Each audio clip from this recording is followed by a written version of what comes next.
All right, everybody. How are we doing? This is the inaugural stream for today's Draftathon. It's my first stream on this channel, so if you're out there, let me know if you're hearing me. We should have our first guest, Justin Herzig, coming on any moment here, and we're going to be firing off Bestball Mania 3 drafts on Underdog Fantasy, an official sponsor of the show, until about 9 tonight. Thank you, William. Says, hey, sounds good. Definitely a novice, definitely a novice producer over here. So we'll see how I manage all of that. So looks like we have Justin here. We're going to add him here. Justin, how you doing today? What's up? How's it going? It's going great. Set this bad boy up yesterday. We're going to see how it goes. Is it looking good on your end? Yeah, I'm pumped. I'm excited to not have to be behind the controls, clicking on all the comments and managing all the assets. That's your job. Yeah. Smash that subscribe button, as Joshua in the chat said. So Justin, how many Bestball Mania 3 drafts have you done so far? I think I'm only at about 8 or so. I've been purposefully trying to do Great as self-control over few as there. possible. I've seen you in the drafters, been doing a decent amount of that because I don't think at the end of the time, it's allocation of time. And for me, I also just spent 2 weeks out of the country. So that kind of was play. And now I'm doing twice a week streams. So I know that's going to add up a bunch. And I'm excited to kind of go harder in July, August for these. That's awesome. Before we start here, let's answer a couple questions in the chat. Grant asks, what did you do after you won BBM2? Any fun celebration? Well, actually, to tie into what Justin just said, I'm going to Vegas I think next week, and I'm going to go play a couple of the World Series of Poker events. I'm going to play the main event for the first time in my life. And I'm at, I think, 76 Bestball Mania 3s. I really heavily barbelled this year, mainly because I'm going to be, maxing quite a bit of contests, so I don't really mind getting a bunch of early ones down on one site. But it'll be nice to be in Vegas because I'm not allowed to draft there. So it'll be a good self-imposed break from drafting. You're gonna do slow drafts where before you show up in Vegas, kind of enter them and get that little kind of sweat going, that grind. I don't think so. I may have one or two of the big DK 555 slows going, but other than that, just going to be poker and enjoying the Vegas life. By the way, this show is sponsored by Underdog Fantasy. If you're not an Underdog, what are you doing with your life? You can use promo code ChessLiam, or I'm sure Justin has a great promo code as well. So obviously you can use ETR, but no, today it's ChessLiam. That's the ETR. Hey, we as long as someone's using promo codes, I don't really mind who they're using here. All right, we got 4 more people in this draft. I definitely want heavily influence from you in this draft. I'm going to be clicking the buttons, but I want this to be a Justin Herzig draft. How are you approaching drafts differently this year versus last year? Did any of your results on Underdog or DK or the other sites make you rethink? Are you mainly staying the course, or have you not really even formulated your plan fully? Because it is June. It's early. It is June, but it still feels like we're 2 months already into it. So no, of course I have to have a plan. So first, I would say the modification of last year was shifted from the 4RB to the 5RB model, even though the data suggested the 4RB was strongest, and that's what I used to win the BBM the first year and went very hard on that.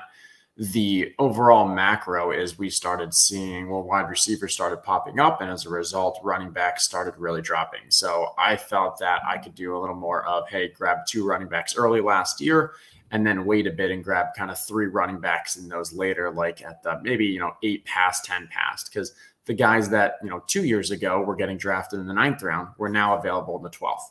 So that's where I was like, hey, that was kind of my macro shift. And I think that kind of pushed me to get to those running backs in the first two, which was pretty helpful last year. This year, I think my macro change is really around that week 17, and not just the correlation aspect by doing that yourself, but what that's doing to the rest of the drafts. And I think what we're seeing is, historically, we always talk about correlation, and it's important to correlate. And correlating indirectly, it actually draws up players' ADPs for those early QBs that you draft. Because once you draft that QB, you're more likely to maybe reach a little bit to get that paired partner.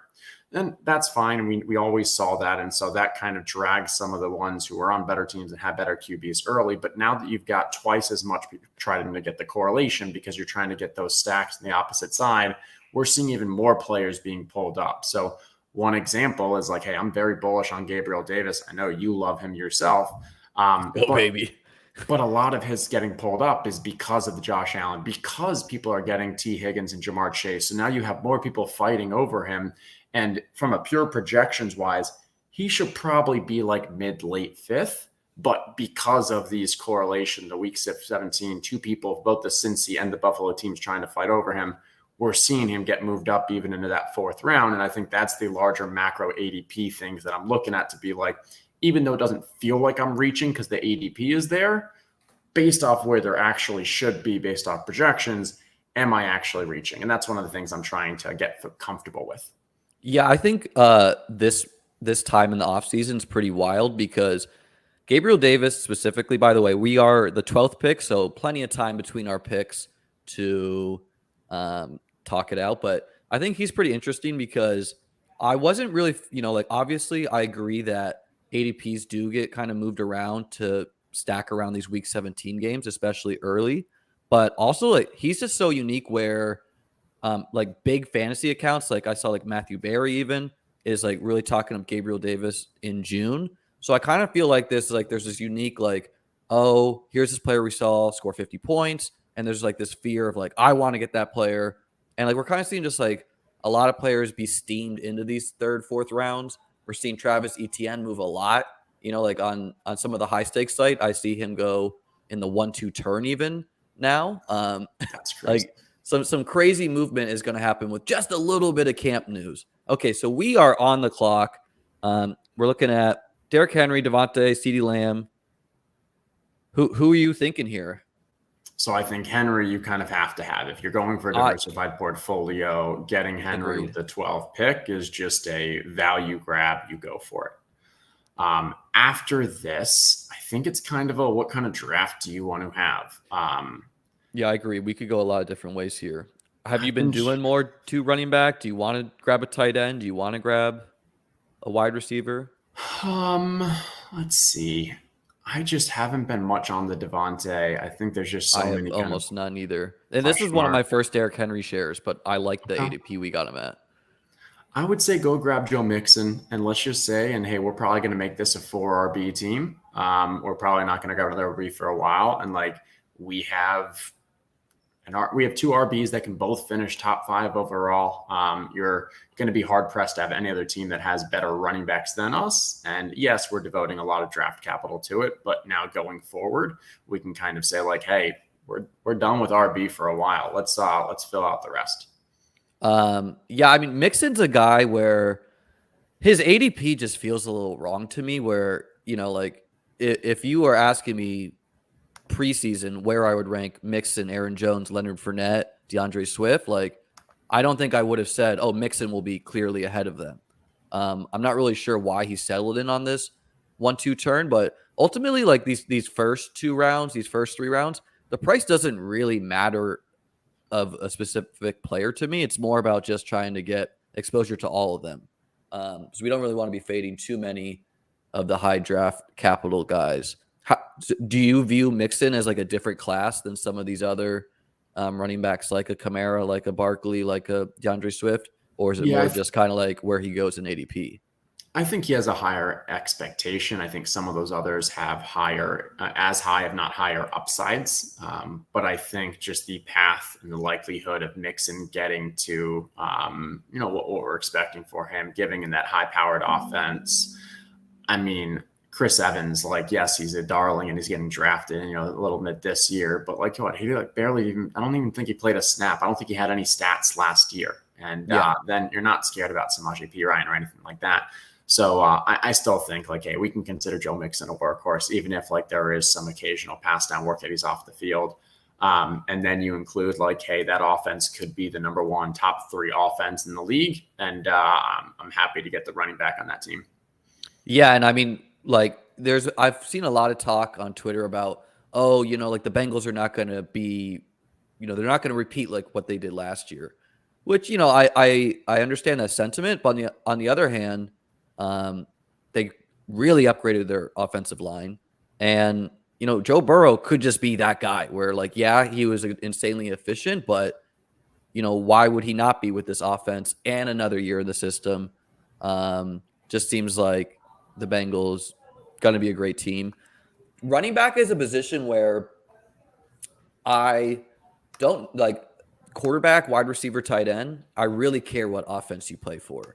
Tight end a little bit less if they're like the only guy, but running back is one of the positions where historically, I like the running backs on good offenses, but if you're on a bad offense, that doesn't scare me away from you. Like someone like a DeAndre Swift is an example last year. Just because like if they're a bad coach, someone like a Pete Carroll, who we know is going to establish the run, like that's great. Like we want you to be running the ball, even if you're down 2 touchdowns. B, they're going to be scoring a lot of their touchdowns on the ground. Do you agree with that, or do you typically want the running backs on the high octane offenses? I think if you use DeAndre Swift as an example, and I think he's an outlier because he's such a pass catching back. If you are a pass catching back on a bad team, no, I don't care. I mean, Christian McCaffrey is the most extreme example. But if you are a more traditional running back, like, I mean, hey, if you put, let's say, I don't know, you put Chubb on a bad team, like, no, I don't want that because, hey, when teams are ahead, that's when they're running more often. When teams are good, that's when they're scoring more often. That's where my running back points are coming from if they're not coming in the air. So unless if you're not a pass catching back, then no, I do not want a running back who is on a bad team. And I think that's where you start seeing the guys who are in that kind of dead zone. And they're there for a reason. That makes a lot of sense. Let's make these picks here. We're on in 2 picks. The running backs, we still got Zeke, ETN, who again, he's catching a lot of steam on other sites. Breece Hall. I like all these guys. If we want to, we're good on running back for now. We can't. Yeah, we don't want to go 3 straight probably after that start. I'll go 3 straight sometimes, but yeah, I understand that sentiment. So are you looking for wide receiver here, or tight end? We still have Waller and Kittle. Yeah. So let's see them all. I would lean towards DJ Moore here. I like DJ a lot. His ability to produce despite the quarterback, and then the upside case if maybe Baker comes in and actually, gets that offense to be a bit stronger. That's my initial lean here. After that, we're not going to get Gabe Davis on the wraparound if we care about that correlation. It's kind of expensive to be taking him here. We could also go tight end. I don't know. Like there's plenty of questions about Waddle and Deontay, not talent wise, but just offense wise. Yeah, my concern with Waddle is also that New England Week 17 game. I like the Waller's pick here, kind of cement like, hey, we're getting that really strong tight end. Yeah, I like Waller a lot. Yeah, I mean, like Waller to me, I do think the Raiders are going to be good this year. B, I personally am not taking a ton of Devontae. It doesn't sound like you are either, because he's being treated like he's still on the Packers. And he's not. And, Darren Waller really wouldn't be shocking for him to finish tight end 1. Travis Kelce's old. Mark Andrews, he doesn't have a ton of target competition, but he ran pretty hot last year too with his like insane spike weeks. And Waller's good and consistent. I think Kittle has a higher week-to-week ceiling maybe, and spike week wise, but I like Waller's ability to put up multiple 15, 20-point weeks in a row. Yeah. No, I mean, it'll be interesting because we still when we've been putting the projections together, we still have that Las Vegas team passing a bunch. When you look at the division that they're in, who they're going to be playing against, there's going to be a lot of shootouts, and you kind of have to be bullish on, hey, they're going to need a pass to win. I don't think Hunter Renfrow is just going to disappear from the offense. So, I mean, you are splitting the ball amongst another kind of alpha with the Devontae. But also there's a strong argument that, hey, like you're not going to be able to cover as much of that double coverage or kind of put in the strong corner on Darren Waller as we saw last year, because you need to help with the Devontae. So even if he may not get those high volume games as much as he did in the past, I think his efficiency is going to, make up for that, and just the offense as a whole having to pass more. And then I thought it was interesting because, like you mentioned, the Gabe Davis, and like you gave the qualifier that like, hey, it is too early, but that just shows like, hey, that's why someone like him and what we're seeing with the ADP and the these players getting steam, because Joe Mixon, T. Higgins, Jamar Chase, Stephon Diggs, Josh Allen, those are all basically top 2 round, maybe top 3 round picks.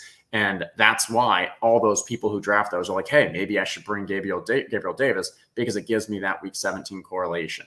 And so those are the things I think as the summer goes on, we need to keep an eye out for, is like which players' ADPs are getting steamed due to the correlation. And now, again, it doesn't look like a reach on that draft, but when you think of the more macro, you're reaching 2 rounds first off where he should be based off projections because of what we've seen from the macro changes and correlation ADP. Yeah, I think it's interesting. My gut is that as we get into July and especially August, a lot of these like week 17 correlation ADPs could just start falling apart with a more casual crowd. And I think he's an interesting player because we've not seen him do it for the full season yet. But, the assumption is that he's going to smash this year without Emmanuel Sanders, some reason, playing ahead of him. So I think it's hard for projections to put him there, but I view Gabriel Davis, Mike Williams, and T. Higgins all as similar type players, both athletically, and they're the number 2 on elite offenses. It's kind of like how I think about it from a top-down approach. Yeah. So, and he has obviously he has the week-to-week ceiling. Like I'm not saying Gabe Davis should be drafted ahead of T. Higgins, but that's just how I've kind of been viewing those players specifically. Yeah, I mean, I think from an upside standpoint, all 3 of those have fantastic upside, and it's probably hard to argue whose upside is actually higher. I think from a floor and a projections and an average standpoint, I think T. Higgins and Mike Williams are substantially higher because we have more confidence in that we've seen it season over season. I mean, and then you look at the pedigree aspect, both Mike Williams and T. Higgins, like they have amazing pedigree out of the draft and stuff. Gabriel Davis, a little bit later of a draft pick, took him a little longer to see the field. And yeah, for whatever reason, he wasn't ahead of Emmanuel Sanders for majority of the year. Like, why was that? We don't know. And it may have just been like he wasn't ready, the coaching, whatever. But like that still needs to be baked into our process when we're evaluating the variance and the risk case of these players. Because I agree with you, upside is tremendous for him. Arguably, probably, I'd say the number 1 upside for a number 2 wide receiver in the league. Because there's a chance he actually becomes number 1. But from a floor and from an expected actuals, that's where I still have a bit more concern, and why I have T. Higgins as like an early 3rd round and I Gabe Davis as like a mid-late 5th. That seems fair. Let's make our picks here. So the elite quarterbacks are gone, the ones with the rushing floor. Godwin, obviously we'd have to think that we could carry him to the playoffs. I like the talent a lot. Do you want to lock in Godwin as our pick? Let's do Godwin. I like it. We're also getting the Carolina week 17 correlation there. So that's strong. And then in addition, how do you view the rest of these guys? The Brandon Cooks, so Moody, Cooper Elijah. And Mooney, I'm mostly off of. I don't see much of Watson scenario, so I think that offense is going to be rough. Yep, that's probably the next one that I'd be considering. With the Brandon Cooks bowl. Like we've been talking about this. I think Brandon Cooks has only missed, 4 games in the last 6 years. We think of him as this like injury riddled player because the concussions have been so bad when they've had him. But overall, he's actually been able to stay healthy. And I was talking to Pat Mayo yesterday, and he was saying like, yeah, Brandon Cooks is probably the only player that has a legitimate shot like at this range of having a 30% target share on his team. And if Davis Leventan's really big on Davis Mills, loves his kind of development, and so Brandon Cooks is a strong pick, I think. Yeah, I mean, Cooks is not a guy where you're like pumping your fist to get it. At least for me, like picking a wide receiver on the Texans, and he's getting kind of up there in age for a speed wideout. But he should dominate the target share there. I do think Davis Mills showed something too last year. And, I kind of like the Week 17 game he has, too, against the Jaguars. That's a sneaky shootout game as well. Joshua asks... Yeah. Oh, And sorry, he's go one to ahead. stack, too, as the draft goes on, because you can throw in a Jaguar, too, later on. Is Davis inherently inflated due to the 50-point game last year? If Buffalo makes better use of throwing to running backs, that could pull his floor down. I do think that 50-point game is definitely fresh in the memory of drafters, especially on a site like DraftKings where you can see the last year game logs, where like people really do look at those and draft off of those. But I also think it's just excitement about Josh Allen as like the quarterback one, the offense as a whole. Obviously, anyone that follows me knows I had 60% of him, and he wasn't even on my winning team. But yeah, I mean, I think he's being pulled up. I personally think that the Bills are going to run more 2 tight end sets this year, where historically they've ran almost none, with them bringing in OJ Howard, who the camp reports haven't been great about, but him as the blocking tight end. And what that would do, if true, is it would pull Crowder off the field or Isaiah McKenzie, and it would bump up the target shares to Diggs, Knox, and Davis by default, because they're going to be the pass catchers on the field. And I could see James Cook being the running back in those formations with 2 tight ends, and him being flexed into the slot late in the play as a smash. And I just think that Josh Allen specifically, like the size of this man is really well designed to smash in 2 tight end sets. And McDermott, who I'm not the coach of the Bills, I'm not sure how sharp he exactly is, but there's been a lot of smoke about him wanting to run the ball more, which I don't think they're going to be crazy and take the ball out of Josh Allen's hands, but 2 tight end sets would help them establish the run a little bit more, especially late in the season. Yeah. It's interesting. Like the OJ Howard signing. I mean, OJ Howard cannot catch. Like, he's a great athlete and all, but time and time again we saw, and it's why he never gained the rapport of Brady. It's why he never really, rose to any kind of, consistent play in Tampa. But as a blocker, it could be. And so maybe that is. I don't know. I'm always hesitant when a coach is, saying, hey, we want to run and we want to establish it more, but has a history of being, pretty strong pass heavy. I remember it was playoff game 2 years ago where they didn't have a carry through like 3/4 or something. Like, it was just pass. And I know that that one game shied people off from Devin Singletary and from Zach Moss in drafts last year, because it was like, well, these guys don't have upside. They're not going to be used. But yeah, I think those points are really interesting. And those are the things that we should be kind of asking ourselves as we evaluate various teams and think of what are the kind of the outcomes that we're not expecting, but could happen. Yeah, I like this question here from Grant. I forget what I was going to say about that point, but he says, who do you think will drop the most in ADP between now and the start of the season? I'll let you take a stab at that to begin. Yeah, so it's funny because we drafted him, but I actually think Chris Godwin, because I think people are going to become more familiar with his injury and that delayed timetable. And as that happens, you're just going to have other players who are around his range that are going to have positive camp. And you've got a couple rookies, you got Traylon, you got Drake right behind him. And so when those guys come into camp, they're obviously going to have positive rookie reports just because that's the way the media works. They're going to start getting steamed a bit more up the draft board, while Godwin, just by default, combined with his kind of injury risk, is going to drop a bit. So he's one where I love him as a player. I think we got decent value in him at pick 60, but I'm trying not to draft him any earlier than ADP, even though I haven't projected there and I like him there, because I think he's going to continue to drop as this offseason goes. I'll talk on that in a second with the Godwin, because we're coming up on the clock. Mm-hmm. So we're looking at a slipping Joe Burrow. I do like Christian Kirk if he makes it back to us. Miles Sanders I would have liked as a third running back. In offense I like. We got Tony Pollard. Everyone seems to love him. We got Trey Lance, which could correlate with Darren Waller if we wanted to go for more of a rushing quarterback here. Tight end I'm pretty out on. How are you feeling about these guys? Should we grab Kirk to correlate with Cooks?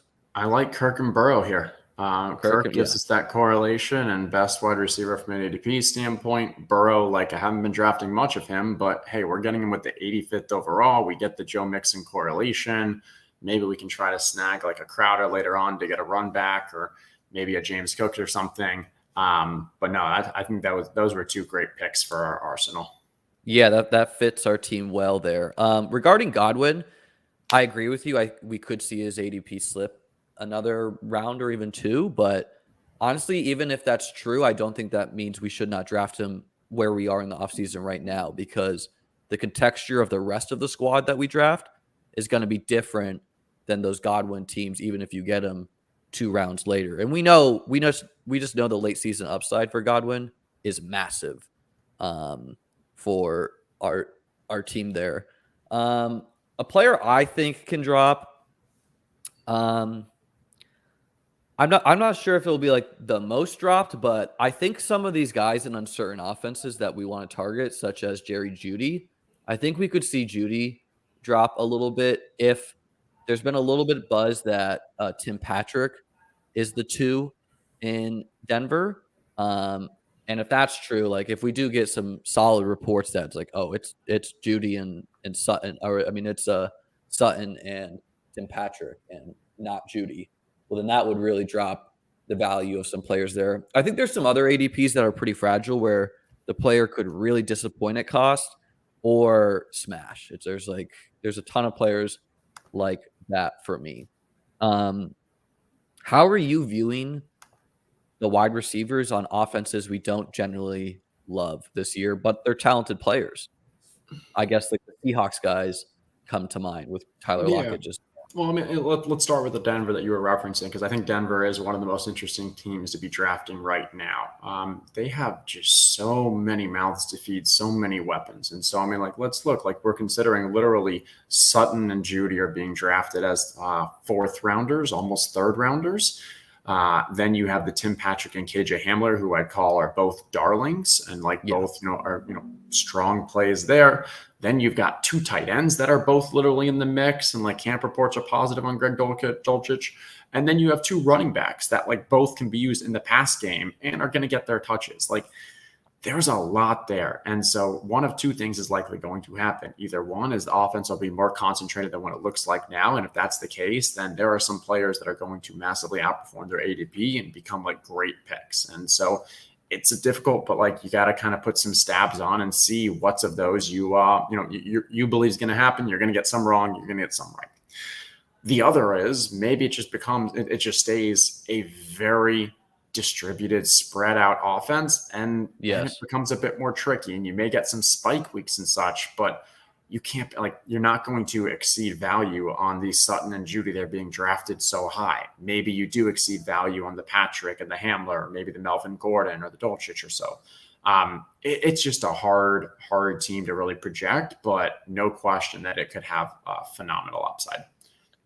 2 years ago, did you have a lot of KJ Hamler? I know he was on your winning team, but if you had a lot of him, speak to what led you to that. To that thought. Yeah, so for him, it was I don't consider myself like a talent prospect, but I'm familiar with people that I trust in that space, and KJ Hamler was one of those guys who had a talent profile from college of being very good, was the kind of best ball player with the level of speed. There was an open opportunity for him to kind of get more playing time in that offense.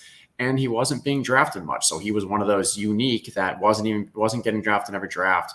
Someone like, when I get to the 18th round here, I'd much rather reach and grab someone who's not being drafted than someone who's consistently being drafted 17th and 18th, because the actual level of talent and projections are very minimal when you're comparing someone being drafted 200th overall. Agreed on that. Let's pause real quick because we're on the clock here. So Derek Carr, we could be done with quarterback there, and a guy that we think could have a breakout season. Boyd's a smash. Boyd is the guarantee. We're grabbing Boyd there. Yeah. Do we want Chase Edmonds or Rashad Penny, or would you rather go a Carr or Woods? I say. So who was we went Burrow and Carr, because you get that Las Vegas stack as well. What are the buys? Just to double check that. We got 10 and we got Derek Carr with 6.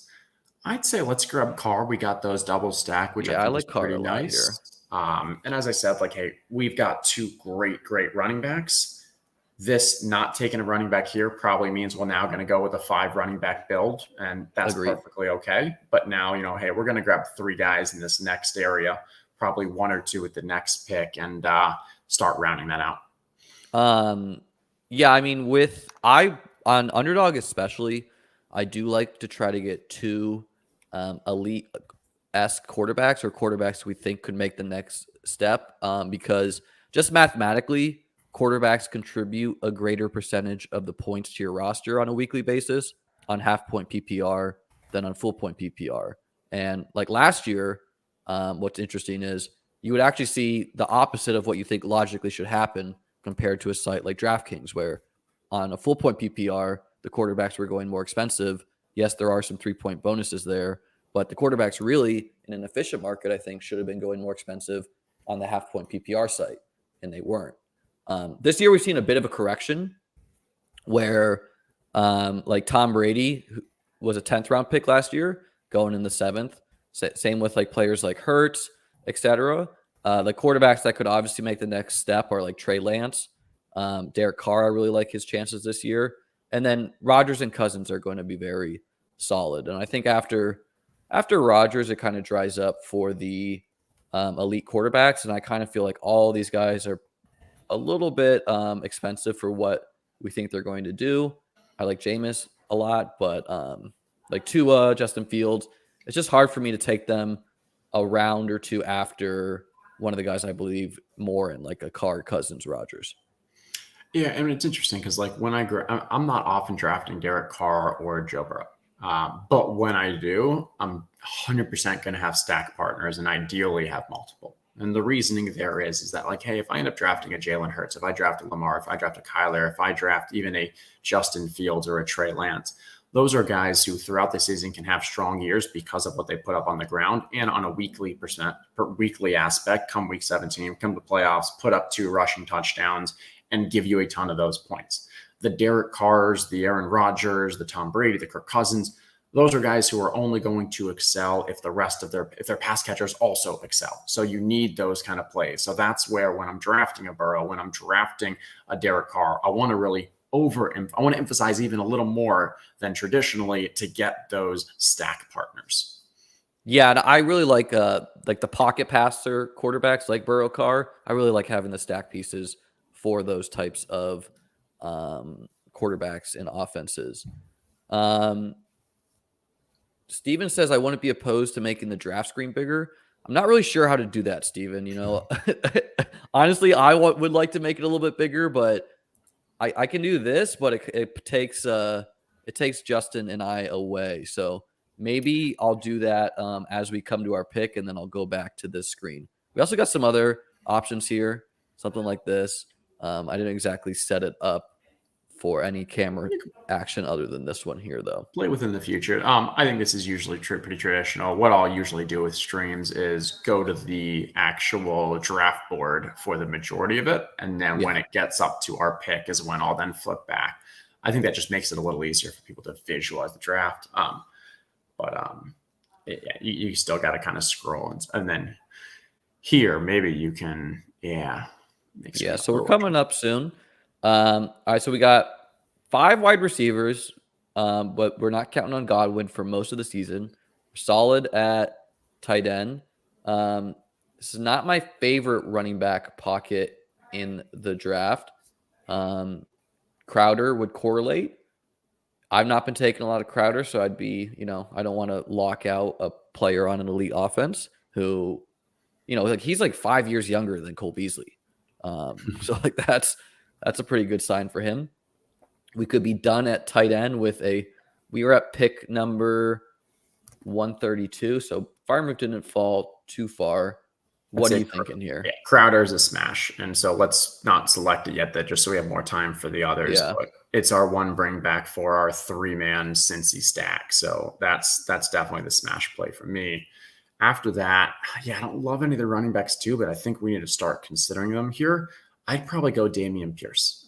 We do have Brandon Cooks, so we are making a bet that maybe, hey, that offense is actually a little better. We're getting a little value on Dameon Pierce as well. And even though he's not like a core part of my portfolio, this feels like a pretty decent chance to to get some exposure. Thank you, Bert. Love that comment. Make sure to smash that subscribe button, guys. Really appreciate Justin coming on here. Yeah, Dameon Pierce is interesting because I know this is not something I look at a lot, but I know Vegas actually has some pretty strong lines on him to be like offensive rookie of the year and like some strong rushing yard numbers, more so than you would expect for a player with his draft capital. We don't love that offense, but again, running backs, you know, I don't care as much, especially now if they're on bad offenses, and it does correlate with our team with this Jacksonville-Houston game. Yep. And in general with running back, I mean, with rookies and younger guys, like, hey, we're playing for those playoffs. There's a better chance that they're performing well. And well, we know that game is Houston-Jacksonville, week 17. You're not scared of the Jacksonville offense. Maybe, you know, Houston's almost assuredly going to be out of it. They're not going to be playing for a playoff. So maybe that's a time where you're like, hey, what's happening in this game? They're just going to give Dameon Pierce a ton of run. And let's see what Dameon Pierce really has before we make off-season decisions. And so that's something where I can always talk myself into the more ambiguous, you know. Any rookie, you can always sell yourself a story, you know, like we always want to open the unopened pack of cards, then be traded the known asset. Higher variance. Yeah. And we should be embracing variance with these top heavy structures as much as we can. Let's talk about the week 17 stuff a little bit, because I did see some sharp DFS players give a little bit of pushback on the amount of focus the week 17 game stacks are getting. Players like Ship My Money on Twitter. He's a sharp DFS player. He's like, well, I think his main point. Don't tell Adam that. Adam, you better not be listening. Don't blow that head up anymore. I think. I think his main point was that since there's no salary cap for Bestball, you know, it's a little bit overblown, and then for the size of the field, if he was submitting a DFS lineup on a week-to-week basis, it wouldn't necessarily have a bring back in a game. My personal take is that I do like a lot of mini stacks if it fits within ADP and your roster. And also, like, another way to approach week 17 game stacks is just to take a bunch of players on good offenses. So if you take, you know, 3 Bucks players, congratulations, you've made a game stack against week 17, because you're just saying that the Bucks are going to like beat the shit out of the Panthers, which sounds like it could happen, you know? So you don't have to always get a bring back. Like, you don't, like, I wouldn't force a bring back on the Panthers like round 18 or something against the Bucks. Maybe not, but also, like, why not is kind of my answer there. And unless we're seeing what I was mentioning at the beginning of the top of the show, is if we feel that ADP is going to, like, the macro ADP is shifting so much from these that you feel that even grabbing that player at ADP is a reach based off their projections, and agreed, we're obviously not going to be reaching for these correlations. It is a very much of a, hey, it's a no regrets move when you're not reaching based off ADP, taking into account this macro aspects. And I know, like, hey, there's that argument that, hey, this isn't salary cap, but like, no, it kind of is. It kind of is. You aren't restricted by a salary cap, but there's still restrictions on what level of players you can have on your team. In this format, you're never going to have Christian McCaffrey and Jonathan Taylor. If you are, Underdog's booting you from the site. And so there are still restrictions, and that's where, like, okay. And draft round kind of correlates to salary a little 100%, bit. 100%, yeah. And you want to draft Cincinnati? Okay, so you want to get Jamar Chase, T. Higgins, or Joe Mixon, then T. Higgins, then Joe Burrow. That is a difficult stack, but it's possible to get. But if you get that, you've given up your equity from elite players. The rest, like, that's your team. And so that's the same thing where we think of a 500-person GPP. Like, yes, you could go with that full Bengal stack, but the rest of your team's going to be scrubs. And so that's why it's more, you know, often that people, if they're going to go for like a big game stack, you're including a third, you know, that wide receiver 3 or that later counterpart that still has the ability to kind of have a big week, but you're not taken away from the, you know, elite production elsewhere. That makes a lot of sense to me. Yeah, and so Justin's basically saying you want to be price conscious of what games you're stacking, regards to ADP. Okay, so got the big screen here for our draft picks. We got some. I like this tight end pocket, it kind of dries up a little bit, but I like some of these guys late. And I like getting another running back here. Do you have a lean between? I mean, Michael Carter, I just think is a good pick here. Okay, I'm okay with that. I think it's an ADP value, so I'm fine with that. Let's lock that in. Can we take a quick look at wide receiver just to make sure? Yeah, See we who we're got passing Pickens. on. It gets kind of ugly. We do have the Jones we have both the Marvin Jones and Robbie Anderson correlation, but it's a little reach on both of them. I don't think we need a running back. I don't love tight end either. This is a sticky situation. What are you feeling? I like Hunter Henry here. I think again, it's a pocket passer's pass catcher. We're done at tight end, and I see no reason why he couldn't throw up another 8 touchdown season.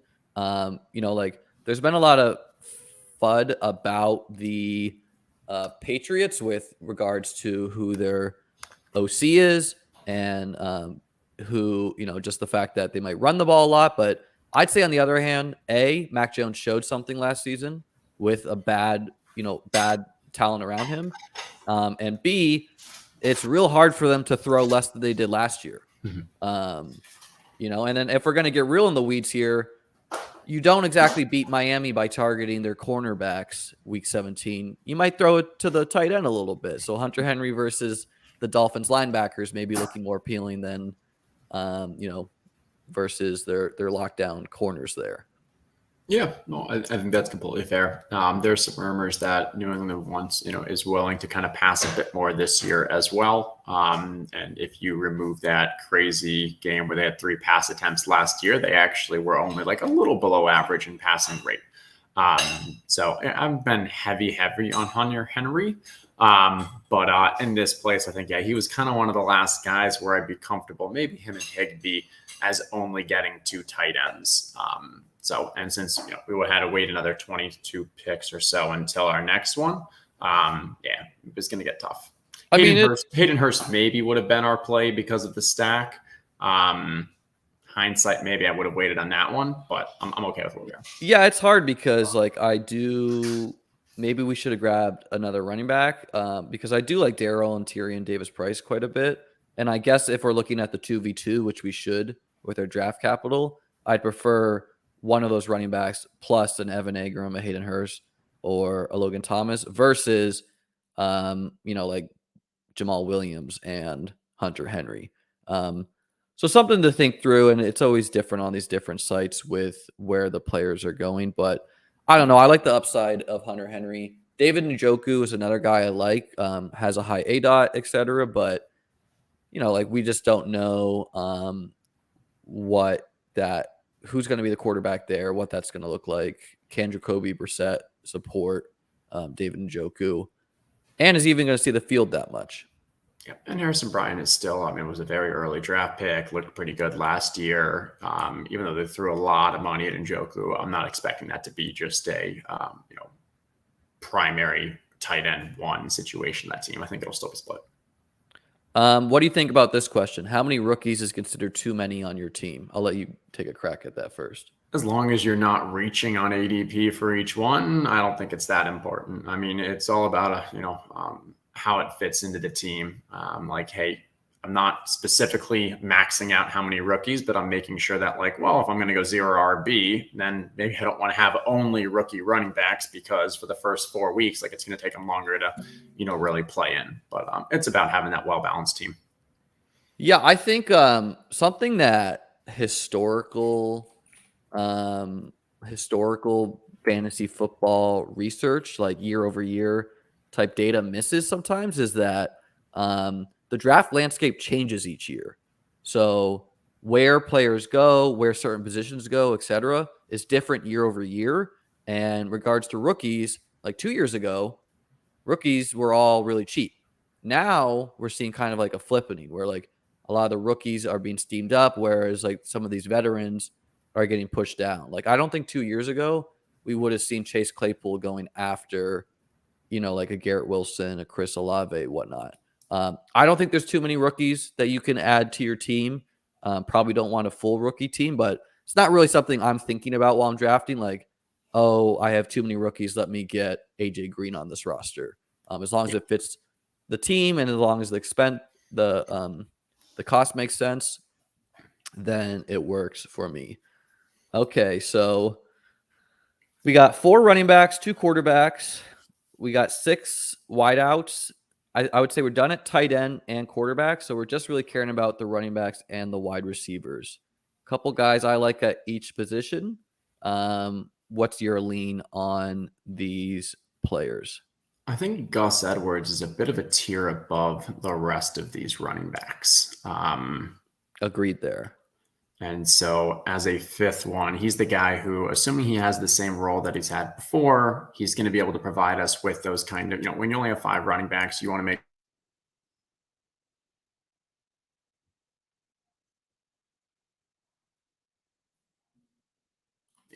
weekly expected points just from the normal way you play. So I think you froze for a second there. I like Gus a lot. And then it's between David Bell and Fuller for me. Do you have a preference between those players? David Bell apparently hasn't dropped a catch in all of practice. That's the repeated reports. And as a rookie. I would take the ADP value here. And maybe Watson is actually playing in 17 and that helps him. Or maybe it is Jacoby Brissett and David Bell becomes just his, check down and his low A dot pass catcher. So I'm okay with that. And especially, hey, we're getting ADP value. Yeah. I mean, I'm someone that always trying to scoop ADP value. And, I don't really hate the way it played out because I do like this Hunter Henry, Gus Edwards, David Bell combo we got here. Gus said, the recent murmurs is that J.K. Dobbins might not be ready for the start of the year. And even if they both are, as long as Gus Edwards is playing this year, that's a player you're going to want on your team, especially on half-point PPR. Hockey asks, any insight on where Will Fuller will sign? I don't. Do you? No, not at all. Obviously, there's places that we would love. I mean, Baltimore, Green Bay, those are kind of the cream of the crop.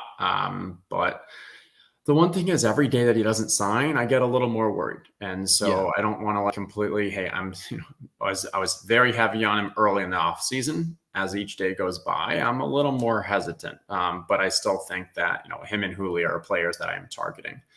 And I mean, I think it's interesting. You mentioned the 2x2 earlier, the 2v2, and I think that's a great way to analyze drafts. And so our 2v2 likely would have been, so let's see, who are the tight ends that would have been? Okay, so Hayden Hurst, he was available. So we probably would have gone Hayden Hurst and Darrell Williams or Tyrion Davis-Price versus Hunter Henry and Gus Edwards. I think it's close. It's very, very close. Hayden Hurst, I like his role. I don't like his talent necessarily with the Bengals. Hunter Henry, conceivably could be the pass catcher one of his offense. Hayden Hurst does not have that in his outcomes, but he plays for better quarterback, better offense. So it's pretty interesting. And I really like Gus Edwards. He could blow up in your face, but the guy is. He's in an offense where there's a lot of smoke about them wanting to get back to running the football. They should be good. And it's half-point PPR. You don't exactly want him on the PPR sites. Lots of other great questions. By the way, guys, we have 65 viewers right now. That is amazing for my first stream. This community is awesome. Fantasy Football Doom says more than 4 running backs with Henry and Mixon seems excessive. I don't really agree there. I think come the playoff weeks, having 5 running backs is just you kind of like it, just because you can have an off game from one of your top guys, a Henry or Mixon, and scoot in a lower owned player. Plus, lots of injuries happen at the position. Let's see, we got some other questions here. I like Grant's question. Thoughts on the Kansas City receivers this year? I personally have been taking everyone except McCole Hardman. I have almost none of, so I'm ready for that to blow up in my face, but I like all the Kansas City guys. I don't really have a strong lean. Sky Moore is much more expensive on Underdog than every other website. I will say that. And, I've always been an MVS guy, so I like MVS. I like Juju. I'm not afraid of Juju. not being great. Where are you falling on the Kansas City guys? Yeah, so my first thought is I love Kelsey. I think Kelsey is just set up, if he can stay healthy, to have a massive, massive season from a volume, from a touchdowns, from an everything. Beyond him, Juju's my then the next guy. I'm not as much buying into the MVS reports that like, hey, we want him to be the every down, the more just all route tree type wide receiver. Green Bay said the exact same thing. And what's he do? He turns out and he just does flank routes. He just does his kind of deep ones. I don't think he just magically changes into a different wide receiver. Juju, I think like, hey, if he's able to bring back what we've seen in his past, he's still so young. And like, how much can you really 25? Yeah. And like what? You've got to discount what happened in Pittsburgh. We had Ben Roethlisberger. Like, who knows? And theoretically, if we have Travis Kelce end up getting hurt, like, gosh, Juju could just be an absolute smash. All right, we got our final 2 picks of this draft. I'd say we're set at running back. Are we pretty set on just adding 2 more wide receivers? Or I like Nico, he correlates with our team. Or is there any interest in Taysom Hill just went? Cameron Brate is there. He's interesting. We could add a 3rd quarterback if we really felt like it with Davis Mills. Where are you thinking with this last pick? Because it does get ugly at wide receiver. I would say like a Zay Jones correlates with our week 17. I've been talking because I'm going with Nico. So Nico's a great one there. Again, we're just making a massive bet on the offense as a whole, and we're getting value if that offense does outperform. I think Zay Jones is a great one here as well, because we do have that, Houston, Jacksonville situation playing for week, and hey, even though you don't need the quarterbacks in there, you could one of those quarterbacks could still go off, and like we could still match that with one of our QBs. So like, I don't feel like I'm missing out on the stack because I don't have the QB, but we still have 5 from that game. We just hope it turns into a kind of a big shootout. Yeah. And I mean, I think Zay Jones is drawing live to be the wide receiver 2. The wide receiver 2. And even if he's just the deep threat guy, like that's a fine role for best ball too. We should expect Marvin Jones to slow down a little bit. Marvin Jones didn't exactly do a ton with the amount of target competition he got last year. And we should expect Trevor Lawrence to make that next step. And I really like just like onslaughting this Jacksonville Houston game. And so we will take a look at our roster once this finishes, and we will take a look at a couple other teams in the draft if we want. But I really like how this team turned out. We got a ton of great values. We correlated for week 17. We're strong at the onesie positions. And we got 2 anchor running backs plus 3 guys that either showed something in the past or have a good chance to hit this year. How are you feeling about the squad? I think it just comes down to wide receivers, and I don't think we're in a bad spot at wide receiver at all, but I think we're in just very good spots elsewhere. So I'd say one is like our QBs I feel pretty good about. We're not going to hit the absolute upside case with those 2, but I don't think we're going to lose with our QBs, and I still think it puts us in like the top half. Darren Waller is probably the biggest question mark on our team, where if Darren Waller doesn't have the team that we're looking for, then we're going to be behind the 8 ball at tight end most likely. And then wide receivers, we went with depth, but we also went with like a lot of substantial talent. And so that was the benefit of kind of saying like, hey, we're going to draft running back, but then hammer 4 out of 5 picks approximately. 4 out of 6 picks with wide receiver there. And so if we can weather that early storm of the Godwin injury, which we've got guys like Brandon Cooks, like Jamison Crowder, who are more likely to come out of the gate strong. I think we're in a pretty good place with this. Let me name this real quick. We'll name it Justin Herzig, so I remember.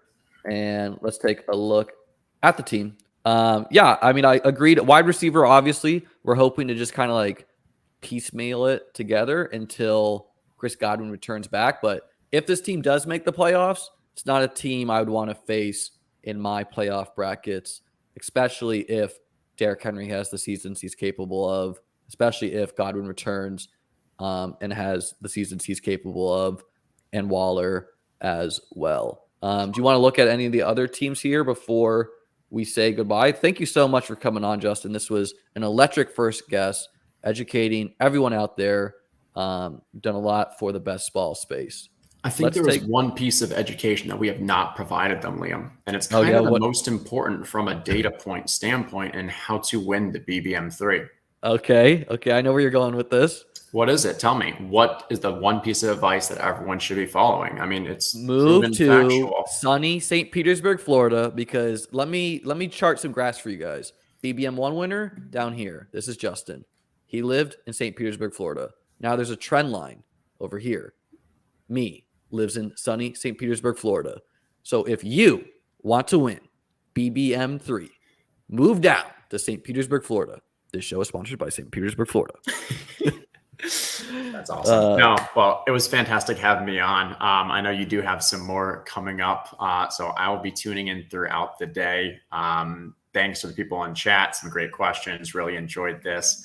I'm excited to continue to watch your streams. I know I'm going to bring you on. So I think people aren't aware. So to establish the run, I'm doing streams Tuesdays and Thursdays, bringing on some special guests and friends across the industry. We'll definitely have Liam on one of those coming up. So thanks for inviting me, and I'm excited to watch the rest of this. Hell yeah. Make sure you check out Justin's streams. Really sharp guy. Made the DK Best Ball Final last year as well. Amazing to do that after winning BBM1. I'm going to run and take a quick 5-minute break, and we have Davis lined up, Davis Mattek, for the next draft, where we are just keep on chugging on. We got a long day ahead. Justin, I'll see you later, brother. Cheers. Enjoy those Chiefs with Davis. All right.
All right, Davis, what's going on, brother?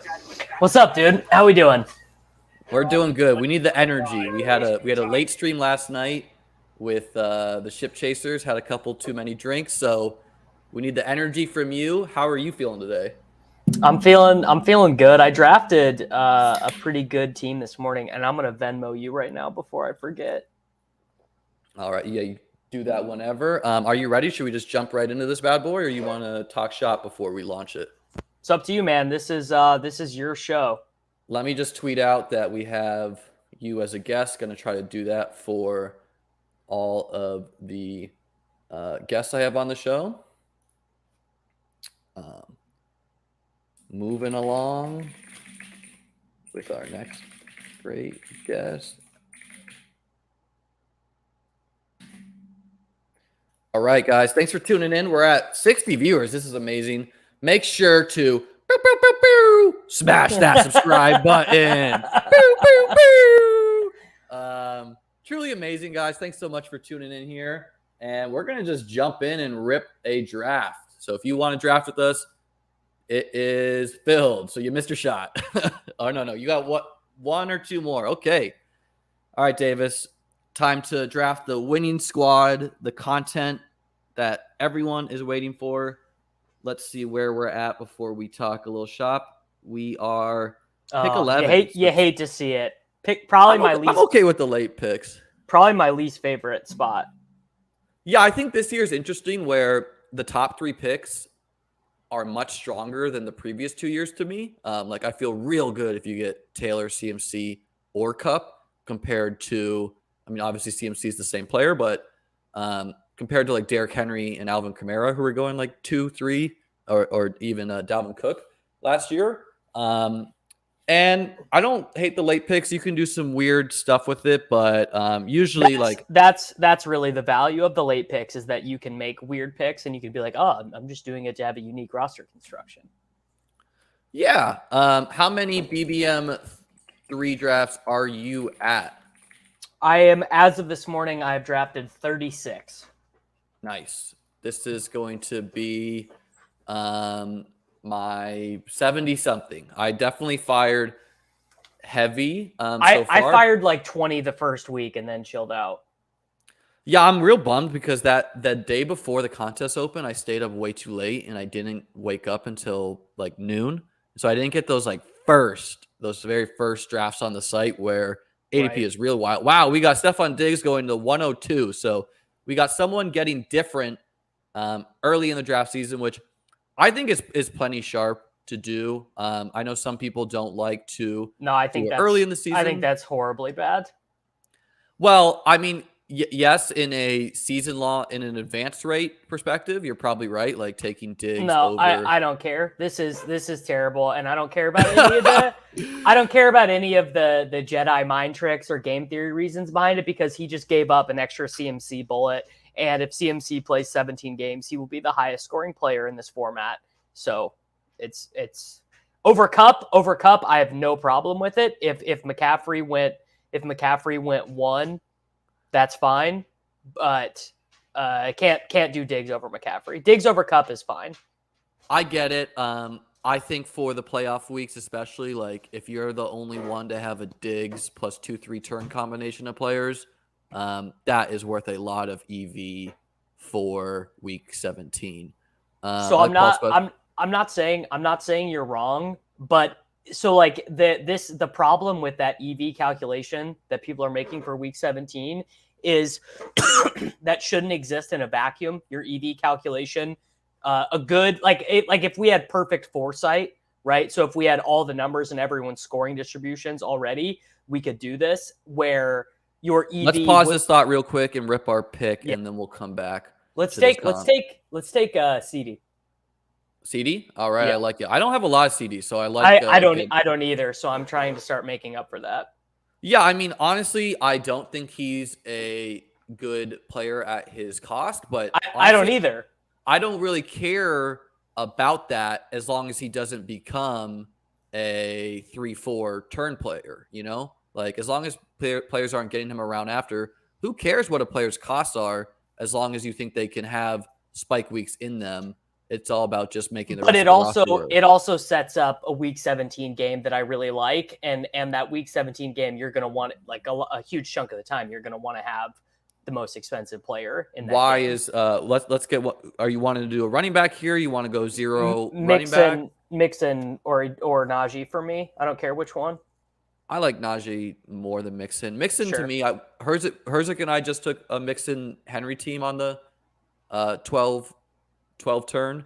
Yeah. And Mixon to me, like, if you had asked me before the season began where I thought the rankings of Mixon, DeAndre Swift, Leonard Fournette, Aaron Jones, Saquon, Alvin Kamara, like where all those players would have slotted in, I would not have said, oh, Mixon will be at the 1-2 turn and all those other guys will be 2-3s. It just seems like he's going there because that's where he goes. But I don't hate Mixon or anything. I view honestly all the running backs, like I suggest just trying to get exposure to all of them. Yeah, super similar range of outcome. I think Eckler. I really don't like taking Henry, but Eckler, Cook, Swift, Jones. I got my first Mixon. Henry team last draft on Underdog. Yeah. I view the first 6 picks as incredibly strong because I do like Eckler a lot. Yeah, I like. I mean, he's obviously worse in this format. Half point PPR, and I mean, he does have the tail risk of like clearly they've wanted to draft a running back to do some of the between the tackle stuff. I mean, they had Kalen Ballage, they drafted Larry Roundtree, they drafted Joshua Kelly. They had another guy in there too, who Justin Jackson. So they've used who's all been these good. guys. I'm not sure why he's not signed.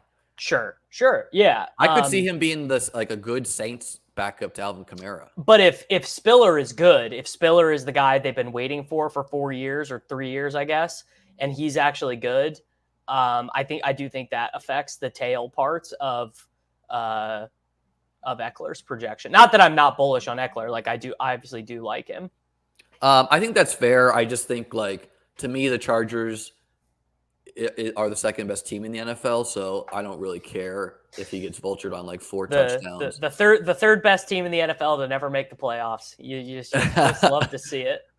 I mean, yeah, I mean, like they had a Khalil Mack, they had a J.C. Jackson. Like, they're just gonna be really effing good. Yeah, maybe. I think, and like, who cares if they have a bad run defense? You want that as a team, like, right? Yeah, like the Bucs signing Akeem Nicks and Vita, and they still having Vita Vea. Like, no one's going to be able to run the ball against the Bucs. So that's not exactly good. Where passing is generally good for your team. Got a lot of badges in this draft.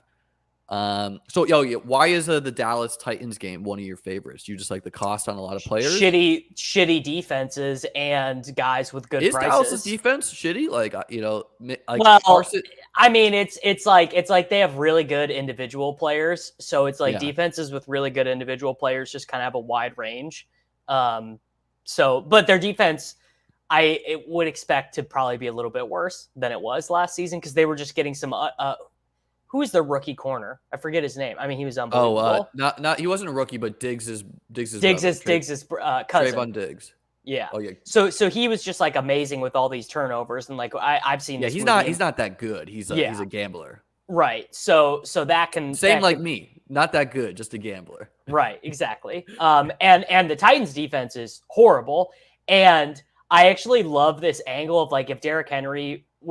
He's 29. He's coming off the foot injury. Like, if he's out or limited to some degree, that's going to make the Titans way more pass heavy, which the market obviously does not anticipate. So that could be a game.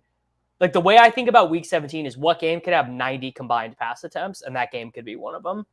Interesting. Yeah, I mean, part of the reason I've been a little bit out on Derrick Henry too is I'm like, well, I think Dallas could be kind of a good run defense. I mean, they're probably just likely to be fine. Like they're probably just going to be fine. All right, so we are coming up on the clock here. A couple ways we could go. We could grab Zeke if we want to, and correlate it. It's not really how I want to do it. Yeah. We'll wait for these two guys to rip some picks to say who I like in this range. And I always like to scoop value. So if a player drops too far, that's usually where I lean. Let's see what Chaos did. He got Swift and Andrews. Always good to look at what the person in front of you is doing on the turn. Okay, cool. So the two guys I like Connor or Marquise Brown here.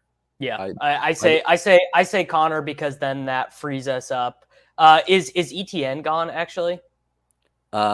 He is still there. So I'd like to go Marquise over. Marquise and then see if – because I actually like – I've been trying to work in more ETN and he's been getting steadily more expensive. So trying to make more of a point. Because I think ETN is going to be – he's going to get loads and loads of steam. Should we grab Connor for the correlation or do you want to grab ETN? Let's do ETN. Yeah, because I would imagine that Connor and Hollywood are not going to correlate that well in Week 17. Not that I wouldn't take this some of the time. Week 17, I agree with you, but like it's more just like the seasonal bet. Yeah, it's the seasonal correlation of Arizona will be good. Seems logical. These guys will score touchdowns on a good team. But I like ETN because on FFPC and some of these other high stakes sites, expensive. He went on the 1-2 turn yesterday, regularly. So I do think his price may correct, or he's going to look bad in camp and drop right back down. So yeah, I mean, I maybe would have done Connor there, but I don't like it. I mean, I don't mind doing ETN because in a pure upside case, obviously having a running back and wide receiver on the same team for Week 17 is not ideal. And we got ETN against Houston, and we like that game a lot for Week 17. Yeah, the Texans Jaguars Week 17 game. It's like the toilet bowl. It's we got some fans of you, Davis, asking about did you wear the Avs jersey last night? I didn't. I almost put the Avs jersey on for to come do this with you. But it's like 1,000,000 degrees here in St. Louis. Like it is like literally like 103 degrees outside, and I was just outside with my dogs, and I'm super sweaty. So putting a jersey in after you're sweating is not a good time. Oh yeah, no. I was in St. Louis for my cousin's wedding. Really great. I didn't know you lived there at the time, by the way. Yeah. But really great. Really great city. I had a ton of fun in St. Louis. I just didn't know it was such it's a cool tourist city. Like I went to the zoo. I went to the Chess Hall of Fame and the St. Louis Chess Club, obviously as a chess player. Real amazing what St. Louis has for that. And just a good place to live. How did you end up there? My partner is from here. Her whole family Cool. lives here. And then we lived in Kansas City, and then she got into grad school here. So we moved back here. Awesome. I like Kansas City better. I'm a Kansas City maxi, but I mean, it's fine. Like everything here is fine. You're right. It is a great tourist city. Like if you're a tourist, there's like lots of crap to do here. How far is Kansas City from St. Louis? Like door to door, like 3 hours, 45 minutes. Like for me to go to my buddy's houses there, it's not too bad. Yeah, okay, it's pretty chill. Not too bad at all. Make sure you smash that subscribe button if you're liking this content. Really amazing that we have 71 viewers right now. Really appreciate all of you guys. Tell your mothers, tell your fathers, tell your friends. Get them on this channel, learning from the best in the industry. Let's ask some historical questions of you, Davis. How long have you been playing Bestball? Were you around in these like old school smaller website days? MFL 10s. Yeah, I probably didn't play the first year they were run on MFL, but maybe I did. So I might have played as long as Bestball has existed. Either I played the very first year or the second year. And Tyler, I am coping by I'm just gonna draft Rojo now. That's how I'm. Well, actually, you know what? I was telling this to Kerrane yesterday. I only had 9% CH across like 60. I'm proud of you, man. I'm proud of you right there. Because he had gotten expensive after Darrell Williams signed with the Cardinals. He had gotten expensive. But now, why wouldn't I take you? Because you were like, hey, this guy had the kidney injury. Like you're like the guy. Like, look, who did this? I mean, literally, who did this? Like, it is very annoying that was not reported. But I'm going to be back in on him if he's a 9th round pick. Like, if he falls 15, 20 spots because of this McKinnon thing, I'm going to take all of them. I think he is going to fall a round or two, and then it makes it a lot easier to grab him. Let's talk about that specific signing after we make these picks. So we were at pick number 59. So we were getting some major fallers, kind of a heavy wide receiver pocket right there. And all the quarterbacks went in the 4th round, which is kind of unusual. I think that was good to take Hollywood there. I think that. I like Hollywood a lot. Like there's been some stats out there that Kyler is one of the best deep passers in the league. I mean, he is so accurate. Yeah, and Marquise obviously. This guy just took him. Looks like. I like the value on David Montgomery here. Not a sexy pick, but sets up the Lions stuff later. So and we're done at running back. Then we're just saying. Yeah, we can take like Nyheim Hines or something. But yeah, I'm good. We can get your guy Tyrion late. I don't know. I just think I view all these wide receivers pretty close. This guy went with the Hurt stack. I don't mind that for his team. What do you want to do with this pick? Do you want to try to see if we can carry Chris Godwin to the playoffs? Oh, Drake London, right? You about Drake London? Okay. Why London or Amon-Ra? Just for we have the correlation set up. Okay, yeah. It's close between those two players. I'll let you decide. One of those two guys is who I would take. Yeah, I like that. I like grabbing London there. And I really do like the Mariota Ritter 17 to 18 combo if we had to do it. Oh, I like taking Ritter a lot. Yeah. Yeah. Let's see if we got some other questions in the chat. Kyler feels like a smash here, and then oof, yeah. It really does not bother me when people. I mean, I guess it does correlate with him a little bit. He's doing the running back, wide quarterback on the same team there. But we went a bit robust at running back. I was telling Herzig that I don't really mind running backs being on bad offenses because they should run the ball more and they should be scoring a large amount of their touchdowns through the ground. So teams like the Bears. And we do like David Montgomery's Week 17 matchup a lot against the Lions. I personally view all these wide receivers real close in the 6th round. Have you just been randomizing, or have you been going heavy on some of the? I don't take Amari. I only take Godwin when I have the Week 17 Panthers Buccaneers set up, especially because it seems like the knee stuff for him is not quite good. I believe when I checked my spreadsheet yesterday, Elijah Moore is my most drafted top 100 pick player because I'm taking him every time he falls. And also, if you're setting up an expensive game stack, so if you've taken Mahomes, if you've taken Herbert, if you've taken Josh Allen, you don't want to spend a top 120, 130. You don't want to take Carr, Cousins, one of these type of guys. So I like taking Elijah Moore or Garrett Wilson and setting up Zach Wilson really late. And also, I just think if Zach Wilson improves, like if Zach Wilson does the Josh Allen year 1 to year 2 thing, he's not doing that, but he's going to be better. So Elijah Moore is set up to be the biggest smash in this range. I think he will crush I think he'll crush London, crush Devonta, double. I mean, he might double up Amon-Ra St. Brown and Amari Cooper. Like he is going to smoke those guys, I think. I would never talk bad about a player who won me $1 million. So Amon-Ra, please turn off the stream for a moment. I'm a believer in you still. I don't know. Like it's really hard with these players who smash down the stretch the season before and circumstances change. I would caution like fading. I would never fade Amon-Ra after he showed that he could do it like that. I think. I mean, what more could you want from him? Like 3-year player, early declare, and like just absolute unbelievable stone smash in bad circumstances. Like if you're like discounting Amon-Ra St. Brown because they signed DJ Shark, that's like the exact opposite lesson that you should be learning, I think.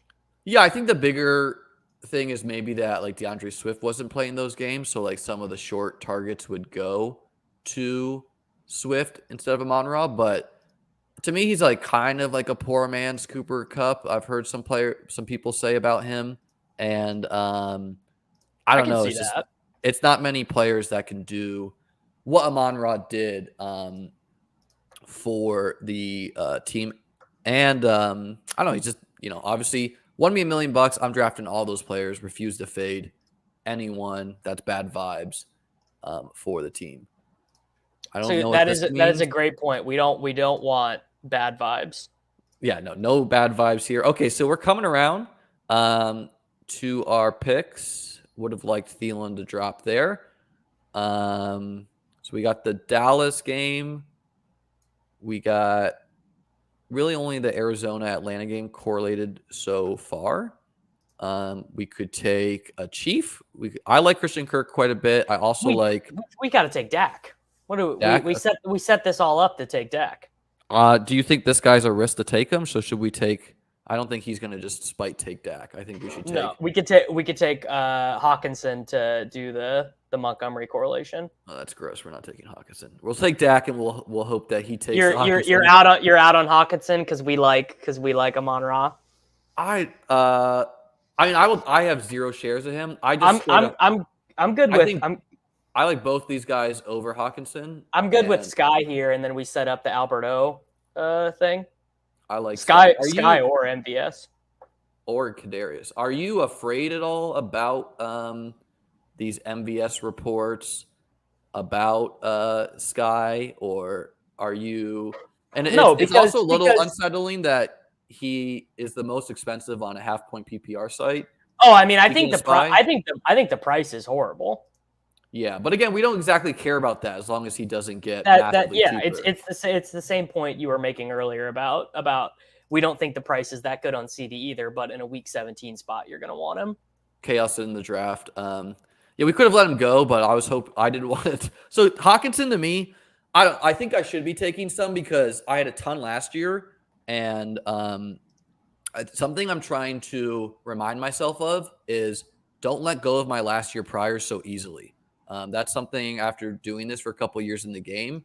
Like 2 years ago, I had a ton of Dawson Knox, and then last year I didn't because the Bills ran 4 wide receiver sets, and then all of a sudden they stopped doing that. They ran 3 wide receiver sets, and Knox smashed. So I'm trying to hold on to my past year priors a little bit and not totally let them go.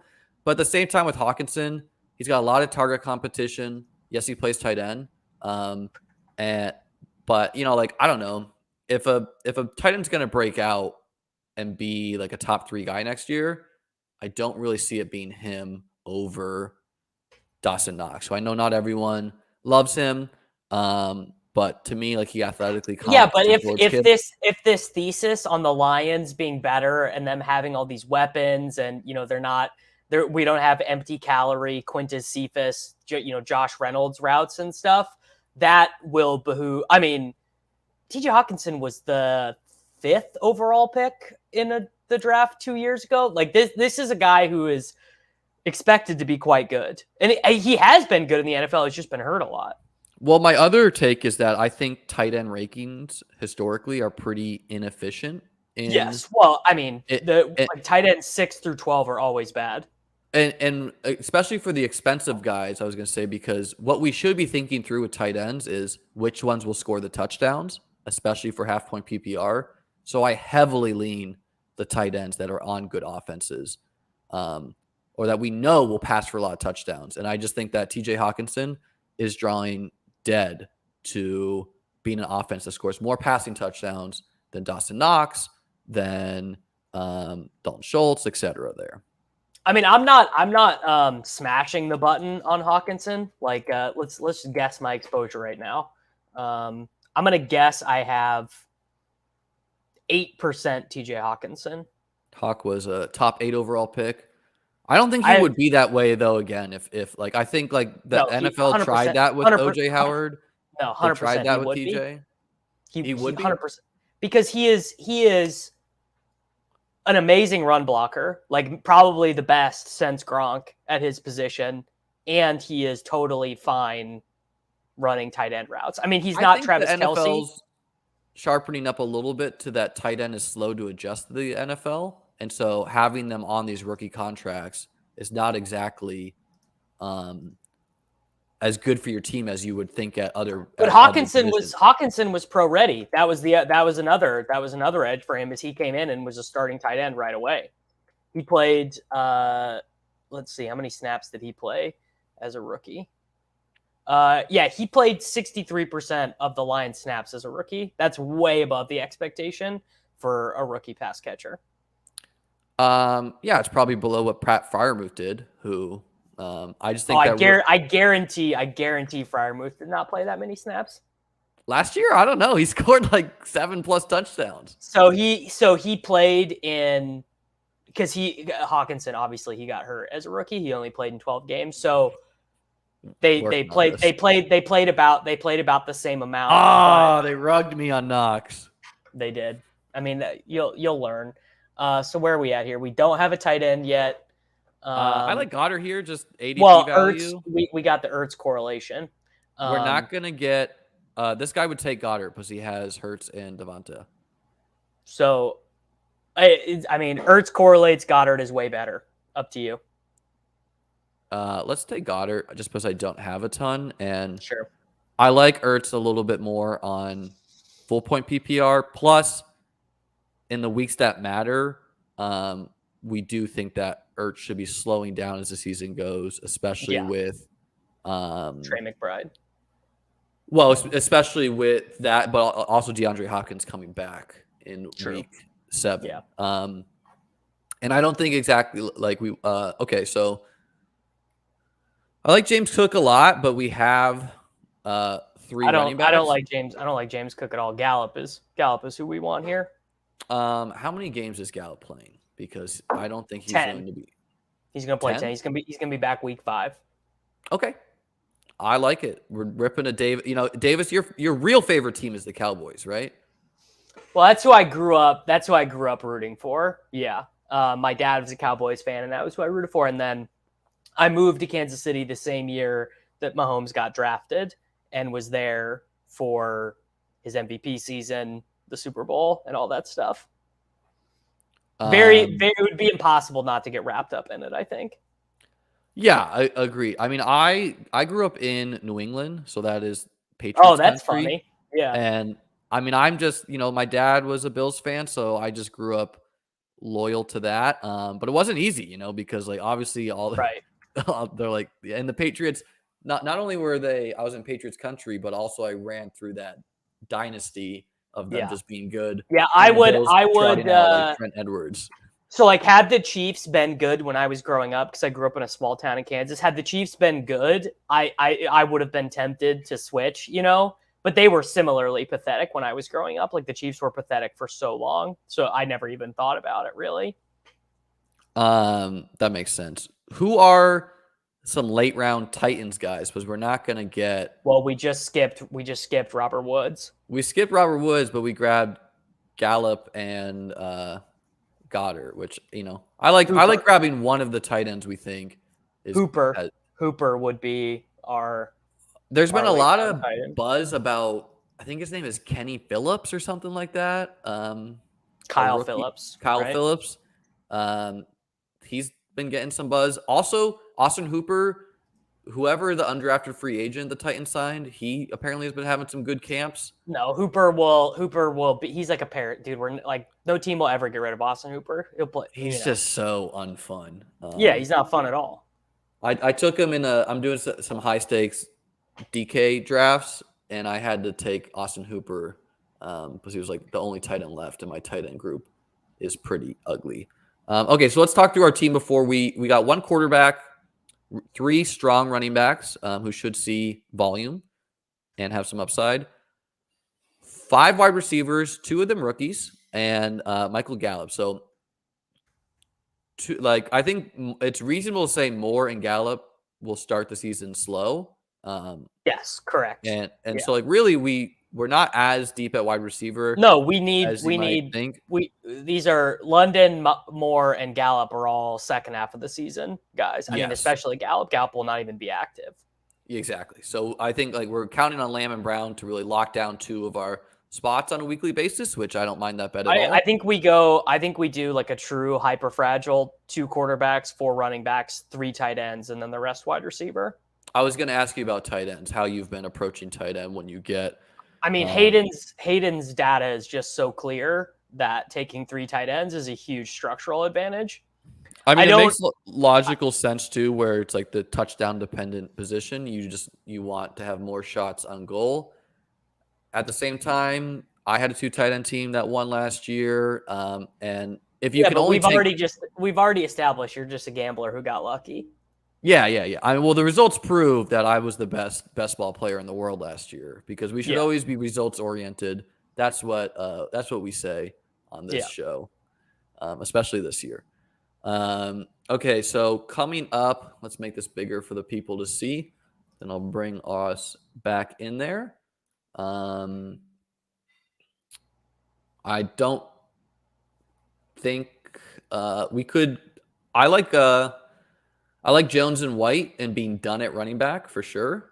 We also don't need to do that. I don't hate Devontae Parker. I don't have a lot of him, so I wouldn't mind getting some more of him. Sets us up gives us a good back stack.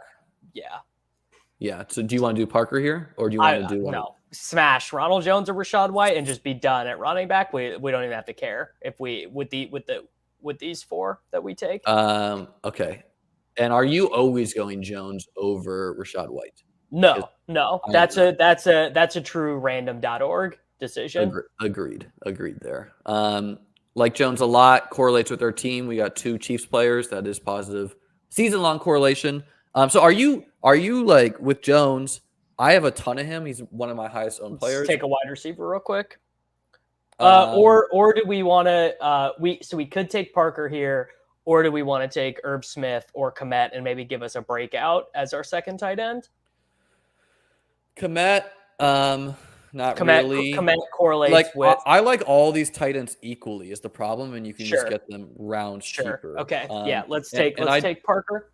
I don't have a ton of Parker, and it's just Same. like I think that Mac is going to be a lot better than people think. I think they're going to pass more than people think. And we usually want these pass catchers on statue quarterback teams who are good but not like amazing. You know, like Kirk Cousins teams. Like you want the pass catchers for Kirk Cousins. I think Mac Jones is a little bit on a Kirk Cousins trajectory.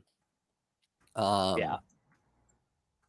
What were we just? Oh yeah. So Ronald Jones, are you viewing him as just like he's going to be like the goal line back? I looked up the size of all the Chiefs pass catchers. They're all like the same. Yeah. You know what's shocking is I think McKinnon's the heaviest, like based on like Google weights. Yeah. No, and which would make sense. I mean, I don't know if you were playing fantasy when McKinnon came out of college, but he was.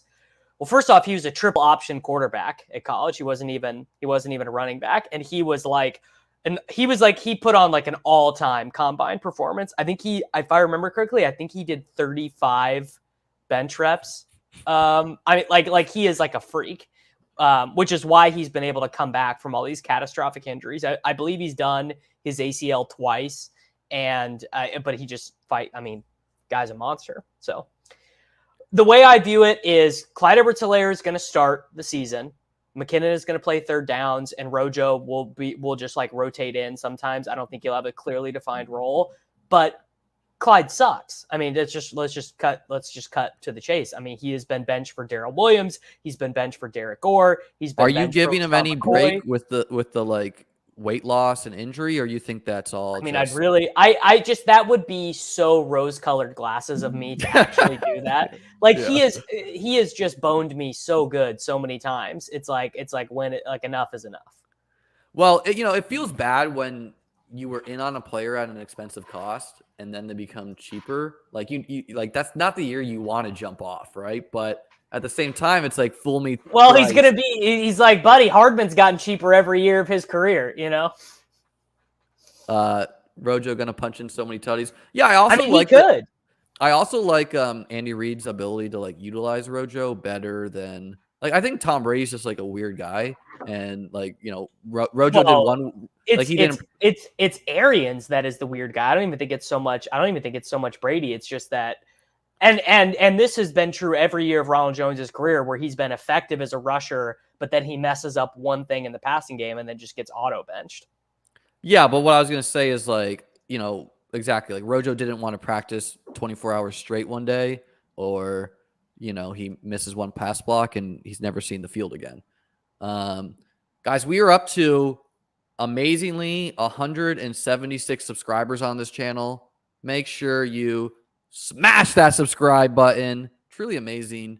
The community here. Gonna need that energy to carry me through a long day of streaming. I think I made a rookie mistake having one too many beers last night on that ship chasing stream, which I heard I was their first choice and there was no one else they asked before. Yeah, they didn't ask anyone else to be on the show, so that's good. That's good to hear. That was really thoughtful of them to have me on the day before my first stream. Also, it also seems like a funny thing that you're doing this on the first day of the U.S. Open. I mean, you probably don't care. I fill out golf DFS lineups here and there. Arguably, this is like a great thing to throw on the background while also watching golf. A little stream. Well, I have it. I have the golf on. The real reason why I'm doing it today is this is the anniversary for anyone who doesn't know. Because you bonked. This was the day that I drafted the winning BBM3 team. So I had a calendar invite set up early to get drafts in on this day. Okay, so we're coming up. We have a 1-4-6-1 build. There's some tight ends I like in this area. There's some quarterbacks I don't mind in this area. Let's look at what Toffee's doing. He's a real flexible team except for quarterback. And he has Mark Andrews, so that's good to know.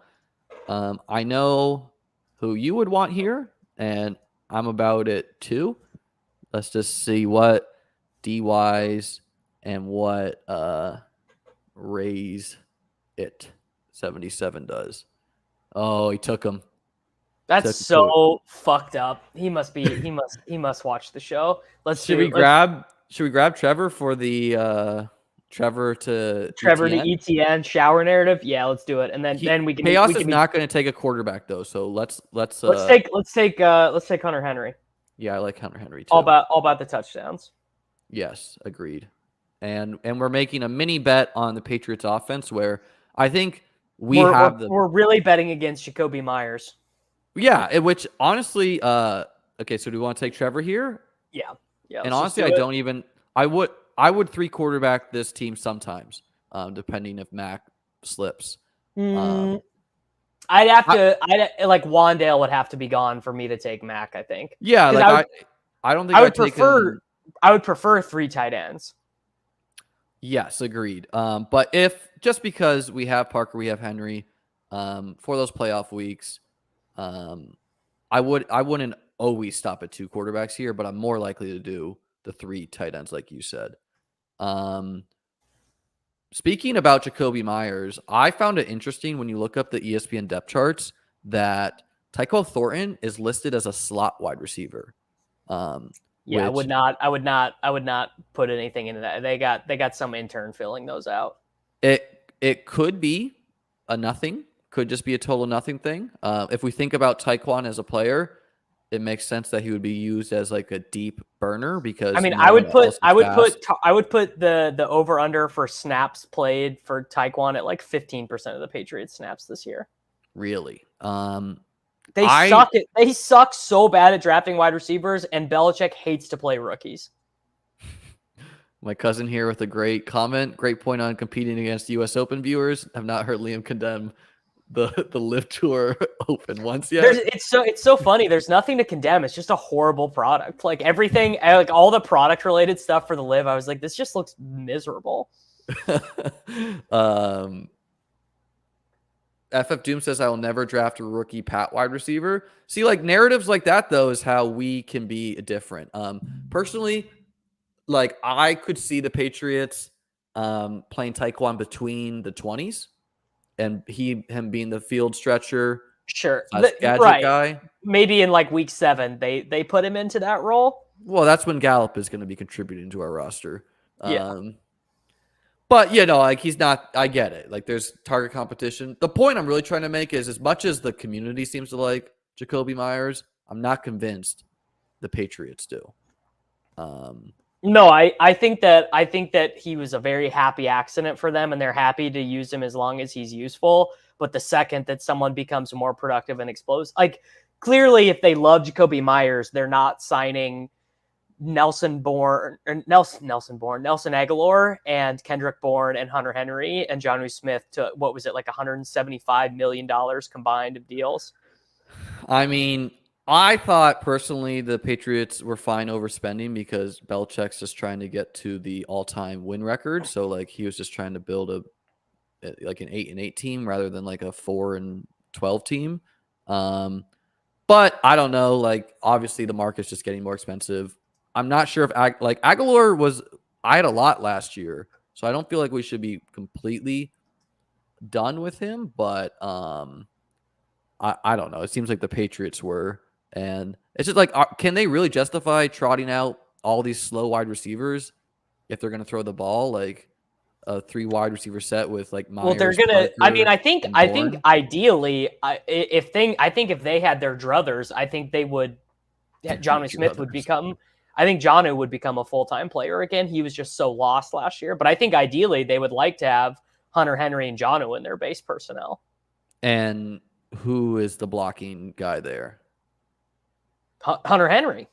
That's a little worrisome for our But it's like Jonnu, like they're so lost with Jonnu that there are pieces coming out now about like converting him to fullback. Like it's like I don't think it's going to happen.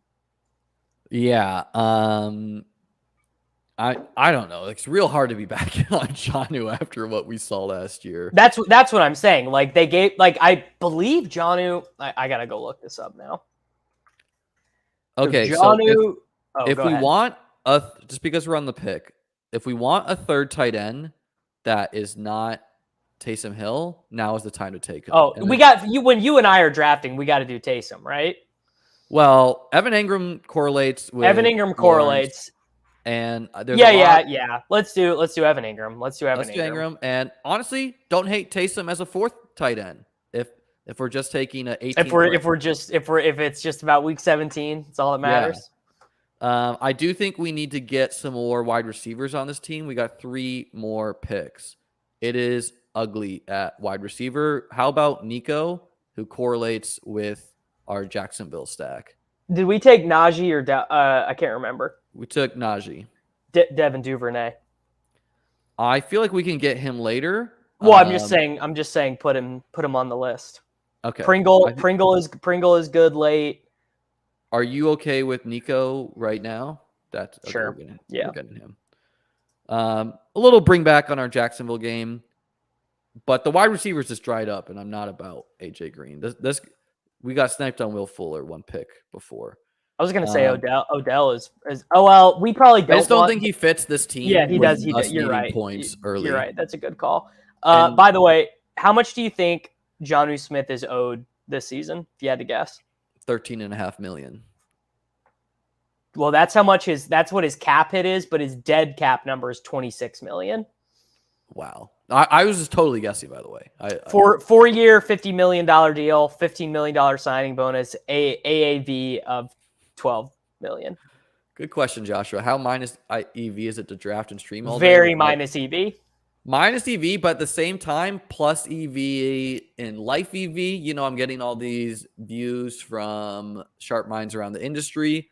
And it's a great way to just kind of like randomize your player biases, because everyone has their player biases. Something that everyone does is when a player burns them the year prior, a lot of people jump off the shift, and different players burn different people. Okay, so Taysom's gone.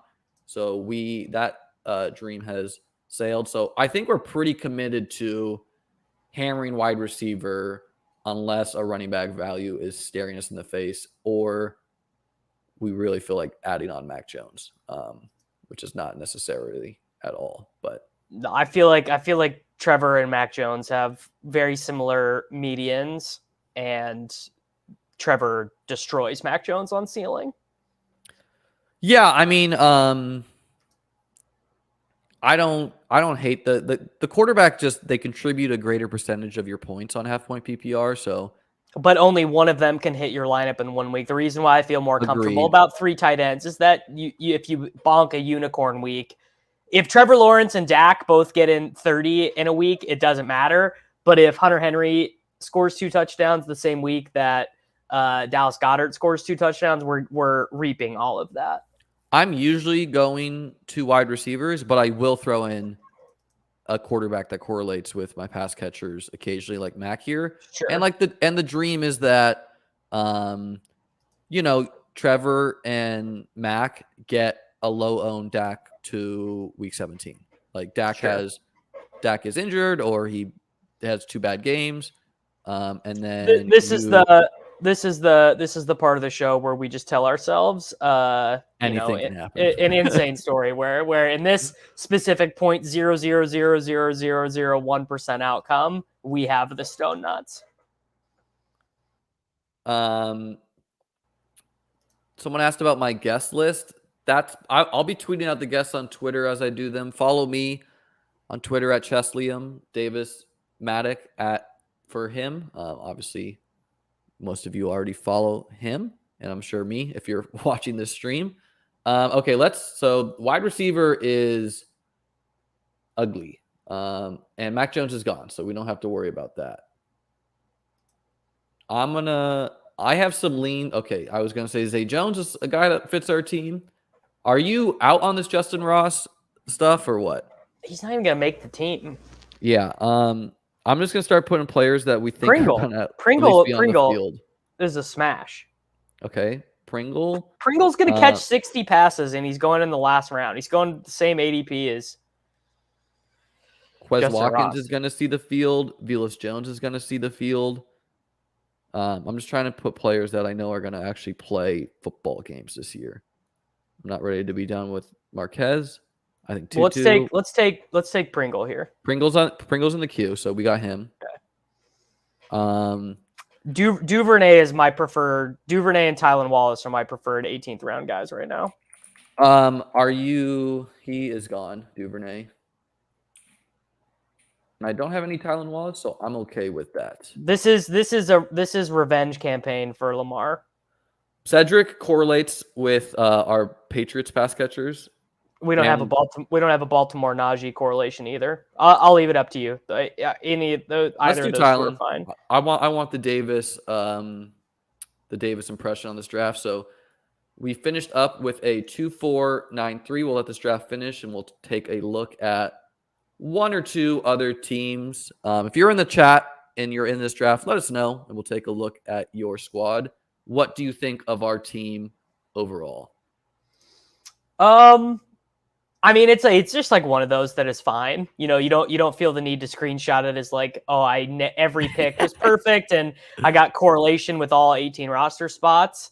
I mean, it's kind of how I like to build my teams for the most part. Aggressive at running back early, tapering off at running back when that starts to go dead, and just drafting a lot of wide receivers. I like this small Jacksonville Houston correlation, and I do feel like this is one of while we're talking about Galaxy Brain Liam theories. I do think that Sky Moore and Gallup is going to be a super uncommon pairing in the playoffs because of how few points they're going to score in the regular season, just due to the nature of rookie and being injured. So I do like that in the playoffs. And if Lamb and Brown smash, right, we can pretty much bring anyone with us to the playoffs. Yeah, I would say that this is a very balanced team. There's not a single position group I think is weak. We really only need 3 of our wide receivers to contribute on a weekly basis, because we're going to get some tight end flex weeks, and we're going to get a lot of running back. We should have three passable running back scores a lot of weeks where one of them is not injured or on bye. Yeah, and I think it's reasonable to think like maybe Devontae Parker starts hot and then slows down, or we have some guys that can carry us with these rookies. I don't think Drake London, we should be worried about him starting slow really at all. And then it's just can we get Gallup and Moore there?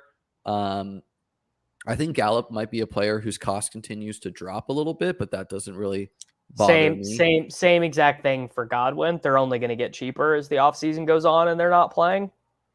Yeah, let me rename this one. Davis Mattek. No. And let's take a look. We got a little bit of time here. So the 12 hole asked us to take a look. Let's take a look at Chaos's team. So he went Hurts and Fields, 2 Konami I love that. Yeah, love that pairing.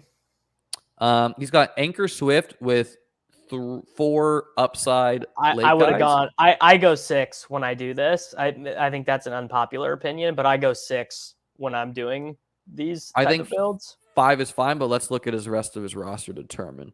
So wide receiver, he's got a lot of just a lot of guys. I'm taking Kenyon Drake over Velus Jones there 100% of the time. For this team, yeah, maybe. And then 2 tight ends makes a lot of sense. So yeah, really, he's going to just need Mark Andrews and Swift. Not a ton of week 17 correlation. Maybe. Yeah, no Saints coming back with the Eagles. Very minimal. So he got the Velus to Swift. He got the Pollard by himself. No, he's got the Browns and Washington a little bit. He's got 2 rookies who are pretty exciting athletically. And then I'm not a Dotson guy, but his price is good at this point. Yeah, I mean, it's hard. A, they could trade Terry, and B, the reports seem pretty good on Dotson. Okay, Lance and Ryan, no complaints there. He's got your guy Kenyon Drake here. Pretty good running backs. Real strong wide receiver core. Probably don't need to add in some of these guys, but it's fine. Where are you at, Tyler Higbee? It feels like it's like picking up a nickel off the street. It's not that exciting, but you'll still do it, right? Yeah, I mean, last year I had none because I didn't understand his cost. But he's probably good for 600 yards and 4 touchdowns, right? So they have Jacob Harris, the like real exciting athletic freak last year. Yeah. And then what did they start doing in the Super Bowl? Kendall Blanton. Yeah. And so like, I think, is there some like hangover from Kendall Blanton, like playing? No, and like, that's why people are worried about Higbee no, I mean, we were just talking about not holding on to your priors too much.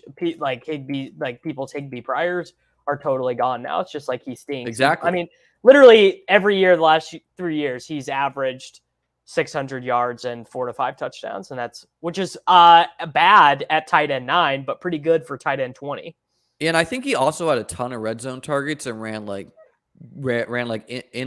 ran bad. Like he got like, well, the thing that would make Higbee different from your average round 20 tight end is he does have some insane spike weeks in his range. Like he's had multiple career 3 touchdown games, I believe. Yeah, and obviously we love the offense, which we want tight ends on good offenses with good quarterbacks. So Higbee, not a player I have a ton of, but I should be working it in. Bryce Hopkins was like a 5th. Who's Bryce Hopkins? Is that Bryson Hopkins has been on their practice squad dead ass for 3 years. He's never getting off. He's like Bryson Hopkins is like the you like him in theory player, but he's never like. Jacob Harris last year was not in the player pool for Underdog. He was listed as a wide receiver on DraftKings, but he's there because he's a converted wide receiver. Wow, we even have news on this undrafted player. That's amazing. Yeah, I would never draft him in this format, but I have him rostered in my 30-man best ball dynasty teams. Hell yeah, we love to hear that. Okay, so pretty strong team here. Thanks so much for coming on, Davis. Always a blast talking with you. Anything you want to tell the people before I take a quick break before our next guest? No, I mean, I just hope that your wire for $500,000, goes through. I hope that I'll be bringing a briefcase full of cash. That works. And I'll be hand delivering that for our win. And I think honestly, we're going to sweep the regular season points, which by the way, from the research I've done, this roster is live for regular season points. Yes, it's kind of hard with Gallup and Moore, but we did not overinvest at the quarterback position, which means that we gave us a chance to hit on the league winners at running back, wide receiver, tight end. I would have felt a lot better about this team had we taken Ramondre Stevenson at some point. Over who? I mean, I guess probably. Are you just saying you want to get him on every team, or? Kind of. He's kind of my Ramondre is kind of my thought of like who is going to be the highest win rate guy this year. That's interesting. I like Ramondre a lot. I had 30% last year on Underdog before he got expensive, and he obviously came down the late. It's hard with New England because I do think it's very possible that Ramondre is just not the third down back if James White is. And he might just not play. Like him getting like 400 yards and 1 touchdown this season is totally in the range. Yeah, and Ramondre could also miss a pass block, and then we're not going to see him for 2 weeks.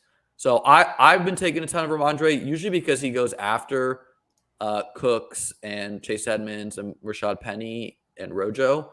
Like on drafters, he goes pretty late on DraftKings too.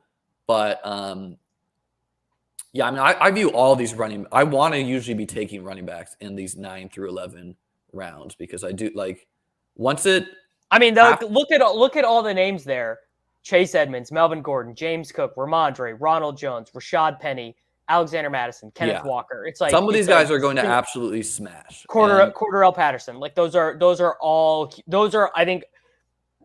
Any of those guys I could see being this year's answer to last year's Fournette, James Conner. Agreed. And after Rashad White, it kind of dries up for me. I'm not really in. White to Spiller, White to Pierce. I mean, D Hendo is a great pick, but he has, I think, very little standalone value. It's all contingent value. It's hard. I mean, I could he could play third downs. He could play third downs, and he was good, last year. All right, guys. Well, Davis, thanks so much for coming on. I'm going to take another quick break before our next guest. I'll get that tweeted out right now.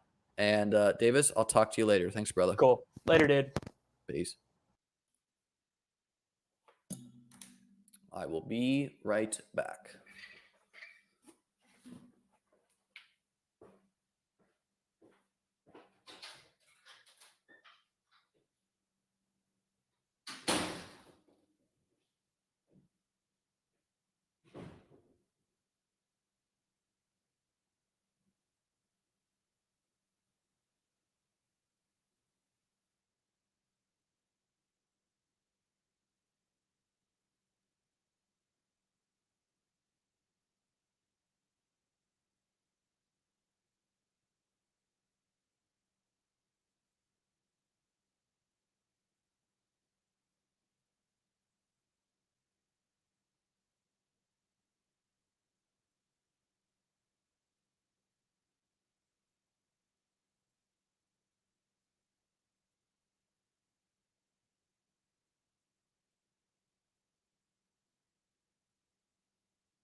All right, guys.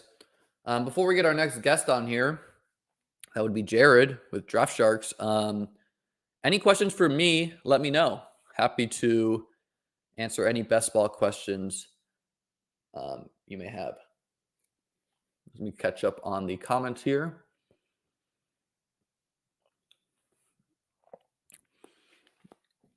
And this may shock you guys, but I woefully prepared for this. Going to be trying to steal snacks between guests. Got myself a banana right now. FF Doom, do we know for a fact James White is in dust? We don't. But at the same time, if he isn't dust, he's an asset, especially on full point PPR.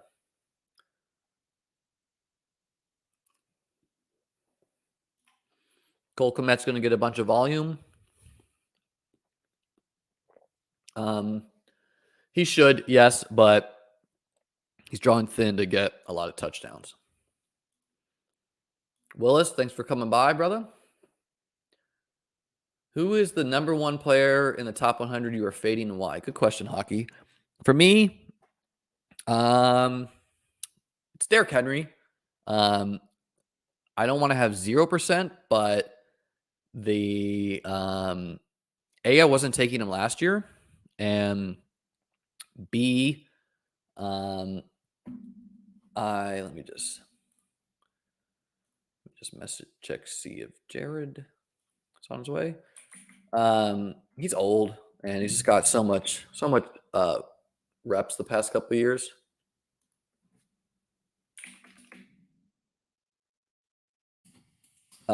Congrats on the channel launch. Thanks, Mies. Are you drafting any Snoop Connor? I've not been getting there. I've seen some people taking him. I think I'll wait for the camp reports there on Snoop. What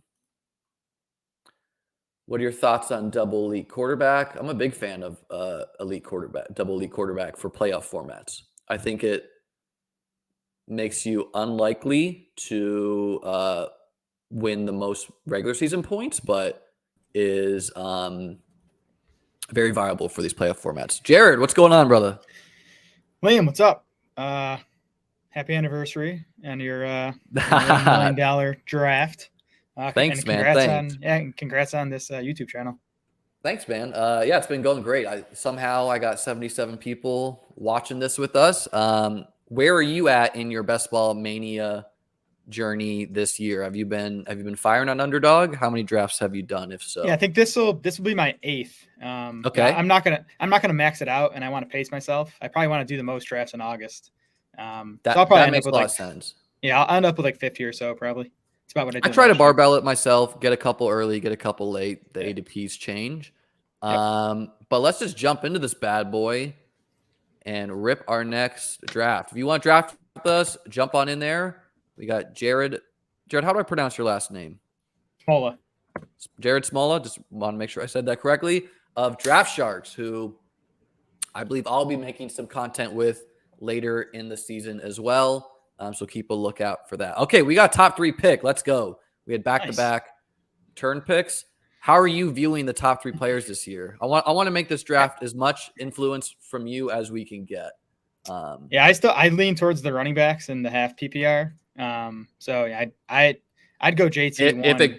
If it goes Taylor McCaffrey, are you not taking Cup or what? No, it's Cup. It's Cup for sure. I think those 3 are kind of a tier of their own. Agreed.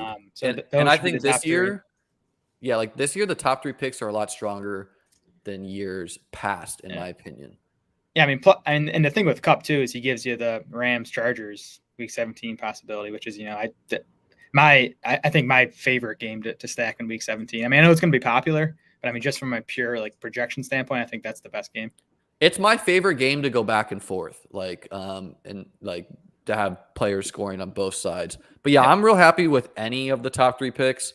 Wow. Okay, so Kelsey went 101. Someone's getting different at the top of the draft. So let's go, Christian. Okay. Yeah, I'd go CMC. Right. We'll just queue it up here so we got more time to chat. I mean, I personally randomize Cup and McCaffrey. I'm going to try to get even on both. I understand some people do not want to take Cup. They kind of view they're taking him at his ceiling, but I mean, it's just real hard to get much worse than he was last year, and last year was fucking amazing. So I'm in on. And if you look at his season last year, there was nothing outlandish about it. He saw a bunch of targets, he was efficient, but it wasn't like he was super crazy. He had an 11% touchdown rate where he was at 9% for his career coming in.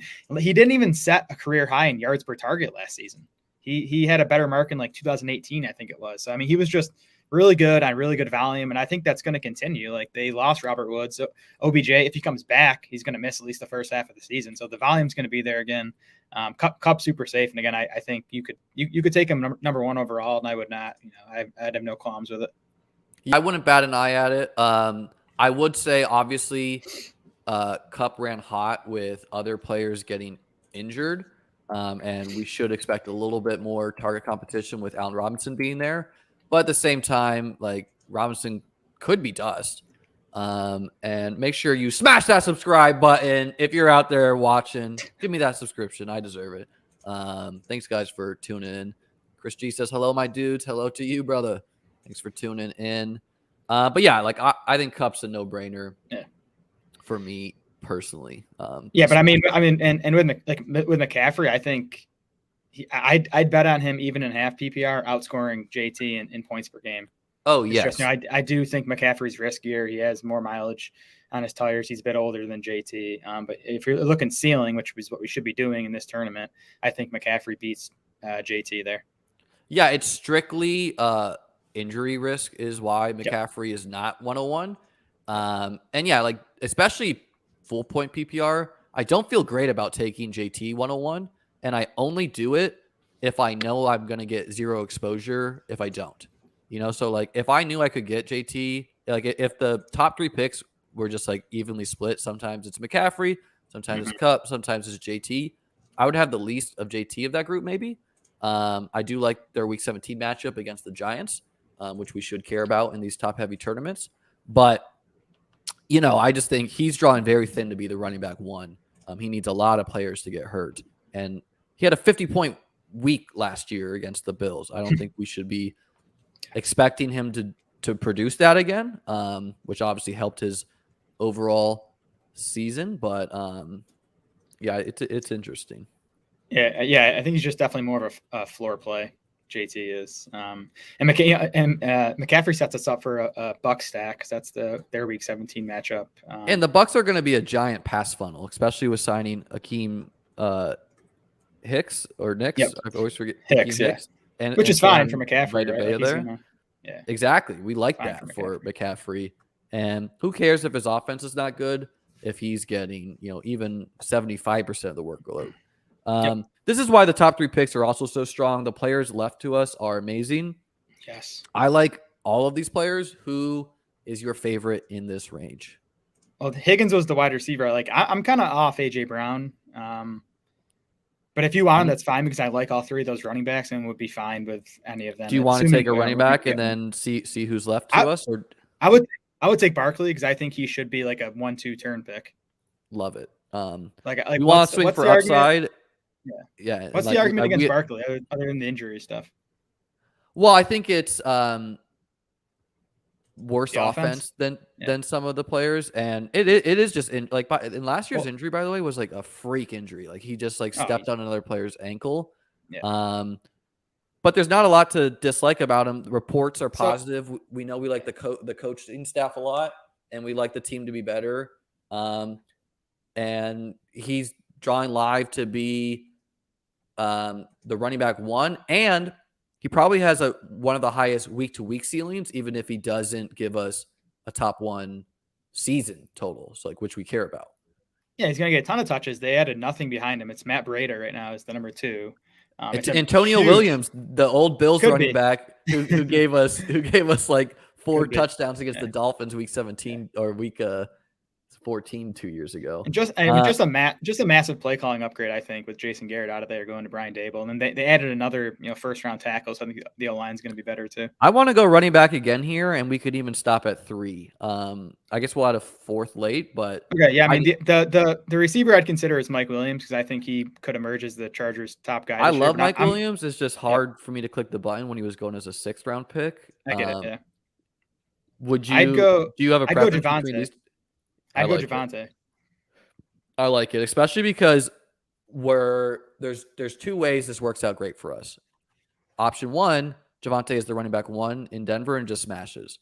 Option 2, Javonte does not have a great regular season and therefore is a lower advance rate player, but we're able to drag him to the playoffs because we have Saquon and Christian McCaffrey, and then he turns it on for the playoff weeks where all the money is.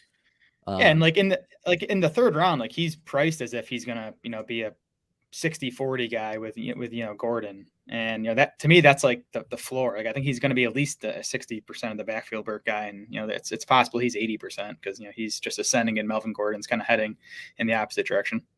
Why are you a little bit down on AJ Brown? Because I'm not. I got a lot of AJ. Target competition and what I think still going to be probably a run leaning offense. The run leaning stuff versus pass heavy stuff, I think philosophically the Eagles want to pass the ball, but Agreed. They were forced to run it kind of down the stretch. So I think they're gonna, give passing a shot again. Yep. And I don't know. I just want to be on the Eagles as a team that can make the next step. They're a lot of fun.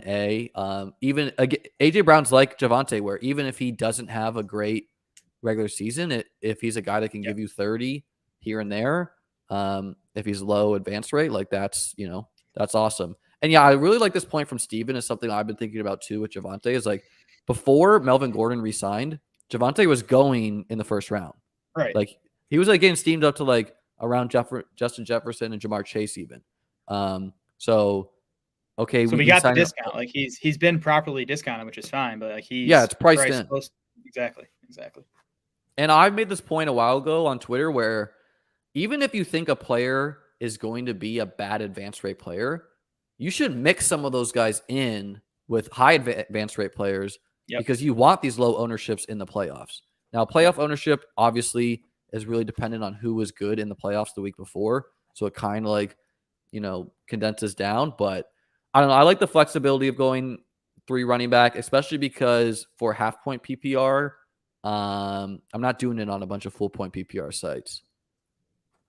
Agreed. I like starting heavier running backs early in Underdog. Now, it still seems to me that people don't factor in enough that this is half PPR. I think a lot of folks draft on Underdog like it's full PPR. Yes, I agreed, but like needing to start the 3 wide receivers does matter a lot. Yep. Yeah.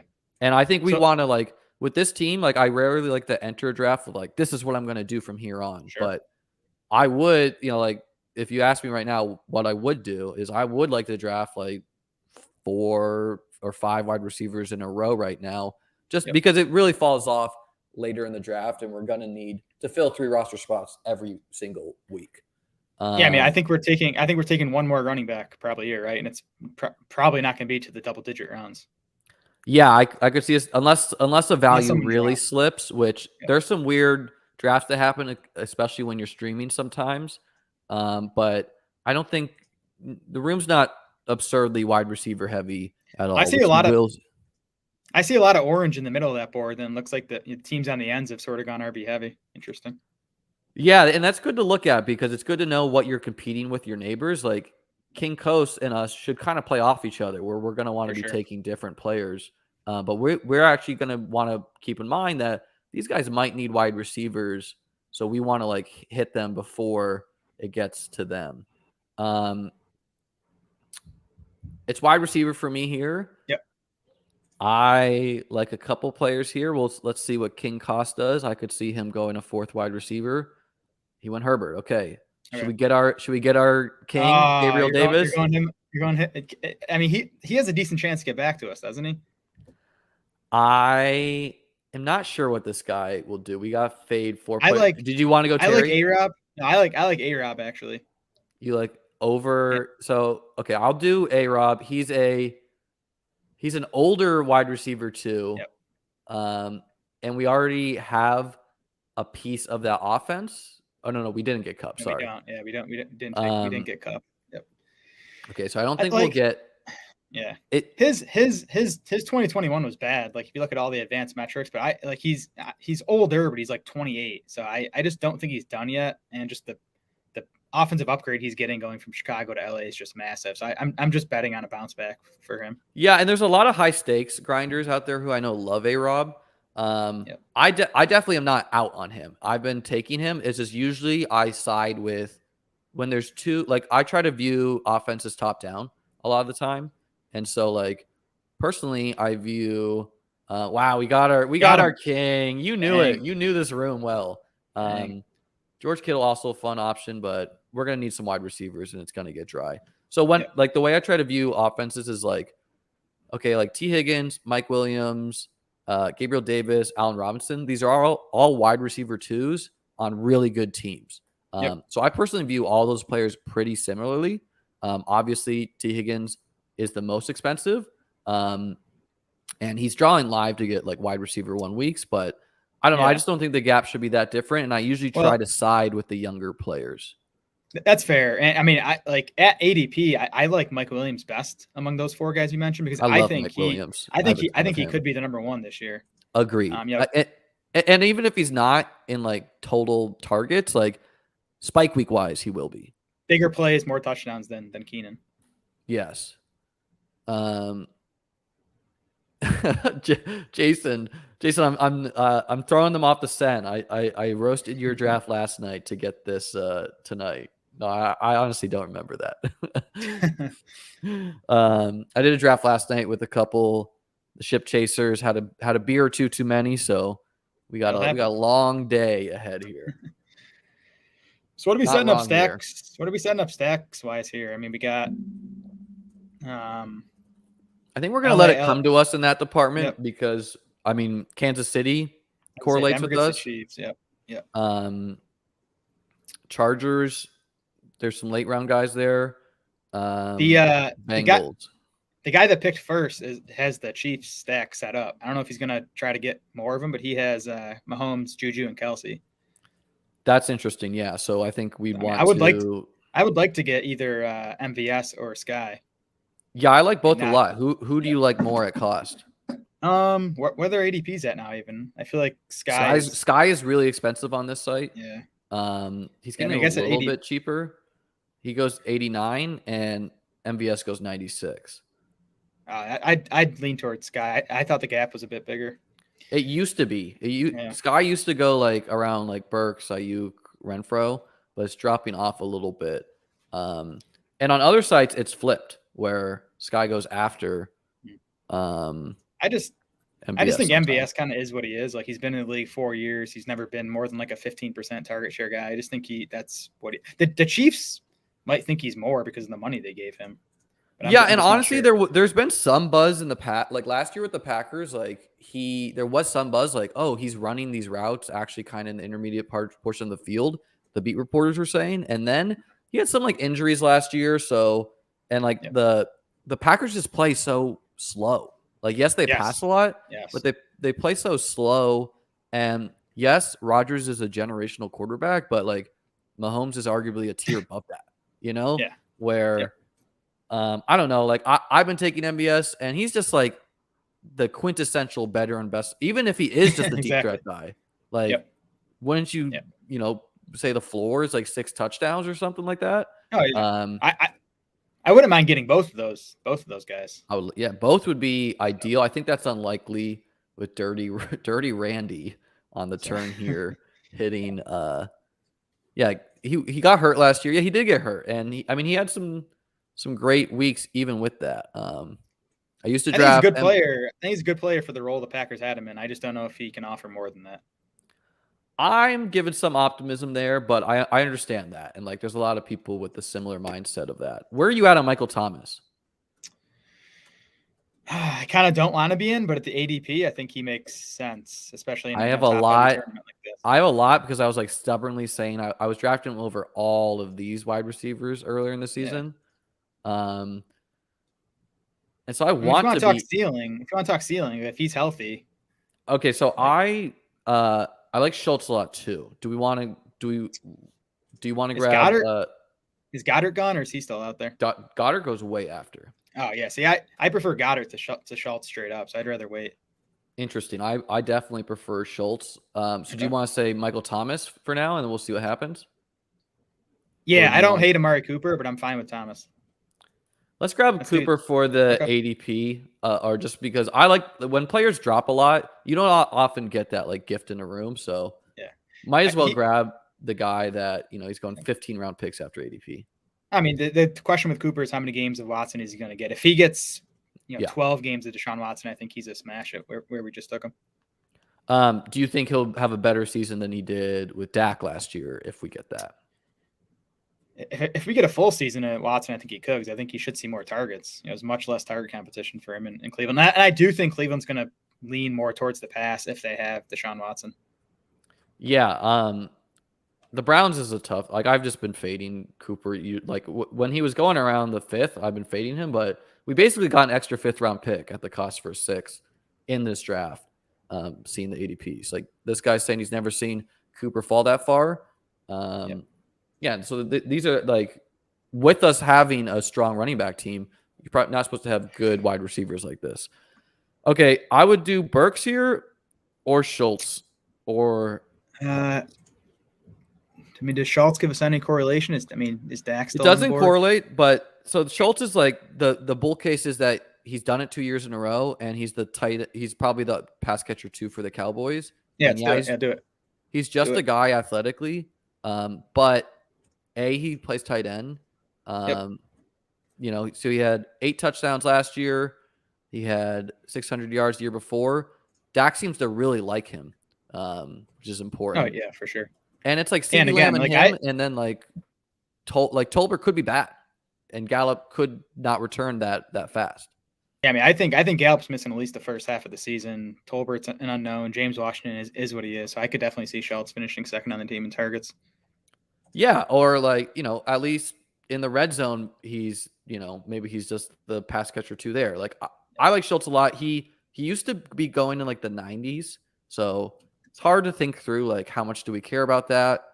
I seem to lean to not care about it that much with us being this early in the draft process, but I also try to build my teams where I almost always want to get one tight end I feel good about. And we're setting up to be done at tight end where we could hit a Knox here, we could hit a Goddard here, and just stick with 2. Goddard is a guy I'm a little bit down on this year just with the addition of A.J. Brown, and I think he is the pass catcher 3 there. Do you view him as the pass catcher 2 over Devonta Smith? I honestly think all 3 of those guys will be pretty close in targets. Yeah. So that Nick Sirianni offense, he comes from the Frank Reich tree, and that they always heavily utilize tight ends. So I think Goddard's going to remain a big part of the offense, and he should. He's just really good. He led tight ends in yards per route run last season. Goddard did. So I just think he's too good to be phased out too much, despite the addition of Brown. That's a good point. I mean, I had a ton of Goddard last year, but it was, I am on AJ Brown, so it's harder for me to click the button this year, especially because I personally do prefer Knox straight up to Goddard and Hawkinson. I know You're crazy. You call me Homer if you want, but plenty of have.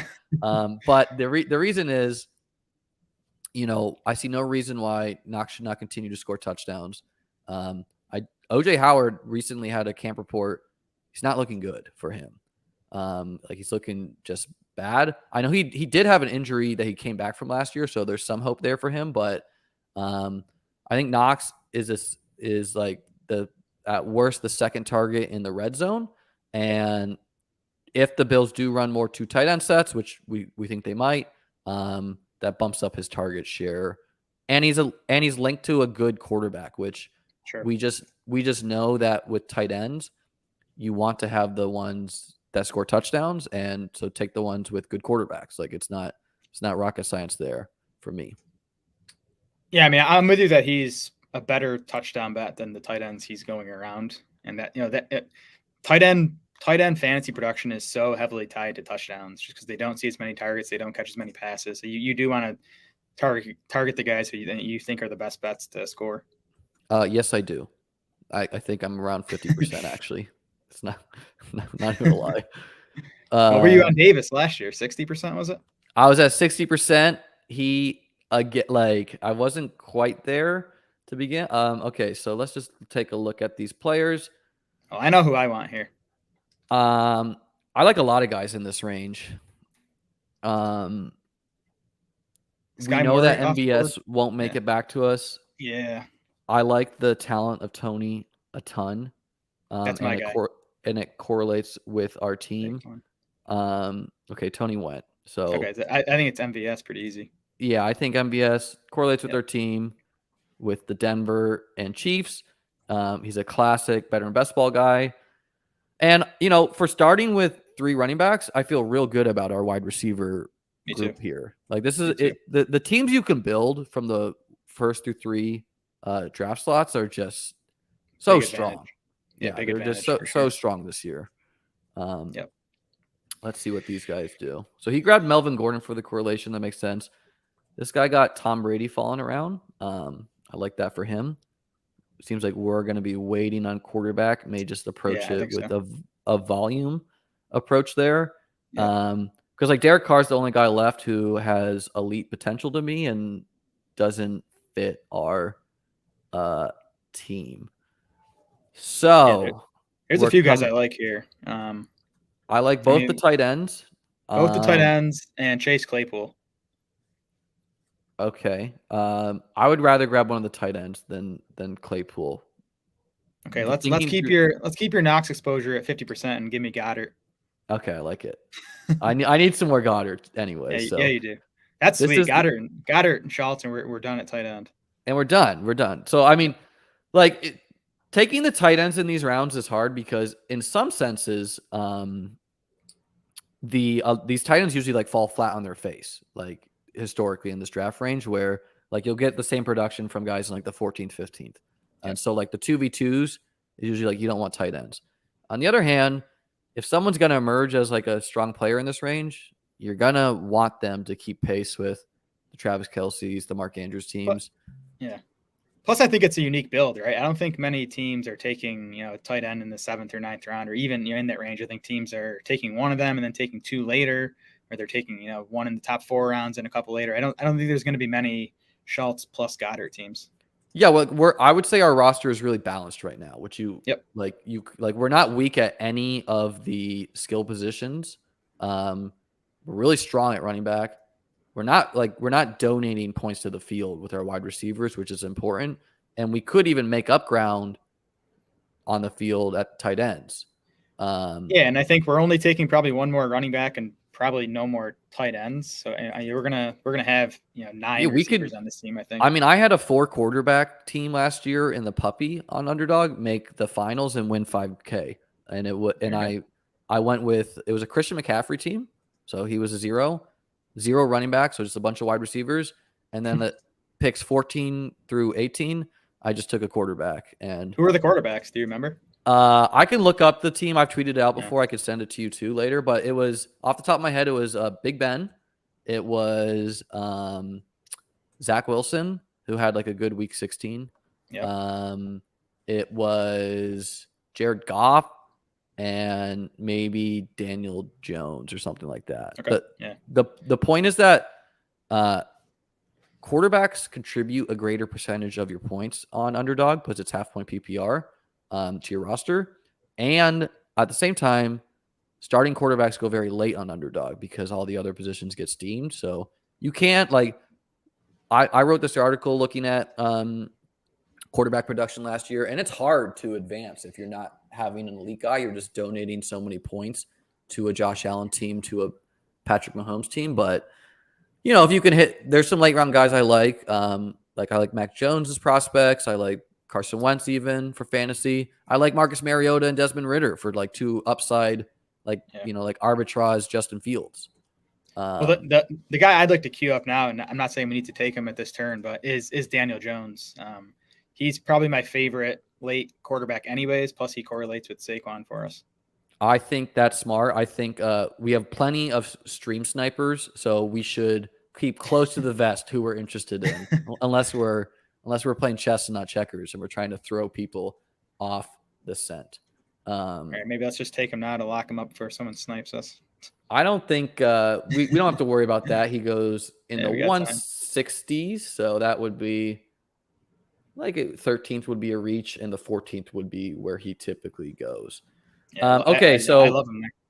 I like these 3 running backs as a 4th. It would be really investing heavily at the running back position. Yeah. I view a lot of these wide receivers similarly. And I don't want to go quarterback. Okay, yeah. So I like Edmonds if we want a running back.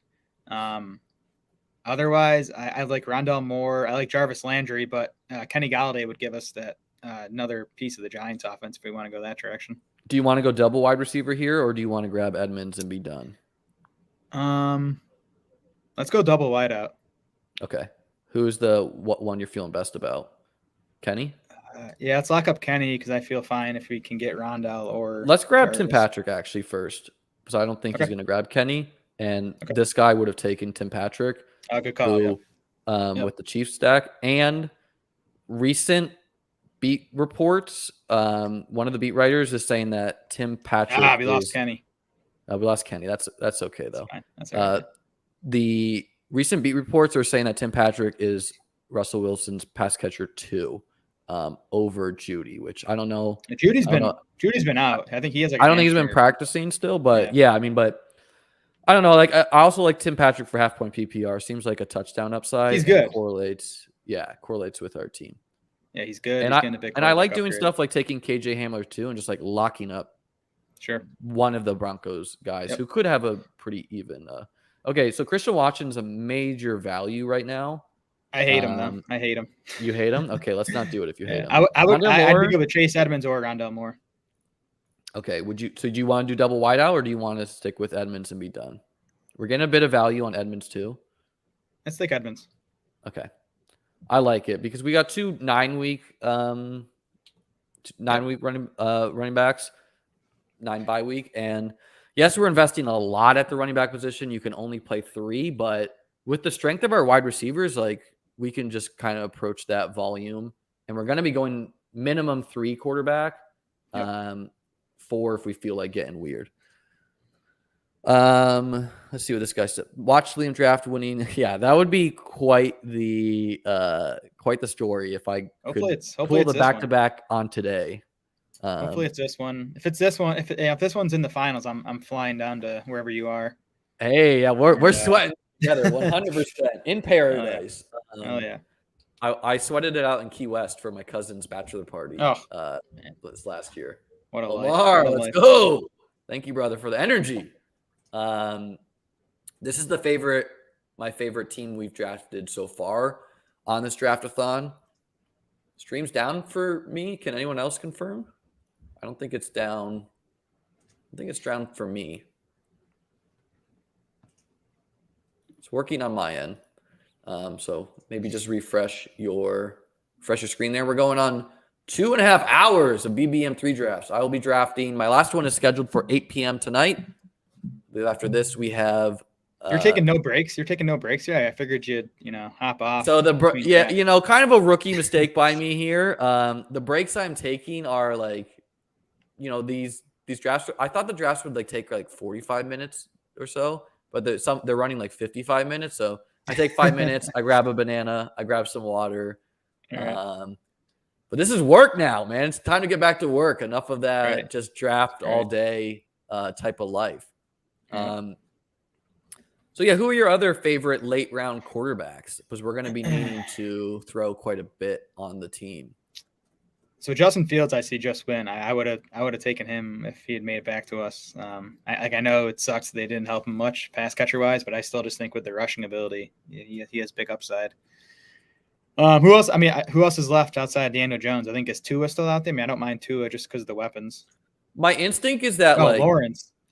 My instinct is that the Tua, especially it's probably an overpriced price for these mid-tier quarterbacks compared to where the tail end of the elite guys go. But at the same time, you need some quarterbacks to give you points. Tua correlates with our team, so for our team, we would Tua to chase at least, and backdoor some Dolphins guys. Yeah, so I don't mind Tua. Trevor Lawrence is my favorite, I think, actually. And then the other guy I think we should consider is Deshaun Watson. Yeah, so where are you at on him? How many games are you thinking? I honestly I have no idea. Me either, and I don't have a lot, so I'm very happy to. But yeah, but it's round it's round 12. We have Amari Cooper, and I think Deshaun Watson's going to be a top 10 quarterback in points per game. If he will play, he'll be around top 5. Is my guess. The one thing with Deshaun is quarterback usually isn't the separator for you, and if we do take Deshaun, I might even want 4 quarterbacks just because I feel so strong at all of our other positions. Let's get weird and go 4 quarterbacks. I like Jameis a lot personally. We don't have any Saints pass catchers, but he's got the 30-point upside in him on a week-to-week base. Okay, so Tua went. Let's take a look at the other positions. Running back, we're done with. We could continue just Jahan Dotson's getting a lot of good camp buzz and is a rookie. I like that pick. I like him. Okay, let's take Jahan, and we're going to keep on kicking the can down the road with the quarterback. We got 1, 2, 3, 4, 5, 6 picks left. So I wouldn't hate a 4-4-8-2 or a 3-4-9-2 for our roster construction. I think we should consider Deshaun at this next pick. Yeah, let's see what these guys do. I'm happy to take him here, and he correlates with the Washington player. Yeah, we're playing for $1 million here. We're playing for $2 million here, right? Well, $1 million regular season and $1 million and $2 billion in the finals. So yeah, playing for a lot of money. Let's if we get 12 games out of Watson, I think he's a great pick in the 13th round. Yeah, I mean the recent reports is just I'm just feeling it's more and more likely we're not going to get him, but who cares? If you're going to be drafting a lot of teams, you can't totally X them out, which I've kind of been doing so far. I'm just okay, let's see what happens. But he was going in the 9th round a month ago, wasn't he? Exactly. Yes. So, let's see what some comments, guys. Any questions you have, please let us know. Always makes the streams go flawlessly when my four puppy quarterbacks were Matt Ryan, Zach Wilson, Big Ben, and Goff. Oh my God, that's so gross. And like, also I got like 11 quarterback points week 17. By the way, There you go. so at the end of the week, at the end of the first half, week 17 games, my puppy team was in first for 50K. Because it had like Ramondre on it, and it had Jamar Chase, and so I was like, okay, and like my BBM team was doing really strong, but I was like, okay, like worst case, like I'm doing good in the puppy, but I'd much rather do good in the BBM too. You would have been like invested. You would have been investigated by Underdog if you had won both those. And I only drafted like 8 puppy 1 teams, or something like that. I usually, like, just with the amount of volume I'm doing, I'm usually not firing at the puppies if it's a smaller prize for first, because I'm a degenerate and we're trying to chase down big prizes over here. But yeah, so I like our team a lot right now. I feel good about our 6. I think it's different. Yeah, and waiting on quarterback and just going volume is definitely different. We got some overlapping buys. I'm not too stressed about that personally. Yeah, me either. We should be locking in like a 10 to 15 point week, we hope, at tight end, which tight end is important. A lot of people think you can just make it up with volume, and that's like a yes and no. You need to like, late round tight end worked great last year because you could get guys like Gronk. You could, like, some people, you could get Schultz. You could get Dawson Knox. I don't know if those guys exist in today's draft landscape. In the late round guys, I do like Noah Fan is a guy I like a lot who goes really late on Underdog compared to other sites. But at the same time, we know that offense is not throwing for a ton of touchdowns likely. That's the guy who just went's my favorite late round tight end in Joku. Joku? That would have made sense for our team even. Yeah, I know. And he's a fun guy because even if he's like a high ADOT guy, so even if he is just spiking with us as our third tight end, even though we don't need it for this roster construction, would have been interesting. Yeah, I mean, he's a freak athlete. He was a first round pick. He had a really nice second season, and he had some injuries. Austin Hooper blocked him, but Hooper's gone, and the Browns just paid Njoku. They gave him a big deal, so I think he's like one of the highest paid tight ends in the league. It's really just like what are we getting out of Deshaun, and at the same time, like, is Jacoby a tight end targeting guy? Like, some quarterbacks just like love the tight end. Yeah, I don't know. I'd have to look into it. I mean, he's not very good, Brissett. So it'd be he's not very good, but it'd be a problem. Okay, so we can get your guy Daniel Jones here. Do you want to do that? Are the teams behind us a risk to take him? I guess the one guy only has one quarterback. Dirty Randy is not going to take a quarterback. Okay, who does that guy have any Giants? He has Galladay. He has Galladay. That's Jake Jones. Yep. Okay. And then even unstacked, I wouldn't mind one of these quarterbacks on. Well, I mean, if we want one more wide receiver here, the guy at the top of the queue correlates for us. I like that too. And it gets a bit of a drop off after this. Yeah. In this pocket, sometimes we can get. I guess really getting steamed up on this site. Yeah. I guess Bell or Wan'Dale Robinson still out there too, because we have the Giants. Wan'Dale we can definitely get later. Okay. I also Matt Ryan correlates with our team, and Jameis went. So Dirty Randy did go 3 quarterback. This is not good for advancing purposes, but I mean, he has a ton of Saints on his teams. He has all the Saints pass catchers, so I get it. Yep.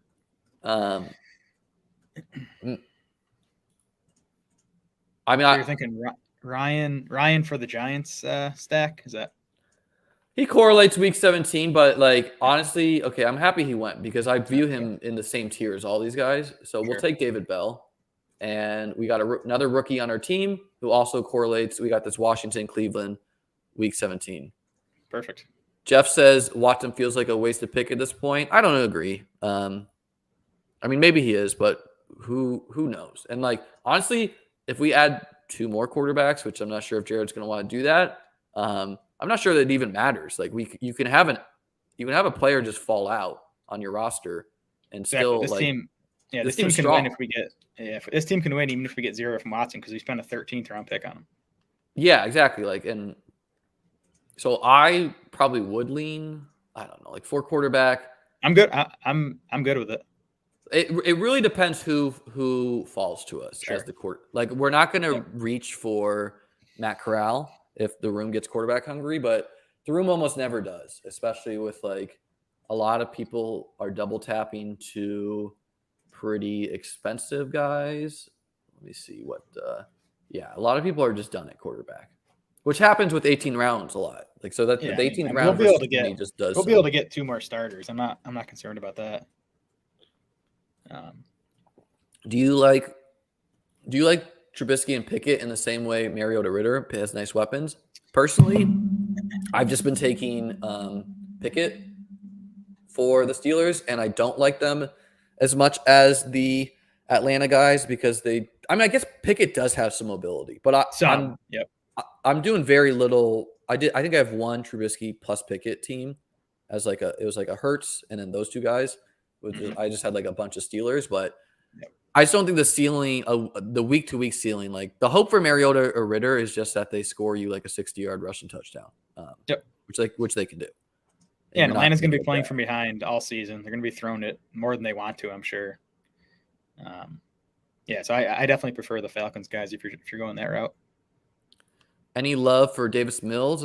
I do like Davis Mills as like just a spike. Like, he's going to give you at least 2 30-point weeks probably. Yeah. And like he showed something last year. He was not terrible at the position, and they should be I've been drafting I've been drafting a lot of Brandon Cooks, so I have Mills stacked with him a few times. And man, I don't know, that Jaguars Texans week 17 game seems gross, but it's going to be indoors. Game. It's going to be indoors. I like the Jag side of it at least, and if you can run it back with a few Texans, I think it could work.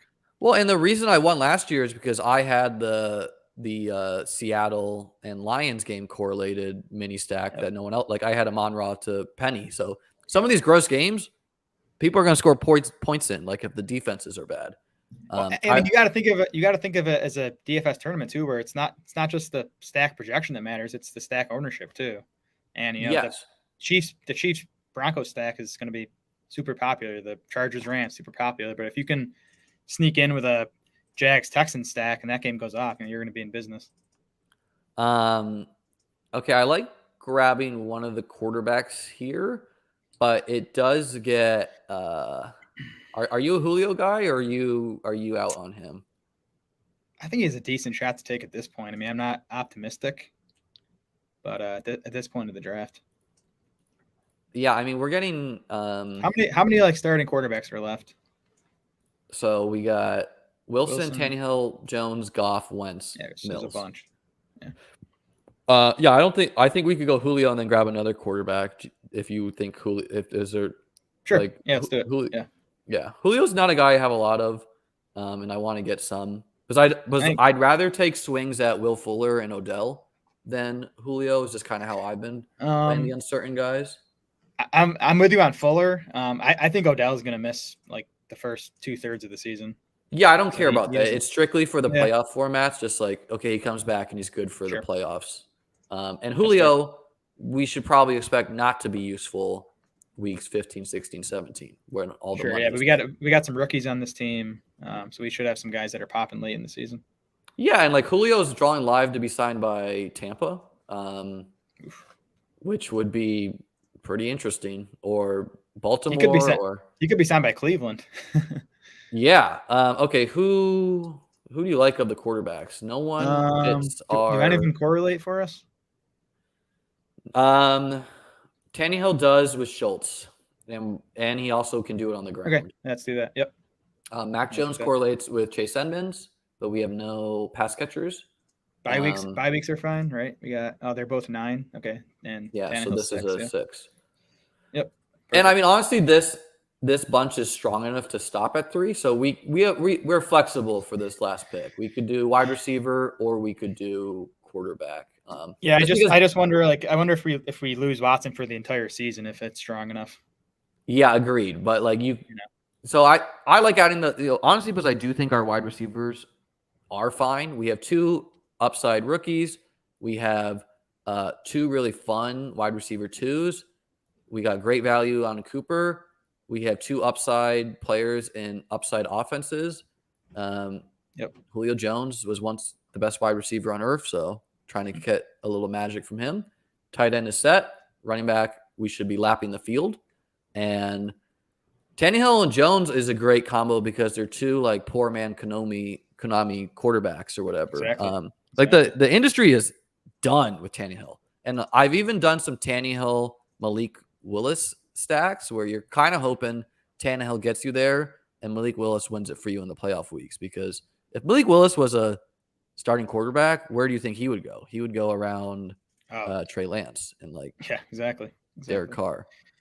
But at the I mean, same Tannehill's weapons might be better this year than they were last year because AJ Brown was banged up a little bit. Julio Jones did nothing. And now they have Treylon and Robert Woods. Tannehill can still run it. So I mean, I think I thought he was overvalued last year, but I think he's undervalued now. Yes. Yeah. And that's the industry, everyone's bias. They got spurned on Tannehill last year. And so now they're out. And he's like pretty much the same bet where you're just hoping that he scores rushing touchdowns. And he usually gives you like 6 to 8 on the ground. For sure. Jeff says, I get the game stacking, but I don't think it's a must to win the title. You can have non-core that goes off and win it for you. Agreed. It's not a requirement, but I think a large portion of the time it will be on the winning teams. It's just tougher to find guys that go off that aren't correlated, right? Like it's possible. It's just less likely. A couple people in the chat saying the quarterback I would like to get here. The reason why I didn't the last round is because I thought he would fall. So I like Wentz here. Correlates with our Cleveland-Washington game. We have Dotson. We have Bell. Mac Jones obviously has no risk of getting like benched this year, which Carson has some risk with them drafting Sam Howell in the 5th, but it's pretty minimal. And I personally think the weapons that Washington has this year is significantly better than what Wentz was throwing to with the Colts. Sure. The only question is how much worse is that O-line and what does that do to Wentz? And Wentz is like Tannehill and Daniel Jones, where he gives you a little bit of a rushing upside. He's like Aaron Rodgers of old with his like amount of rushing production he can give you. Yeah, I mean, if Browns Commanders goes off week 17, this team's looking mighty fine. We got Brown. So we got the Browns Commanders correlation. We got we got some Chiefs Broncos. We got the Chiefs Broncos. We have the Titans Cowboys, which previous guest Davis says that he really likes that game. I wasn't too on it. He just thinks both defenses suck, basically. And basically the hope is that Watson comes back for the playoffs. We got Colts Giants correlation. And we got a good mixture of rookies and like gross vets. And then just, 2 upside tight ends. Yep. It's unique. I think from a roster construction standpoint, it's definitely unique.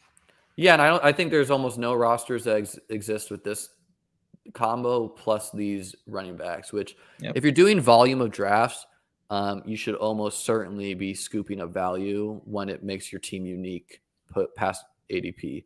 Someone in the chat asked us to sauce his team from the 109. That would be do that. Alm. We'll take a look at this. So he got Stafford and Carr. I like both those quarterbacks. He's got Najee and Josh Jacobs kind of as the anchors, and then a bunch of late guys handcucking Josh Jacobs a little bit here. It's fine. I don't like the white pick with Jacobs, but I like the other 3, handcuff type backs you got. Yeah, I don't mind it. I'm not doing it a lot. The wide receivers. So I'm just not sure about Devontae at cost, but obviously he can do it any week, and he correlates with Carr. Yep. He's got Waddle, who I think he's a bit expensive for that offense, but really like the talent of the player. Bunch of wide receivers we like, some high upside swings with these guys, and Tutu Atwell. I like picks like this for just players that like we may not like the player, but the point is game theory wise, if no one else is drafting Tutu Atwell, you want to get weird in the last round. And then Darren Waller, so you're betting on him, and Higbee correlates with the team. So really well correlated team, pretty strong team. And it's just like, what seasons do you get out of Adams? What seasons do you get out of Waddle, Renfro, etc.? Maybe did a bit heavy on Las Vegas, but I don't mind. Yeah, and if you're that heavy on Vegas, it would have been nice. Oh, yikes! He says that's not his team. Oh. It is a good team. Okay, 1, 2, 3, 4, 5, 6, 7, 8, 9. DYs. My bad, brother. Okay, redo here. Prescott Fields, upside swings. Like that. Etienne and Eckler should catch a bunch of passes. Rashad White, ton of upside there. These guys are gross, but they could do it. Really strong 4 wide receivers, bunch of rookies, and some game correlation here. And then 2 tight ends where you're just going to need the touchdowns to go there. And I like the upside of both of them. I like both tight ends. I would have taken a third tight end on this team for sure. Yeah, I do. I think almost everyone does 3, so I sometimes do stop at 2 here, but yeah, like it's arguable you probably don't need Zay or John Mechie with how strong your wide receiver core is here, and you could have added a third tight end. But you're just hoping that they ping pong off each other weeks 15, 16, 17, and or they just do good enough, and your other players smash. Pretty good team. Yeah, I like that team. In my opinion. And you got some correlation for week 17 there.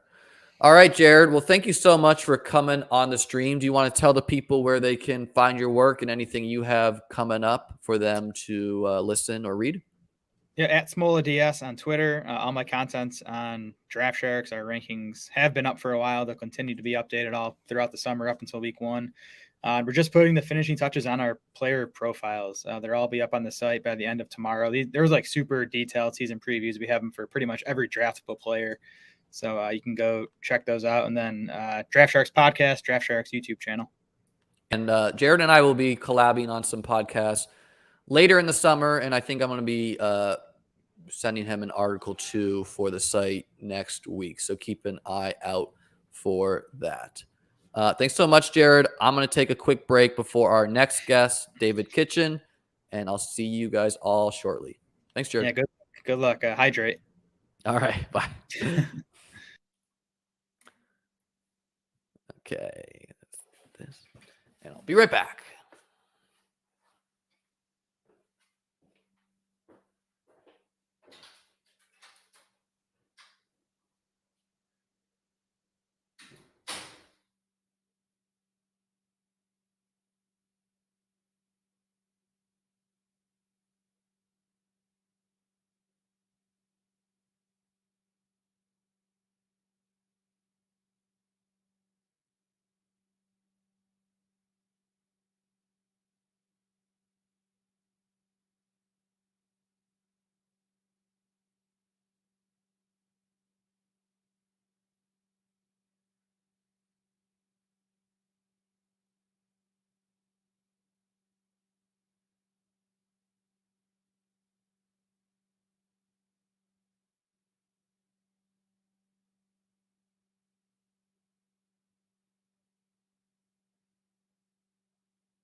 All right, guys. Hey, 200 subscribers.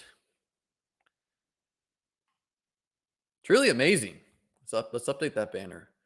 I'm not sure if I can make this banner like interactive. I know on Twitch it can update real time. So I've just been typing it in and rolling it.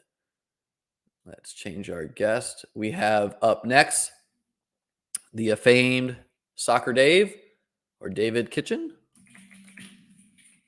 He will be coming in at 3 p.m. How's that voice doing 3 hours in? Good question, Justin. Drinking some water now. Might crack a beer at like 5 for Pat Kerrane coming by.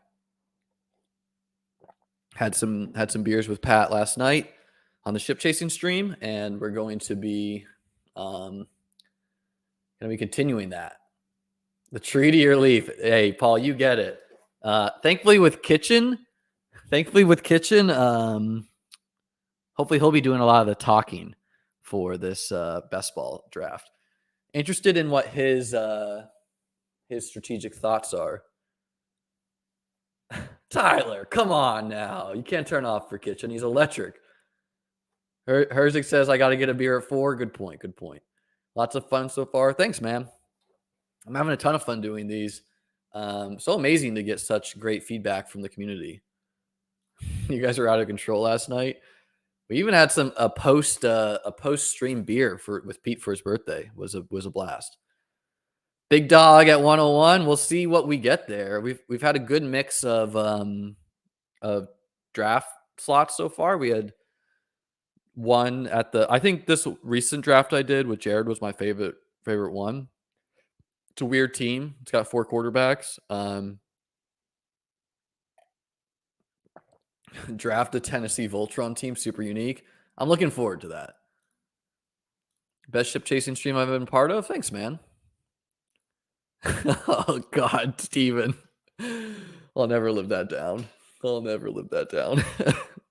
I heard we'll talk with Kitchen soon here, but he was saying some funny stuff on the Swolecast about my career. We're at 69 live viewers right now. Make sure to smash that subscribe button. Let me see if I can get this going right now.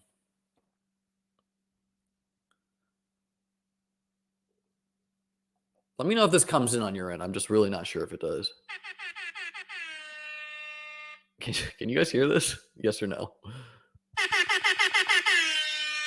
Bow, bow, bow, bow. Not sure if that is a yes or no. Really appreciate you guys coming in here. Any questions you have, let me know. Dominic says it totally does. Hell yeah, Dominic. Ham. Oh, man.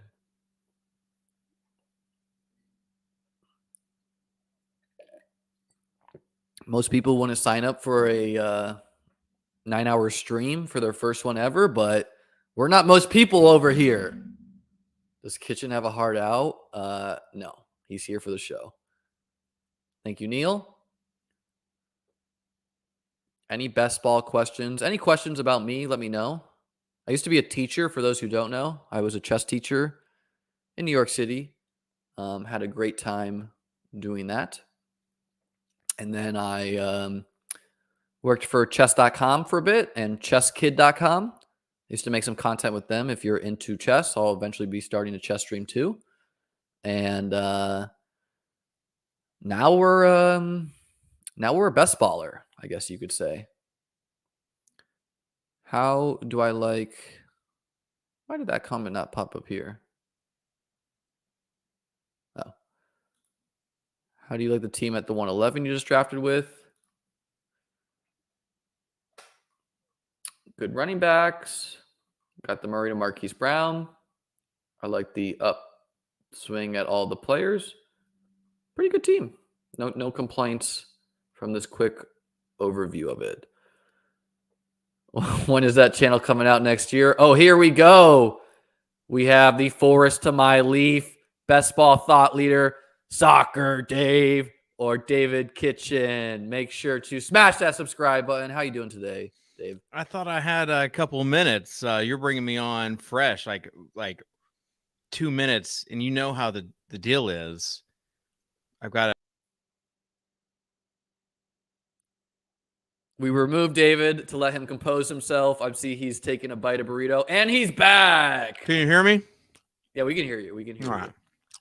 right. I was just in true Soccer Day fashion coming on. What are you eating there today? Tell the people. A little bit of Taco Bell. Oh, that can't be part of the diet of champions. It's actually day old Taco Bell too, but day old Taco Bell. We're in survival mode right now. So my daughter had a accident where she hit her chin. Oh no, I'm sorry. Getting out of a slip and slide, and like split it wide open. And I had stitches like, I don't know, 6-7 times growing up. And so it's like the start of the cycle for me. So took her to the ER, got it all started again. And so that story is why you are eating day old Taco Bell?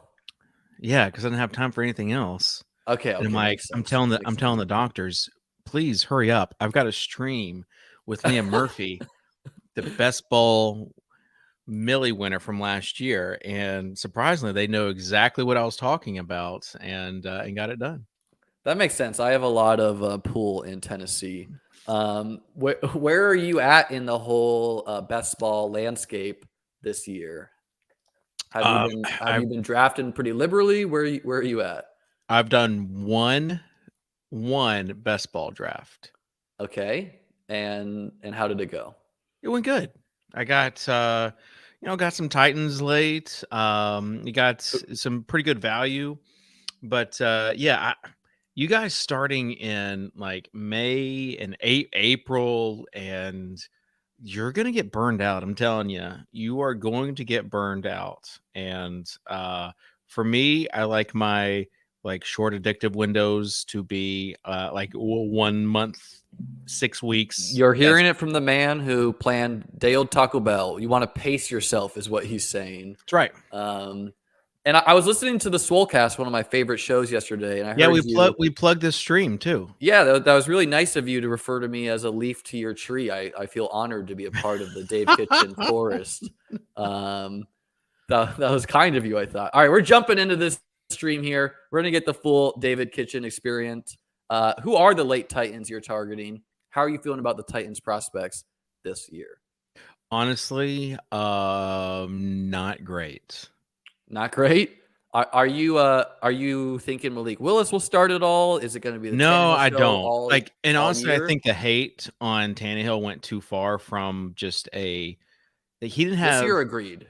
Yeah, like AJ Brown was hurt part last year. Julio was just a big bust. So you had Derrick Henry that was hurt half the season too. The Titans still did fine. Obviously, Tanny had like a terrible game. That 100 best ball teams. Yeah. A terrible game though against the Bengals, and said that like it messed with his head, which I'm sure it did. And so what I'm thinking is that's like, all right, they get AJ Brown, they got Robert Woods, they're going to get Treylon Burks, and then they end up trying to switch AJ Brown with Treylon Burks, which now like AJ Brown, he's kind of I don't know. He should stay off the Twitter, right? Are you down on his prospects because he should stay off the Twitter? He's fine, but like the more and more he tweets, it's just like, oh, you're just like giving the haters an excuse. What are some of the tweets you've not been a fan of from AJ Brown? Oh, just talking about how he was scared to come back to Nashville for like a youth football camp that he started that he was going to do. And then he canceled it, saying he was scared for his safety for Titans fans. Like he would be like attacked or something? Right. And he's going to Philly. So like Nashville, except with maybe the exception of Green Bay, is like pretty comfy. Yeah. That makes sense to me. Okay, so we're on the clock here, so let's pause the pleasantries. And your guy are you in on Derrick Henry this year? What are you thinking? Are you Yes, I'm in on Oh, him. he went. Someone, I want the Soccer Dave experience. Who is your pick here? I kind of like Kelsey. He's been going early. Yeah, I don't want a running back. So let's go Kelsey. All right, love it. We'll cue that up. Let us think more about the other picks. Devontae Adams, I like the player a lot. Obviously, it's just kind of hard. He's being drafted like he's still on the Packers, and there's more target competition now. Yeah. This guy, Dominic, says Tannehill's being drafted as floor to be sure. This year, yeah, agreed. I'm not sure. I think part of that is because he disappointed a little bit last year, and the other part is the drafting of Malik Willis. But it would not be shocking for Tannehill to score 8 rushing touchdowns again. And the Titans are just such a hard team because, they didn't seem that good last year, but they were the number 1 team in the AFC in the regular season. So, yeah, and people called it fluke, and then they just did not even show up. I mean, if they would have halfway showed up, they would have advanced to beat the Chiefs. Okay, well, who are you thinking here? I like Swift. We could get weird and go double tight end. I like Debo. Yeah, we talked yesterday on the show just about 10 seconds. So real quick. Oh, okay. Swift or Debo, either one. Okay, I like it. We'll go running back here. Screw it. Let's get Debo. All right, continue. What were you saying? We were talking about the Lions, just how they might be fun this year. And yeah, I think the Lions have pretty easy to get. They have a real shot of I think the Lions are a poor man's version of the Super Bowl Rams team, where Swift is a little bit worse than Todd Gurley was that year. You're hoping Amon-Ra is a little bit worse than Cooper Kupp. You're hoping that Jameson Williams is better than Brandon Cooks, and then DJ Chark's going to play a role. TJ Hawkinson's better than what the Rams had. So I'm in on the Lions being a fun, cheap team this year. Yeah, and easy to get too for the most part. Yeah. Dominic asks, do you ever justify bully tight end half PPR? I'm open-minded, but generally don't get it. Yeah, I think it's 100% fine to do. If you take, did Kelsey you want Andrews, to take Mark Andrews there? No, I mean, I want the full Dave Kitchen experience here. I got a lot of drafts with just my thoughts. No, I don't think it, some people no, that cannot work. I don't agree. They can bounce off each other in the playoff weeks. They can fill your flex spot, so it can definitely work, especially if both smash. You know what I like about you, Liam? What's that, Dave? You left your account balance in the screenshot because people already know that you won $1 million last year. Oh, are you seeing that? Let me zoom in to make it bigger. No, yeah. So just that's just a sprinkle from what you had. I appreciate it's a subtle flex, but it's one that I appreciate. Yeah, I'm not leaving 40 grand in the account, something absurd. Right. Those are for big dog entries, to be honest. And also, you can't exactly hide the account balance, nor do I have a reason to. I burned a couple dollars on some pick'ems, some bad pick'ems by me. But if you think you're a good pick'em player out there, make sure to use promo code ChessLiam for a $100 deposit match on officially an Underdog fantasy supported show over here. We got a promoter for this. Can they not get you better deposit code than ChessLiam? Well, it's kind of complicated because some people have someone already has the account Liam. Someone already has someone has that account. Otherwise, we were going to do that. So yeah, ChessLiam was the happy medium. And personally for me, I don't know if you know, but I'm going to make some chess content too in the future. So yeah, let's talk through this because you are a content thought leader. You start the career of countless people's careers, including mine. Some would say, but so I have this chess idea. I'm going to make some chess content. I'm going to be doing some fantasy football content. Yeah. I'm not sure if I should have. I'm going to have different YouTube channels, but then should I be having a different Twitter account for the chess and the fantasy football, or should I just be just like a I guess it depends how garble of hard you want to everything. go on the chess stuff. I'm gonna go pretty hard on the chess stuff, but it's gonna be more of like slow, like posted long form videos versus streaming. Yeah, with chess. Well, then I would definitely say split them up, obviously with the accounts, and then social accounts. Probably split those up, and maybe even focus on Instagram for chess stuff or TikTok, because you're like a younger looking guy, and so How old do you think I am, Dave? I'm gonna say like 32. I turned 30 in October. Okay. I would have guessed like 27, but I didn't want to offend you by saying that.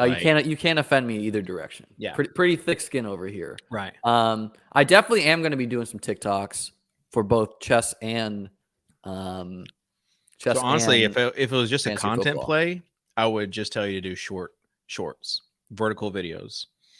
That way you could cross post to Reels, TikToks, and okay, we are YouTube on Shorts. the clock here. Yeah. I like Marquise Brown a lot as Okay. like a high upside wide receiver. James Conner, I got no problems with. I like one of the guys from Arizona's offense, though. Do you have a lean? Yeah, let's draft Connor. We don't have a running back yet. All right, love it. So we were starting with a running back, a wide receiver, a tight end. Pretty good balance there. Got a balance. Yeah, it's a balanced roster there. Yeah, I mean, when you're drafting high volume like David Kitchen, you want to make sure you get balance across your rosters. And it's coming back to us. Gabe Davis went from Ant. I like DJ Moore here. I'm also open to Waller or Patrick Mahomes. If we not Judy for the KC.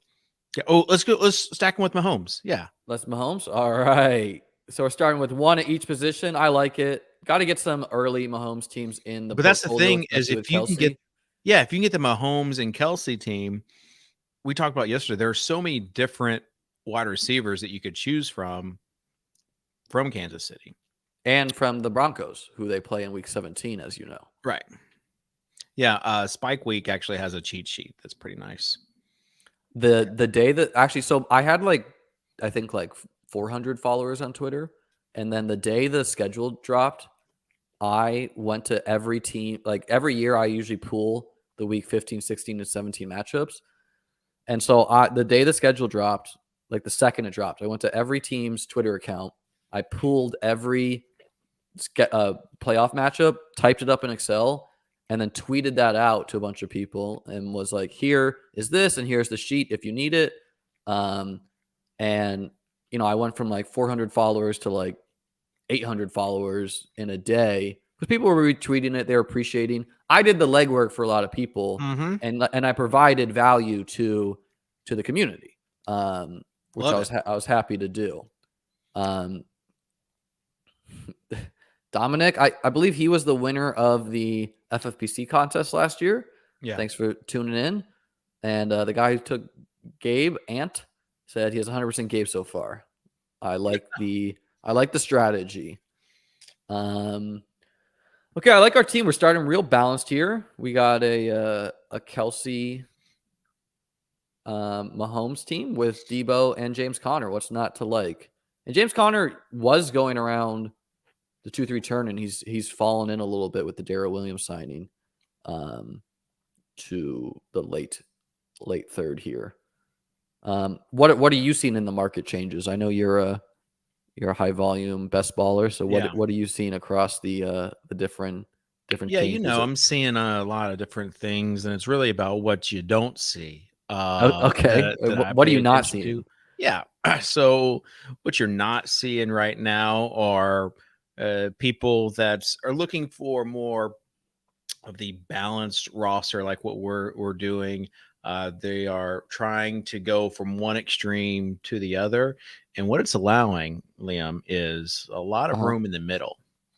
People know that I cash games and play a little more conservative. And so we're just I just want to min cash this bad boy with the upside of winning a milli. Yeah.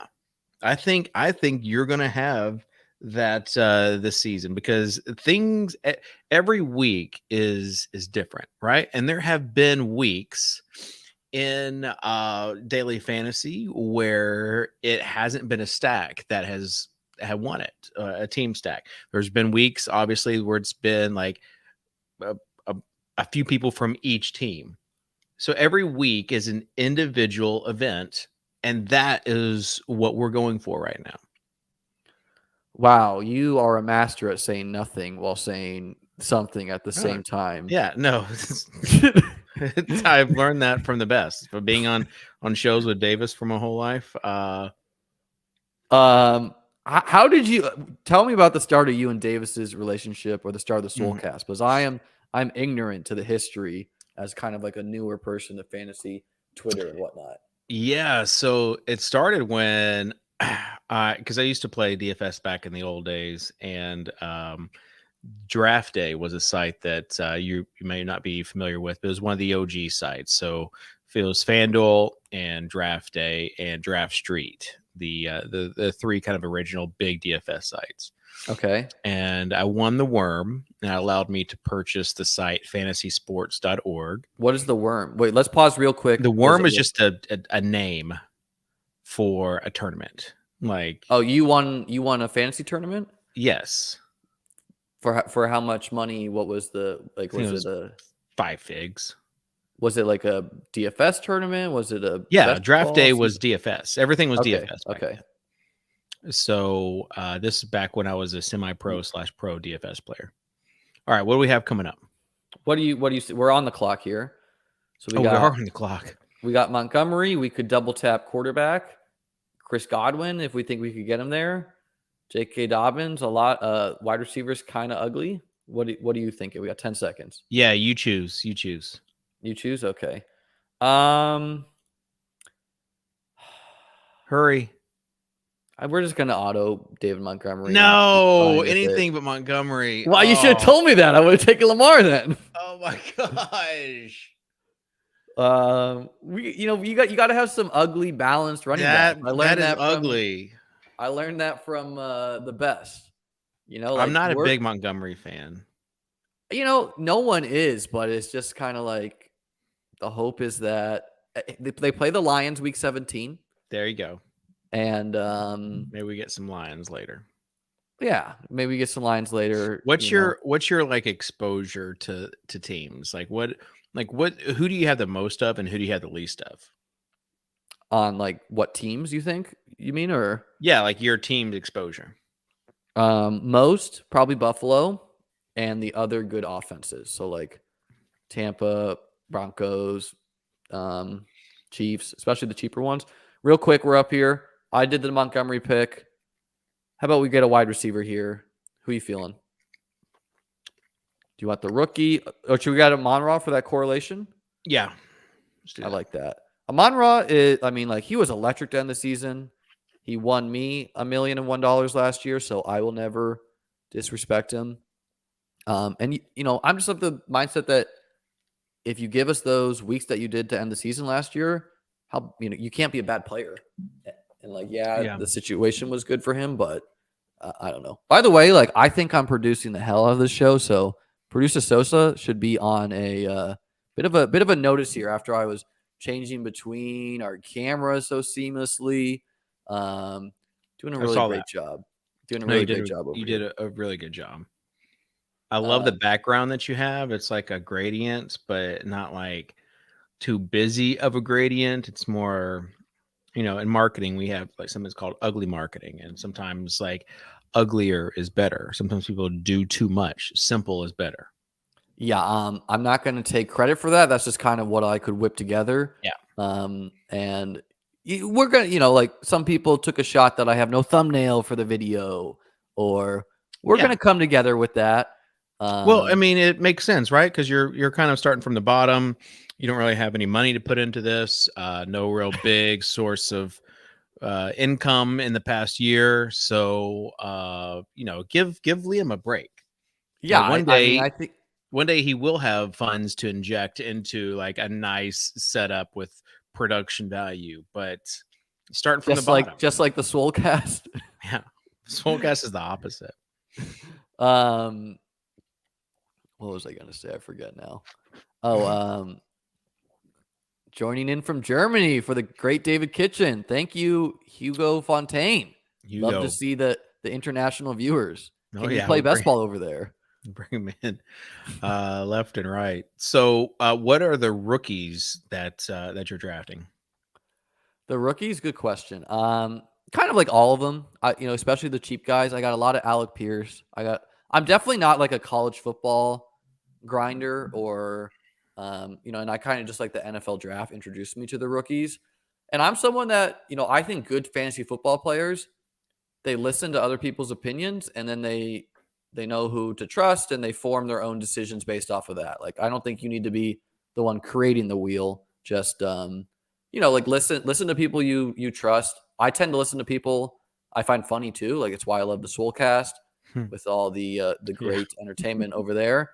Now, why did you refer to me as a leaf? Wouldn't you say I'm more of like a branch at this point, or is like the leaf like the fruit of a tree? Can you explain that analogy? Yeah, because I think Pete is trying to claim you because he was your coach last year, and Pete, I was Pete's coach.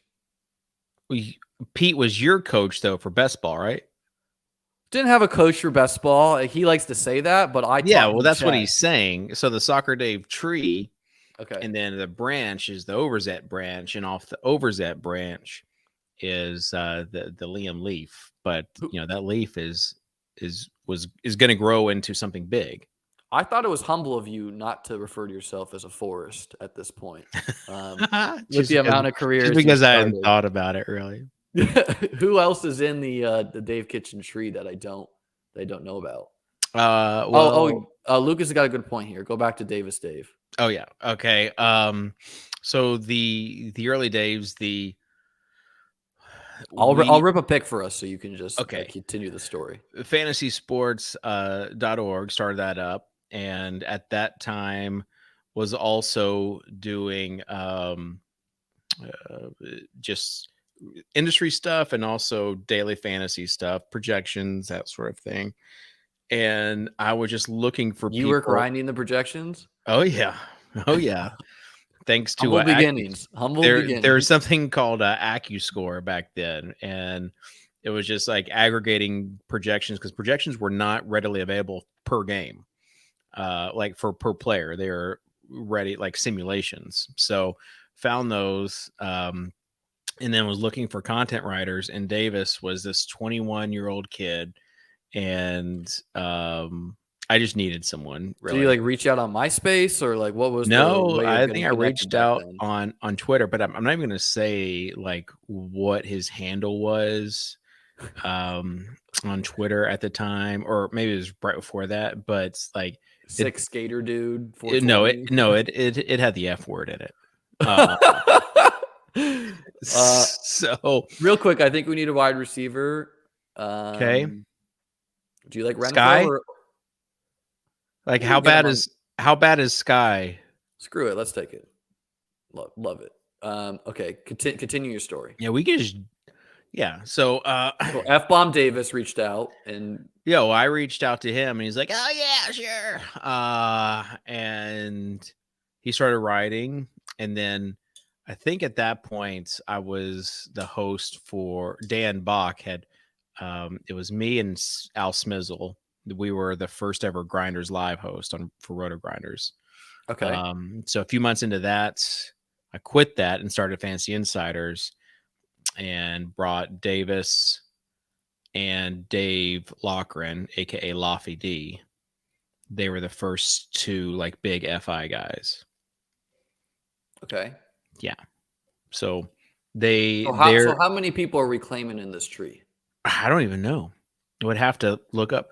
But guys that were like, if you look at Fantasy Insider's first year, we had guys like Friedman,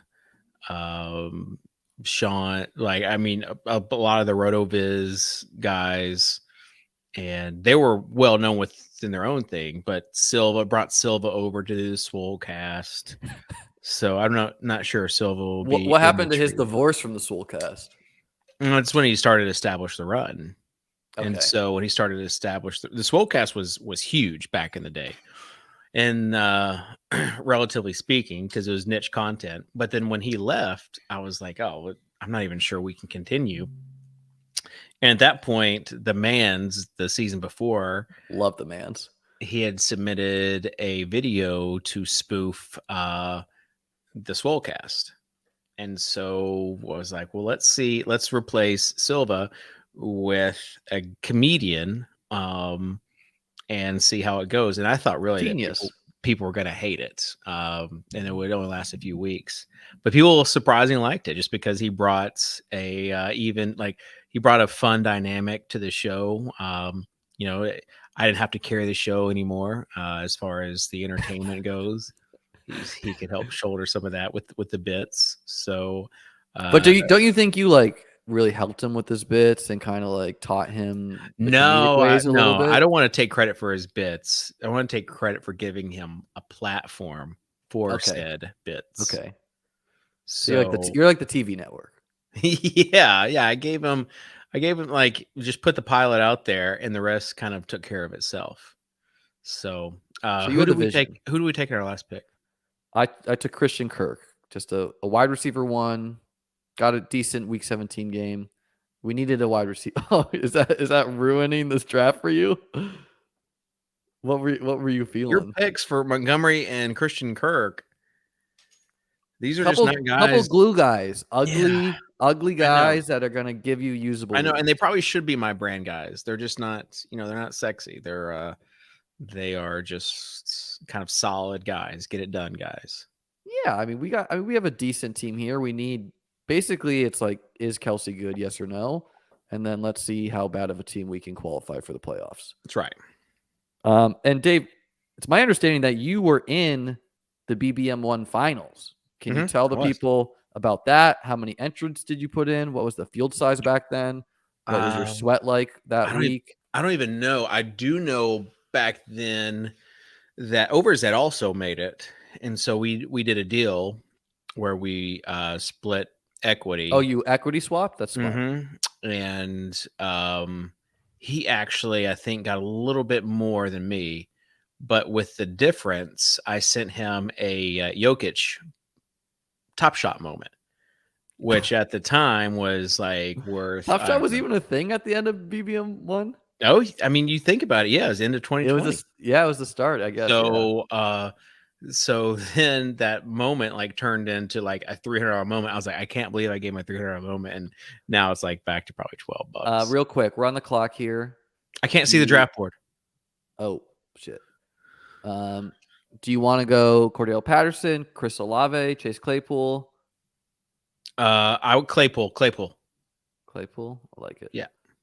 I don't have a ton of Claypool, so I want to get more anyways. So like good upside. Claypool might be playing more slot this year. And 2 years ago, that's kind of where he has been really successful. So and his like usage and yardage was similar to his rookie season. It's just we didn't get the touchdowns. And so the hope is that he produces more with Pickett or Trubisky than whatever Big Ben was at that stage in his career. And like I know Silva loves him, but I'm not quite there. Okay, so the value pick is the running backs. No one really correlates with our team. We could go Tyler Boyd too. 15 seconds. We don't have to go running back though if we don't want to. Do not have to, correct. We go wide receiver. Wide receiver, running back is the pick though. I don't care. Just pick a running back. Pick one you like. Okay, we'll go James Cook. All right. Give us the youthful rookie with our old dusty vets. The thesis is these guys get us here. He wins the money for us. That's right. Honestly, it's a bit of sticker shock with James Cook myself. I'm not taking a ton in this range, but he definitely has the ability to do it. And the camp reports are pretty positive on him. Yeah, so run down the teams right now. What's our team or our squad? Okay, so our team, we got Mahomes, we got Connor, Montgomery, Cook. So we got a 1-3-5-1 going on. We only need one more tight end. We only need one more quarterback, running back. I would say this is a 5 or 6 running back team. And then wide receiver, this is an 8 or 9 wide receiver team. And I feel good about it. We got some solid guys that should give us some usable weeks, some upside cases, a cheap wide receiver 1, hopefully the tight end 1. And then no one's pumping their fists about Dave Montgomery or James Conner necessarily, but it's good enough over here. No, but those are touchdowns right there. Yeah, and Montgomery against the Lions week 17, James Conner against Atlanta week 17. Like those are two run defenses who could be pretty bad. So I think we should be trying to get some Broncos guys. I guess the chance to get the Broncos, we should, Tim Patrick over James Cook would have been the way to get it. And then I think MVS went real early this draft, so we never had a chance there. So we're looking at a late round KJ Hamler, or some Justin Ross grossness from the Chiefs. Dulcich, yeah. Camp reports are decent on him. He's not been practicing a lot, but I like Akui Boom. He's going to be there too, but Dulcich is fine. How does this compare to the hundreds of other teams you're putting? Yeah, no, it's all right. It's all right. Okay. Yeah. I mean, it's not sexy, but doesn't have any Titans on it. Are you in on Austin Hooper? I know there's the other guy, the undrafted free agent, had a decent practice. Kyle Phillips or something. Kenny Phillips is having some decent buzz. Kyle Phillips, the kid from UCLA for sure. And then Chig, and I don't even know his last name, but that's the tight end. I think he was drafted, but he's kid's an athletic freak. So let's try to get in the mind of Vrabel. Do you think he's rookies need to ride the bench a little bit more and less out of necessity? I kind of he's a kind of a hard-headed type of guy. I could see him being. Yeah, but he's also he's a player's coach. So yes, I think he's gonna ride whoever gives him the best chance. People were all in on Ferkser last year. It was clear from the first couple of games that he was not going to be the answer. And so they just didn't. He barely played, barely caught. Do you think Austin Hooper's the answer?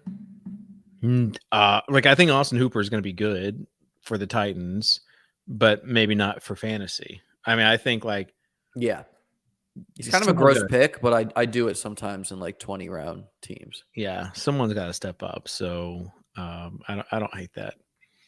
All right, so what quarterbacks are still there? I think we can wait on quarterback with Justin Fields going. Seems like we could grab Trevor if we really wanted to with Kirk, but it seems like this is the round to either grab. I mean, running back is the value, and so Rojo fits our team where we're just saying we're trying to capture a lot of the Chiefs' points. Kind of like Rojo. I also like the upside of Rachaad White a lot. And I don't hate either Gesicki or Freiermuth at tight end. Yeah, I would say we could wait on tight end unless you wanted to go with Pats and then get Mitch later. Do you want to go Rojo right now? Yeah. Okay. Go Rojo now. And so Ronald Jones and James Cook, they could obviously two of the best offenses in the NFL, and then some upside. So I definitely think we go again 5 or 6 there. So I would say it's between Freiermuth, Dameon Pierce, Irv Smith. No running backs. Let's do Jahan Dodson's got a lot of positive buzz in camp and is a rookie. Yeah.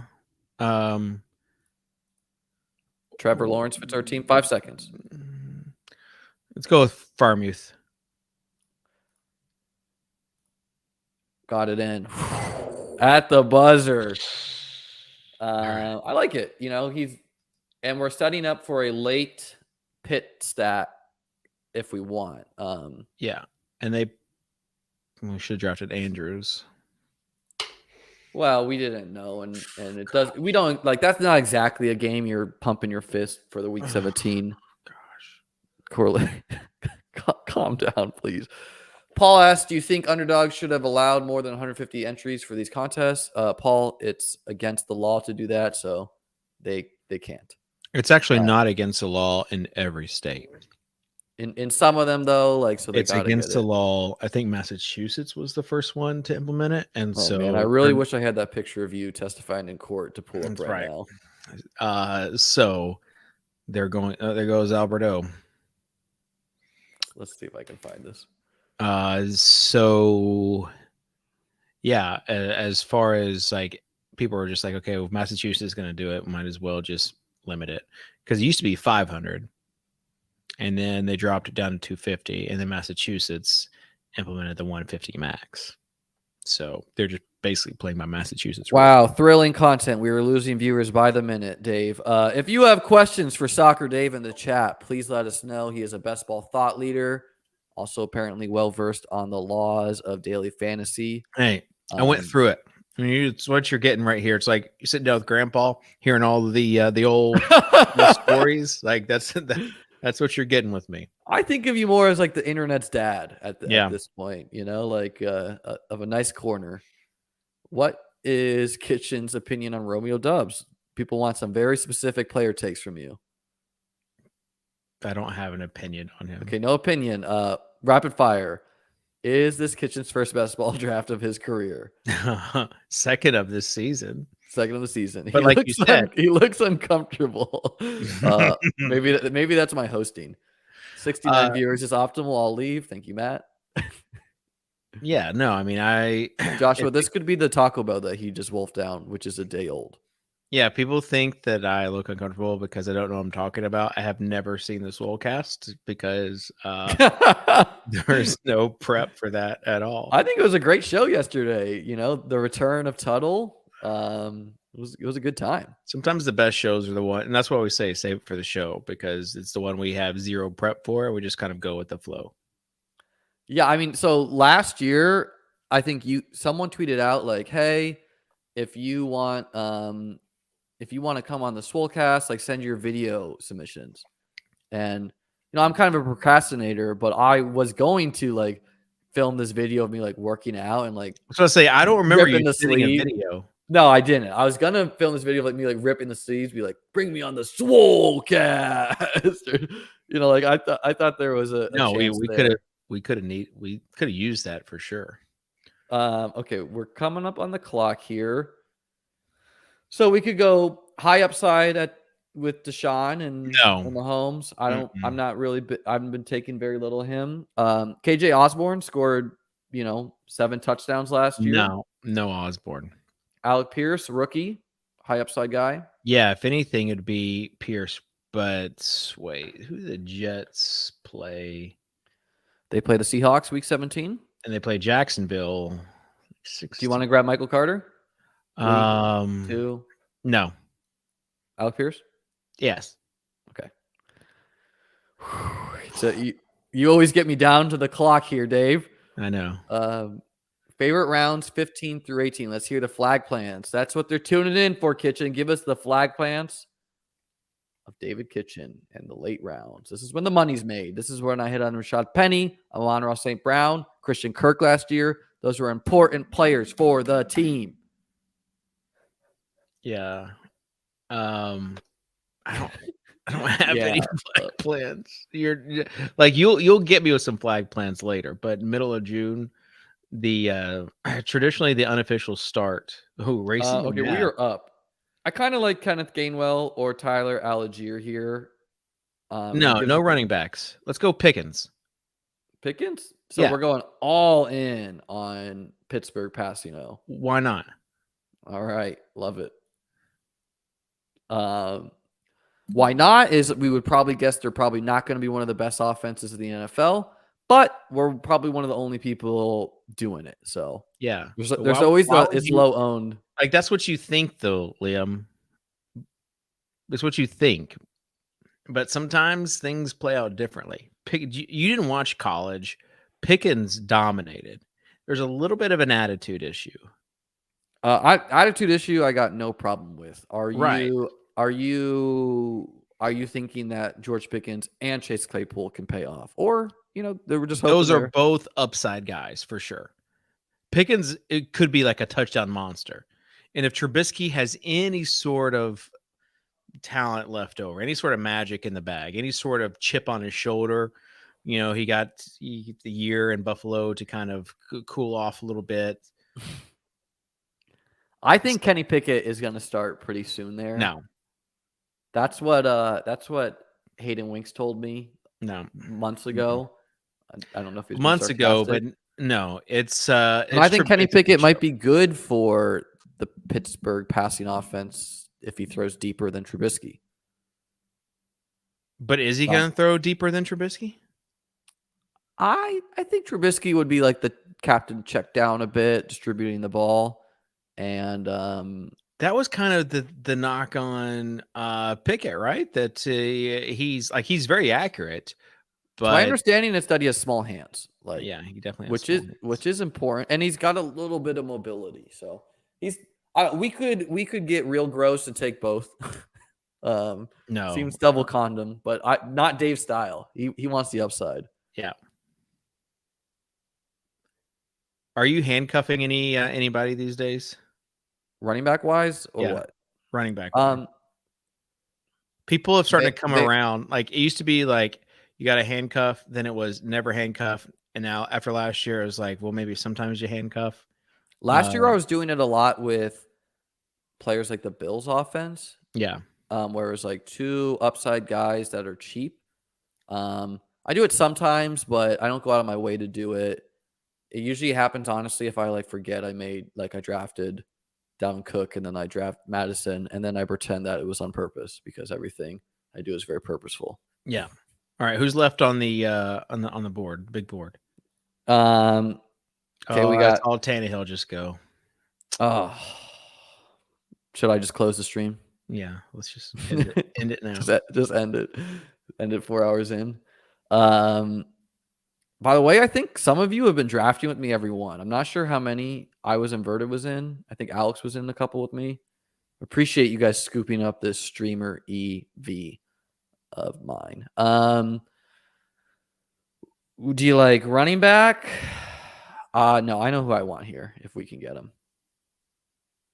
Oh, KJ Hamler would have been for our squad. Okay, there's another guy I like.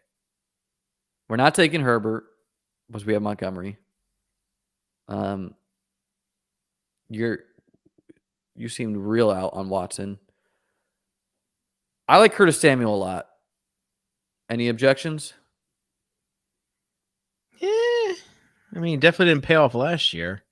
Didn't, but he had 173 half-point PPR points the year before, and he was hurt last year. Right, for the Panthers. I mean, if 5 hours ago. If you want to, it gets real gross after him. Yeah. I like it. I view him in the same tier as Hamler.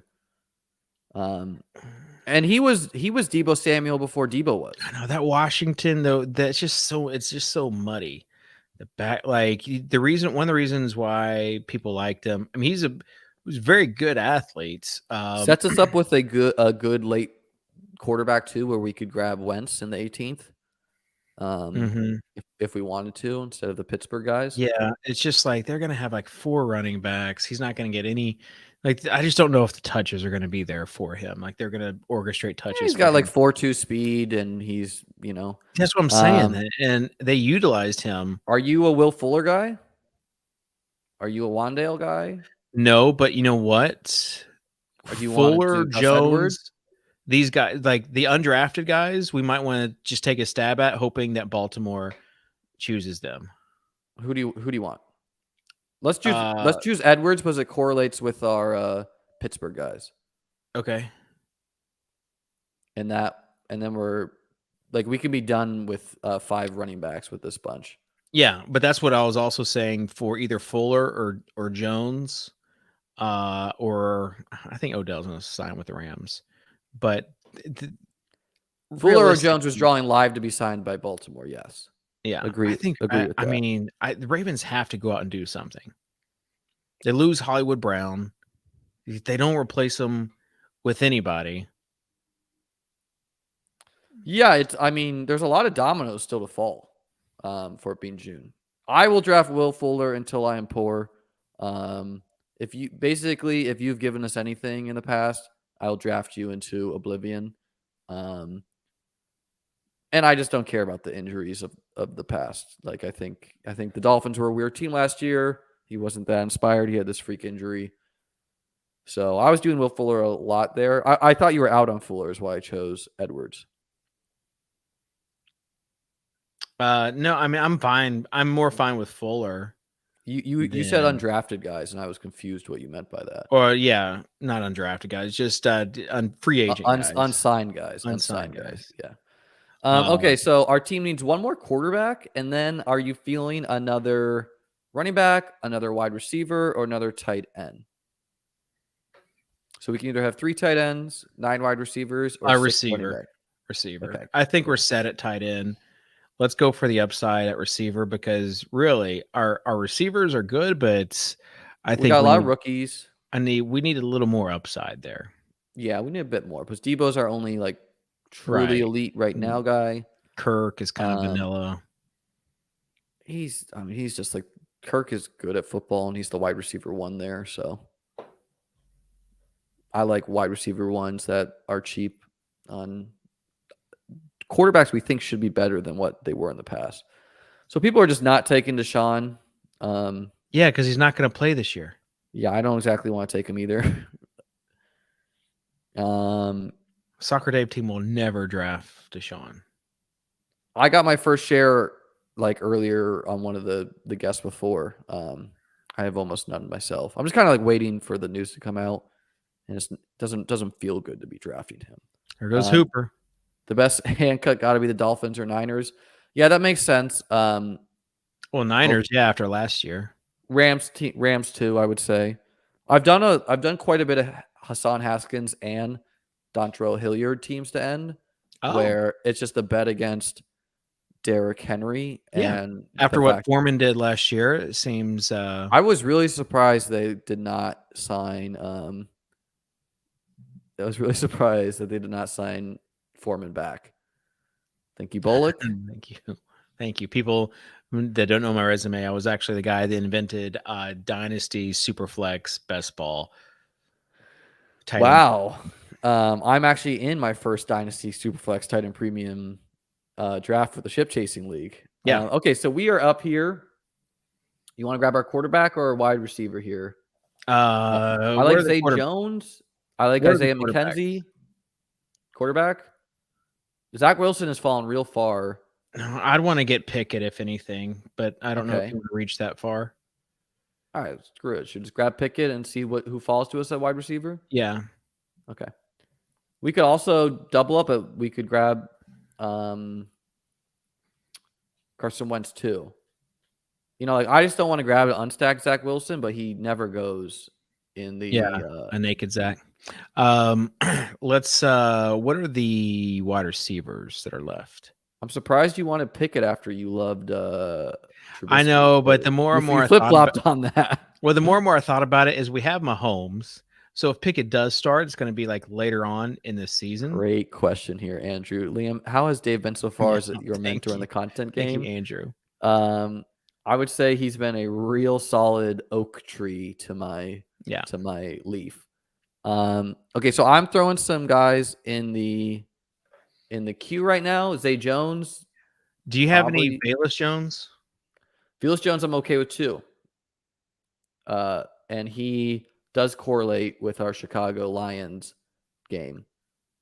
I just think he's 28 years old, coming from UT, but also they spent draft capital on him. Right? Yeah, and I think there's been a little camp buzz, and I think a lesson last year too is the Twitter fantasy community, everyone was out on Kadarius Toney because some notable profiles didn't like him, and then everyone was wrong because the NFL valued him and he was a good player. So, okay, we built a 2-5-9-2 team with Mahomes and Kenny Pickett. So, the hope here is that Mahomes gets us there and Pickett maybe doesn't even turn it on down the stretch. So we get a low-owned Pickett. Our running backs, 5 solid dudes. No one like James Cook, kind of sexy. Ronald Jones, kind of sexy. Gus Edwards, good for half-point PPR. Montgomery and Connor should do their thing. Do we get any Broncos? We got no Broncos. We got the Chiefs beating up on the Broncos, which is good. Well. That's what we want. We want to prove that stacks work, but people are taking it too far with the Week 17 stuff. Unless one of our Week 17 matchups happens to hit, and then we knew all along. Yeah. You heard it from Dave. The only Week 17 you want is Chicago versus the Lions and Baltimore versus the Steelers.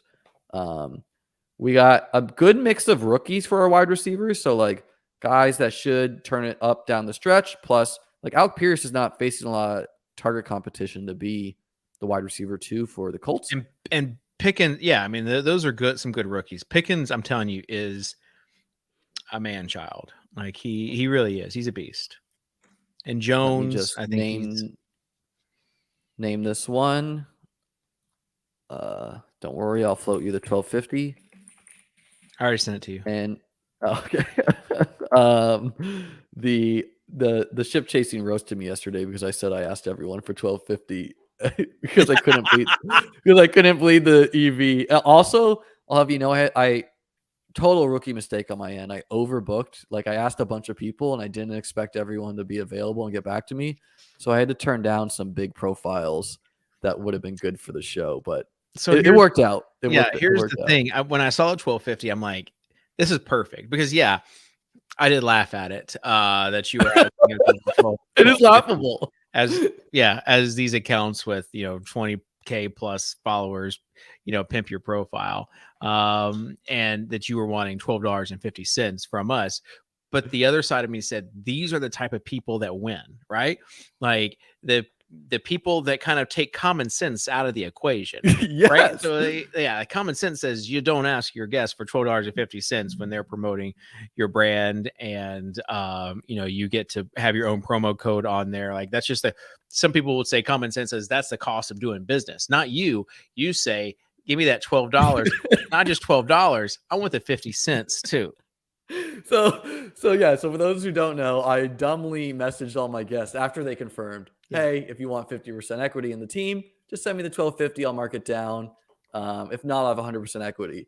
But again, on my end, I get what you're saying, but on my end, that's the level of pettiness that I want. Yes, exactly. Like, if I was going on a stream, I want to be drafting with a winner. Right. And so anyone who's like social faux pas so far to be like, I need the 1250 after winning $1 million. Right. And you want someone you want to draft with.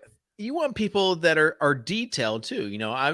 Give me that 50 cents. And for me, my personality, I'm the men cash guy. I've been like, yeah, would you come on my show? We'll split a team. Thank you for coming on my show. Thank you for promoting my channel that I'm trying to get off the ground.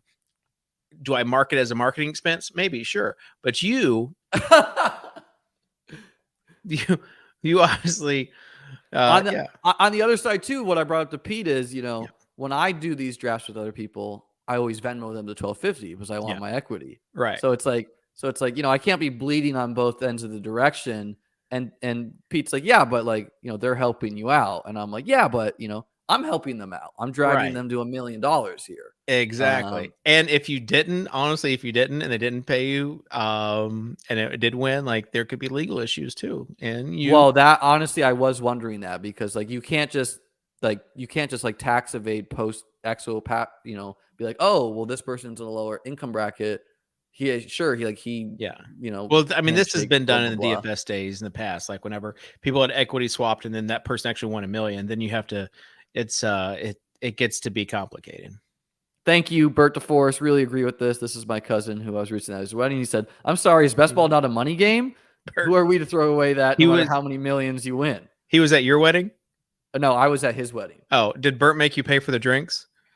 So actually, when I won BBM2, I was at Bert's bachelor party. Oh, so I won up to him at the bachelor party, which he was not a fan of, but it was a great time. Did with you my like friends treat in Key everybody West. though to like a meal or drinks after you? I got won? them the place in Key West. It's not exactly the cheapest place to go live in, and of course, I picked up one tab maximum. Though. Awesome. Yeah, that's perfect. Yeah, very fair, very fair. No, I also gave him a sweet wedding gift. Well, what wedding gift did you get? I gave him cash. Oh, cash plays as a wedding gift. So, what was the nice thing that you got yourself? Did I ask you this on the Swolecast? You did. I'm going to Vegas, so I'm more of an That's experienced right. person. That's right. I went skiing in Vail, Colorado. Not exactly a cheap vacation. I'm going to Vegas to play the World Series of Poker main event and a couple of the smaller events. I think I'm going next week. And I bought myself freedom because I quit my job. So that's can't get back time. As far as like items, what would you recommend? What would you Soccer Dave is my investor. Well, I'm feeling real fortunate that I was lazy about investing because exactly, all the markets went down. So, Right. You just got to go with the vibes. So my thing is like get like one luxurious item. Like whenever I had probably my biggest win at that time, I was on FanDuel. I think it was on FanDuel. It was a 50K win, but I got myself some UGG slippers. That's right. I got this bad boy, the Underdog. But I still had those UGG slippers 4 years later, and they're like really nice. And so that was like my one luxury spend. That's like a $75 gift to yourself. Is that a luxury? At the time, it was like 125. Wow. Now they might be 75. But yeah, at the time, it was like I'm not spending that much money on slippers. And now it's like, man, every time I slip my feet into those sheepskin slippers, it all makes sense. Yeah, I don't know. Well, I'll let you brain trust about that. I'm sure we'll be collabing. Mooncat. That's what you need to get. Okay. And goodbye. Yeah. Didn't get in the NFT game, but Dave, thanks so much for coming on. A blast to draft this team with you. What do you got going on? What do you want to tell the people before I take a quick break before our next guest? I would just like plug the Spike Week content that we got out there that Eric Beinfor has done a great job with for best ball stuff. Please check that out.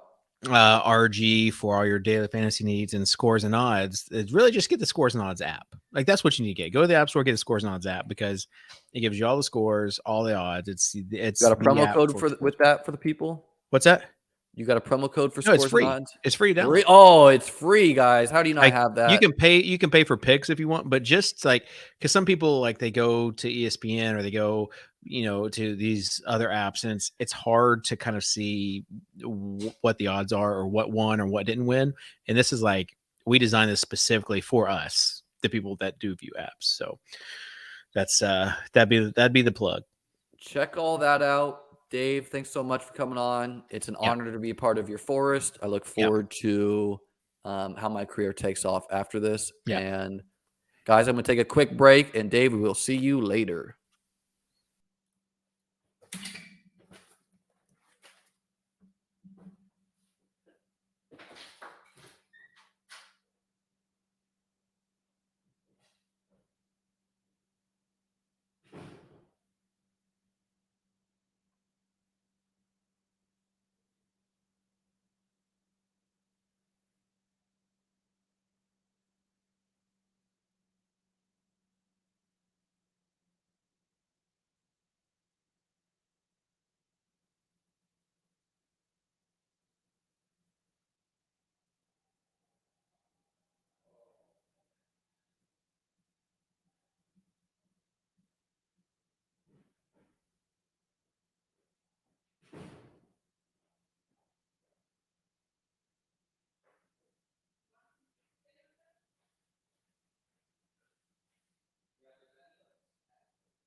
All right. Got some stacks, and we got our next guest. Welcome to the stream, Chris Spags. What's going on today, Chris? Well, I see everybody's already squeezed the joy out of mocking you for the 1250 thing now that after I went on a flash play, went on a tirade, didn't realize you guys did that on ship chasing too. But yeah, I feel like that's where it all starts for me, Liam, is the audacious asks of a man starting his YouTube channel. Well, you want some like that's the type of, like Kitchen said it, that's the type of person you want to be drafting with, like someone so unhinged that they ask for the 1250 because they believe they have such equity to be doing these drafts, I see. I come more from, and I'm surprised Kitchen would have that take, though. I guess that is sort of the content guy in him, is that he's got to go the opposite way because that's just what you do after a certain point. For me, it's like you just know the unwritten rules. Where if you ask somebody to do something, it's like like Pete, Pete gets paid for shows, I get paid for shows. Like for the most part, we all get paid for shows. So it's like if you do something, and like as you can tell from my throat, like these people who are just watching Splash Play might know, I'm sick and grinding through it. There's nothing funnier than doing something for free and then also be like, yeah, here's 1250 for the right to podcast sickly do a draft. Well, A, I'm happy to pick up the equity and give you the free sweat. B, I'm new. I don't get paid for shows. I'm new, right? We're just out here grinding, doing this content. And thanks so much for coming on. Yeah, was it an unhinged ask? Yes. The reason why is I always gave 1250 to people when I split drafts. Also, it's just funny and degenerate of me to do, but no, I mean, the main thing is giving people something memorable from the experience, and that's the whole thing. And I mentioned to Pete too, like the browser windows in the industry, now that I'm aware of how to actually size them correctly, it's an epidemic, Liam. You got to shrink that window, like shrink it east to west, and then it'll take up the whole screen. So I'm not really sure how to do that. I set this up yesterday. This is the biggest we got. So unmaximize the window, and I'm only telling you this because Pete browbeat me vehemently because of me doing it incorrectly. Like unmaximize my underdog window.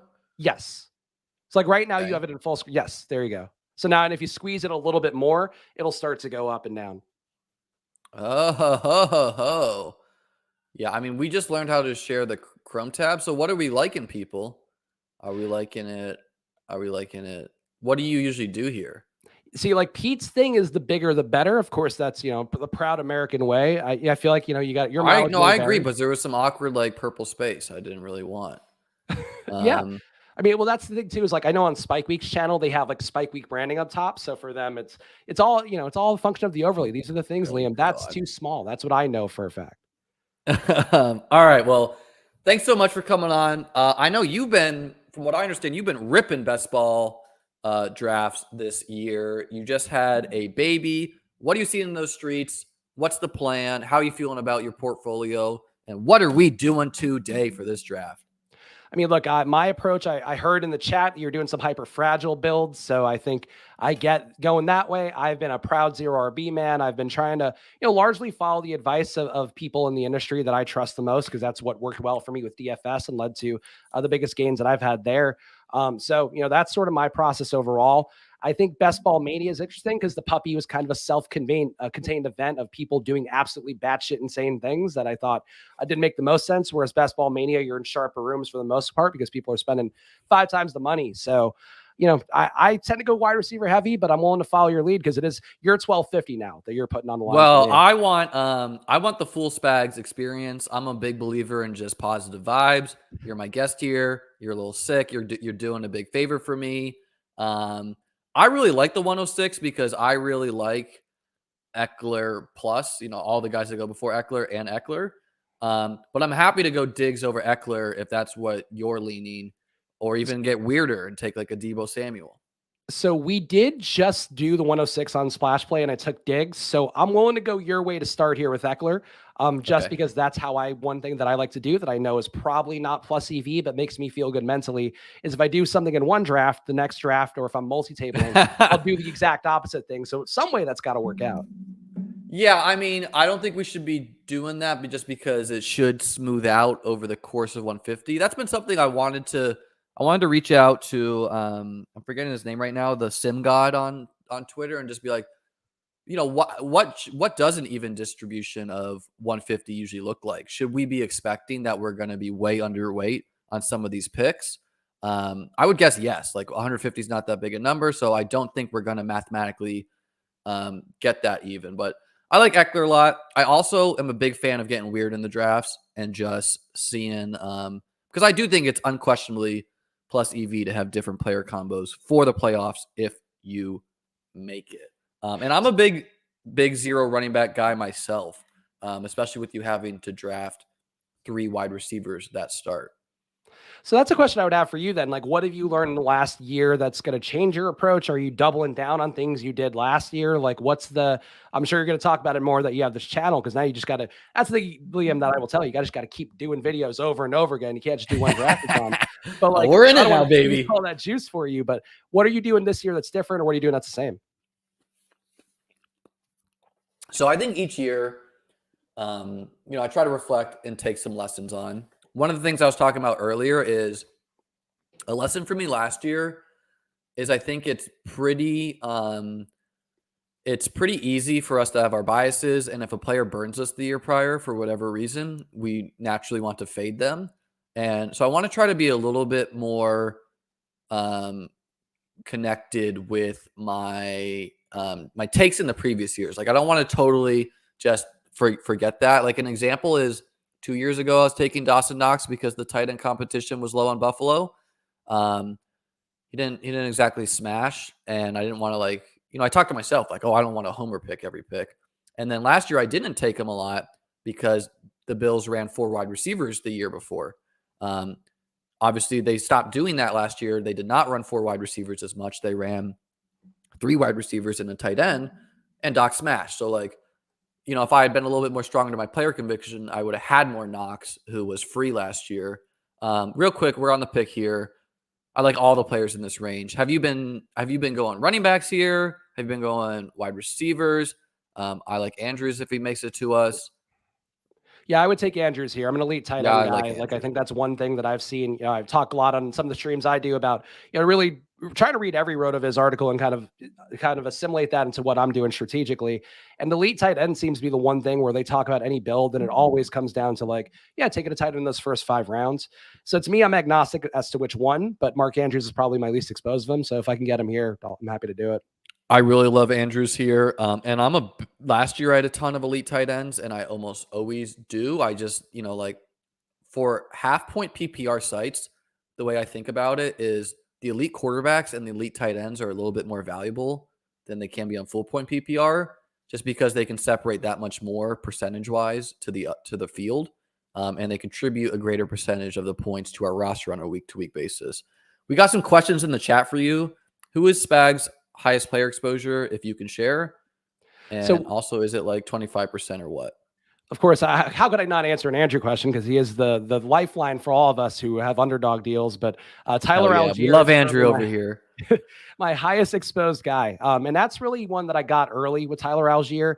And then he kind of fell to me more where people weren't taking him as highly as they were after the draft. Like for some reason, he got that big ADP pump to start and then kind of started to slide back. So then it's like, okay, well, I probably lost some value on that part, but I still believe in him. And he's one of those guys to me that grades out really well. Logically, Cordell Patterson's not going to do what he did last year, at least to the same extent. And I also think Atlanta's going to be better. Like I think this could be a flaw in my portfolio, but I think it fits what you're talking about with player takes. I think people just kind of blindly don't take Falcons, don't take Jets, don't appreciate them enough. Breece Hall's kind of changed that equation a little bit. But these teams can be better, and I don't think they're going to make that Bengals jump and be in the Super Bowl, but they can be an 8-8 team who goes into week 17 with something to play for. And if that's the case, Arizona, Atlanta could be the thing that wins you the money, and I think it could be Tyler Algier. That's a big part of that. This isn't true. I charged everyone. I can tell it was a copy paste job too, or it's like you're just. Oh, it was a copy paste because well, I mean, what am I going to do? Uniquely type up something to 12 people? It would be funny if you charge everybody different amounts. Where it's like, I'd find you to be worth this amount to stream. So when I do it with Pete, like I've sent him like $13 instead of $12.50, and he's like, "Whoa, big spender over here." And I sent him like $7 for the 25% of the BBM2 team or BBM3 team we drafted last night on chip chasing for like 25% or whatever.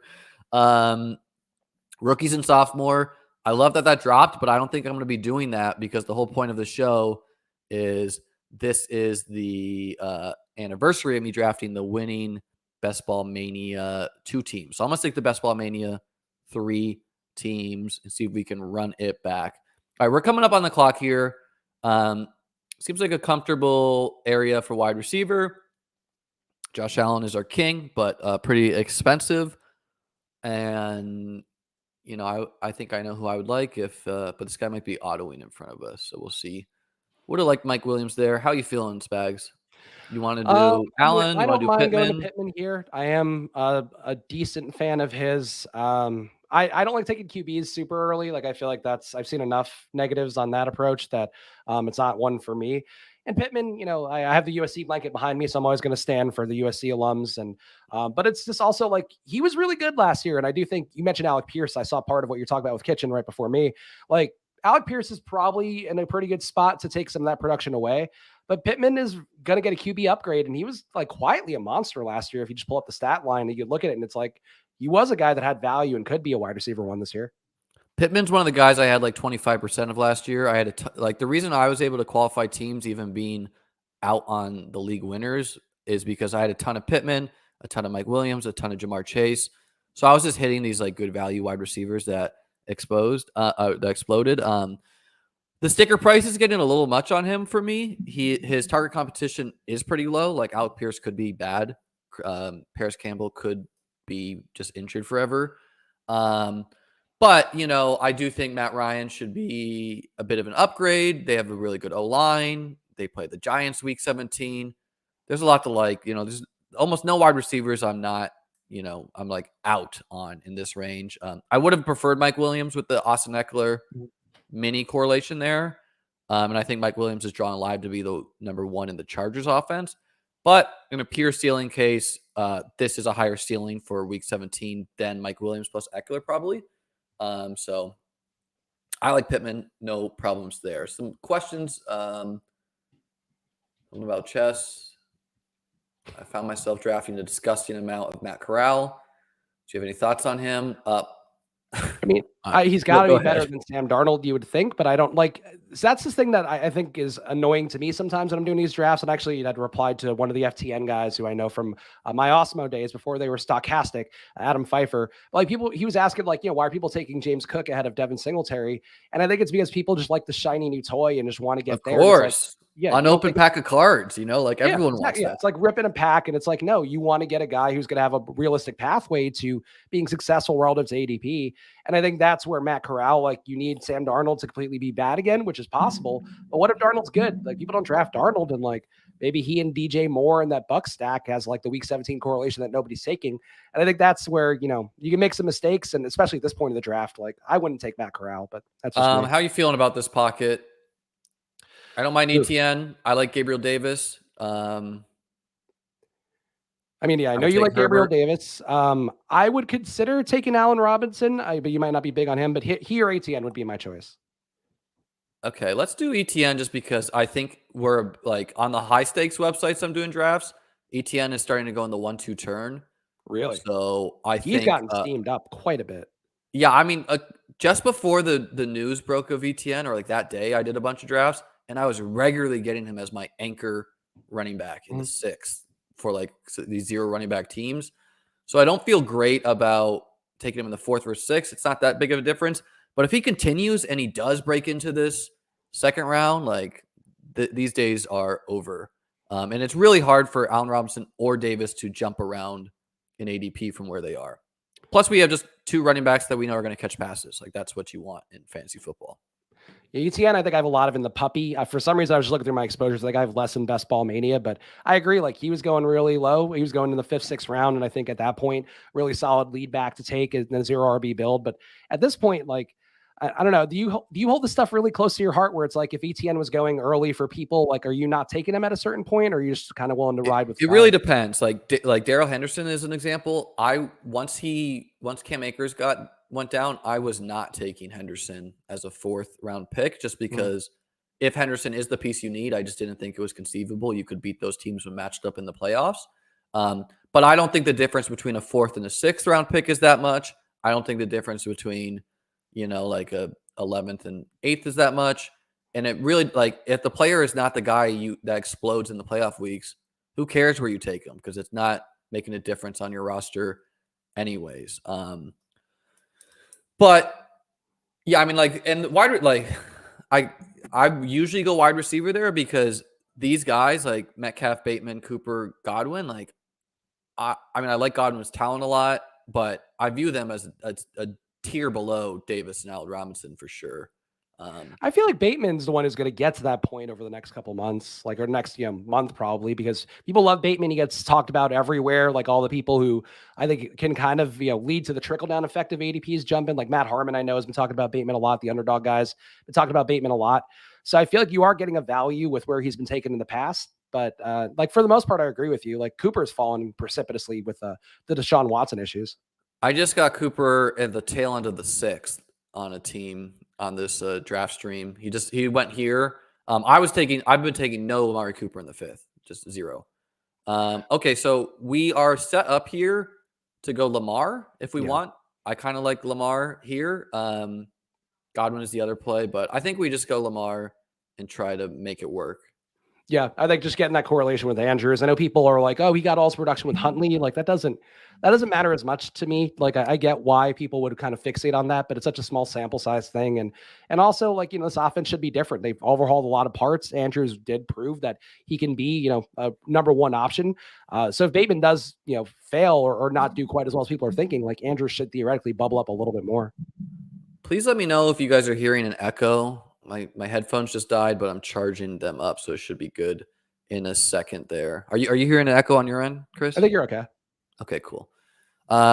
Steven, this has been tilting me. Trust me. To answer the Matt Corral question, like, yeah, I've done it a couple times, but I think Carolina is likely to get Jimmy G or Baker. If I had to guess, maybe Jimmy G. They've been pretty adamant about not taking either of those guys. I don't know. Like, I think that's I don't think Matt Rule knows what he's doing, but I just don't know. Like, I think Jimmy G ends up on QB team that has like an important QB. Like, if Aaron Rodgers got hurt, like you probably bring in Jimmy G just in the hopes that he can salvage something for your year. Whereas if you're Carolina, like, why are you bringing in either of those guys? Like Seattle, same thing. Like, people love linking Baker Mayfield to Seattle, but like, what is the point of that, really? Like, are you getting an upgrade, especially if you think Drew Lock or Geno has enough to get you to passable in kind of where they are in the division? I don't know. Like, I just think those guys, like, they kind of loom, but they also probably won't meaningfully impact things barring an injury. What thank you, Steven. Headphones died. Where are you at on the barbell for BBM threes? I think I'm at 75 right now in BBM3, and I got to 110 in the puppy, so I probably would have had more going to BBM if I didn't do that. But yeah, like I got to start drafting. Did you do all fast drafts for those puppies? Yeah, I don't do slow drafts. I hate slow drafts. Like slow drafts are bad for my mental health. Like I miss picks. Yes. It feels like work, Yes. I agree. Like notifications are not something like I don't need to be taking a notification at 11 o'clock at night at this point in life. Or like some of the sites, the clock does not pause overnight. So people will pick someone at, 12. And then if you're not up at 8 a.m., you just miss your pick. I think I was at 76 BBM threes. Part of the reason is I'm doing volume on a lot of sites. The other part of the reason is I'm going to Vegas next week for the World Series of Poker for a while. So that'll be a self-imposed break because you're not allowed to draft in Vegas yet. Which seems really that's weird. Those esoteric rules they have to protect like the casino industry is it's 100%. I listened to an Adam Levitan podcast that was a little bit about the gambling industry, and it's not even like the fear about that, it's the fear about online sports casinos. Okay, so I like Thielen, Michael Thomas, and Devontae Smith. I think Devontae would be fine by me, but any of those guys I think would be fine. We just got to get somebody at receiver at this point. Yeah, I think Michael Thomas has the highest upside, but he might not see the field right away. Yeah. And he's not in camp, like, which is not great. Like there, sometimes you do have to read the tea leaves for that. And it's weird that he wouldn't be back after being gone for a year. Like, it's all weird, but like last year I was out, and this year, like with these early drafts, I'm just every uncertain situation, I'm trying to get it and just hope that I hit on some of them across some teams. I like Devontae a lot. He's, there's a lot of sharp people that are on him taking a leap. I like our squad so far. I think we're going to go pretty we're going to hit wide receivers for the next couple rounds. Are you feeling any burnt out from all these drafts you're doing, or how I you find it to be fun. Like, to me, this has been the replacement for, I mentioned on Splash Play a bunch, but like, I haven't had the time to do NBA DFS, and that's my favorite sport. Like, that's what, helped me buy this house and all that stuff. And like, it's really a lot of fun, but it also is like a legit 8-hour shift, especially in the regular season of guys getting hurt. You do your data prep, then somebody gets ruled out and it ruins everything. Like, I don't have the time to do that. So basically the money I would have used normally, assuming that things ran bad in NBA DFS, I just put towards best ball, and I enjoy it. Like, if you have a child, especially, like, I know there's been a lot of new dads who've, DM with me or talk with me.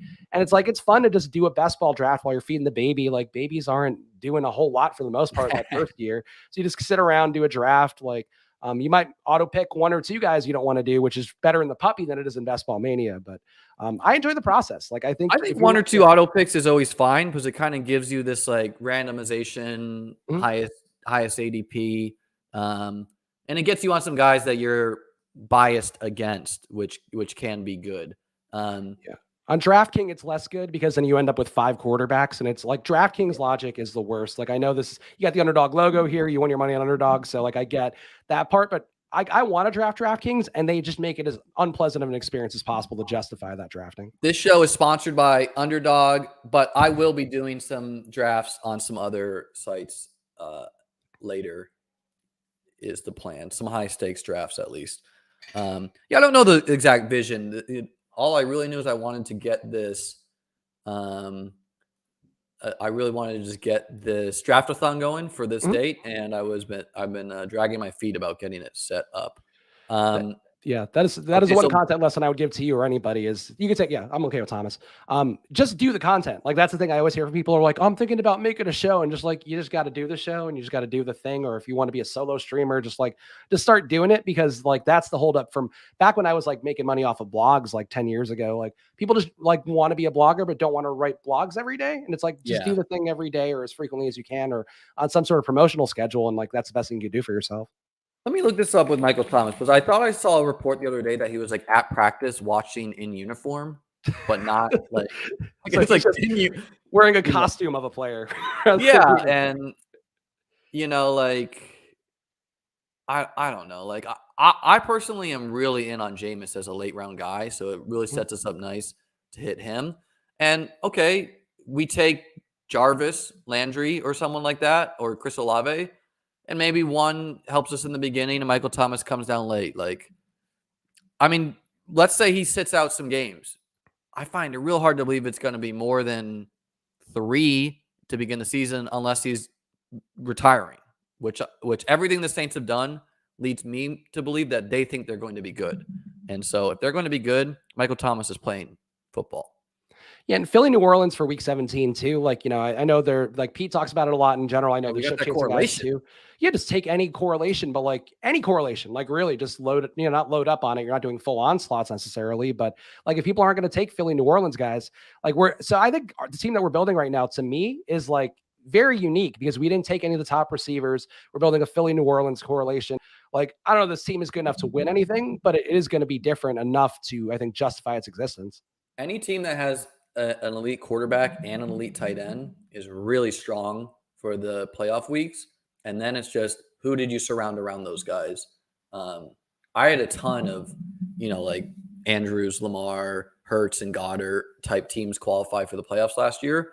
And yeah, I mean, we're just a strong squad, like really strong squad. It's just like, what do we get from Michael Thomas is the question. Okay, so we're getting to an interesting pocket in the draft where, like looking at our roster, I kind of want another wide receiver. I also would not mind depending what this guy does. Let's just wait a second. Yeah, I see one player I like, but I won't ruin it because I've learned now from doing streams that if you say it out loud in a stream, it literally gets ruined in front of your eyes. Yes. He's really building the anticipation here as the clock is about to time him out. Thank you, Enos. He might just be autoing. Okay, Miles Sanders would have fit our team. I guess Darius, I like Tony a lot. Yeah, I mean, he's been working well. So like Darius Slayton's been filling in for Tony in practice, and like he's been working out of the backfield. Like they're shifting things around in unique ways in that offense. I mean, you're a Bills guy. Like they're bringing a lot of the same principles there. Tony to me could be like one of those guys that outplays his ADP by like 50 spots. Like he's, we saw the upside last year with 10 catch games. If he's getting a few handoffs, getting that Debo role every NFL team wants to have now, like he can really be a massive play. And he also fits the Indianapolis correlation, which, is getting drafted pretty highly. Hell yeah. All our 4 receivers are correlated. And to me, it's like, I'm a bit more of a film guy, I guess. Like I do elements of both, but those weeks with Tony, they were crazy. Like those like we only got 2 weeks or something, but he will be like, if he is healthy for the full season, he has the potential to be a 2nd round pick next year. Yep. If he hits his range of outcomes. So, whatever. Guy's a head case. So is everyone in the NFL. They, but you they play against other football. psychopaths. Like, yeah, you want guys who are going to like be dogs like that. And like, I know that's a hackneyed phrase now, but like guys who are going to be willing to punch somebody, like, especially at receiver, like if he's going to get hit over the middle, like you want guys who can embrace that. I'm going to tweet this out later, but Tavon Austin got signed by the Bills and there's been like a little bit of buzz by him. And I'm going to tweet, I went to Tavon Austin's Instagram last night and this man has an unhinged workout video posted where I want to like screen share this and tweet it out because the dude is like screaming on every cut. Like everyone go to the Tavon Austin's Instagram and watch that workout video where he's like, ugh, like at like 31 years old or something. He's like, I've been disrespected. This is my time. I'm with Josh Allen. Like I think he's just a kick returner at this stage, but a lot of dog I was seeing from Tavon Austin in that. He's going to take away those Isaiah McKenzie gimmick plays, and that's basically it. That's like Tavon Austin is the early version of Laviska Shenault, just a guy who just kind of. Well, what I'm saying is like if you are 32 and you either are like you're grinding, working out that hard, like these are like intense workouts he was doing with trainers, like. I don't know. I like to see that from players. Okay, so we're coming up where we could really go a ton of angles. We're not going to take an unstacked Stafford.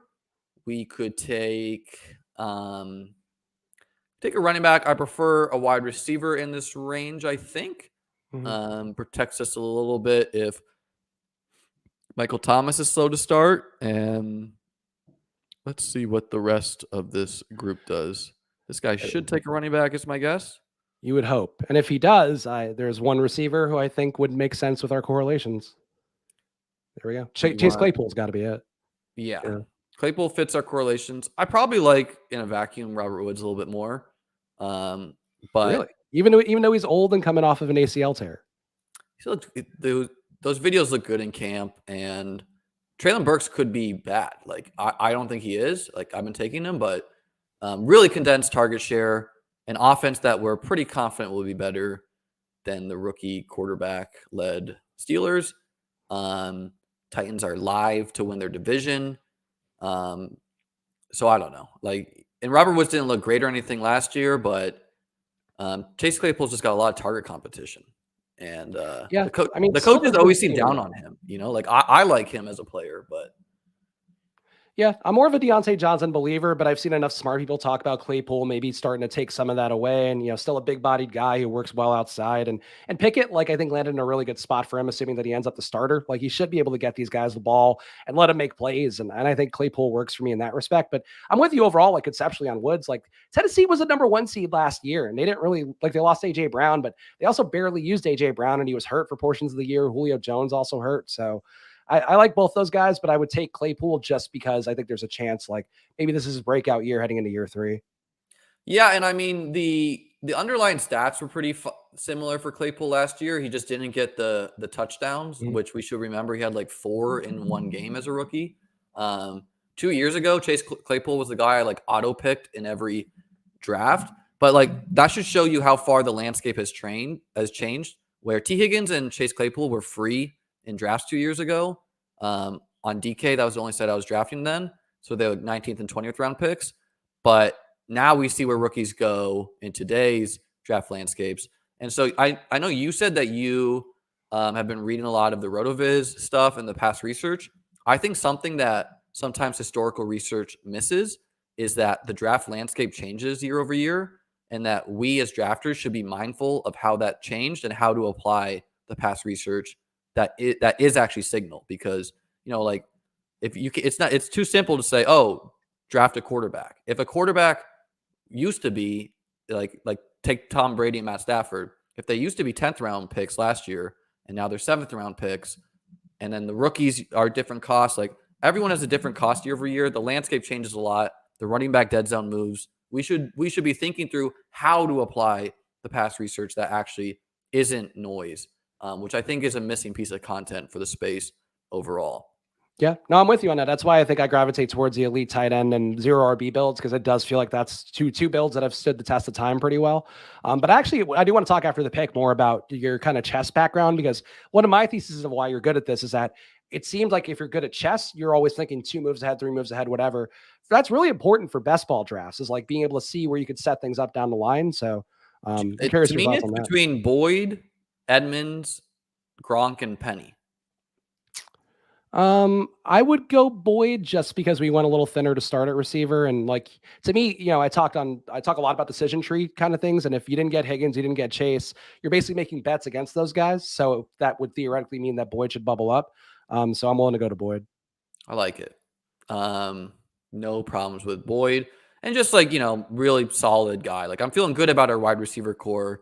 And now we can take some high upside stabs at running back that we don't necessarily need to hit right around. I think chess helps me for a couple reasons. A, obviously it's a strategic game. It's also a game that requires a lot of hard work to be good at it. I play a lot of speed chess online, especially, where, for those that don't know, like, you can play bullet chess where you literally have 1 minute and the other person has 1 minute.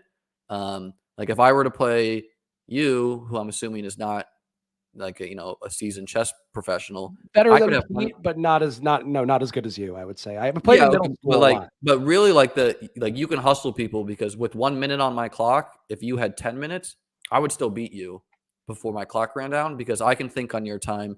And it's a game of pattern recognition, where the more you do this, it picks up. And then just making those quick decisions though, like that, is really applicable to best ball, obviously.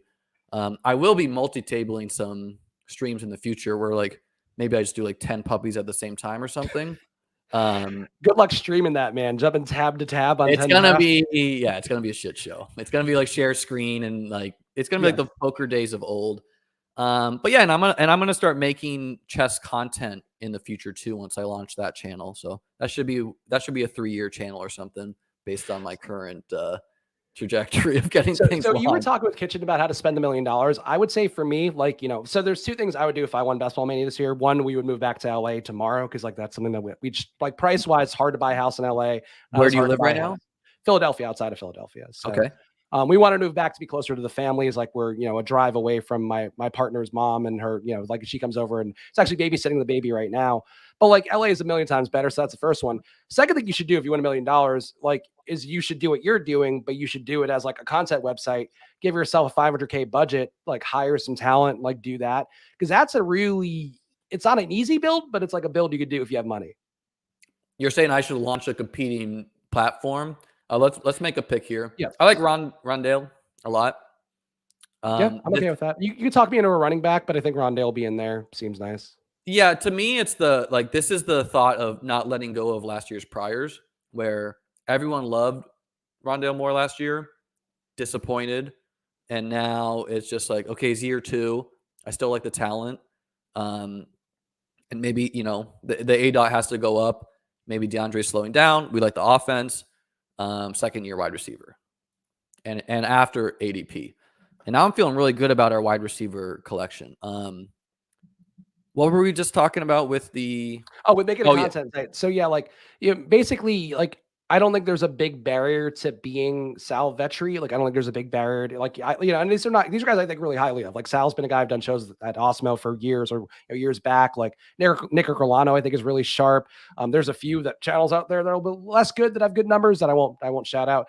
But I would say there's good channels out there, but it's ultimately just about having that process around you. So that's an easy thing to do, to YouTube optimize, to build up that, to have a premium offering that goes with that. That's what I would push towards if you had money, but that's how my is that, less content. Are you saying start a site and do that, and hire talent to do that, or just do it? Because to me, I'm doing this because A, I don't have a boss. I decide my schedule.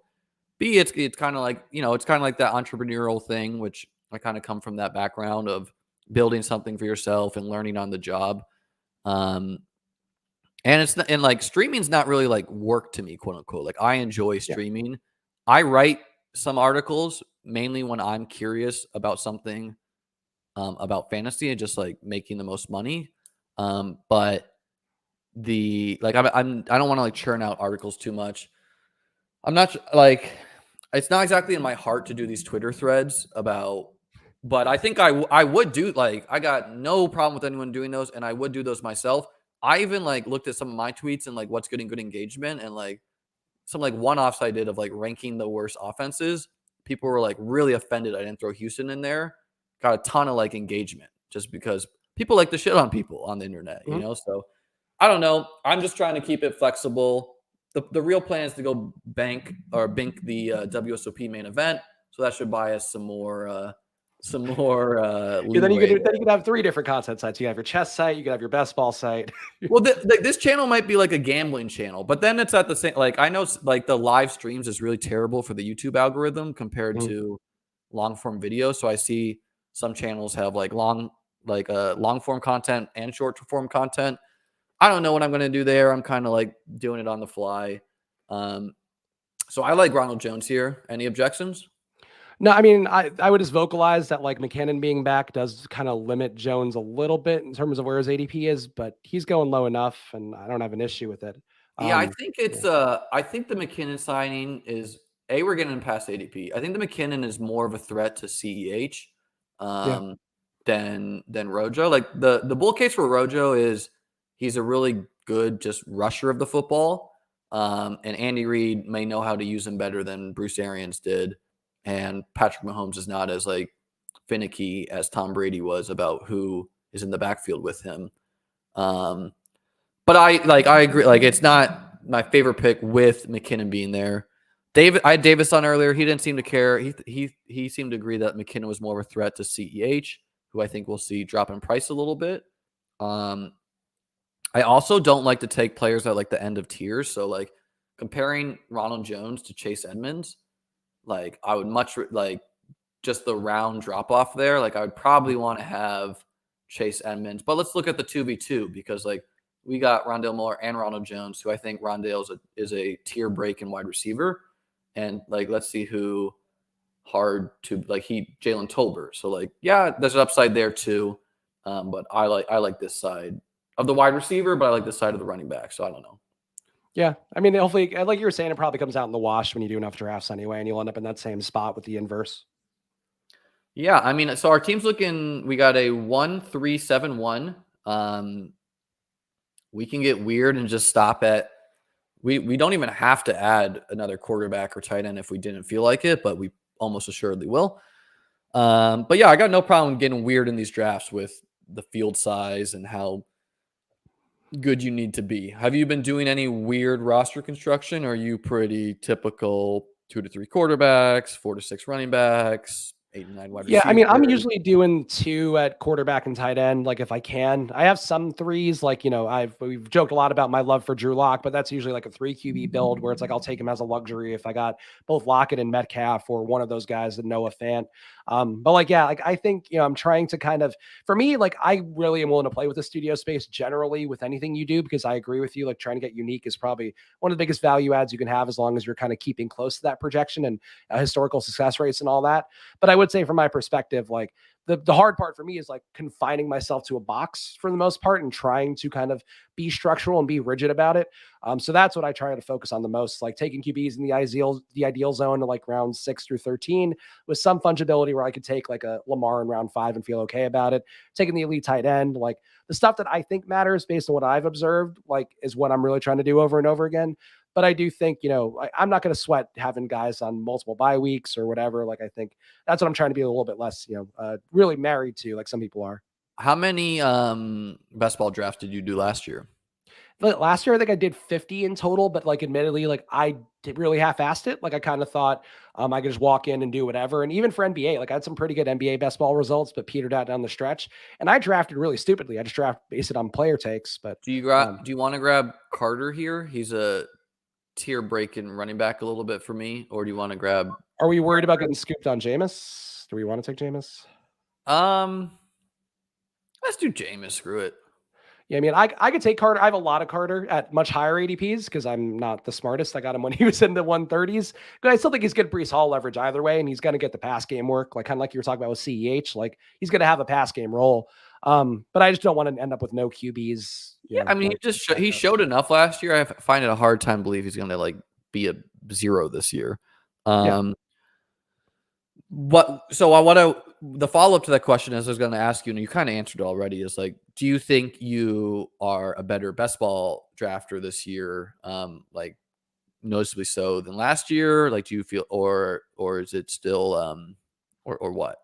I think this year, I mean, obviously, you know, like I think every streamer talks about it for the most part. If you're being honest about it, is that like Liam, you should be theoretically one of the best players in the world. But it's still going to be hard to get something to the finals. I could be terrible and got lucky. Like, you know, I'll be the first to say that. You know, I mean, I had 2 teams make the finals. That gives me a little not on the Bestball Mania, but I had a puppy team win 5K, so like that gives me a little bit more confidence. And I think I did some sharp things that have been reflected this year, but. Yeah, I think anyone trying to say the result from a huge contest like Bestball Mania 2 is proof that they are really, you know, like the best in the world is a stretch. At the same time, Justin Herzig won Bestball Mania 1 and was in the DraftKings Millie Maker finals last year and won like 100K. Pretty fucking amazing to like do that 2 years in a row, even with the volume he's putting in. Yeah, so I believe a lot in the process that I'm bringing this year where I really just kind of take the lessons I learned for myself last year. Like the best teams I had a good amount of Alex Madison last year because it was the sort of the thesis of like, okay, Dalvin Cook's going to fail. I didn't get Dalvin Cook. Like, how does that happen? He gets hurt, you know, then you have him getting, you have a good amount of Madison getting work. Like that stuff to me is the thing that I honestly don't do enough DFS wise. Like I probably play a little bit too much chalk, but a lot of just the leveraging off of other people's failure is something I think I'm doing pretty well in best ball this year, where I have a ton of Naheem Hines. Like if Jonathan Taylor gets hurt or he just, you know, gets less work, he's a lot of 8-man boxes and then there's more pass game work for Hines. I probably will do pretty well. Hines, but he used to be like, he used to go in the 170s. I think I have like 30% Hines on Underdog. But now he's getting, I think he's already gone. He's been steamed up. Yeah. Like he literally used to be like a 17th round pick. Yeah. And I think it's interesting to think through where like, I feel like I'm a better player this year myself, but the field is obviously better for the people who are grinding this. Like just what, you know, some of the stuff that no one was really talking about that I was doing last year is now like commonplace, you know, like the week 17, like that was kind of like dismissed a little bit. People seem to be really coming around on the hashtag advancing. Just advance is not a good way to approach these. Mm-hmm. You know, like I put a tweet out just on like how mathematically unlikely it is to reach the final per team you advance. And like the percent odds of getting a team to the finals, which to me, it's like make the finals, you know, like just optimize for week 17, because for example, 2 years ago, and we got a pick coming up. So who's your running back of this choice before I continue this thought? I wouldn't mind taking Gainwell because of the bet we have on New Orleans. I like that. I like Gain. I mean, honestly, these 3 players I view very similarly, and I like all of them. Yeah, Darrell Williams. I like taking the one that correlates with our roster. Yeah, like I like Darrell Williams too because like we saw the role last year James Conner had, and I was still with Chase Edmonds, you know, in the mix for at least parts of that year. Darrell Williams could easily end up with a really luck box 10 TD year, and I think it wouldn't be the craziest thing in the world. So I don't mind that. But Gainwell to me, another guy making the jump in a year too. It's tough with the running QB sometimes for the pass catching running back to get where they need to go, just because that guy will probably scramble instead of throwing a check down. I think that's like baked into his cost a little bit. Yeah, the fact that he's with Hurts at this point. Yeah, I mean Darrell Williams, it's like pretty simply player who's shown they can spike and plays for a team where that position spikes. You know, like we know Arizona running backs tend to smash, and he plays for Arizona. And I don't know, like I'm not ready to bury Keontae Ingram and Benjamin. Like, it really wouldn't be shocking if Darrell Williams didn't make the team, but we saw him do those big weeks last year with the Chiefs. But yeah, so what I was saying is 2 years ago, I looked through the playoffs, like the playoff schedule, and I cared about weeks. At that time, it was only 16 weeks. So I cared about weeks 14, 15, 16. And I was looking at like who has the best overall playoff schedule, not necessarily week 17. And I even like made some big stands on that where I was like 2 years ago when Dalvin Cook smashed, I was like, I'm not drafting him because he plays against like the Bears who have a good rush defense. Like I was getting like nitty gritty with stuff like that. And Dalvin Cook had a monster season, but I was actually kind of right about the good rush defenses, and he did not have a great playoffs. Last year, I strictly cared about week 17 and all of that. And it's just like try to get there and then have a team, designed to win once you do, which I think is the right way to do it versus like getting in the nitty gritty for this field size about weeks, 16, 17. Yeah, the expected value is in being in the finals and having that shot. And I think that's something that's important to me. And I think what you're talking about too, like, overall, these rooms are sharper than last year and certainly sharper than 2 years ago, sharper than 3 years ago. And that's something to me that like there's a lot of parallels to DFS and even sports betting to some extent. And I've seen these industries kind of come up as my content career is aligned with that. And best ball to me has not been figured out enough where people are all doing the smart thing. Like they're not all, like in DFS, you see everybody has 2 wide receivers stacked with their QB and then they have a bring back. Like that stuff's been figured out. Best ball, because there isn't an optimizer and there isn't this one pathway to success. Like people make some real dumb moves, especially in the puppy. People make some really dumb moves that I think just by being smart and being structural, you'll probably end up ahead of them. Are you cool with Tyrion here? Yeah, I don't mind that. Pretty smash pick. Especially at how ADP. How many running backs are you usually taking? I guess if you're not going hyper fragile. I don't have a ton of hyper fragile either. I mean, I'm someone who's not married to a roster construction. I think both have a lot of credence, but on this team, I would take 5 or 6 and be done. I think we're totally fine stopping at 5 here. I don't feel weak at any position here. Again, a really balanced team we're building. It's kind of what I typically try to do.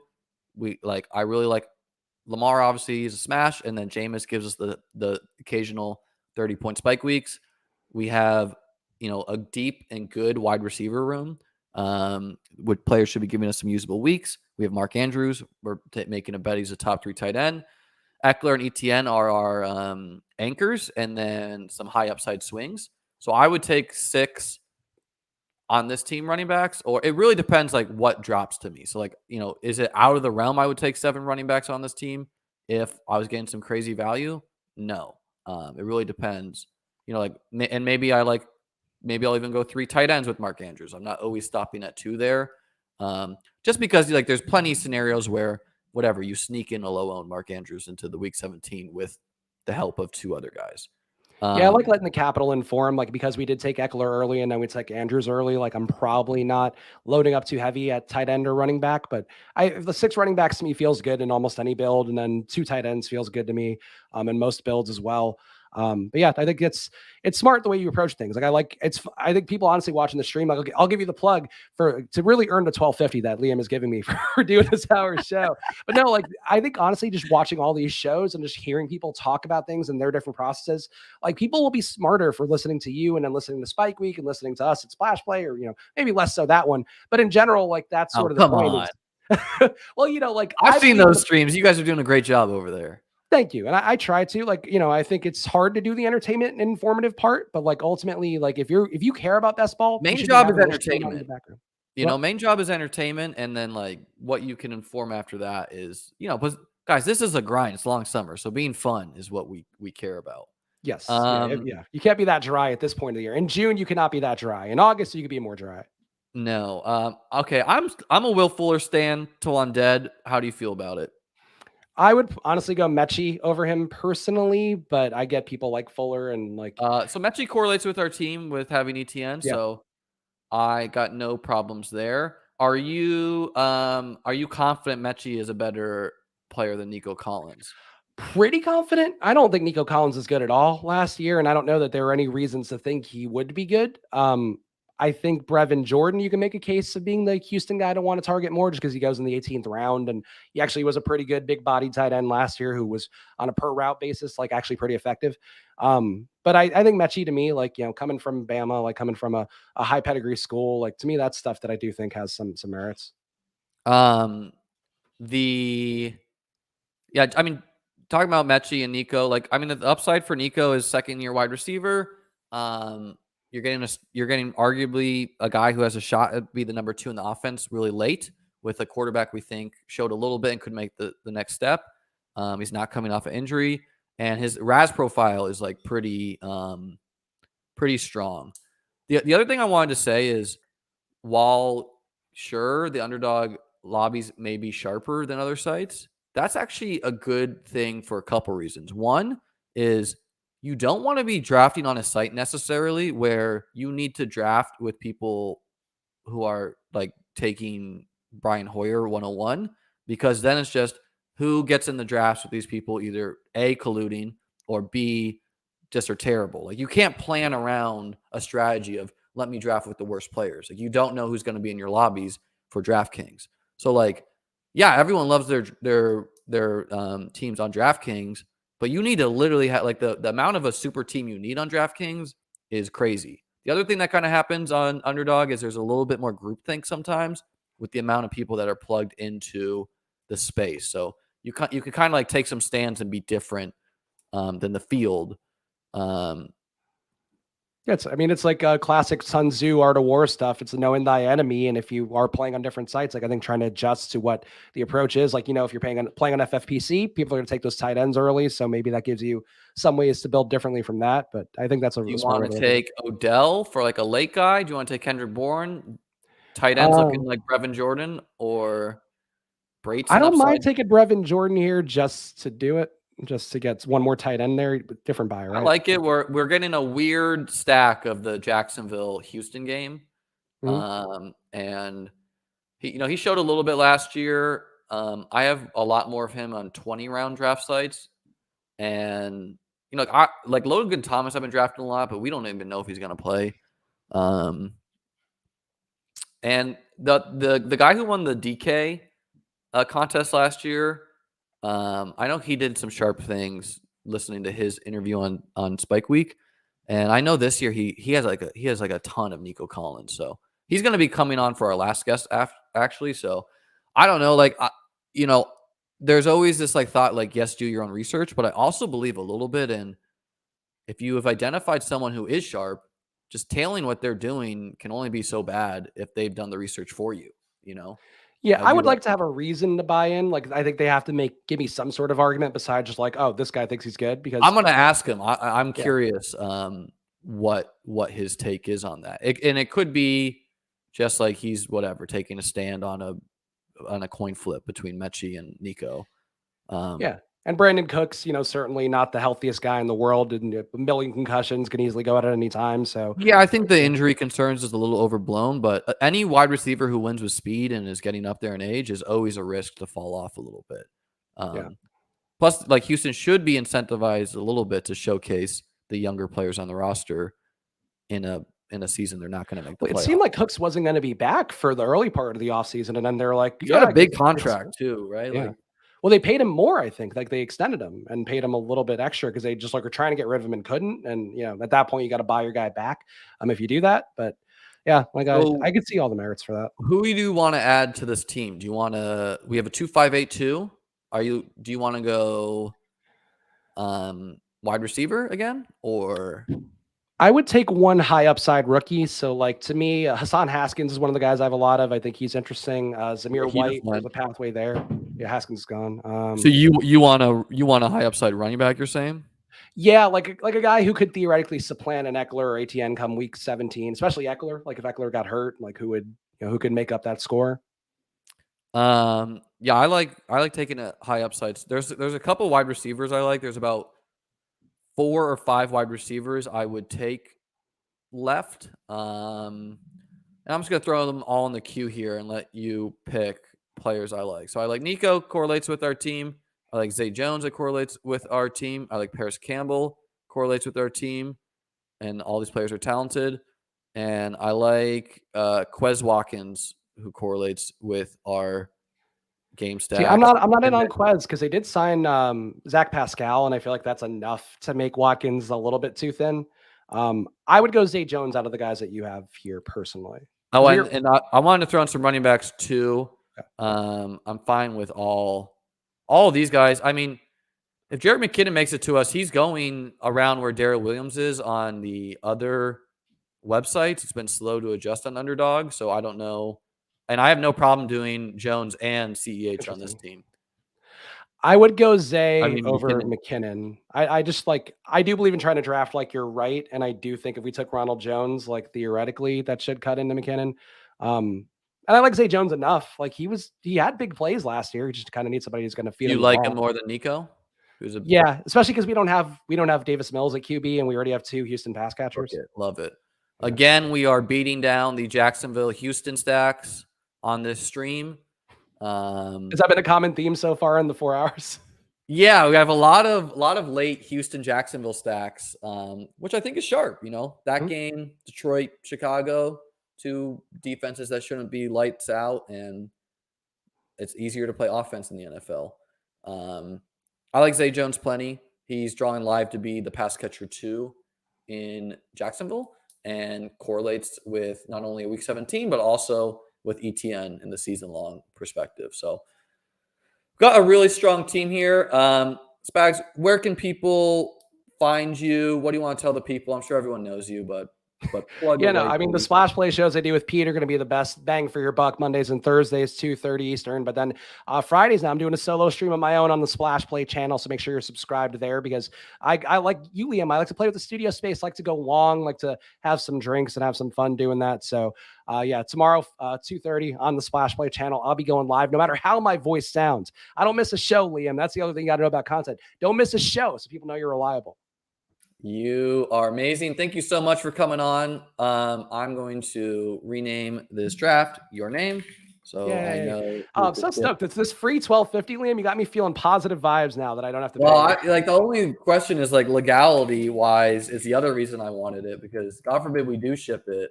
I don't know if you're allowed to, like, expo facto be like, yeah, he bought 50% equity without a receipt. No, it's a gentleman's agreement. If we don't have gentleman's agreements in best ball, what do we have? We have no law. Exactly. Agreed. All right. Well, I think I'm actually going to grab a beer for this next guest. It's 5 o'clock somewhere. Counting here. Spags, thanks so much for coming on. You are the best. Check out Splash Play, and I will see you soon, and I'll be right back, everybody. Awesome. Thanks, Liam. Thanks, guys. Be right back, folks.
Okay, guys. What's going on? Let's check in on the subscribers. It's really amazing the amount of love everyone's showing. Next, we have on Patrick Kerrane. I think he's running a little late. 213 subscribers. Wow. I started this channel 2 days ago or something like that. You guys are the best. We'll flash that on. Any comments or questions, please let me know.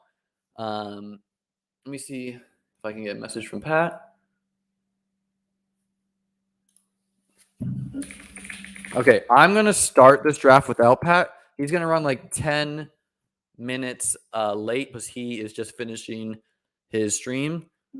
And I'm just going to start it because otherwise I'm going to run up against the clock on our next guest.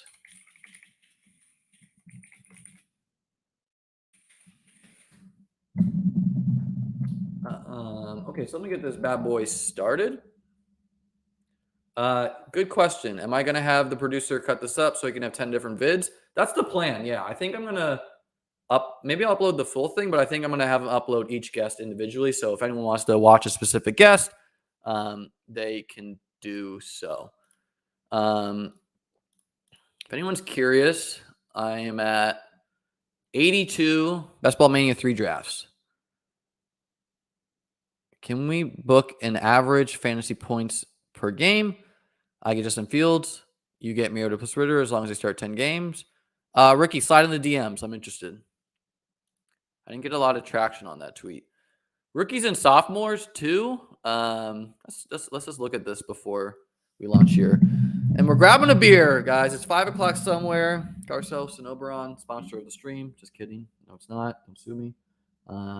Rookies and sophomore too. 15K to first. Very interesting. I'll be checking those out later on my own time. But today is a BBM 3 day. If you want to get in this draft, Pat Kerrane will be joining 10 minutes or so late. Please join. We about nearly fully filled. You guys are the best. Come get this EV. You got to be careful now because it's me drafting. What do we got? The 105. I was inverted. We've been seeing you. Couple red badges in here.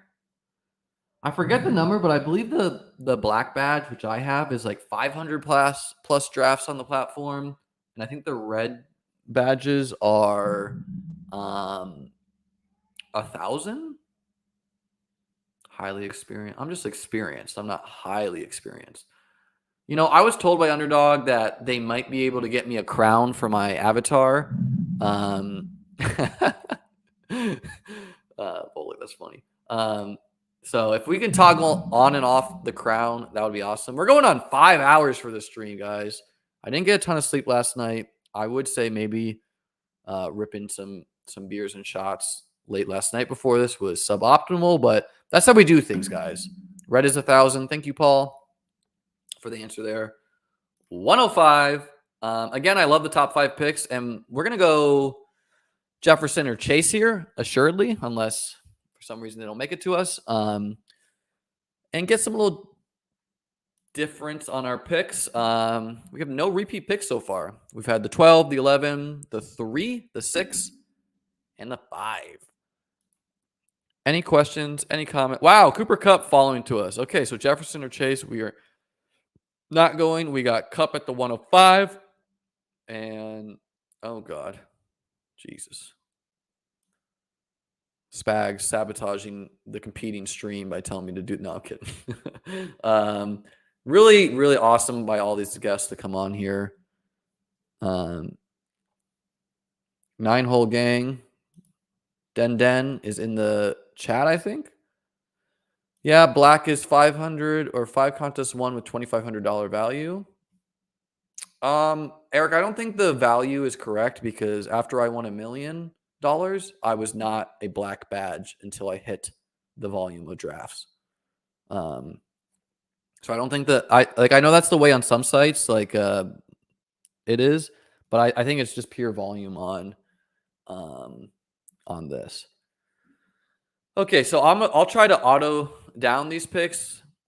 I was thinking yesterday when I did this that, each draft would take 40, 45 minutes, and I'd have like a 15-minute break between each draft, and I'd be able to get some food and blah, blah, blah.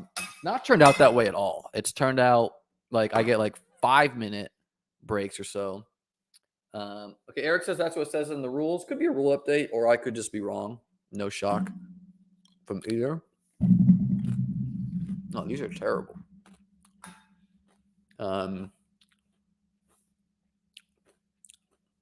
Anyone's got any fun weekend plans? Let me know.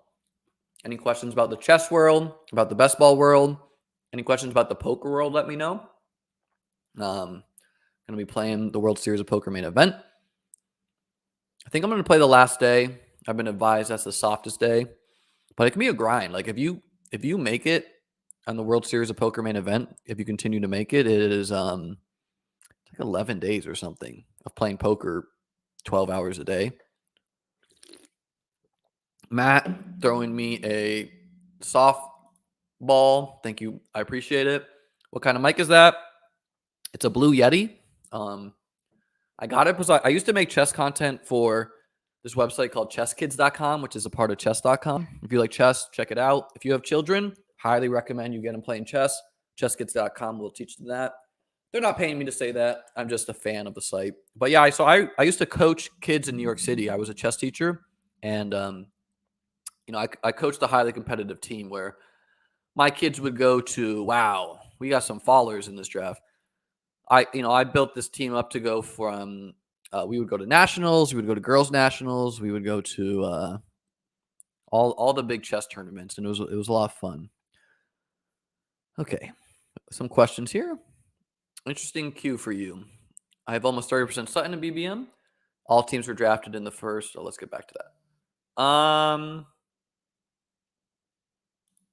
Let's take Jones. I like it. We'll auto it. Okay, getting to Bullock's question. I have almost 30% Sutton to BBM. All teams were drafted in the first 10 days of the contest. Average ADP for me is 65. Now he's at 37. What teams do I still draft him on? Just Kansas City, Denver, where he falls. Yeah, Bullock, I would say maybe if you're continuing to draft right now, how to approach that is you probably cool it with him at the moment, unless a bunch of other players' ADP shift. Then it doesn't really matter because the whole combo of the players you just want to be unique. So right now, it is unique because he got more expensive. So you're going to be having like 10th round players versus 5th round players. How much do you think McKinnon signing hurts CEH? I'm not sure, Tyler. Like situations like that, I just try to take stabs at everyone in the backfield in hopes that you catch the one that hits. Best age to start teaching kids chess. My 3-year-old can name the pieces, but doesn't quite have the ability to grasp the movement. Matt, I think that's really kid dependent. I would teach kindergarten. So that was the kids were age 4.5. And everyone was playing chess by the end of the year, but it definitely took another, like usually first grade was the sweet spot for a lot of kids where it started to click for them. I would highly recommend you play chess with your children. They're going to want to play with you. And I'd recommend you get them set up on chesskids.com. There are apps now to teach kids how the pieces move. Like teaching the rules is hard, and the websites make it easier. Like they can, they capture stars. It makes it fun, blah, blah, blah. And don't force it. Like if at 3 they're not ready, give it a year, Thoughts on taking Huntley in the 18th to pair with Andrews if you were taking 3 quarterbacks and got sniped on Lamar? I don't hate taking Tyler Huntley. He showed a pretty good ceiling. If you like the idea of taking these like low-owned players no one is drafting, you should probably be doing it less at quarterback because it's hard for the quarterback to separate from the field. So you more want to do it like running back, wide receiver, tight end. Okay, we'll see who makes it back to us. We have both of the Chargers guys. Someone tell me Mike Williams or Keenan in the chat. First person to write Mike or Keenan, I will draft on this team.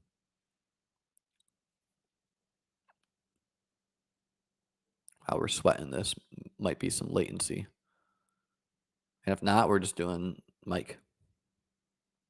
Mike or Keenan? Okay. Mike. Okay. It was a little lagged. Mike. Get your Keenan on DK. Agreed. Mike M. I knew what you meant, Ivan. So we got a bit of Chargers Rams. Yes, Mike is expensive for what he's been, but we got Kupp in, at the 105, which is unusual. And we got Aaron Jones, who definitely has the ceiling. Like, this, you can make the ceiling for all of these running backs in this range. So I would advise to try to get all of them in this range personally. Like, don't be too underexposed to anyone. It's not necessarily wrong to do that, but how you're going to integrate chess into your football brand, naming build strategies as chess strats? Well, I don't know. I'm just going to be doing chess content. There's also this fun chess game called Hand and Brain, where I think Pete and I did a stream like this last year, where it's usually with 4 players. So if 4 players are playing chess, 2 people are the hands, aka they get to move the pieces, and 2 people are the brains. So they name the pieces. So like if I have a partner and I say bishop, that person must move a bishop. They can move it anywhere they want. They can move it either of the bishops, but they have to move a bishop. And so you can kind of do that with best ball too, where like you have a partner and they say like running back, and then you get to choose your running back, or you can say wide receiver, blah, blah, blah, blah, blah. So that's a fun way. And I think I'll definitely have I know some people in the chess world, so I'd like to have some on in the future on the channel and introduce them to the game and, draft some teams with them. It just seems like chess people are cool personalities. It takes a lot of work to get really good at chess. It's something that, I've put work into chess, but it's an exponential graph in terms of how much time you have to put into it to get a little bit better. So it's not a grind that everyone does. And there's no money in chess. I played poker with a guy who is a top 100 chess player in the world. He cannot make a living playing chess, unfortunately. What are my thoughts on the Queen's Gambit and the impact it had on chess? I loved the Queen's Gambit. Really good show. It was amazing. I worked for chess.com and Chess Kid, and I would say like the traffic times 5 overnight. So it exploded, came at a really good time. I think what chess.com did was really sharp as far as partnering with all these like casual Twitch streamers and having them do these fun casual chess tournaments, because like no one really cares watching these professionals play chess unlek you like chess. But I'm sure you would like to see someone like David Kitchen and Pete Overzet play chess on stream. Like that sounds kind of fun. So like having casual people play in serious chess tournaments is a pretty fun idea. And it's something I'd like to do with some of the fun fantasy personalities. I think it would be fun to host like a chess tournament, and whatever. We could make some gamble angle of it or blah, blah, blah. Do I like the Queen's Gambit? Yes, I loved it. I binged it overnight, and I related to it. And the chess in it is good. You think Pitts is okay there over Waddle? I have Tariq. Yeah, I like Pitts over there over Waddle, but I don't think it's an auto no to do Waddle plus Tyreek. Watching Kitchen do just about anything is entertaining for a certain niche community on the internet. Agreed. Hand and brain best ball involves one of each. Tough to get. Although Peter's brain, Spags' hand would be quite entertaining. Okay. I'm assuming you mean me. No, I'm kidding. Yeah, Eric, honestly, this related to me as a chess player. Like people think of chess players and they think that they're just nerds and that they're just, whatever. But chess people party hard, from the people that I know in the chess world. Okay, so let's see what happens here. And we have the man, the myth, the legend, just in time. All right. Pat Kerrane, we are on the clock. So let's have you rip a pick here. We have an Aaron Jones, Cooper Kupp, Mike Williams team. We could go Allen Robinson. We could grab Gabriel Davis. Can't draft Allen Robinson for the second time, can we? I guess that makes sense. Fine. I get all my Allen Robinson exposure. Would you like Davis over Robinson? Or yeah, ETN? Let's do Davis. Davis is way more fun. My God. Hell yeah. My first Davis share on stream comes with Pat Kerrane. Let's go. So, Pat with the haircut looking sharp. It was a bad idea for me to have those beers last night. I was losing steam, but it's 5 o'clock somewhere. I'm drinking one now. We're back. Pat, thanks so much for coming on to the stream. Yeah, sorry I'm late here. No worries, honestly. No, I'm doing good. Excited to have this Aaron Jones team here. So yeah, show me what happened. We got Cooper Kupp. Okay, Kupp fell to the 105 late. Wow. So I said maybe I played a little chess with the lobby because I said I'd really like to get Jefferson or Chase here because I haven't gotten them. Wow. And maybe a little chess over a couple steps ahead. We ended up baiting Inverted and Luigi into grabbing Jefferson and Chase, and we got the wide receiver 1. That's incredible. So and then Aaron Jones falls a little bit. Yeah, I mean, this is like where he was going originally. Yeah, me requesting the 1250 has been a big topic on today's streams. I actually sent the 1250 before Pete called Liam out, so it was funny. Well, I mean, Spags flat out refused to do it, which I respect that too. I'm not going to hound someone for it. Okay, we're getting into a bit of an ugly. Did I spelled Draftathon wrong? Where did I spell it wrong? I don't hate.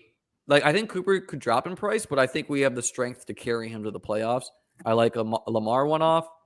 What do you like in this? I'm into Lamar. Yeah. I want this to be a Pat draft. You want Lamar? Lamar works for me, yeah. All right. So yeah, if you guys somehow have not watched last night's ship chasing draft, be sure to watch that. Pat, Ben Gretsch, Pete Overzep, and me, we drafted the winning FFBC Bestball team and then the winning Bestball Mania 3 team in a row. It was pretty amazing. And now we're here ripping picks. Where are you at in your Bestball Mania 3 journey, Pat? Pretty early. I think I have 20 teams drafted on Bestball Mania 3. Did a bunch of the puppies. But I kind of feel like my barbell strategy was kind of disrupted a little bit by how early it launched, and I got a little jealous of all the ADPs everyone got, the 18th round Sky Moore and stuff. You dug your heels in. You're like, I'm waiting. Well, I have all these dynasty drafts going, so I was like, I've got a bunch of rookie drafts. Those dynasty drafts have to be hugely minus EV for your portfolio if you're prioritizing them over. They were extreme. It's already I'm getting paid probably 3 pennies an hour for any dynasty research I do. But and then if I'm skipping the softest BBM drafts of the year, I'm gonna have to reevaluate that next year. But that made me a little less excited to just crank the BBMs once I was jumping in, and then I just waited until the schedule released. And then I've been drafting some, but not at a super high rate. And honestly, I've been more over on DraftKings, a lot more than I was last year. Not more than Underdog, but between the puppy and then my DraftKings stuff. This show is sponsored by Underdog Fantasy, so we will be blurring that out. Yeah, I'm kidding. Keep on going. I've been drafting less BBM than I thought I might by this time. But hey, I'm gonna be putting in a ton once we get all the information. And I always kind of planned to do not a true barbell, but to do maybe more a 1/3, 2/3 type of thing. And so I think it'll probably be kind of, I don't know, closer to a 1/4, 3/4. But that makes sense. I mean, so I'm at this is my 80th or something. Obviously I'm firing a lot today, but I'm heavy early for 2 reasons. One is I'm going to Vegas for a month or so to go play some of the World Series of Poker events. So I know I'm chilling out there. And 2, I did my takeaway last year is I did want to get more volume down early before these camp news comes out. What I've done then. Well, I mean, I kind of did the 1/3, 2/3 last year. And I'm going to be doing plenty of, and also just the mental health, not having to, because I'm going to be maxing drafters, DraftKings Underdog. I don't want to do 1,500 drafts in August for me. But okay, so we're on the clock here. I like Smith, Thomas, Thielen. Yeah, I like Smith.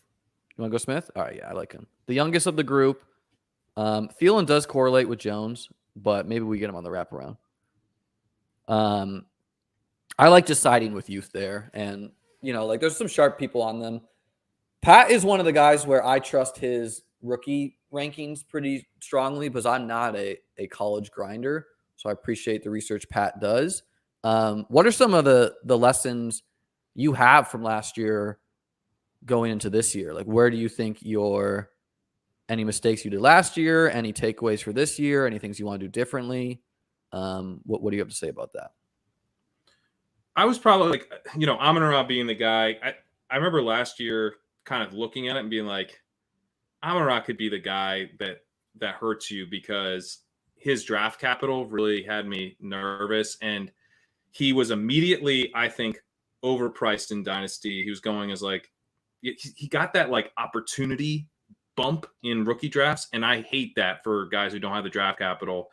We saw it with Michael Carter too. And, that paid off until it didn't. And I mean, maybe Amon-Ra won't end up becoming anything this year, and it'll also look like a blip. But he was so good at the end of last year, and just the fact that he was an early declare wide receiver, which I like. He was productive, but then he slips a little bit further in the draft, and it put me more off of him than I should have been. So I think continually with the rookie stuff, it's just like still taking every guy individually. I think also we should be mindful. Let's make this pick real quick, but something I wanted to point out is, so I like Thomas and Hopkins here. If we're talking about upside. I like Thomas. I've still been taking Thomas. Also correlates with Smith for us. Yeah, I have a shitload of Michael Thomas, and I was stubbornly taking him here at the 5th, 6th, and now he's gone after everyone. I think in the 7th, it's pretty great. Yeah, and I think he's gonna play, I don't know, 12 plus weeks, assuming he doesn't get rehurt. He could play the whole season. I mean, he's not ready now. I think he was in full uniform just watching practice the other day is the report I saw. Yeah. But what I wanted to point out is that in regards to the past 2 years with COVID being a thing, teams did not get the same amount of tape and like combine on some of the prospects as they have in the past, right? So like, maybe like I think that led to some NFL teams getting some real smashes they may not usually, and B, maybe it led to some guys falling who maybe wouldn't have with more tape and etc. Like I wonder if that's playing a role at all into that. That's more like your realm. Yeah, it might be. I think one of the guys this year would be Romeo Doubs. You'd think maybe like he's the guy, I think like a production guy who fell. He's a 4-year player, not a real young guy, but productive for multiple years in college. And so that day through draft capital with the opportunity, I think he would be kind of a similar play to Amon-Ra, where you're just like, hey, the depth chart's wide open. He does have a pretty interesting downfield skill set, actually, which, different than Amon-Ra, but similar in the sense of you're looking for someone who fits a need and fits what the quarterback likes to do. And they lost MVS. Christian Watson has a downfield skill set, but he's a bit of a raw prospect. Wouldn't be crazy if he didn't have the best rookie season. So Doubs is definitely intriguing in that regard. And then kind of the flip side of Amon-Ra is Dotson, who I think was overdrafted. And like I feel like normally I'd be like, in main event leagues and stuff, I don't want to be drafting this 178-pound overdrafted guy who plays with Carson Wentz. But these best ball drafts, he gets so cheap that I actually have started taking him, which maybe I wouldn't have last year. We've gotten some positive buzz. There's the possibility McLaurin gets traded. What about like Tony and Diami Brown from last year? Like, do you think Brown just ran cold with like Fitzpatrick getting hurt / that coaching staff being bad? Do you like something? One of the lessons I'm talking like for me is like trying to not let go of my past thoughts year over year just because a player didn't work out. So like having 0 Diami Brown after I had like 15% last year, I think maybe that's moving on too quick. Like the example I gave is 2 years ago, I had a lot of Dawson Knox, and then the Bills ran a bunch of 4 wide receivers, and then I had none. And then the Bills didn't run 4 wide receivers because teams change what they do, and Knox smashed. Yeah. And so what do you think? Or let's make our pick first here. Pretty open. I'm not a big Hawkinson guy. I got no problem with it if we want to do it. I'm fine passing on him. Yeah, you want to go Walker? Want to go Walker or MBS? I was going to say. I'd go MVS. I like MVS. Okay, let's do MVS. Better in best ball player classically. So like Tony, I think is someone that a bunch of draft Twitter was off for good reason, but then was like fucking electric. And so yeah, what do you think about the like letting go? Like should we be moving on so quick from players that didn't work out or players that we have biases again? That's something I'm trying to think through on my end. For me, I think with guys like Diami, it comes down to like playing time.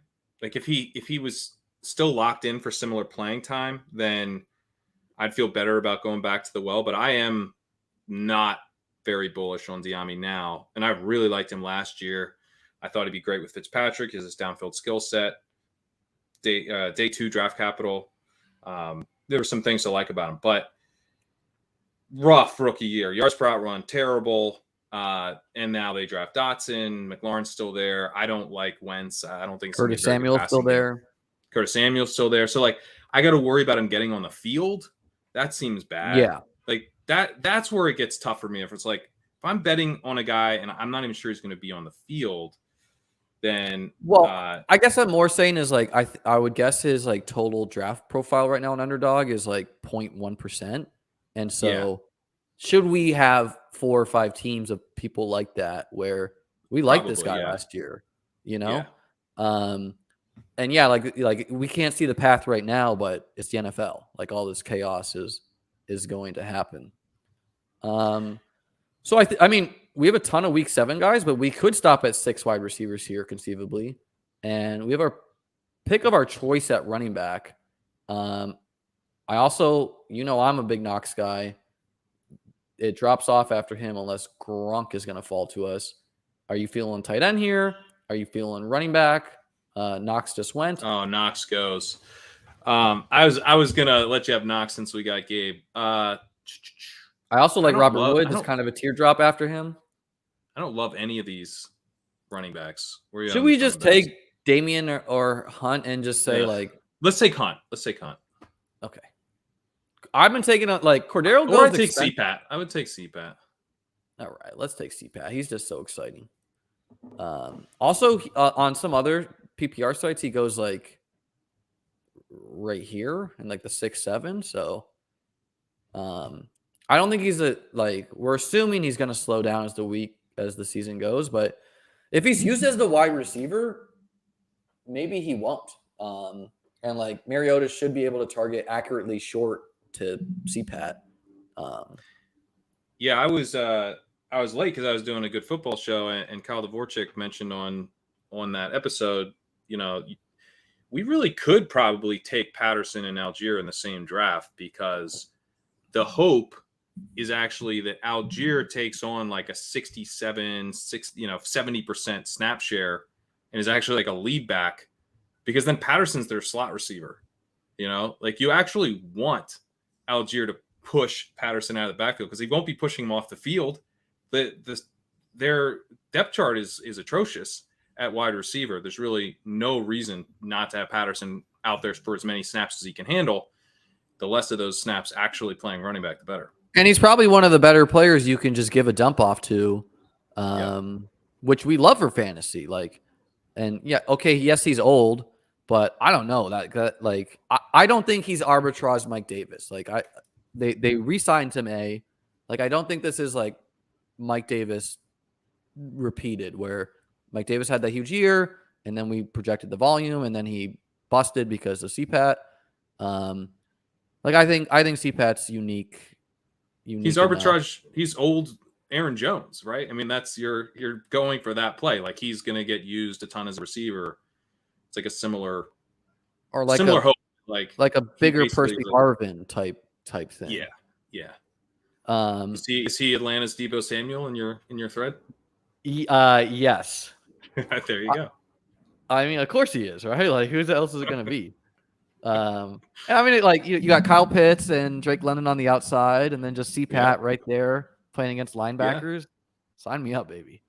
That is one of the crazy things about Pitts. He played like a third of his snaps out wide. He's a wide receiver. I had so much Pitts last year. I've been I don't have as much this year because I'm trying to take tight ends on teams I think will score a lot of passing touchdowns. But that's a case where, I mean, he should be helped a lot by having respectable players on the field with him. Okay. I think this is I personally want to take one of these. Well, let's see what Dorito does here. We don't want to give any stream snipers any help.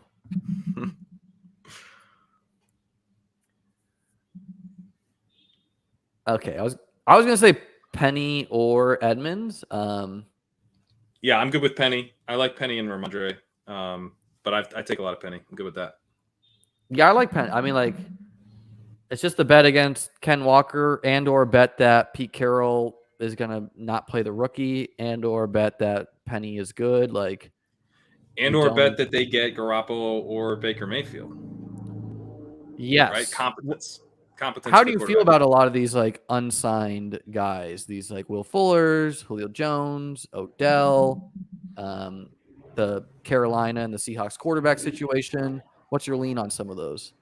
So I'm less interested in the quarterbacks because I don't like.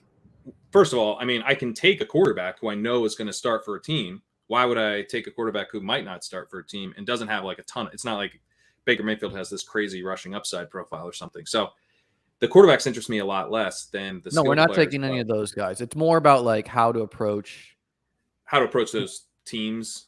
Those teams where like, I mean, like if Jimmy G went to Carolina, that would be good for CMC and DJ Moore, right? Like we'd probably like that.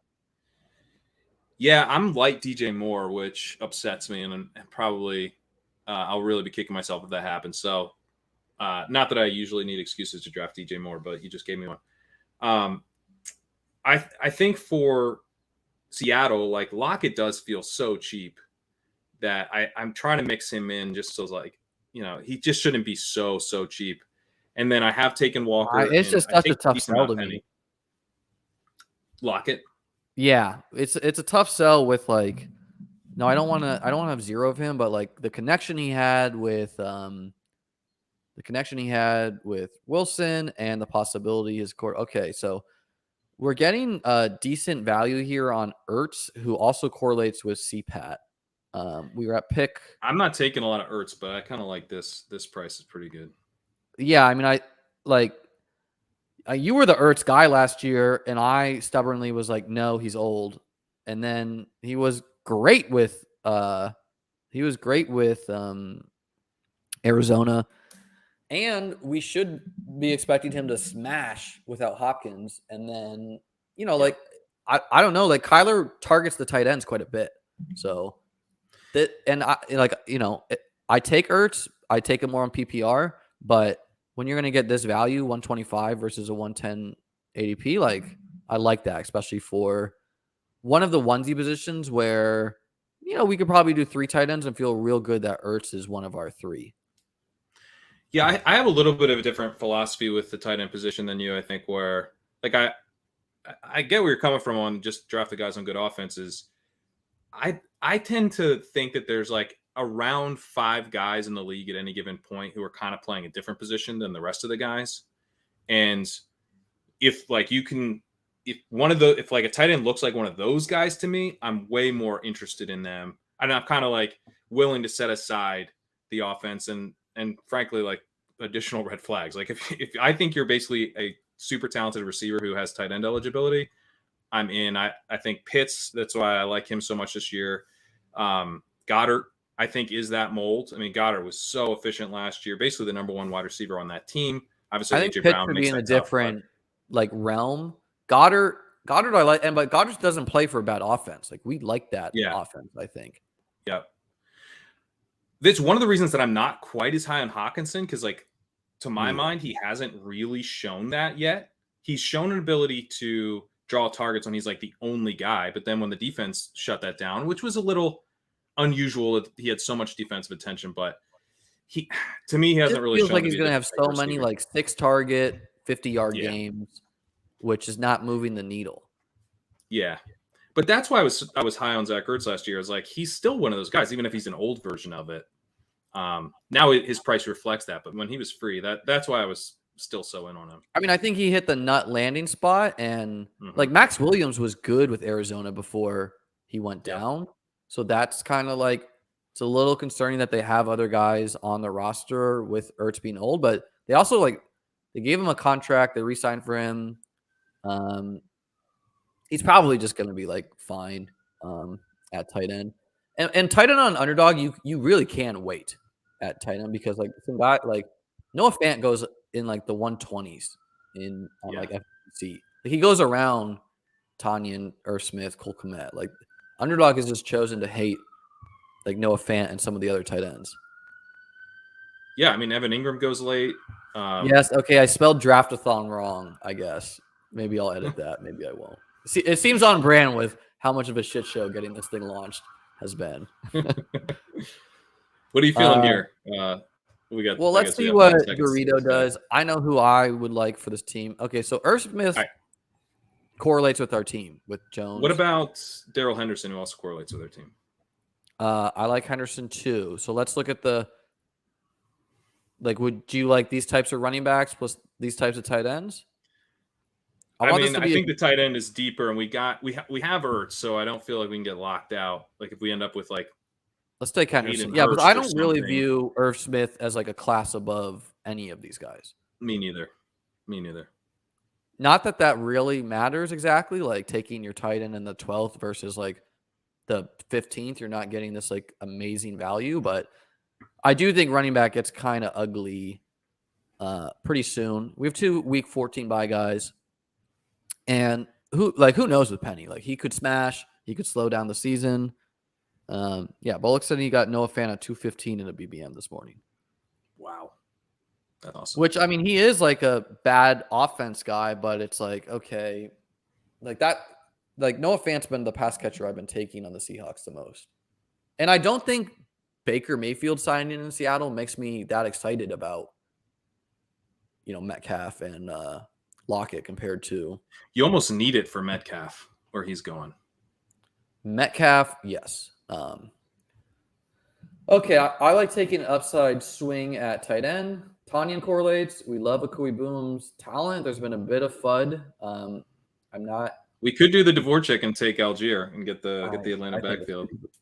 It's pretty gross. Who do you want? Let's take a tight end here. I kind of like Hunter Henry of the available tight ends, but I'm down for. I like him too. He's got a really high chance to be around the pass catcher 1 there. He plays for a statue quarterback on a team we think should be around 8 to 9 wins. He plays for Mac Jones, who showed something last year and should be able to make a jump. And it sets us up for a late Mac Jones stack if we want to. Yep. He scored 9 touchdowns last year. Probably won't repeat that, but who knows? I like it. So yeah, looking at our team, I feel really good about the upside of it. And we have a mixture of young upside and old with Michael Thomas, where again, some of these high stakes sites, which I don't know how much we should weigh that ADP as being sharp, but like FFPC people love Michael Thomas. Yeah, and I will say, like, the FFPC guys, they don't mind taking guys that kind of make you feel a little gross. But maybe because it's like half their age. They're like, okay, yeah, Michael Thomas was good when I was 40. Yeah. Now it's like now he's not old. If he's old, I'm ancient. Yeah. Yeah.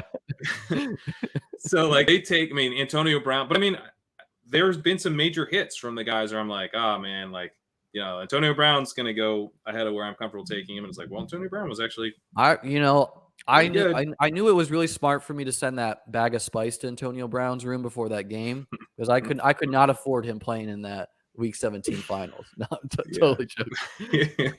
Gronk, they were back in on before. And Gronk had a lot left in the tank, as it turns out. So I don't know. The Thomas stuff. How do you he view? Definitely was going too high before, though, right? Yeah. How do you view old tight ends. It's not like we've seen old players produce at the position. Like, should we be a little scared of these Travis Kelce's being 33, these Gronks? Like we've seen, Antonio Gates do it for a while. We saw Tony Gonzalez do it for a while. What are you thinking about that? I think with the tight end age cliff, you're probably going to see like a pretty like, oh, he's done type of age drop off, because it's not I thought that was Zach Ertz though, right? Right. That's true. He was in kind of a weird situation where it was like the team's changing over. They also have Dallas Goedert coming up behind him. That's not I guess he kind of has it again with Trey McBride, where there's actually a successor. But normally, like, tight end is just so difficult to find. Like, Darren Waller has Foster Moreau behind him, who's essentially like an extra tackle. Like, you can't, there's not like a guy waiting in the wings to become Darren Waller, because like Darren Waller is one of 5 guys in the league who is a giant receiver who, lines up on the line. So I tend to think that, like, especially with a guy like Gronk, where it's somewhat priced in. Let's pause that thought real quick. We could take Jameis to correlate with Michael Thomas. We could take Herbert as another and last running back. I kind of like Herbert as the final guy. We could take Gerald Everett. I like Herbert too. We could take Noah Fant. Are we done at tight end, or you want to do 3? We could definitely stop at 2 with this combo. I would probably lean 3 typically, just with the strength we have at quarterback and wide receiver. And the potential for Zach Ertz to slow as the season goes. And it's just a position where, like, if you don't have players score touchdowns for week 17, it's hard. Like, me having that 3% own Noah Fant was everything in BBM2, where like he was like the only guy to score a touchdown, and it separated me big time. Mm-hmm. All right. I'm open to that. Just to finish the thought on the tight end stuff, like I think with Kelce, like, he'll probably either be totally fine because there's so many targets there, or like he'll look his age. So if Tyreek Hill was still there, do you think Kelce would be going where Tyreek goes right now? And yeah, I think if Tyreek was there, maybe he would be going behind Andrews. It's just like the pure volume we love, like, and the lack of proven targets around him.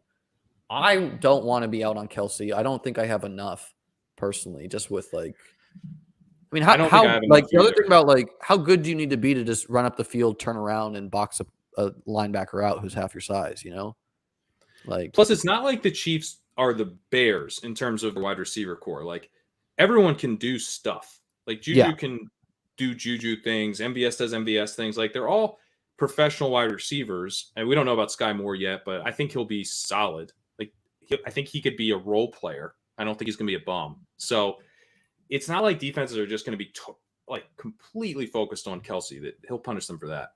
So Jameis correlates with Michael Thomas, and I like a lot personally. He's my favorite late round quarterback. I'm into that. Or we could do Fant, get the third, literally go back to the well on Fant. Jameis or Fant, your choice. Let's go Fant. Got him. That's it. I'm not passing a lot on your Jameis. Skills here, Liam. I know you gave me 1 second. You did it. I usually don't pass on Jameis at this ADP, especially, but we have Lamar. I just did a Lamar and Jameis one, and I like it. Like, Noah Fant is the tight end, by the way, for those who don't know, is like the sole position you should care how athletic, or like you need to be athletic to be a good tight end in the NFL, I guess is what I should say. So Noah Fant has the athletic profile. We just don't love the offense currently. He's getting some buzz at camp, and I like it. I like these 3 tight end combo here. And then we can, if we don't get Jameis, we can take someone like a Mac Jones to correlate with our team, or really whoever we want with Lamar Jackson, who is. Yeah. We're not like that worried about QB2 as much.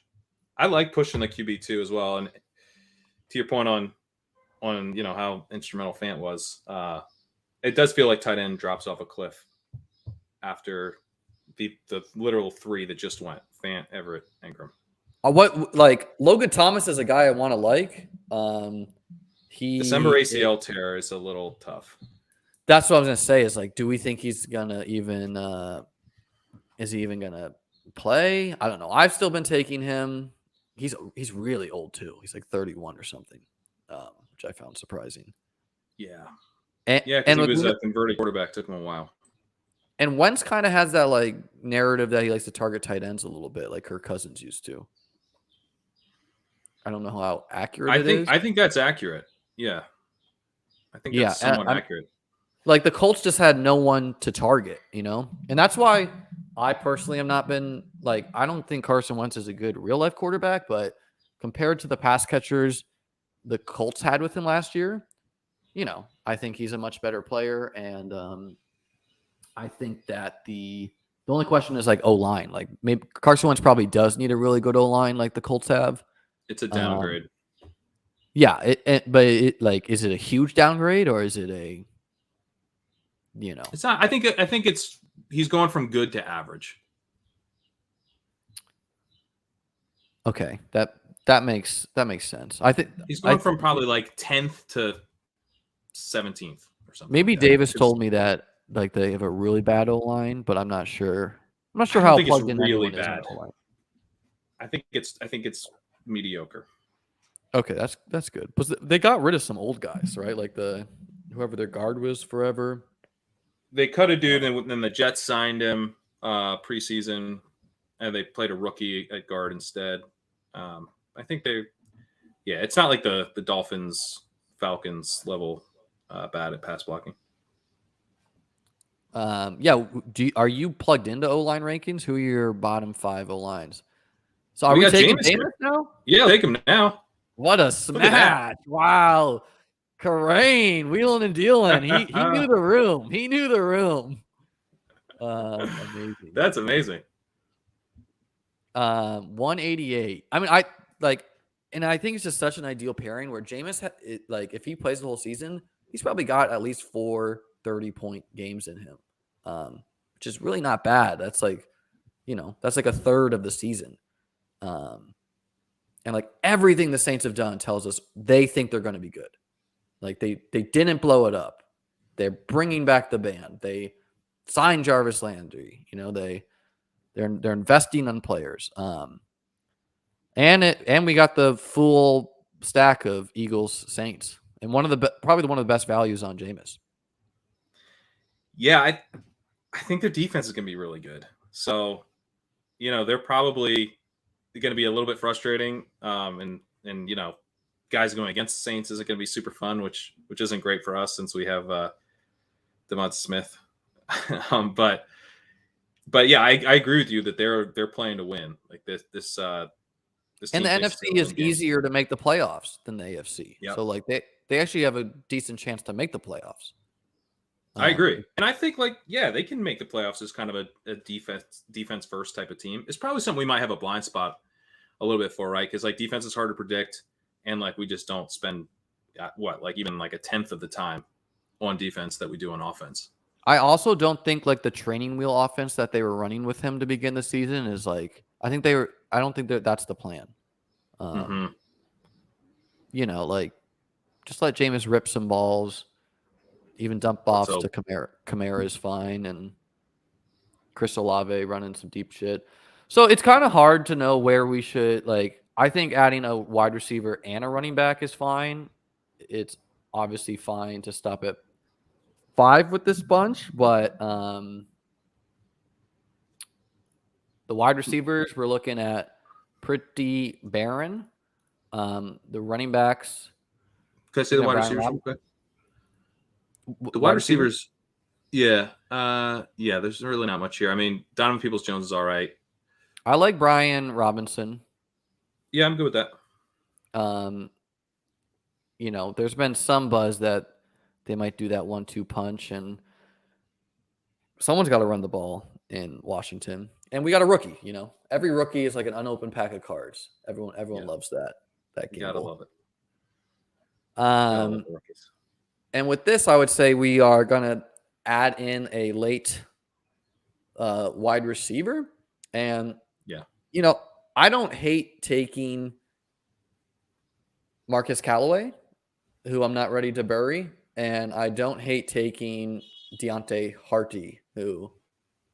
What if we go with the Ravens guy? I assume do you have a lean in that situation? I've not been taking these Duvernays and these Tylan Wallace, especially with Will Fuller and Julio inside. Yeah, the Fuller thing could kill it.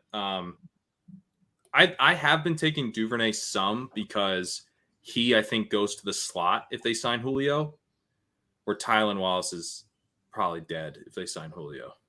So, did Duvernay go already? Let's check it.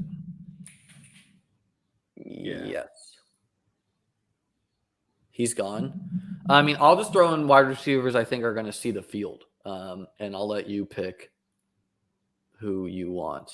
I think Quez Watkins fits this team a bit too, and I think he might see the field. I think he's probably a starter. Yes. Three wide receiver sets. Tylan Wallace is still there. Tutu Atwell, there's like a little bit of hope for.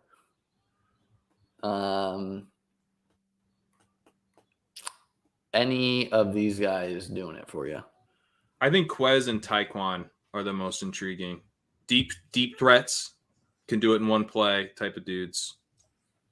Taekwon probably won't see the field for a while. And I mean, Quez had 43, 647 and 1. We just need him to catch, 3 more touchdowns. And he's a comeback on that Jameis stack. So I'm into that. I like it. Quez Watkins, and he's going to be probably like a 15% drafted player versus 100% drafted player compared to like compared to like Nico Collins. Yeah, and I've taken him some with Hurts, but I mean, you got to think that the times he is drafted, it's almost all with Hurts. Yeah, so we're with like a Lamar Jameis team's kind of cool. Liam, you've been hitting a lot of Quez. Yeah, I have quite a bit of Quez. And there's been some buzz about some undrafted free agent in Eagles camp. So would it really be shocking for Quez to hit the bench? No, but it's just like a bet that the Eagles are going to be better. And, the guy gave us 650 yards. He just ran cold on touchdowns. So if you score 5 touchdowns, which he is the deep threat, that helps. And He's should be super less fast too. I think there's been some good camp buzz about him too. Someone said. Matt is asking to sauce my team. I don't know if we have time. Let's just review this because I'm running against the clock on the next streamer. So we got 2, 6, 8. Let me rename this team. We got a 2682. Gonna name this your name. 2673. 2673. That's exactly what I said. Okay. And 2, an elite quarterback plus a quarterback we think could spike in great value. We got anchor Aaron Jones and a bunch of upside guys who I like. Our wide receiver core is real strong, and then a fun stab that correlates with week 17.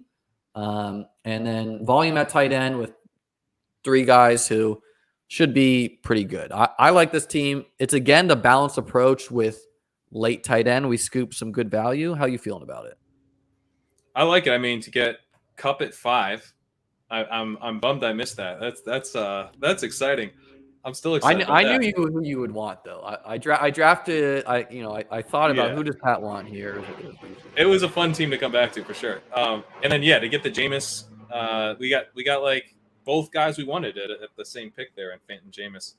Yeah, that was the best part of the draft. All right, guys. Pat, what do you got to plug to the people? I'm sure they all know you, but tell them where they can see you next. What you got going on? Yeah, check out A Good Football Show, which I recorded right before this. Check out our team preview series that's going up on the site, NBC Sports Edge. I did our Falcons and Cardinals previews, which are both out. The Ravens previews out, Bills previews out. We're going through those one every day, so look for those. And I'm actually jumping over on the Most Accurate podcast with Daigle after this. So you got to line up. Stay here and check out the rest of Liam's stream. But then Pat is a real grinder. Feel free to go listen to his takes too. I love his content. I gotta tune more into the Good Football Show because is that where you're doing most of your streams nowadays? Yeah, that's the Roto World podcast is cool. now a Good Football Show. I'll add that to the rotation because I'm hungry for more content too. Well, Pat, thank you so much. Appreciate it, brother. And I'll talk to you soon. And people, I will be right back.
All right, everybody. We got our next guest, Scott Barrett. Is it Barrett or Barrett? Scott Barrett. Nice to meet you. Scott Barrett, thank you so much for coming on. How you doing today? I'm doing good, man. I'm excited for this. Yeah, me too. When I found out you were the $1 million grand prize winner, not knowing anything about you, there's like a pretty good chance you're just some guy who got extremely lucky and don't really know what you're doing to finish first out of 450,000. You're either insanely good or lucky, but I've been devouring your content and really impressed by you and the knowledge you've brought and your overall strategy. So really excited to learn something from you here. Well, thank you so much. I think it's not out of the realm of possibilities. I did just luck box it and I'm putting together the strings after the fact, but I like to think I'm a pretty sharp drafter. Before we start here, where are you at on your BBM 3 journey? Have you been firing best balls? Are you kind of waiting until later in the season? What's it been looking like for you? Yeah, I've just been so swamped with content and other site demands. I kind of missed out on, like you've talked about, the barbell approach. You want to be drafting as early as possible or as late as possible in August, primarily when the fish come out to play. So I missed out on that sweet spot, hammering all the rookies. I was a lot higher on. I don't know if you checked out my rookie stuff, but I sort of nailed draft capital. Wan'Dale Robinson and Tyquan Thornton were my two favorite prospects versus projected capital, and then they both went day 2.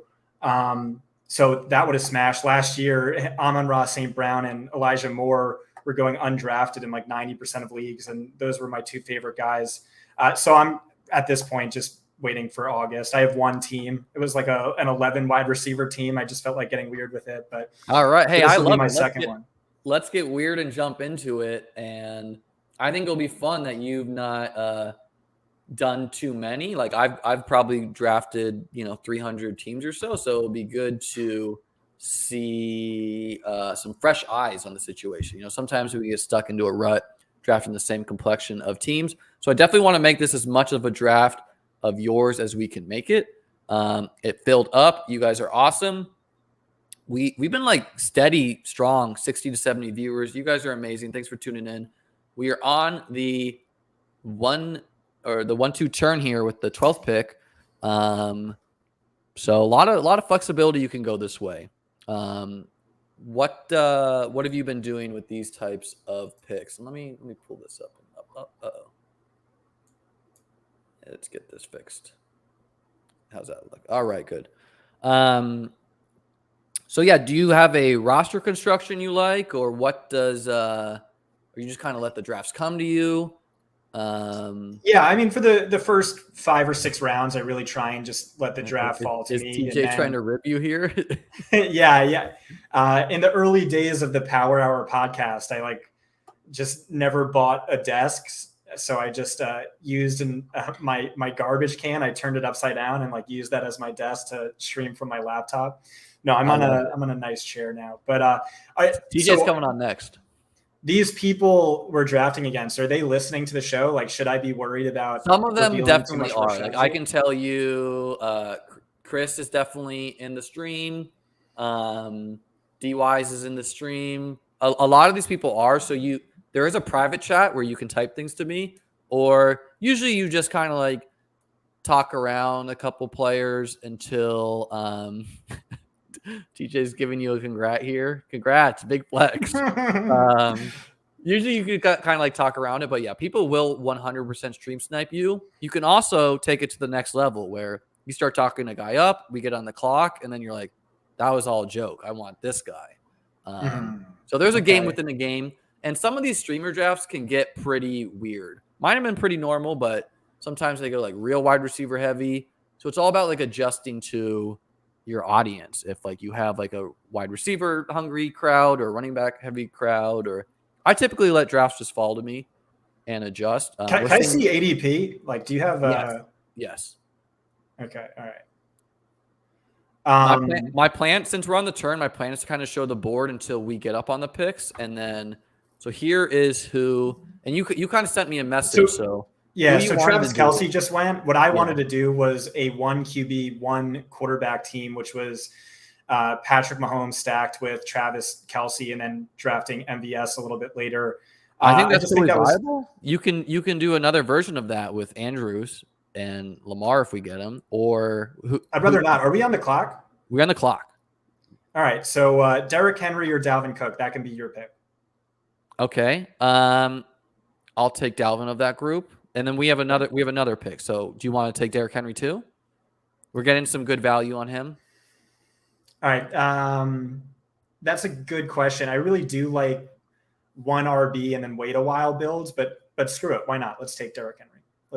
I think so Derrick Henry is a player honestly, this is my second share across 80 teams or so on Underdog. I got my first share on stream earlier, but that's because I was taking all these guys before him. And so I'm someone that wants to scoop value. When other people are taking Derrick Henry at the 104 and we're getting him at the, it's rare for him to fall this late, I feel. And, I don't want to be I'm pretty out on Derrick Henry this year just because he's old, seen a bunch of touches, but I don't want to be so take locked, especially against any first or second round capital player who could smash who's also a generational runner and things I feel the same. I'm a lot lower on him than consensus. He's the most game script player in fantasy, and I don't think Tennessee is going to be as good as they were last year without AJ Brown. But I mean, you take him at the 201, high upside. What does his playoff schedule look like? If he's up against the Jaguars, I mean, maybe we'll get all the money. So he's got Dallas in week 17, and that's really the only week we should be caring about. That's right. Which I think Dallas's defense, we were talking about this with a guest earlier on stream, Davis Mattek, where I said Dallas has some elite pieces like Micah Parsons, and I don't think Trayvon Diggs is elite as a corner, but he's more of a gambler. But I don't think it's a defense to be afraid of a running back against. And can I just talk really briefly about the build I wanted, which was Kelce and Mahomes, and then not drafting another tight end or quarterback. I think there's a lot of upside there. It's also an extremely unique strategy. So 1 tight end builds actually had a higher or identical finals rate, rate to make it to the finals as 2 tight end teams. And you have to remember a lot of those 2 tight end teams had Kelce, who scored 0 points 1 week during the fantasy playoffs, and then a Chris Herndon who never did anything for you. And then you see the same thing with 1 QB teams where like the rate of making it to the quarterfinals is really low. But if you made it to the quarterfinals, your rate of advancing to the finals is extremely high. And so, yeah, again, I see extremely high upside, especially in those tournament weeks where you get like 2 to 4 extra roster spots. Crazy high upside, really unique. No one else is doing this. It's an underexploited strategy. And just imagine, like, if Kelsey's the tight end 1 and Mahomes is the QB 1 throughout the fantasy playoffs, which is pretty easy to imagine, then you've won all the money, right? Like, what are your thoughts on this? In general, I am in favor of getting weird with roster construction. So, like, I had, look, we're trying to beat a field out of 450,000 people.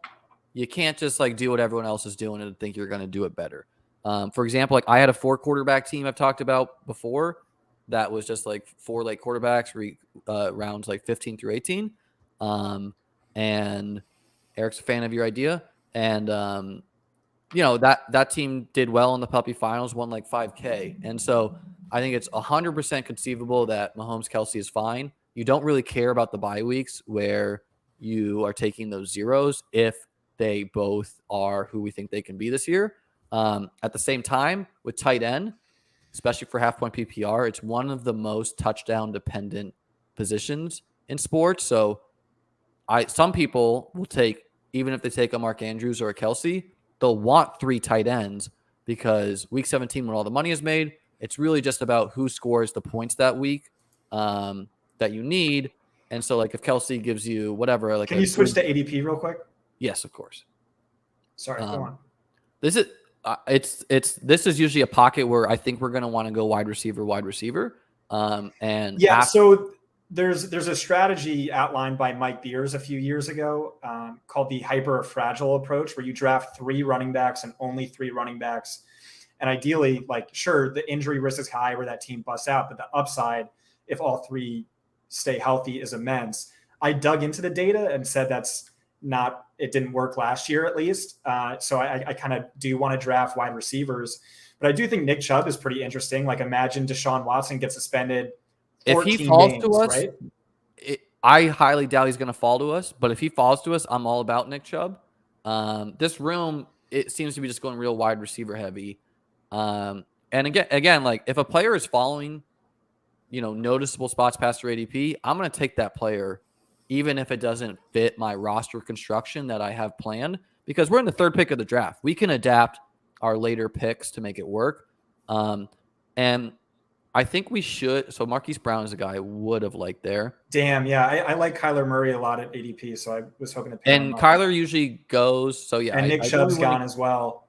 So I like DJ Moore here. Is Sutton still on the board? Sutton got taken. I was going to say we could do a Russ stack. DJ Moore, I kind of don't love this. How do you feel on Kyle Pitts? Is he this year's Jamar Chase? He seems overvalued in the back. There's going to be a year where Kyle Pitts smashes, so I think we should just take him each year and hope we get that year. So it's either him or Deontay Johnson for me. I like Pitts there. We're getting to Pitts at pick 31. We're on pick 37 here. Deontay is falling, and if Kyle Pitts scored 6 touchdowns last year, he doesn't go. That's right. He doesn't go in the same exact. It was a generational year for a rookie tight end. Is due for a massive touchdown variance increase. Tight ends tend to get significantly more fantasy points in their sophomore season. They had him lined up as like their alpha X wide receiver, and he led all receivers in yards per route run on the outside. He doesn't block, which is exactly what you want from a fantasy tight end. So again, he seems overvalued in a nutshell, but I also think, like a league winning power law outcome is really within the realm of opportunities. And like you said, it's just a matter of time. It's a matter of when, not if. Yeah. And I think, Atlanta's going to be bad, but we should think that their defense is going to be much worse than their offense. And the fact that they're going to have respectable pieces on offense to surround Kyle Pitts shouldn't allow like the defense to give so much attention to him, where they were like double teaming him. a lot of times on outside routes. So like hard to break out when you're a rookie tight end playing wide receiver, getting double teamed. New England said we're not going to let him like escape the line of scrimmage without 2 defenders on him. He's the next Tony Gonzalez, and it's just like, oh shit. Yeah. So right from the start, teams were treating him like one of the best tight ends in the game. Yeah, and I think Drake London's presence should help him a lot. Like, yeah, we're not in love with the. Well, should we take him too? I know you like the Atlanta quarterback slate. Well, I think, I don't think we're in love with Mariota Ritter's like passing abilities, but if we, I would be about taking one of the Atlanta quarterbacks. It really depends. You know, these next couple of rounds, some wonky stuff can happen. Usually the 5-6 turn where we're at is the tail end of where the typical elite quarterbacks go. So like Lamar and Murray, Arizona does play Atlanta week 17. So that does correlate with Kyle Pitts for the money weeks. Wide receiver is going to drop off. And even if the wide receivers we take at 5-6 are donating points at the other positions, the fact we have to start 3 of them matters a lot, you know? So, even if there's a running back that scores 220 and there's a wide receiver who scores like 180, we probably actually want the 180-point wide receiver if the combination of players we can get later is not more than that difference. And DJ Moore is like our one and only wide receiver. Like, we love the talent with DJ Moore, but if he like another 4 touchdown season is just not moving the needle for us to have a league winning type player. But I like our team a lot with just like we're going to stick with Cook and Henry and then try to go maybe 4 or 5 running backs total, getting some guys late. But I can also make this bigger when we come back to the pick if it is too small. So just let me know if you want me to zoom in there. Yeah. So I think really what we're going to do is maybe we'll take Kyler, but otherwise I want, 5 wide receivers with the next 5 picks.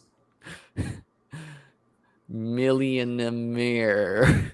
TJ, save it for your hour, man. Save these dynamite jokes for later.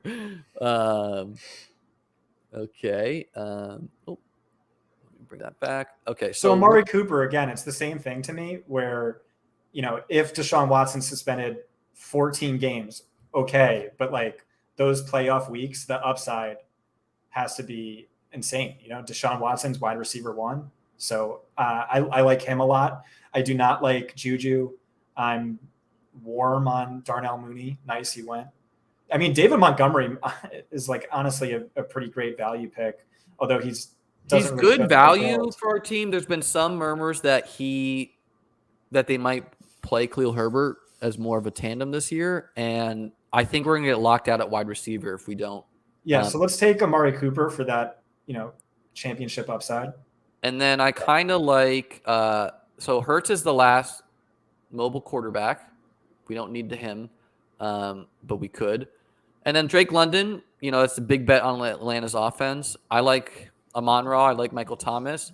And I'm fine with going. We could go 3 running back and just stop 2. Yeah, I'd say Adam Thielen is my preferred wide receiver, although he's cheaper by ADP. So we're at pick 60. Let's say fuck it. Let's go David Montgomery. All the value in this draft is running back. I'm fine reaching on Thielen too if you'd rather do that. Let's take Montgomery. Let's get weird. This feels like a weird approach to me. Maybe we'll try out Mike Beers' hyper fragile running back strategy. Yeah, and I something I've said before and I want to point out is like just because something didn't work last year, that's not a predictive thing, right? We have to take that we have to think about what happened last year. Like a lot of guys got hurt. Maybe that doesn't happen. The cost of players is different year over year. So like this running back dead zone is shifted and like, Cam Akers is not the same quality as a dead zone back. David Montgomery is not the same quality as dead zone back as Mike Davis was this time last year. Like Mike Davis was purely a volume bad player. And like, yeah, I don't think David Montgomery is the most talented player in the world, but he's not Mike Davis.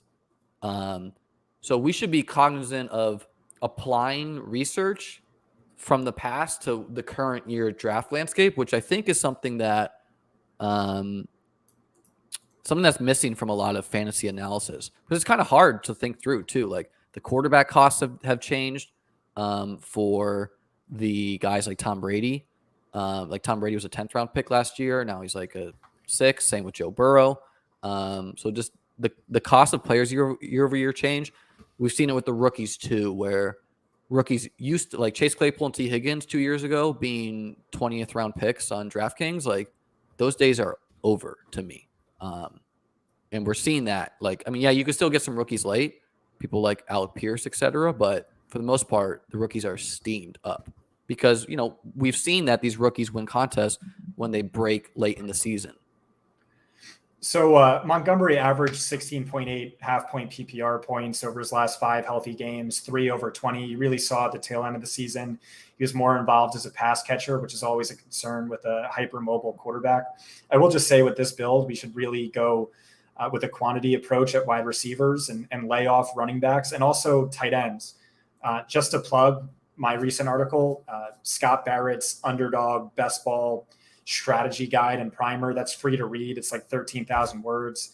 I go in depth on all the differing strategies and what's most successful. This early running back strategy tends not to be successful, but this is good value. With tight end specifically in the best ball tournament format, you really want to go all in on your tight end 1 and then just not sweat a tight end 2 and not draft a tight end 3. Where if Pitts bust, then okay, we're out of it. But like if Pitts is this smash home run, we're sitting really pretty. And you want to kind of leverage that by just assuming that's correct and then not wasting any draft capital on these other tight ends, I think. And that's proven to be a great strategy. It's where, you know, you draft a premium top 5 tight end, the hit rate is really high. You had Andrews last year, the hit rate's really high. Otherwise, just full on punt it. Yeah, I mean, it's I think it's a well, one, if you could post a link to that in the YouTube, I don't know if you're there or in the private chat, I'll bring it up as a comment so people can see the link to your article. It's my pinned tweet. It's my okay. Just go to Scott's Twitter account. He's got a huge profile compared to me. You can find it there, and keep a lookout because I just sent Scott an article I wrote that I referenced on some other podcasts I did, kind of just reviewing what worked last year, how to score the most points, the quarterback. Yeah, hey, you're bearing the lead. That's going to be on fantasypoints.com. Yeah. Well, that's edited today. So go to fantasypoints.com and that article should be posted maybe next week. And it was great. I really liked it. Thanks. Yeah. I mean, I wrote that at the tail end of like COVID. So it was a bit clunky and a bit COVID brain, but it was a question I was legitimately curious for. How do we score the most points? And that's the type of things I like to research. Regarding your comments about the tight ends, I agree with you from like an advanced rate perspective. The thing is though, with these like 3 individual playoff weeks plus week 17, who is good for tight ends for half point PPR is usually just like who scores the touchdowns. So there's a lot of people that say, hey, we need 3 tight ends always, even if we take a Kyle Pitts, because, for example, me having a 3% Noah Fant in the finals is why I won the $1 million. You know, like no one else had him. He scored a touchdown and no one else did. And that allowed me to separate the field. Tight end is naturally a high variance position where it's touchdown dependent. So having a couple shots back to ADP real quick. Yeah. Sorry. Makes sense to me there. Click on wide receiver, please. Yes. Ugh. So let's just see so there's tight ends and running backs, but I think we just gotta jam 2 wide receivers here and don't care that we're. So Tyler Lockett for those boom weeks, no one has the upside he has. Like, you know, his best 3 games, each of the last 3 seasons were on par with only the wide receiver 1 or wide receiver 2 in those years, and the rest of the time he's like wide receiver 41. This year with like the offense he's playing in. But yeah, I mean, I think the offense is going to be the same. I think quarterback quality is going to decline, but he'll still get those. That's what I mean. Is just like Drew Lock. It's hard for me to score the touchdowns, but you know I like it because I don't have that many shares. Is there? I really like Daniel Jones stacks, so we could go Kadarius Toney, but I also think Marquez. I also like Lazard. Lazard correlates with Dalvin Cook because Green Bay and Minnesota play Week 17. I think MVS is going to be the highest scoring wide receiver on Kansas City. do you want to take him over Tony, or you want to do Tony? That's the question. That's the question. I like Daniel Jones stacks. And Let's we don't do have Tony, because I think there's a chance we can get. Tony just has a huge smash in his profile, and I want to point this out to like taking this David Montgomery 10 picks past ADP. You'll see sometimes where rooms are like this if you've done enough, where everyone in this room is pretty much just like jamming wide receivers. So the best values from an ADP standpoint are going to be running backs for several rounds. So it's not always like we as drafters should be careful sometimes being like, okay, I'm going to just take the best ADP as far as it fits with our team. Because it forced us to reach on Tony and Lockett, which we don't want to be reaching too often for, players, 10 picks past their ADP, just because otherwise we're getting locked out at the position. But I don't like dislike it or anything. So in a PPR draft, you really want your wide receiver to be the one who's consistently cracking the flex spot. But in this half PPR format, I could really see an avenue for an RB1 to do that. And like, there's a chance we have 3 really strong RB1s. So I feel really good about our running back position. I don't feel the need to address it for many rounds at this point, even if there are some insane values. I think, the tier drop really fell after Monty. Can you go through our wide receivers again? We have Tony. We have we have a 3-4-1 team so far, where we have DJ Moore, Mari Cooper, Tyler Lockett, and Kadarius Toney, Kyle Pitts, and then we have Dalvin Cook, Derrick Henry, and David Montgomery. Okay, got it. Yeah. So a question for you is what about quarterback? Are we just going to go full on late? Because when you're sort of weak at a position at this point, I really think all the upside for a championship winning team is to just really, really punt it and just hope you got like rookie season Justin Herbert or someone like that to carry you. Yeah, I have because then you get all the value at the other positions. Rummy's a fan. I have no problem punting quarterback. I will say that on half-point PPR sites like Underdog, right, elite quarterback is more important, or just because the amount of points that a quarterback contributes to your roster is a higher percentage than on PPR sites due to the other, due to wide receivers scoring less points. But, like I had a 4-quarterback team make the finals, so you can do weird stuff, and hitting the league winners at running back, wide receiver, tight end are more important. And I'd also say that even though we were really invested on these running backs, I'm not if James Cook falls 2 rounds past ADP, I will scoop that value, just because scooping value is a really great way to get unique and not be overpaying, like kind of trusting the market a little bit. We could have drafted Tom Brady if we wanted to. Oh, no, we couldn't. He got taken. But I was going to say he correlated with. Yeah, that would have made me feel bad. But he was gone. So I think there's and for quarterback, I was going to say Carr and Cousins after them is a tier break where I don't want to be taking these. Like, I don't want to be taking Tua and Trevor Lawrence necessarily a couple rounds after these guys, because I just think they're drawn so thin. Did he have any stacks that are still on the board? So besides KJ Osborne? Like Cousins correlates with Dalvin Cook, where you're just kind of betting on the Vikings offense being good. And there's been a lot of buzz that they're going to throw the ball more this year. That's right. I also, I think an avenue for us is, I know this sounds crazy, is taking a Deshaun Watson for me, hoping for just the playoff. We're not going to do that now though, because right. I mean, like in our back pocket, we should have that in mind. We should have Daniel Jones. Like he went like in the 18th round in my last draft. So people are pretty out on Watson. I mean, Derek Carr is fine. We're on the clock, by the way. Is there a wide receiver you like of this group? I'm going to key up Kirk Cousins while we talk, just in case. Can we take a Carr instead? Yes, he doesn't correlate with our team, but I like Carr straight up to Cousins. It's just we don't really have any. Okay, now wide receiver. We could do Galladay for the stack. I really am super out on Galladay, but or Christian Watson for the does upside. correlate with Dalvin Cook, Vikings versus Green Bay week 17. All right, let's do that. You want I to do think it's a Watson? reach, but I don't mind that. Well, it's not too much of a reach in terms of ADP. His ADP is Right. 111. We took him at 109.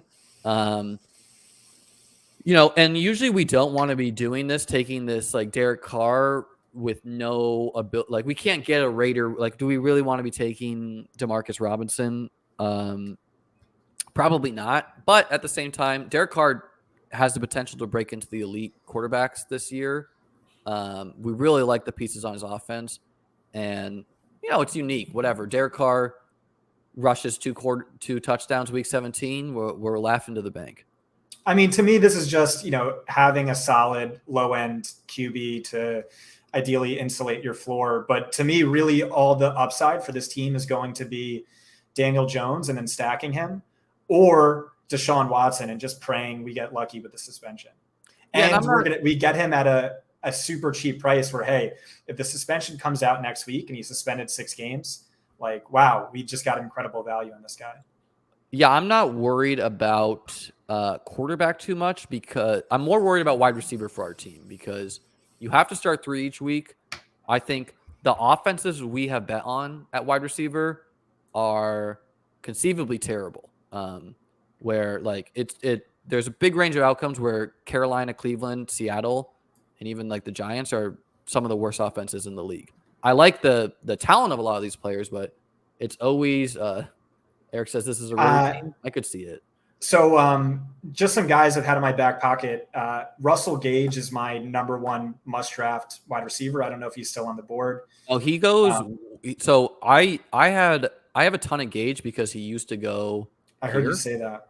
Yeah. But he won pick 77. So he's a 7th round pick now. Right. I mean, that's honestly still a value to me. What about Jahan Dotson?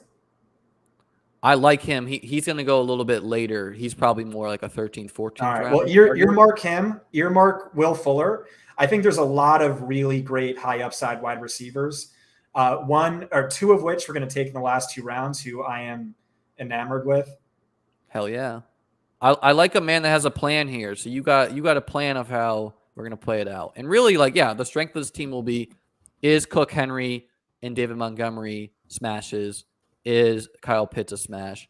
And then, our team's not the most correlated. So it's hard to paint the picture of how they work together kind of for the week 17 where all the money is. But we can kind of smooth that out as we go. And there is some upside swings at several positions where we can afford to wait on tight end. And wide receiver, we're going to go volume. A few years ago, one big name DFS analyst won the Millie Maker on FanDuel, and he didn't have a single stack, and it blew my mind. And what he said was you're right, I didn't have a single stack, but what I did instead was I drafted insane high upside players at every single position, where he had the Deshaun Jacksons, he had the whatever, and it wasn't correlated, which is minus EV, but it just fell right where all the upside guys had their top 10 percentile range of outcome hit. And so sure, we're not really correlated, but I'm hoping that happens with us. I'm hoping Deshaun Watson plays week 17. Tyler Lockett has his 1 of 3 30 fantasy point games randomly. Christian Watson, Kyle Pitts, Kadarius Toney, all young ascending players who tend to do better in the second half of the season. Maybe they hit their stride. Yeah, I mean, that makes sense to me. I would say that for best ball versus DFS, we're not fighting a salary cap. So the stacking in DFS is usually because it's a cheaper bring back or something like that. But there is kind of a cost because it's the cost of a round versus the salary cap. And then me personally, these are not my 5 favorite wide receivers to be those 10% outcome guys, but we only care about week 17 to be it. And we're seeing the value left on the board. So personally, I'm not against taking Rachaad White here, who I think has the James Conner, Leonard Fournette in his outcome. I'd like to pass on him if you don't mind. Could we take Jahan Dotson, even if it's Dotson's in there? And then Tolbert correlates with Derrick Henry. Can we look at quarterback real quick? It's Tua. I think we should wait on quarterback. All right. If you think we should wait. And then you could pick the wide receiver too. Will Fuller. Where does Will Fuller go? He goes late.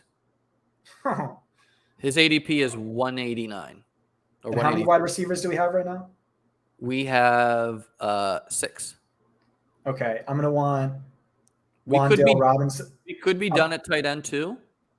Let's just take Tolbert. We're taking a rookie. I mean, you can take a tight end. You could honestly do anything here because there's later round wide receivers I really. We're gonna take Tolbert and we can do that one tight end shit with this roster. You know, like we can just say it's Kyle Pitts. So Tolbert and Dotson are reaches at ADP, quote unquote. But we have three high draft capital rookies that we are expecting to come on later in the season. B, both Watson and Tolbert and Dotson, they all correlate with our roster for Week 17, where we already have a Minnesota versus Green Bay stack, we have a Washington versus Cleveland stack, and we have a Dallas versus Titans stack for Week 17 when all the money is won. And then we're expecting to be real strong at running back, real strong at tight end, and we don't have overlapping bye weeks at running back. So we have 6 roster positions left. What does the ideal allocation of capital look to you as far as quarterbacks, running backs, tight ends, wide receivers for this team?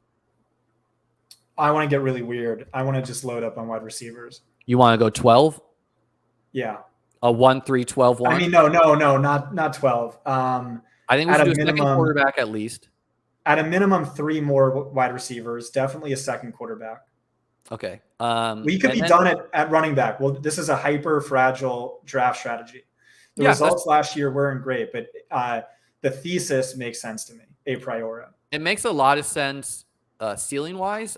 Like if I'm looking at my playoff brackets, I'm usually more comfortable with 5 running backs usually, or 4. With the reason being is, we don't need, like for this roster, we don't need Dalvin Cook to give us 3 30-point weeks in a row.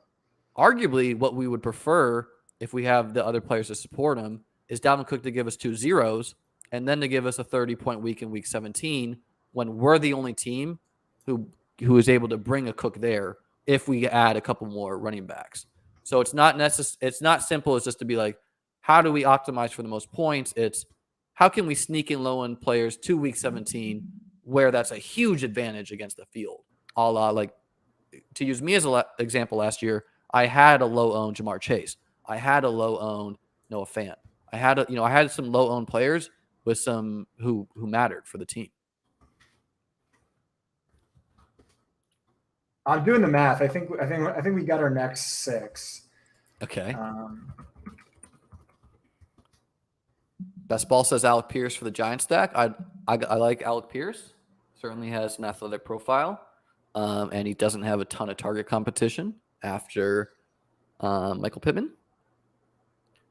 Love Komet late at tight end. Yeah, I mean the volume is there. The touchdown should not be there, and he negatively correlates with Montgomery. I have a tight end in mind. Cool. Eric says he likes Whites too. Guys, any questions? Please let us know in the chat. KJ Osborne went. He correlated with our team a bit. So yeah, these like hyper fragile teams, they never feel great at wide receiver, but I draft them too, man, because I'm not like a only 0 running back or only hero running back or only tight end. Like I try to do all the different roster constructions because they all make sense to me. So the value that's coming up in the draft seems to be tight end. So I like kind of getting a second tight end. Can we just save a guy for the last round? Sure. We can do that. Let me show you the tight end ADPs so you can see if it's conceivable that he will be there. Gronk's gone. That's kind of the only guy who. Yeah, he's gone. He probably went a while ago. Noah Fant. I actually like Noah Fant. Noah Fant goes pretty cheap on Underdog. That's pretty crazy. He goes into 170, so that would be the next. Like we're kind of hoping for him to fall here.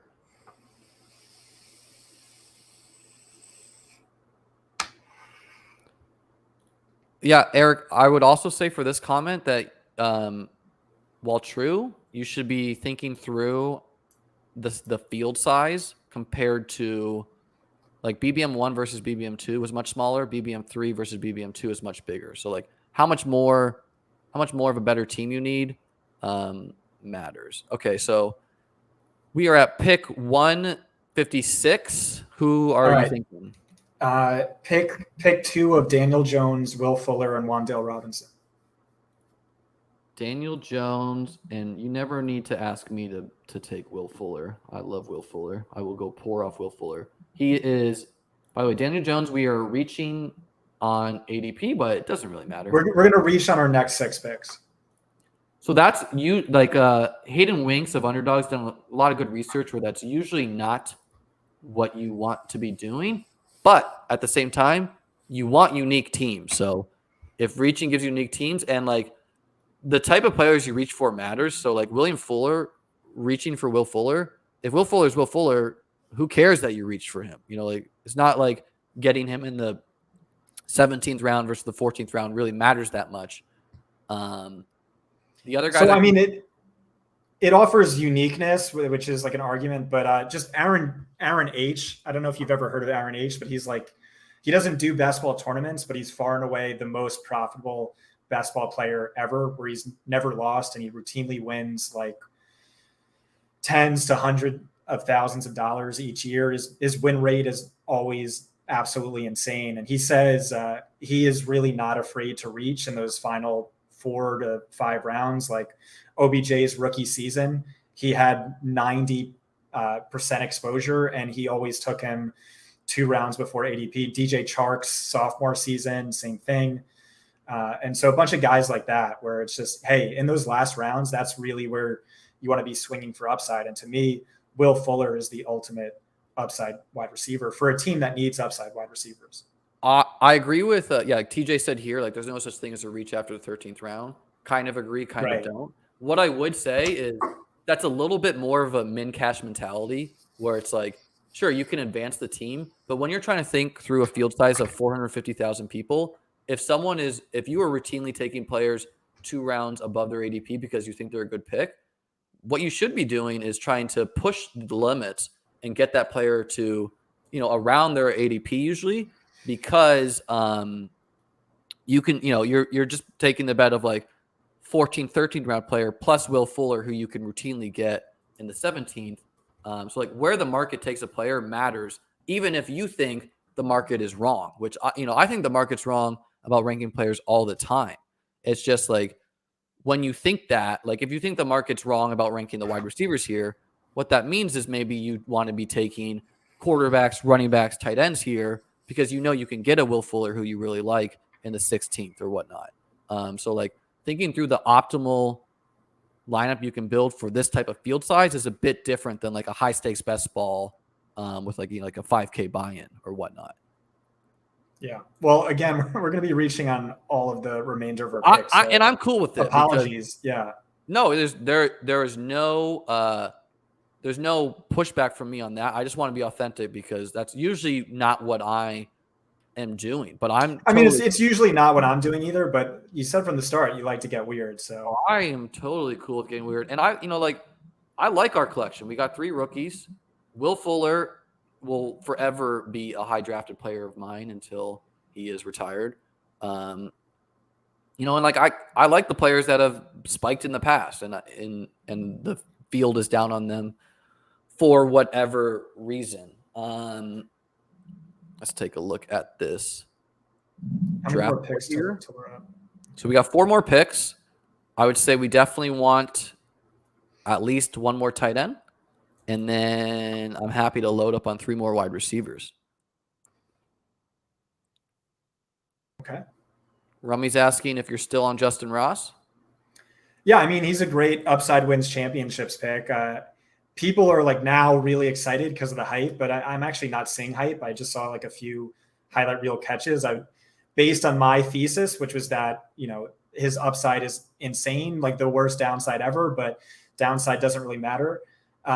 You would think like he would be dominating camp more than he is, especially because Sky Moore is a little overrated.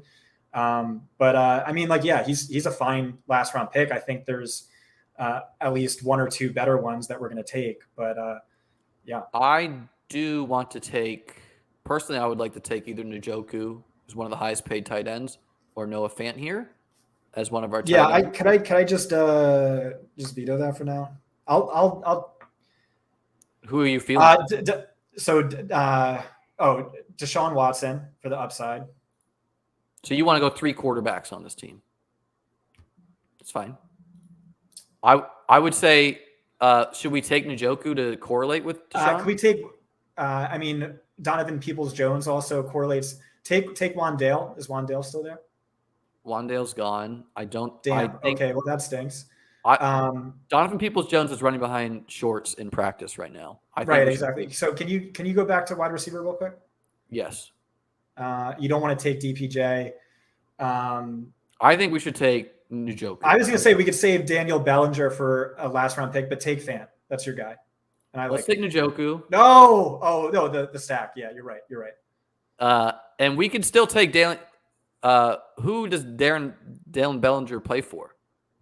I've seen him drafted. He's a rookie tight end running with the 1, so it just fit Daniel Jones. But I mean, you got the better tight end with the better quarterback ideally. Well, and the other thing that matters is like Njoku usually goes in the 150s, and we got him in 180. Njoku is a really high ADOT type of tight end where, I think he fits really well with Kyle Pitts, where Kyle Pitts will consistently be giving us those 10-point weeks, and then Njoku should have some huge spike weeks in him, especially if Deshaun is playing. Well, Folly, tell me to drink some water. Thanks, brother. So the thing about Njoku is like for 3 seasons, he's done literally nothing. He got a lot of money, but I don't really know why. Will Dissly also got a lot of money, and I don't really know that he's as capable of a receiving tight end as people talk him up to be. But meanwhile, Noah Fant, round 1 pedigree, and Seattle has made it abundantly clear they view him as still a round 1 talent at the position. So I think we lost some points straight up, but yeah, there's that correlation. Yeah, I think Njoku has much higher spikes in him than Fant for I'm also a big Harrison Bryant guy, but yeah. Yeah, I just think that with them finally giving Njoku the money, and he showed enough last year, and tight ends historically being a slower position to adjust to the NFL, and we're already making this bet that Deshaun Watson and the Browns are going to be good. So like we should take the players that we know are going to be on the field. And Donovan Peoples-Jones, like he's been drafted here, but the latest camp reports is he's like competing with Shorts. I think the Browns are live to sign Will Fuller too, even though that's been kind of nixed. Oh, absolutely. That would be a perfect landing spot. Yeah, and that would bury Donovan. Rich man's Anthony Schwartz, super rich man's DPJ. Yeah. So, and I think there's like enough wide receivers we could get weird with that are left. I already know our next 2 picks. I've been excited about it since round 4. Oh, hell yeah. You're gonna hate it. You're going to hate it, but Scott's galbraining week 17 and 8 or round 17 and 18 picks from the 4th. I like it's all about week 17, right? We don't have the correlation. We have the upside players who could we have some correlation. We have a Washington Cleveland stack with we have a Green Bay Minnesota bring back. We have a Dallas Titans bring back. We have that's pretty much it so far. And then obviously we have a stacked Daniel Jones, a stacked Deshaun Watson, and an unstacked Derek Carr, which doesn't feel great. That. Didn't you win with an unstacked quarterback or 2 unstacked quarterbacks? Well, so I had Josh Allen. I think those are different archetype of quarterbacks, and I had Justin Fields, again, a rushing quarterback. And we could Josh Allen was stacked free with Cole agents Beasley. What's that? I had Josh Allen was stacked with Cole Beasley on my team, so which was basically unstacked, right? Well, it was the way it worked out, but I mean, do we think that Derek Carr is going to rush for 2 touchdowns like Josh Allen did in that game? I mean, it's just we can't afford Devontae Adams. We couldn't afford Darren Waller. So if it's like one of those goes off each week in the fantasy postseason, there might not be so many Ooh, car TJ, stacks.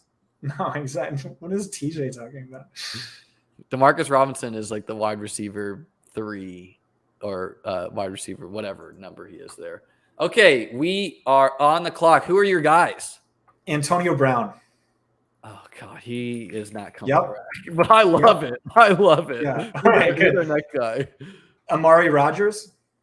Okay, all right. So there's been a lot of buzz about Dubs. I know there's been a bit of camp report about let's just get these guys. Do you think Antonio said himself, I'm not coming back? Not that that's to be trusted by. Yeah, but can we trust the most insane human being of all time? All I know is he is damn good at football, and like these NFL teams are like, he's not worth the drama. And then you lose your wide receiver 1, but you're still in playoff contention. And so, hey, even if he's just a 5-week mercenary at the end of the season for a team trying to make the playoffs, what is his upside? Antonio Brown's upside is unrivaled. He's like one of the greatest wide receivers of all time. Even last year against the Jets, when he got naked on the field and he had a severe injury, he was burning quarterbacks. It was disgusting. And then Amari Rogers is just sort of a sources thing. I had Jim Nagy, director of the Senior Bowl, on my podcast, who told me Green Bay is absolutely in love with Amari Rogers. They brought Randall Cobb back last year to mentor him specifically, but also that's Rogers' guy. But definitely look for Amari Rogers to explode this season and to be at least at some point the starting slot wide receiver for Aaron Rodgers on a team devoid of targets. I like them both because I agree with you with the if a team loses its wide receiver, who else are you going to find on the scrap heaps?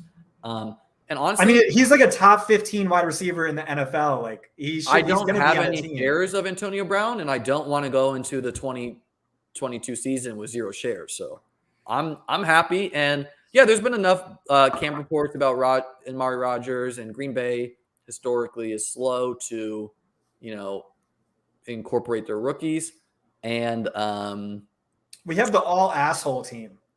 who else is an asshole on our We got team? Deshaun Watson, Dalvin Cook. Yeah, a lot of bad guys on our team, but Daniel Jones, the worst of them all. Let's name this after you. I like it, man. This was a fun team. So what happens when we win this? You get who eats the taxes? So the way that would work is you have a choice.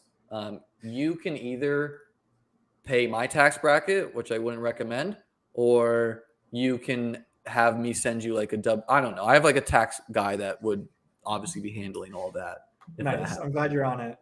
But you would not just get the untaxed amount. You would get like a W. You would get like a W-2G or something from me. And you have the option. So you have the option of either saying, okay, I don't want to give you my Social Security. Like, you're going to just send me my taxed amount at your bracket. And I would say, okay. Or you could say, yes, send me the W-2G, and then it would be whatever your tax bracket is. But honestly, I have no experience with that. So that's just what. Is this the worst team you've drafted today? It is the most intriguing one where, hey, we got weird with it. We built a 3-3-10-2. We got AB Brown back from the grave, William Fuller back from the grave, Amari Rogers back from the grave.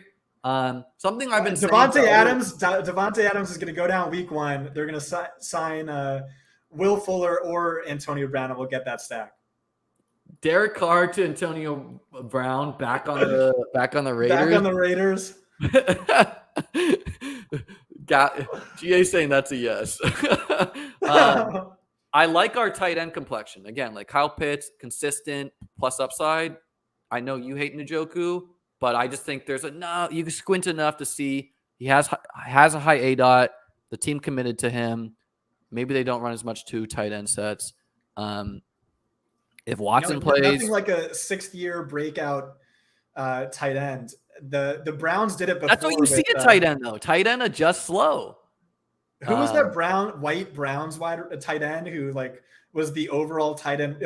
Gary Barnidge, who did nothing for 15 seasons and then was the tight end 1. Eric saying it's 0%. Never say never. Imagine AB in Vegas. And then And then we got smashes at running back, volume at wide receiver. I like it, man. It's a fun squad. Like, Gary Barnage. Yep. Chris is on it. How much time do we have before you kick me off? I say we got 5 minutes. I usually try to run, get up and move a little bit before the next stream.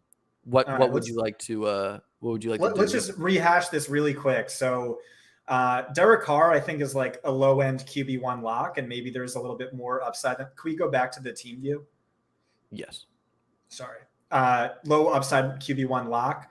Daniel Jones, you talk about week 17. He has the most improved schedule this season. He has the best fantasy postseason schedule. He's historically had one of the highest ceilings in fantasy. His receivers are cheap, massively improved supporting cast, including the coaching staff. And then Deshaun Watson, imagine they just push the suspension back 1 year, which I think is a possibility, but not likely. Then you get a guaranteed top 5 quarterback, massive upside in the fantasy postseason. And then basically, to me, I see 2 high-end QB1s and 1 low-end QB1 with mid-range, RB1 potential with the 3 running backs. Wide receiver is sort of a mess, but there's a lot of upside guys there. Like, hey, DJ Moore through the first 5 weeks of the season was a top 5 fantasy wide receiver. Amari Cooper as potentially Deshaun Watson's wide receiver 1. Tyler Lockett could suck the entire year and then be the guy you needed on the finals. Like, very few players have his 1 week upside. Kadarius Toney, another asshole who allegedly doesn't care about football, but when he's on the field, he is awesome. Yeah. Christian Watson, extremely raw, really bad hands, insanely raw, but like glides in a way I've only ever seen Randy Moss glide on the football field. Again, like big play upside. That's exactly what you want. Jahan Dotson, I think, was one of the best value picks in the entire draft. I think he's going to be an immediate producer. That's why Washington drafted him. Immediately strong rapport with Carson Wentz. Jalen Tolbert is a guy who I think we have a lot of guys who should pay off late in the season, but Tolbert I think has early season upside with Gallup hurt, but then also late end upside as a rookie wide receiver. Will Fuller, obviously, when he's on the field, like he has that Tyler Lockett spike week upside. Antonio Brown, we rehashed. Amari Rodgers could be sophomore DJ Chark, where he just comes out of nowhere after everyone neglected him. But really, this entire team, to me, rides on Kyle Pitts being either the tight end 1 or tight end 2, or maybe tight end 3, and we hit on some more league winners. But and with Kyle Pitts' pedigree, generational prospect, maybe that happens this year. And you won't even talk about Njoku, who you gave me a no.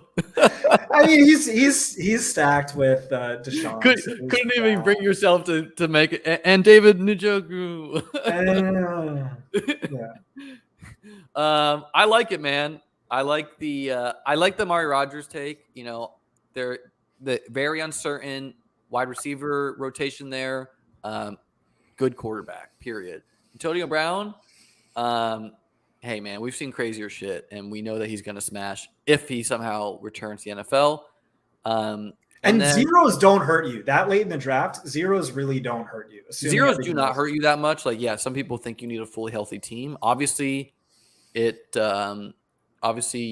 want a fully healthy team if you can make it, and my team was pretty healthy going into the finals last year. But, yeah, like, if 1 or 2 of these guys is a 0 and 3 or 4 are smashes, who cares about the zeros?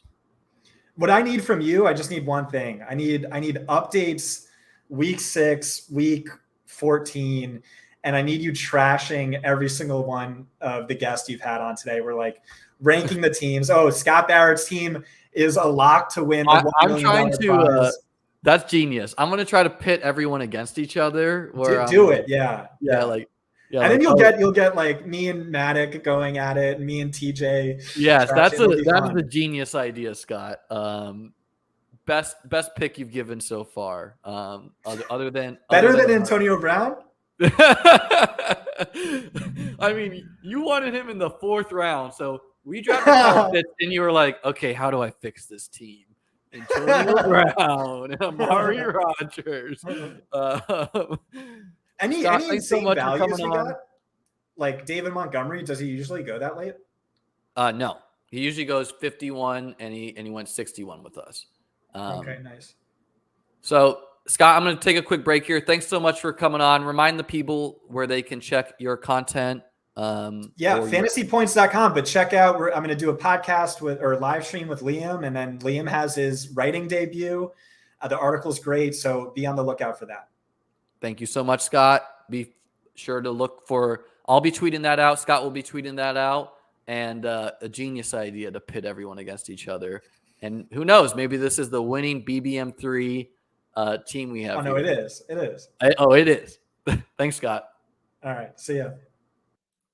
All right, guys, I will be right back. Grabbing some water.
Thin crust.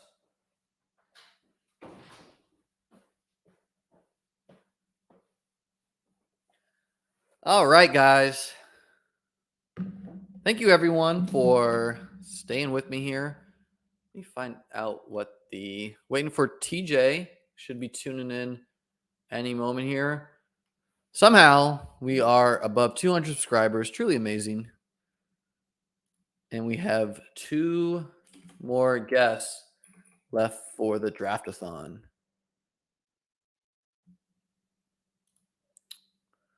Up next is TJ Hernandez of 4 for 4. Puts out a ton of great content. Make sure to smash that subscribe button. Tell your grandma, tell your granddad, tell your mom, tell your brother, tell your sister. Get them on the stream. Please subscribe. Really helps and encourages the stream. And yeah, we're just waiting for TJ here. I got another beer. We're closing strong. That last draft got weird. I love it. And here we go with happy birthday to Pac. TJ, how we doing? What's up, Liam? How are you? I'm doing great. Just finished that draft with Sky. I saw you in the chat there. Yeah, I had to be in there. If I'm going to follow him, I had to be in there. I can't just can't let Scott get away that easy.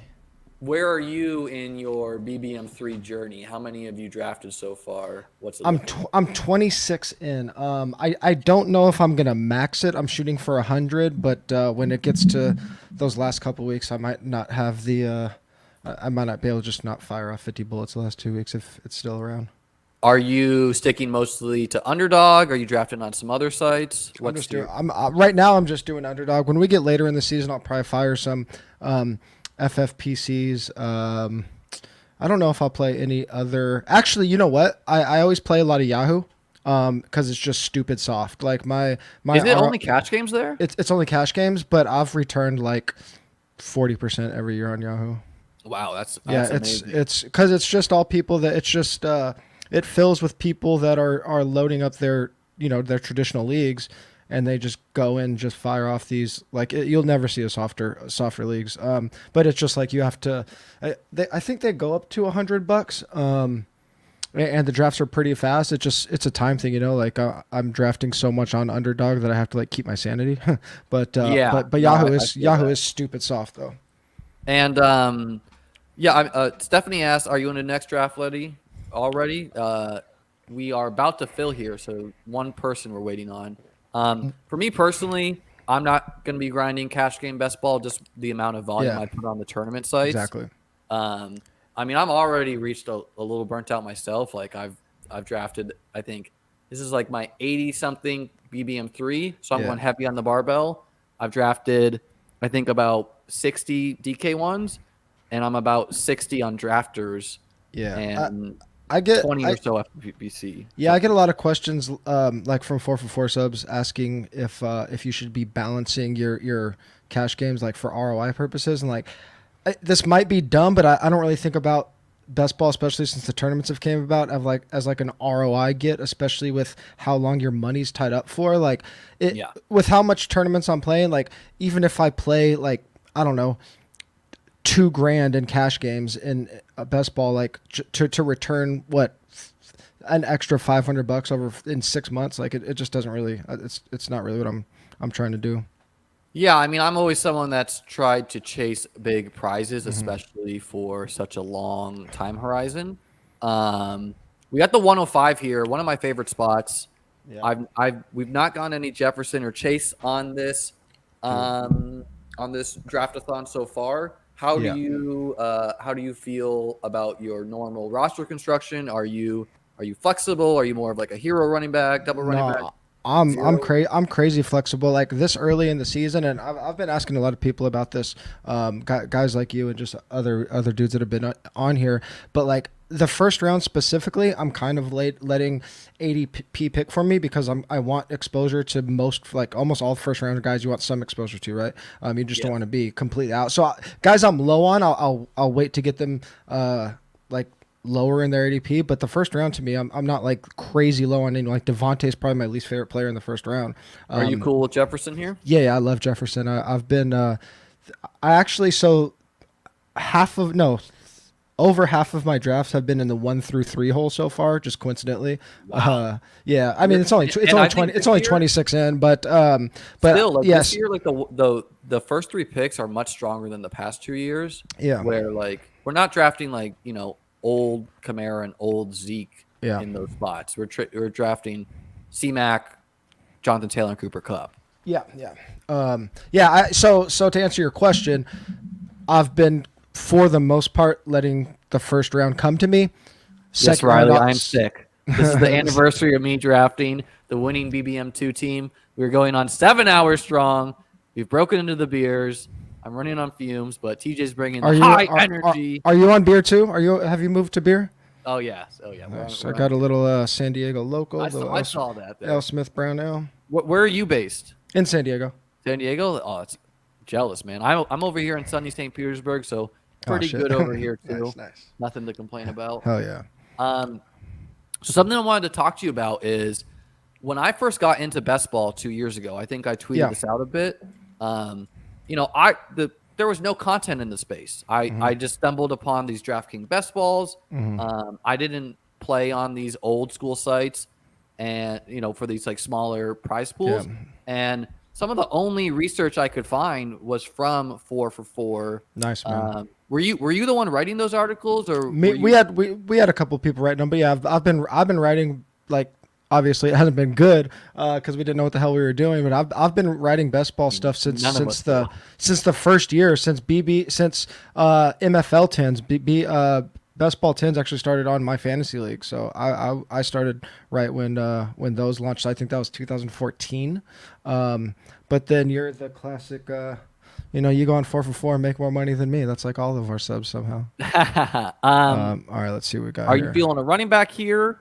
Are you feeling a wide receiver? I don't love the wide receivers right here. I like Kamara and Fournette. Like if Kamara plays, I'm not passing on Kamara because he might not play. We need to run pure, right? So like I'm just taking him, and if I don't run pure, that team's dead anyway. So I don't have a ton of Kamara, so I like getting him here. And I view all these running backs like very similarly. Jones, Kamara, Fournette, Saquon. Would it really shock you for any of them to finish top 3, top 1 at the position? No. Yeah, no. I mean, my guy here, if I have the pick of the litter, it's Jones every time. Especially he won one before us. I know, I saw that. But I love the Justin Jefferson, Aaron Jones start is super nice. One of the reasons I also like Kamara is because I've just been going hard on the Eagles, so it's just a built-in stack. Looks like Scott's back for some revenge. I like the draft with Scott. It went off the rails. A unique build for me. Back in the day when we still had when none of us had full-time jobs, we all had tons of free time. Scott and I used to lay into each other pretty hard on Twitter. He's my guy. That's awesome. I'm new to like fantasy Twitter. I really only created a Twitter last year. Yeah, you're not missing much. Yeah, I mean that was a huge time sink for me. But I feel like it's essential if you're going to be grinding serious volume. If you're, it's I don't tough know how long it'll stay this way, but stay true to your takes and not be too influenced by too many voices in the kitchen or whatever. Yeah, it's weird as a full-time content creator. It's really tough to balance like taking in information and putting out unique stuff. So like over the past 3 or 4 years, let's see where we're at here. Dude, Chubb, you have to take Chubb here every time, right? Yeah, I don't think he might lead the league in rushing. Who's your daddy might take him, but if not Chubb, who are you thinking? And a lot of people are listening to the stream, so we should be. Yeah, unless you're doing a false. No. You're right. That's could be on auto too. Sometimes Yeah, I love Chubb here every time. If it wasn't Chubb, I'd probably go Kyle Pitts. I know you guys took Kyle Pitts the last draft, but that doesn't bother me at all. Like Scott was saying, he's just like he's probably the most talented tight end in the league in recent history, really. So even though Atlanta's going to suck, it's just bet on talent. And I love the flexibility of early round tight end because I'm just almost always, it just lets me know I'm coming away with 2 tight ends confidently, even if my second tight end sucks. And except for last year, like early tight ends are traditionally crushed in best ball. Yeah, and I like that, like our roster construction. I like that we have this anchor wide receiver, even if we don't hit them in rounds 4 and 5 are typically wide receiver rounds for me. Yeah, definitely. And Almost even if we time. didn't though, we could deviate, grab a quarterback, we could grab a tight end, and I feel good that Jefferson's going to give us a usable week almost every week of the season.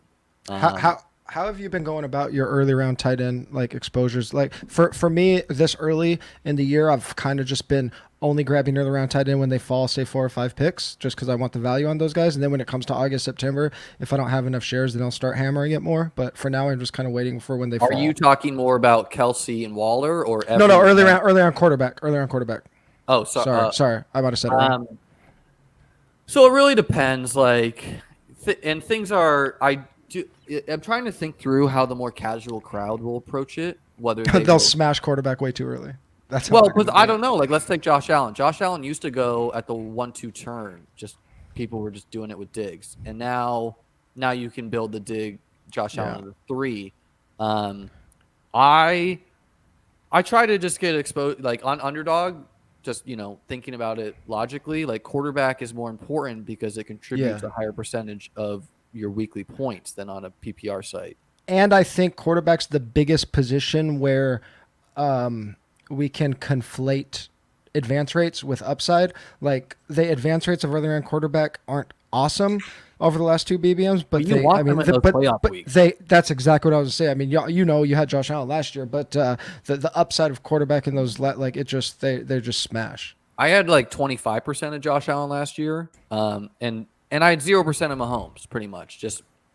And I don't think that was necessarily the right. Yeah, way because to do Mahomes it. was going like second round last year, right? He basically was going where, like he Earlier, I was going think, if I where remember. Mahomes, Yeah. or where Allen kind of Josh. goes now, but even more expensive. Where are we at right now? Okay, so I like. I don't have a ton of Sutton. I always like Gabe Davis. I like Allen Robinson. It's I one think of these. I think my order here is probably Sutton, Gabe Davis, then A-Rob. Just because I've been smashing Broncos and Chiefs stacks. So either Gabe or Cortland Sutton is fine here. I'm cool with Sutton. Let's go. It seems like he really is tuning into the wide receiver one. How I was approaching this early is I just wasn't really taking Sutton or Judy too much with just like the idea of I'm going to take the offenses I know. Like I know Gabe Davis is the 2. I know Juju is the 2. I was kind of doing that Do early we know on. Juju's the 2? No, we don't. We don't. You're right. Okay. I was like, Kansas City's like I think that's so ambiguous.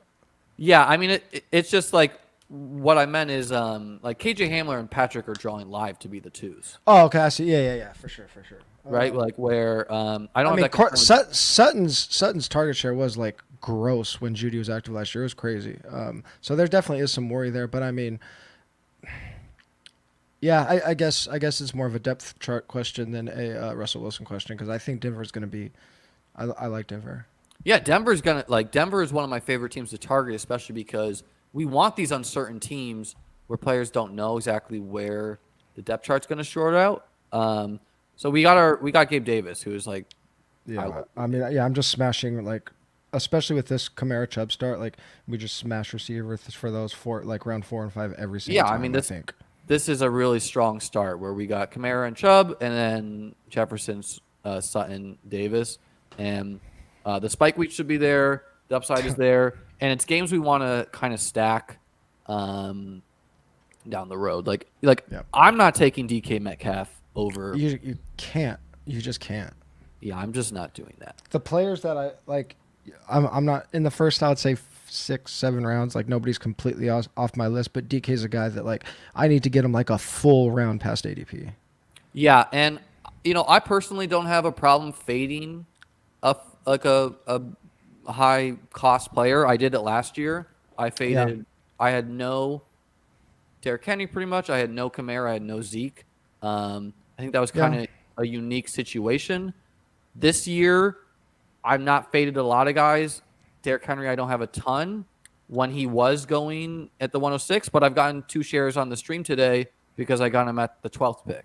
Yeah, that's how I'm thinking about those players too. Like the players I don't like, if they fall that far, it's like I'll give myself, that's where my outs will come. Like you got to take stands somewhere. You can't cover all your bases, but exactly. And we should be welcoming. Like for example, last year I did an extreme strategy. I had 60% Gabriel Davis on my team, which he was he was cheap.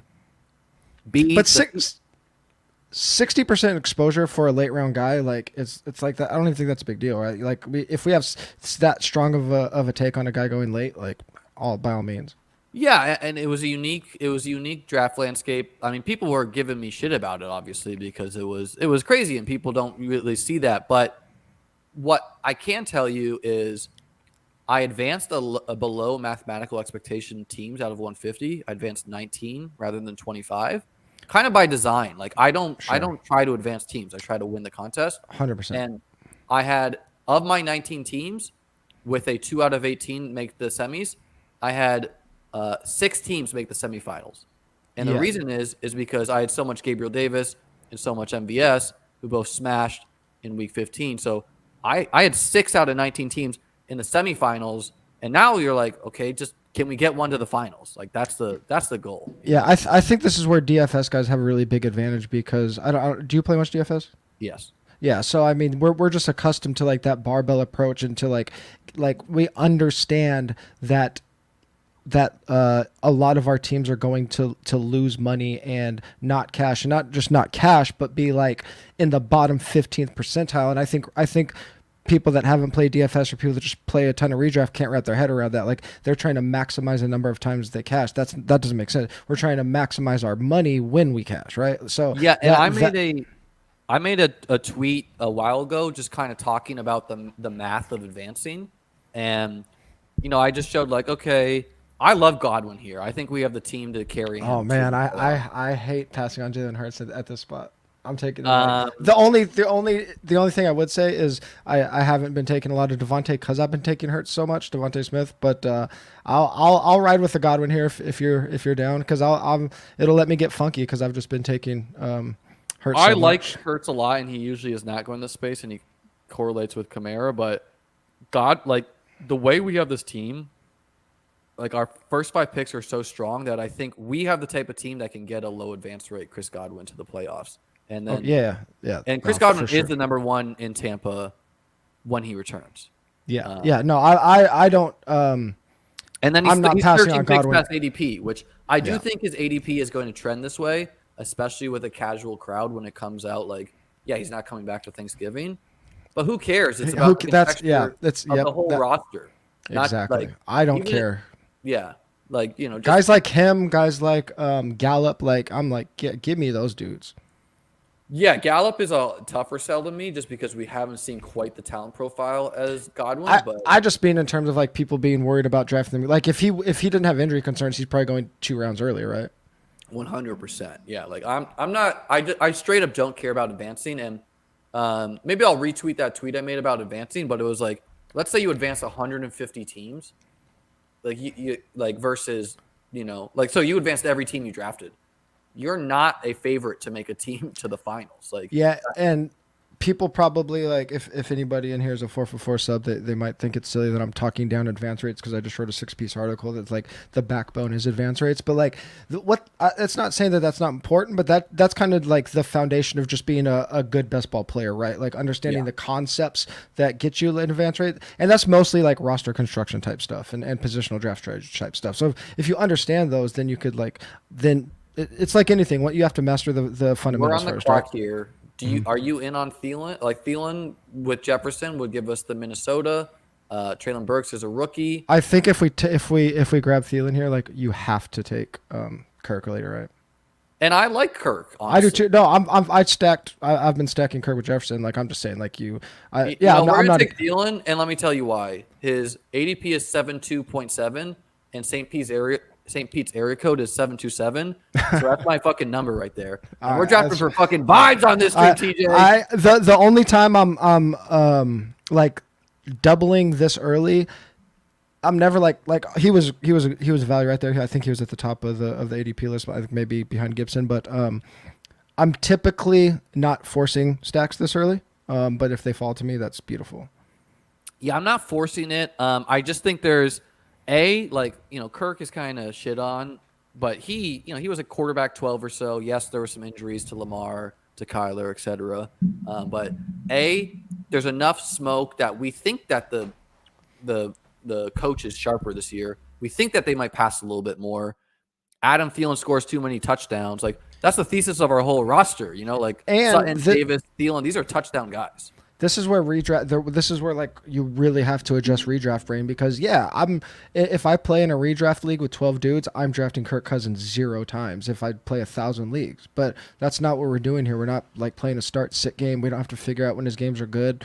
Justin Jefferson and Adam Thielen could just go nuclear. That offense could go nuclear in really freaking narrow week. Target share. Yeah, it's so like Kirk Cousins is like better in best ball is like an all-time woke term, but he's just awesome. Yeah, I mean, and like he is the end of the quarterbacks who could be elite. To me, like let me look Rodgers at that. Let me look at the ADP real quick. Yeah. And like he gives you those 20, 25 point weeks. Like he is, he was the best late round quarterback last year. I wrote an article that we'll see with. I sent it over to Scott for editing. He did a great job editing that, so that should be live soon. It was basically about like how do you score the most points, and kind of like focused around drafters and the Underdog season long prize pool, where Yeah, I think taking Jefferson and Thielen, you could argue, does not set you up to do that. Obviously, Chris Godwin either, but we're not trying to be the best lineup out of 450K. Like, you just really can't plan for that. There's only one person to get that 100%. prize. We're trying to optimize for the playoff weeks. And you mentioned drafters and season long points. Have you done any type of adjustment with there being $1 million to the highest score? Like, you basically have to run pure, but is there anything you're thinking about? well, just because I've done research for drafters, which is like the same thing, like it's kind of inherently baked in my brain. And I, we're on the clock here, and let's Okay. just see what Adam does before I say what I would like to do. Can I see the players available? Yeah. Okay, I was going to say Gibson. He just failed. So Sanders correlates, and I kind of like that as like a third running back. Oh, I love Sanders right there. He's another player that Philly's weird because I love Philly so much, but I'm so high on Jalen Hurts that I haven't had a ton of Devontae and Sanders. I guess you could take Sanders and Jalen Hurts is actually pretty bad. So I've been passing on Devontae because they're basically same ADP, and then I've had Hurts so much that I just haven't taken Sanders much when he comes around. But I think And when you do a volume of drafts, like we're getting him 11 picks past ADP, we're really setting up to do a 4 or 5 max running back build with this combo. Arguably, and if we go more, maybe we're rooting for Kamara to get suspended 6 games, and we're the team that can advance them with. I don't think with this start. I don't think I'm ever going more than 5, even if I wait forever. I will almost always go 5, but if the value, some rooms get weird, so I think we should just be in the habit of scooping value, even that's fair. Even if we try not to box ourselves in a hole where we can't draft a position. Even if we do, like I've drafted some teams where I'm like, okay, this is a hyper fragile team, and then Rachaad White drops 2 rounds, and I'm like, I still like Rachaad White, and come to playoff weeks, having 5 dudes is pretty appealing. I agree. Yeah. Okay, so let's see what Hoosie Daddy does, and then I'll say, okay, so I really like Knox. I'm cool with Goddard too, and it fits our team. I like running back tight ends actually a stack that people sleep on, but I mean, if I could double down on Buffalo pass catchers, like I'm about that life. I love it because I mean we're and that gives me that some people are not. That makes me know. That makes me. I'll Scott Barrett here, and now I know my 18th round pick. Oh God, I don't know. After Amari Rodgers and Antonio Brown, I'm really looking forward to see what that is. Knox is one of my highest drafted players.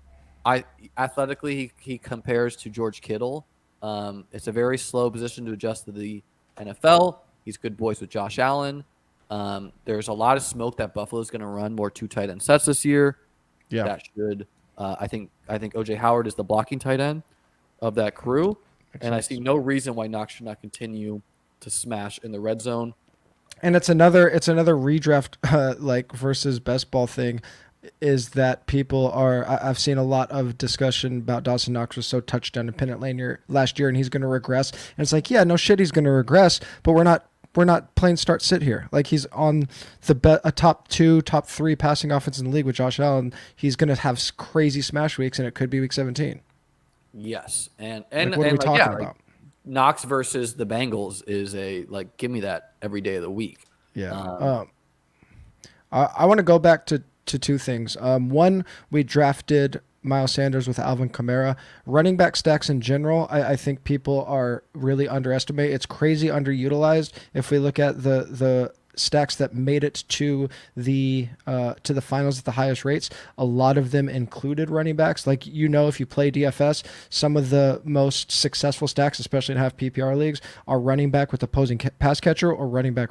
And it's because it's touchdown dependent in half PPR. If teams are playing against each other, or a single offense is going off and it goes nuclear, like, the passing game isn't going off by itself. The running back and the pass catchers are all going to ball together. So yes, if you look at league-wide data, running back is negatively correlated with the passing game. But if we look at games when teams go nuts, running backs go off with the pass catchers and the passing game a lot. Yeah, and we should be approaching Alvin Kamara the same as some ground and pound dude. That's an amazing point too. A game in a dome. I believe that game is in the same. Like, Okay, Miles Sanders can. First off, he's a boom guy. Like he's a guy who can house. It's actually they're at Philly that week, but still. Oh, it's in Philly. It's in Yeah, Philly week, but whatever. Still. Like Miles Sanders is a guy who can house an 80-yard bomb, and Kamara can get 10 catches in any game. Yeah, and running back opposing pass catcher too. Like if you're stuck looking for game stacks. So I like Gronk a lot and being done at tight end. I like Rashad Penny. He won me $1 million. I think Kirk Cousins. Does Kirk? You think Kirk makes it back? I'm not really worried about it, and honestly, I don't care if he gets sniped.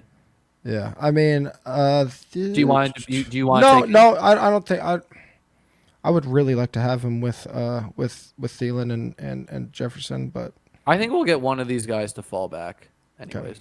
So we'll take Cousins.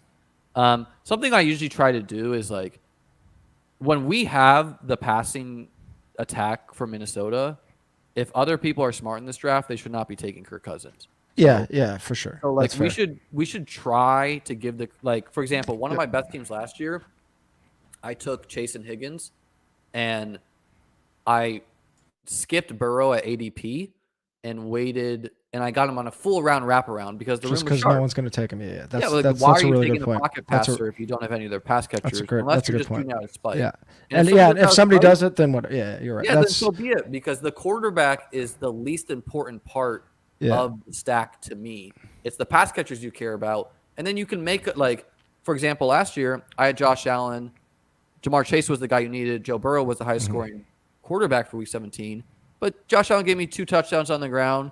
He only gave up 10, 14 points to Burrow, and it wasn't enough to bury me. You're not going to get buried often at quarterback. Yeah, for sure. That's a really good point. And so, trying to build these super teams, especially, I think we should be willing to wait. So, Gronk and Penny goes. That's fine. Talk to me about Penny, because I just don't even know. First off, we call him Rashad Dollar around here. I don't know what I'm. That's right. I know. How do you not have a Jamar, Josh Allen, Amon-Ra, a Rapid? How do you not have all 4 of their jerseys? You gotta hit them up. You gotta get those. No, you gotta hit them up. Get those autographed jerseys. Tell them they won you $1 million. I like all of these guys. Madison even correlates with our roster. Anyone you're feeling of this bunch? Are you just looking at running back here, or just anyone? No, wide receiver 2. I've been taking Jameson a ton here. Jameson, I love him. Yeah. Rookie wide receiver on an offense that's going to be super ambiguous. Even Hawkinson might be a little bit ambiguous, but and is going to come on late. The rookie profile in best ball is just crazy. Yeah, and we're so strong at running back, and yes, we have Chris Godwin who won't start the season, and Williams probably won't start the season either. But I think Williams is missing maybe 3 games max or something. Not that big a deal. And if we get our nut outcome, Chris Godwin misses 6 weeks to correlate with our Week 7 buys, and then he returns for Week 7. That's what we're rooting for over here, which maybe is a bit optimistic. But how bullish are you on Tampa Bay in general? I love Godwin, period. I know dude is immortal, but the Tom Brady fall off a cliff is in the range of outcomes, right? The dude is 20 years older than everybody in the league. Yes, I will agree with that. I also will say that. So last year, straight up, just bias, I faded Tampa and ran real hot at the Saints. As a Bills fan, I was just I'm not taking Tom Brady. I'm not taking the Bucks, other than Rojo. So terrible process. I had a little bit like Mike Evans and Godwin. Godwin's a guy I've always loved since the Jameis days. Yep. But you know what? This guy's a vampire. I'm drafting the Bucks until he does fall off that cliff. And does that include Brady? Have you been drafting Brady? Yes. Really? Especially on a site like Drafters or whatnot, and looking at the Bucks playoff schedule, they have Brady is the type of quarterback, and the Bucks are the type of team where they like to really run up the score on bad teams. Oh yeah. Brady, I'm convinced, is just trying to chase passing records. So think to that Rams game last year. They had no incentive to keep him in the game or keep on throwing down 3 touchdowns in the regular season. and they were still going for it because he was going for that passing record. That's yeah. And so like Brady against the Panthers week 17, we love it. I think they also play the Bengals. I could look up my phone. Yeah, I don't have the full playoff schedule memorized, but I do have the week 17. So Yeah, I got I'm not out on Tampa. And even if Brady slows down, like what does he slow down to? Like a Kirk Cousins level? Like yeah, that's fair. he's not going to go to a Zach Wilson level. Right. Yeah, Cincy, Arizona, and then Carolina. That's a really good. Yeah, that's really good. And like, there's a lot of smoke that Arizona's defense will be terrible, plus high octane offense. Okay, we're coming up on the pick here. Tight ends looking good. I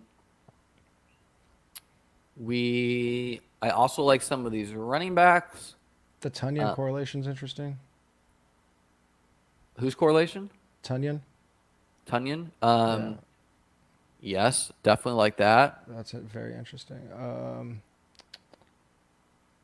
If I think Darrell Henderson has standalone value, we could if we take. I was going to say Henderson. It lets you. I think Henderson lets you stop at 4 if you want to as well. Even though I would rather go Henderson over Tunyon just because on Underdog, I don't really view Tunyon in a different class than all of these guys. Yeah. Tunyon's. I'm like not taking him ahead of ADP, but I like Henderson better straight up as well. Like Tunyon's just a correlation play for me. I just like Henderson. I don't like. Okay, they signed this guy that everyone hates athletically, or they drafted Kyron Williams or whatever.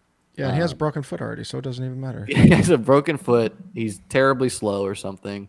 He does Henderson catch was passes. #good last year. Yeah, and they got rid. I think the more important thing is they got rid of Sony, or they didn't re-sign Sony. Yeah, and we're in like I doubt that even if Cam Akers is 100% healthy, they really want to bell cow this guy coming off of Achilles. Yeah, I agree with that. I think that's I did a FFPC draft with Daigle the other day, John Daigle at 444, and he was kind of making the case against Darrell Henderson having standalone value. I think he has standalone value plus upside, obviously. Yeah, I mean, I think he's got some standalone value. I don't think anyone truly knows. I think they're guessing to say the answer is no. Sure. Is today Tupac's birthday, by the way? Yeah. Wow, the anniversary of me drafting the winning got BBM2 the team. wait, this shoulder got the Tupac record back there. Okay, so Tunyon got taken. Should we take Osborne in triple condiment, or do you want to take one of the tight ends? Oh. He had 7 touchdowns. I like the Cole Kmet Jameson I like 17 stack. Yeah, I think I like that a little bit more. Kmet is just like a volume guy for us. I don't have a ton of him because I do try to take the tight ends on offenses I think will throw for more passing touchdowns. That's fair. For half point PPR. Like Cole Kmet more of a PPR guy for us, but that's a good point. The Lions defense could be the worst in the NFL. And like Chicago, Detroit could just be a good week 17 game. Yeah, exactly. Like that Jacksonville-Houston game, that Chicago-Detroit game. Like, I think Chicago-Detroit's my favorite like sneaky week 17 game. I don't even know if it's sneaky. Is it sneaky? I don't think any game is sneaky. Like even like That's true. Maybe like Baltimore-Pittsburgh is a little bit sneaky. Yeah, I correlate it when I have them, but like, ugh. I don't always because regarding the correlation, it's totally fine to just take a lot of good players on a good team and say your correlation is that team's going to beat the shit out of the bad team. For sure. AKA Tampa Bay players and no Panthers. Something like that.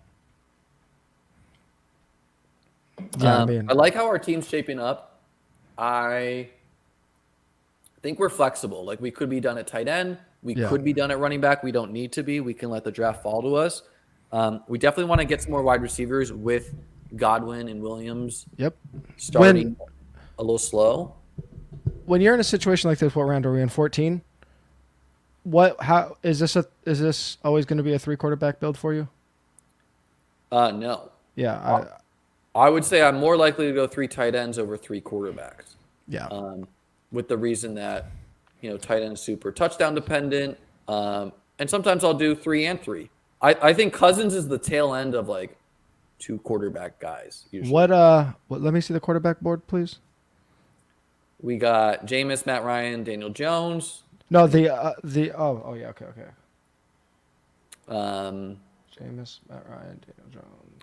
I do like Gainwell. Oh no, we already have Miles Sanders, so that's a no. Let's not take a fifth running back yet. No. Yeah, I'm cool on I got one in my back pocket. The guy I like too with the recent let's see what Adam does here and then we will show. Okay, I mean I like Albert O as a third really high upside guy. I know Greg Dulcich is there. And I know there's been a little bit of FUD in him in camp, but I do like we got Cortland Sutton, so we're just betting on Denver. Can you show me a quick glance at wide receivers? It's pretty ugly. Yeah, it's pretty ugly. Yeah, I was just thinking, Fuller will be there later. I like Alberto. Yeah, I think we can get him next if we wanted.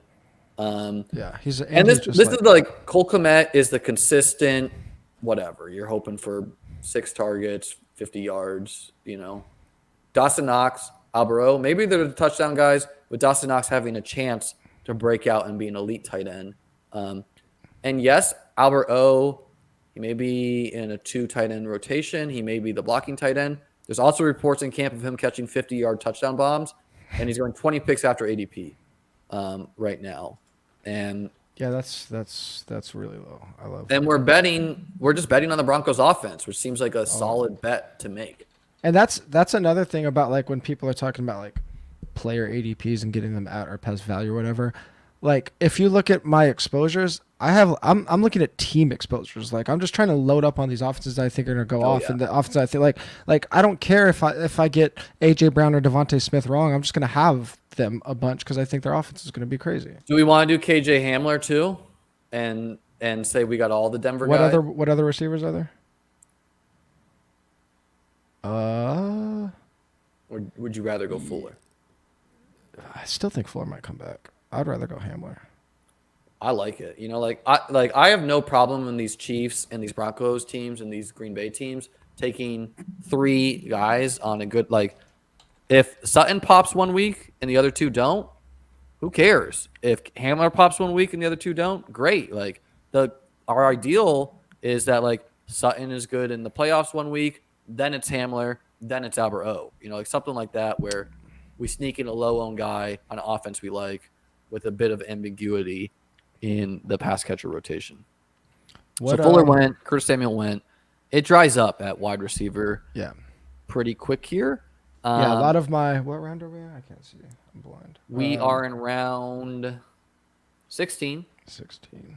Yeah, so after I would say these last 3 rounds, if I'm trying to figure out if I still need to put wide receivers on my roster and I don't have value guys or whatever, it's just a lot of correlation for me. We're figuring just out who to pick. Yeah, exactly. That's what I'm saying. I'm just trying. That's how I figure out who to take in these last few rounds. So looking at our team, we're done at tight end. I would take 1 or 2 more quarterbacks, and I would take if we take 2, I definitely want our last guy to be wide receiver. Okay. If we take 1, we can really take whatever we like. None of the running backs really stand out at this point to me. What does quarterback look like? I'll send one guy in the private chat to you. Okay.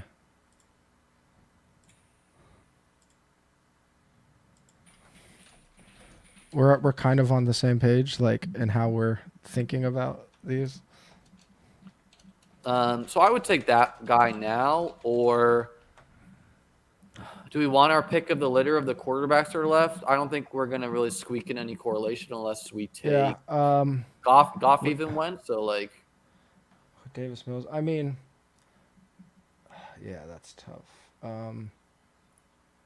Wideouts, we're looking at the Houston guys, Campbell and Odell.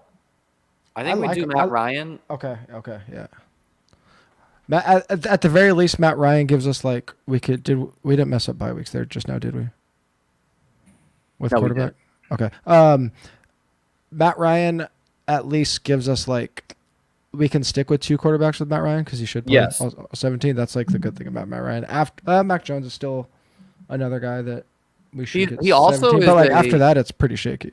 Yeah, it's 20 picks after ADP. There's some guys we can stack late with him. Who do we have late round with Matt Ryan? I sent a private chat to you there. We're gonna see. Oh, yep. We'll see what these people do though. So far we have a 2-4-7-3 with 2 picks. We're totally fine with 2 quarterbacks here. Yeah. Like, you don't love having 2 pocket passers as your guys, but the hope is that we smash a running back, we smash a tight end, we smash a wide receiver. Who cares who our quarterbacks are? And they're correlated. Yeah, I mean, quarterbacks can score touchdowns. Yeah, and Kirk Cousins or Matt Ryan falling on the ground, 2 rushing touchdowns, week 17, all the money against the Giants. Just crushing, just having Matt Ryan and just crushing the souls of all the Jonathan Taylor teams we're going against in week 17 when he just gets QB sneaks. Hell yeah, we're making a bet against him. Do you want to pick Curse Campbell? I like the talent a lot. Yeah, that's fine. He is someone who he looks electric for the games that he's healthy. Just hasn't been healthy, and he's drawing live to beat out Alec Pierce. Even though I have a ton of Alec Pierce, and he's looked good in camp apparently. And it correlates with sneaking in a Matt Ryan, Paris Campbell late stack I really like by us, and it leaves us flexible to do whatever we want with our last pick. Yeah, and we were talking about one of the 2 guys that we talked about in the private chat. We're 7 streams in, and we're finally utilizing the private chat. I prefer my pick for the correlation, but I don't hate either. He went. Shut up. Chris Evans, he's been steamed up quite a bit. I like Chris Evans a lot. Chris Evans getting drafted. He wasn't, and I had a lot of Chris Evans last year too, but there's been some big profiles, notably Josh Norris with Underdog. Yeah. Is a big Chris Evans guy. And I like betting against P. Ryan. They don't let Joe Mixon play third downs. Chris Evans is an athletic freak. He's named after Captain America. Don't quote me on that. I was like, wait, was that true? That's hilarious. I was like, damn. So funny. But yeah, I don't see a hole on our team. Like there's nothing like I'm screaming we have to do. And I like the upside of Hamler and Campbell. I think Hamler's my 3rd highest owned player. I have so much too. Let's see what Adam does here.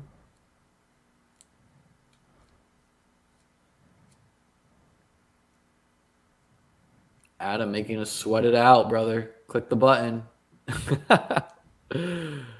Okay, I think we take McKinnon on some of the PPR sites. He's going in like the Darrell Williams range. So he's going to be going by August. He's going to be going around 12 or 13, right? He's going to go around Darrell Williams, pretty sure. Yeah. Soon on Underdog, I would guess.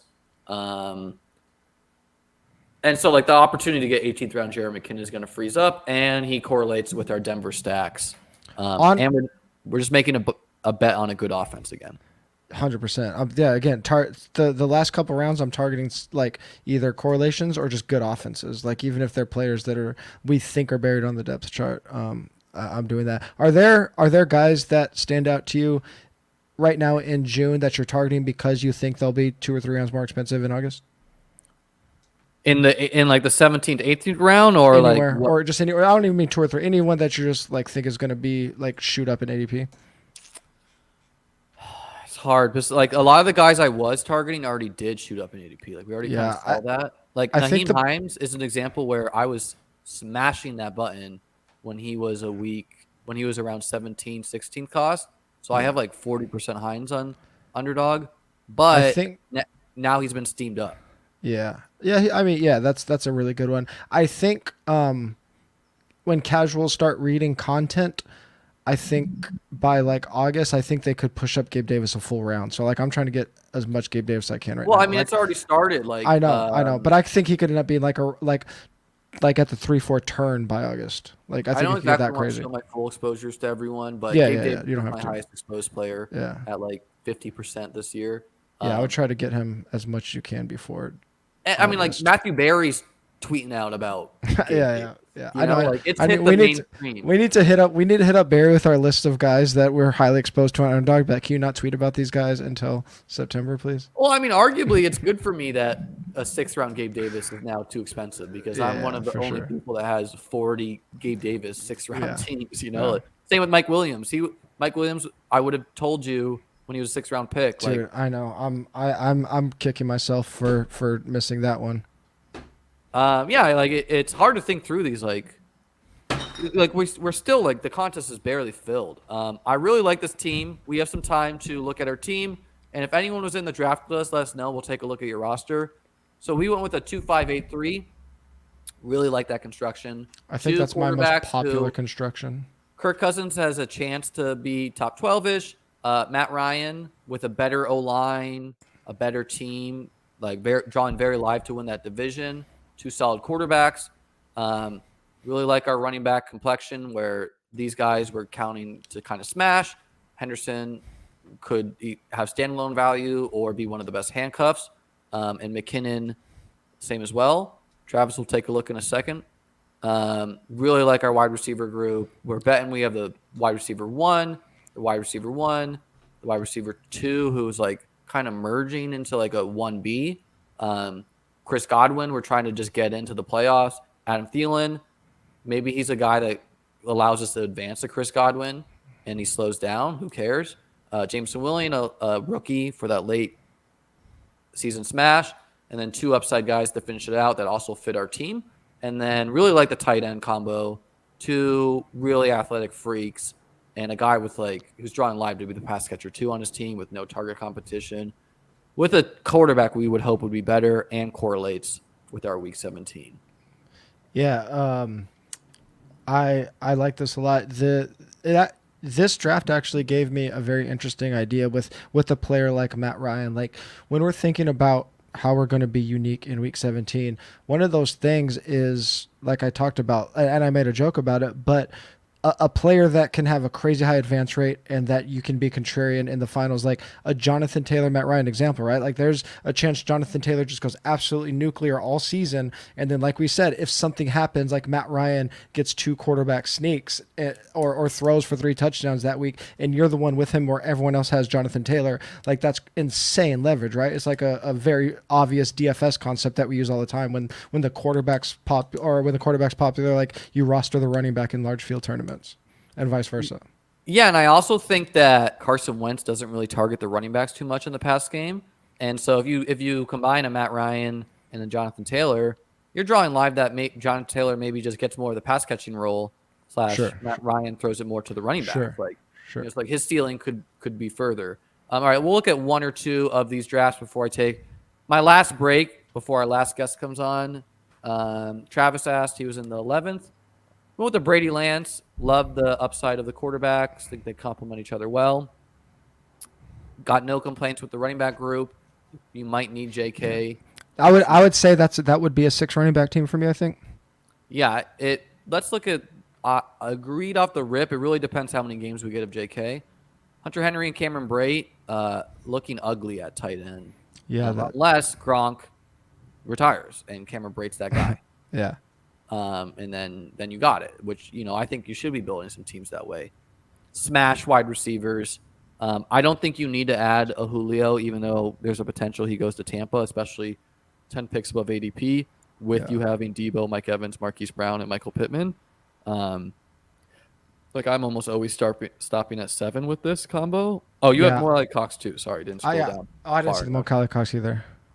And I'm not, I don't even know Mo Alley Cox is the tight end 1 there. They got Jelani Woods. They got something Brayson, whatever his name is. But pretty solid team.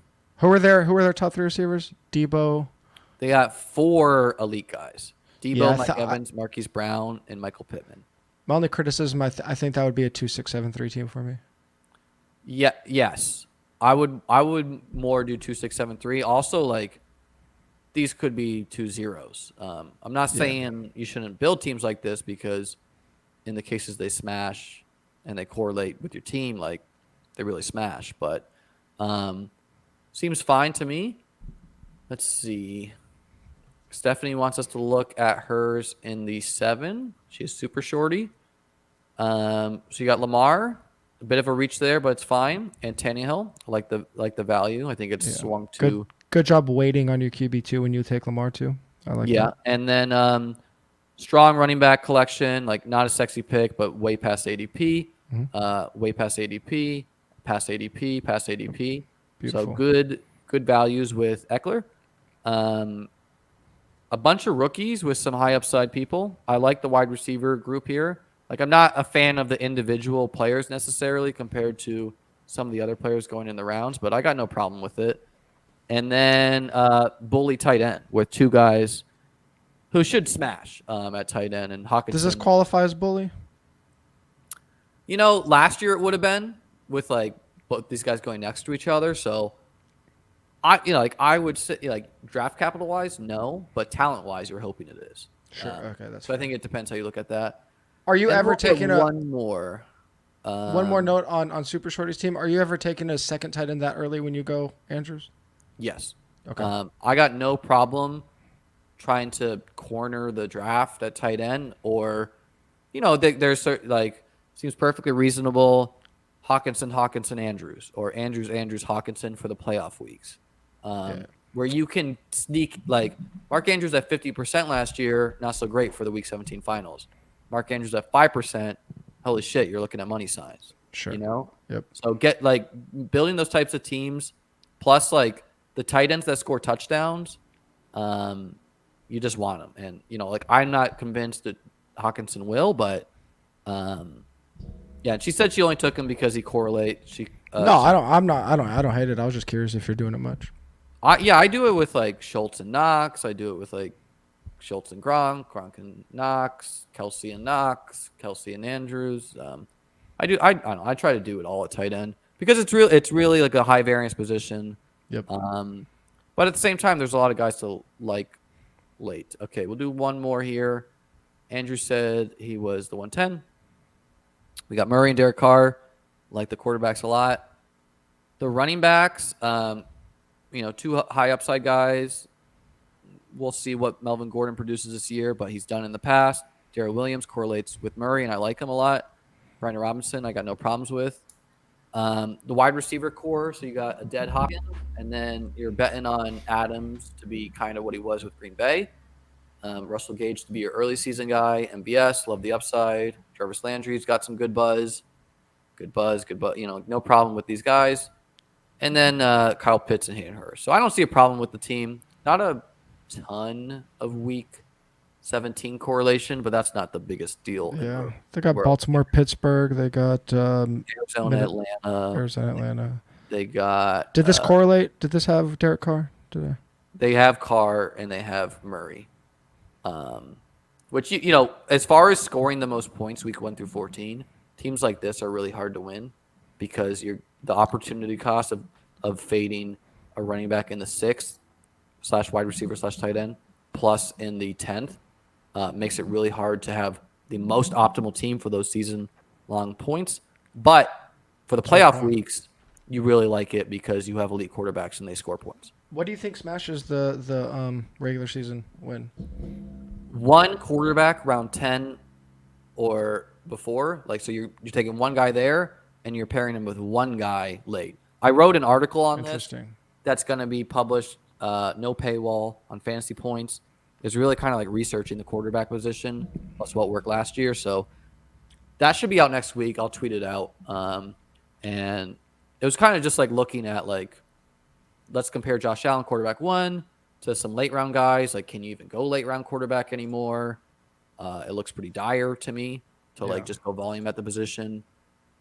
Josh Allen scored 390 points, and Kirk Cousins, Derek Carr plus whoever, Carson Wentz, quarterback 11, 12, and 15 together combined 350, and they're not eating a bye, So yeah, interesting. I'm looking forward to that article because I haven't figured out how to think about that yet. Especially for drafters, if you're drafting there, I would take a look at that article. Yeah. And if you're targeting the most points for Underdog, which not a lot of people are drafting dead teams for that, I would take a look there.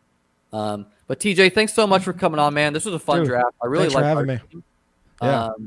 Tell the people what they can look forward to, what you got coming out next, and where they can find more stuff. Yeah, man. Everything, all of my content is at 4for4.com. If you want to check out how I'm approaching Bestball Mania, I wrote an article, a series called the Bestball Bible. Bestball Mania Bible. It's a 6-part series. It covers every aspect of how I think it's optimal to approach these drafts. And then at the end of that series, I have the ultimate Bestball Mania draft guide that just goes pick by pick, position by position, how I think I should be approaching that. It's basically just a giant decision tree article, which is really fun. And then everything else is at TJ Hernandez on Twitter, where we're just going through our whatever season-long takes or player profiles, whatever it might be. And if you want some other underdog action, I've been in those Formula One streets, so holler at me for that, because we've been crushing Formula One this year. Hell yeah. Super sharp guy. Make sure to check out 4for4. A bunch of great research. And TJ tweets out a bunch of great research too. I always like reading those. TJ, thanks for coming on. I will see you later, right? Yeah, I'll buy you dinner when we win this. Oh, yes. Oh, yeah. All right, later. All right, guys. Going to take my last break, and then we have our last guest on to close the stream.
All right, guys.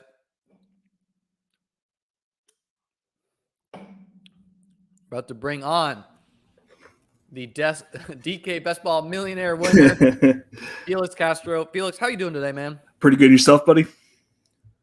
I'm running a little low on fumes, but I'm hoping you bring the energy to help us close this out strong. I've been looking forward to chatting with you ever since I saw your interview on Spike Week with Eric.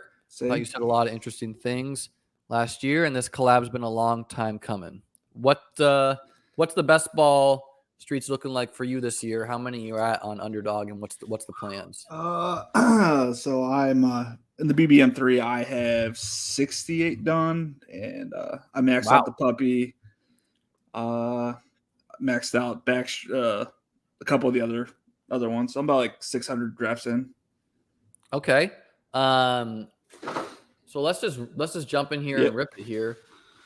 Remind me of because you create YouTube as well. What's your YouTube name? Bestball Nation. Bestball Nation. Yeah. Let's make a banner there.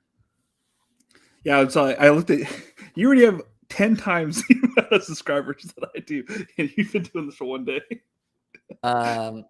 Make sure, I mean, it's been amazing what the community has done. Awesome, make sure to subscribe to Bestball Nation. Felix, real sharp guy. You guys are going to see in this draft. We got about 5 more people until this rips.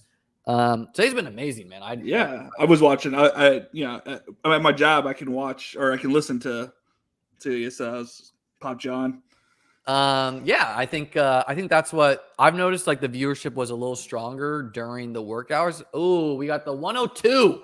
Love to see it. So I want this draft to be as much of a Felix draft as we can make it. We're going Najee too. I'm cool with it because, and let me say this because, from my memory, and maybe you can remind us, you were talking about your advance rates on DraftKings last year, and I remember you saying something. Yes, thank you, D-Wise. And you said something crazy like you advanced 50% of your teams on DK last year. Is that true? Can you remind me of the exact number? It was 69 out of 150 of the Millie Maker, and then I advanced 5 of 11 on Underdog. Shout out to my cousin. He said his wife is shocked that I've been going on for an 8-hour stream. We're grinding out here, Christina. Shout out to Christina. Shout out to Bert. Shout out to baby Bert. So you advance 69 teams, and the only way you do that is if you have kind of a narrow concentration of players. So who were the players last year you were targeting? Why were you targeting them? And then later I want to get into who your guys are this year, because obviously that's the only way that you advance such a high clip. Right. So last year it was DK. Are we going Najee here? Yeah, we're going Najee here. If you're gonna have it be kind of my draft, it's Najee. I want it. Yeah, I want it. We got him on auto, so are in the queue. So just keep. So I had DK at 1 or Derrick Henry, sorry. And just because of the volume and they were upgrading, they were having a new offense where they were gonna like add receptions to his game. And even like a whole bunch of those like teams even advanced, even though he was hurt like halfway through the season. And then I had probably about 80% Chase and about 80% Cooper Kupp, which pretty much solidified everything. I had about I'd say all my like ownership percentages, like on the guys that I did have, were about 60 and above. So were you some of the other league winners last year? People like Mark Andrews, Fournette, James Conner. I had everybody. Perfect draft last year. Like every player that went off. And do you think that was that good process by you? Did you kind of run lucky that like some of them broke your way? What do you think in reflection? Well, as soon as Cam Akers went down, I had Kupp. I was drafting him like 1 round earlier because I saw that offense just changing. Okay. Like because they were going to go straight to passing because they didn't have a run game. They weren't going to be able to rely on Darrell Henderson. So I went like hard on Cooper Kupp right after that happened, and then and you were just Kupp over Woods because of age or because he was more talented. Yeah, just I knew he was more. I knew he was a better player than. Are you Robert more Woods. of like a tape grinder, like what you're trusting, what your eyes see? Like I'm kind of that way too. Yeah, 100%. I know what is good and what's bad, which is why I have like 90% Hassan Haskins and Nico Collins right now. But to be fair, I want to get to that. So like, why Najee 102 is not something I've been doing. Nobody's doing it really. Let's remind the people that Najee Harris did win you the $1 million on DraftKings last year. So is it just like hey, it's kind of impossible to go broke with Najee, or is it you just think he is this year's, Leonard Fournette? So the team that Eric Bonfor and Pete drafted, they had Devontae at 2. So so they had a way different lineup than most other teams did. I like getting weird at the top of drafts. And it's like they got weird like early on. It's like, why can't I do that at every spot on the draft board with the Najee Harris, who I think will probably stay healthy. You can't predict it, obviously. If he gets injured, whatever. But he's in line for all the work. The only thing I would push back on that is you're kind of inherently fading the first round of other players for full portfolio of Najee Harris, which it's a high variance approach. I personally have no problem with the approach, but it's like, even if I like a first round player, do I really think they are notches above some of the other guys in their in their respective rounds? Yeah, I mean, I see nothing but regression coming from JT. And not to say he can't have a great week against the Giants that week 17, but I think throughout the season, I'm going to have a higher advance rate with Najee versus him. Christian McCaffrey, it's kind of like, do you want to try that again? I've personally been down that road too many times for it failing. And hey, that's fair. Let's pause it real quick because we're coming up on the clock here. We'll wait for these two guys to pick. And then we'll address this great question from D-Wise. D-Wise asks, I'm assuming this is addressed to you. What kind of thing are you looking for when you watch film on these guys? And are you going back and watching film, or are you just kind of like remembering film? I'll be watching like every replay of every game that they have out there. And then I love that. I am just kind of being like sticking red zone memories and like I'm more chaotic and lazy than that. Yeah. Okay, we're up on the clock here. So they got T. I've been either going Saquon or Javonte or Mike. One of those three. Let's grab they have the same bye week of Najee. Let's just grab Saquon. I think he's going to get more expensive. So are you trying to in most of your drafts, do you care about winning the 1 million to first place regular season? No. And so I'm not really worried about my bye week too much. No, I rarely care about bye weeks. It can be like a tie break. If you view two players the same, like why not take the guy that's not the same bye, giving you that minor advance. Okay, so we could take Javonte and we could just go all in on week 9 buys. I've done that before. Take Big Mike. And I've taken Big Mike bunch too, so it's up to you. I like both players. Let's get weird with it and force ourselves to survive week 9. Okay, we don't have to draft a running back till pick 17. Yeah, we're just waiting, and we're saying we got 2 young guys. Yep. Saquon's not old either. None of them are old. Amar's saying that he's kind of like, you're taking because like there's also to be said like, how do you feel about the complexion of the Najee, Saquon, Javonte teams versus like the Najee? I took Derrick Henry in about 70% of drafts last year. Now that he didn't, Derrick Henry, he didn't win me the million, but at the same time, like if he would have played out the entire season, he would have been like, my advance rate would have been roughly 70%, I think it was. So why do you think Najee can be like Derrick Henry?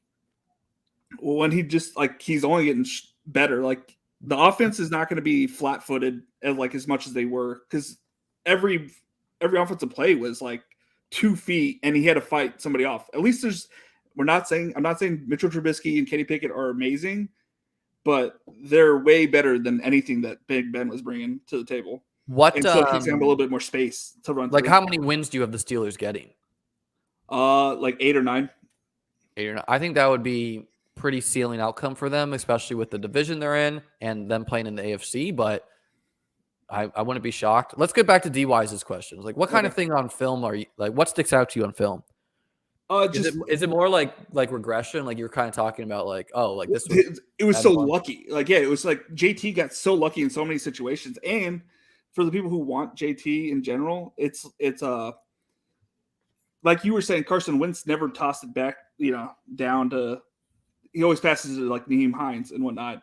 Not only that, like they're going to probably rely more on Matt Ryan than they did with Wentz. So they're going to pass it probably a little bit more. They brought in another receiver. Paris Campbell's back. They have more options. So I just eliminate players who I think are going to regress. I try to predict who's going to be the 1-on-1 next year, or I'm not trying to pick who was good last year. What you're saying is you're trying to guess who's going to rise in value. Yeah, I think that sounds like you're like a high clip to advance, but doesn't necessarily make us the most game theory optimal for winning the contest. Even if Najee is the 1-on-1 next year, if he has a 10-point game week 17, you're probably not winning the contest. And it's really just like the fading the other combinations of first and round second combination players. Again, I had 20% Stephon Diggs last year. I'll probably have the same this year. Like, part of that is bias. Part of that is he plays wide receiver and not running back. Part of that is I just think there's going to be some like positive regression there. So I don't have a problem taking a big stand, but like it sounds like you like what's your Najee exposure going to be? Is it going to be like it's probably about 60 to 66%. So are you so you're not always taking him 1-0? Well, I'm taking him whenever he's available. Okay. Like, but you're if he's saying, available, I'm taking him. You're just saying people are taking him from you sometimes. Yeah. Not at the 102 suckers. How about roster construction wise? Are you pretty open to them? Do you use Yes. I like certain players in certain spots, but it's like that's where I'm getting different. It's like I'm gonna have Najee in my first round, but I'm gonna be different than probably almost 90% of people in the second round and third round. Well, you will have zero running back starts if you're always taking Najee, but that doesn't mean you aren't like you have a very unique portfolio to the field. Mm-hmm. So Waller fell quite a bit here. Are you out? Who are you liking of this group? Lamar. You like? I think we could get Waller and Lamar, or do you want to? Well, there's someone else below somebody that I. Okay, we'll take Lamar. Okay.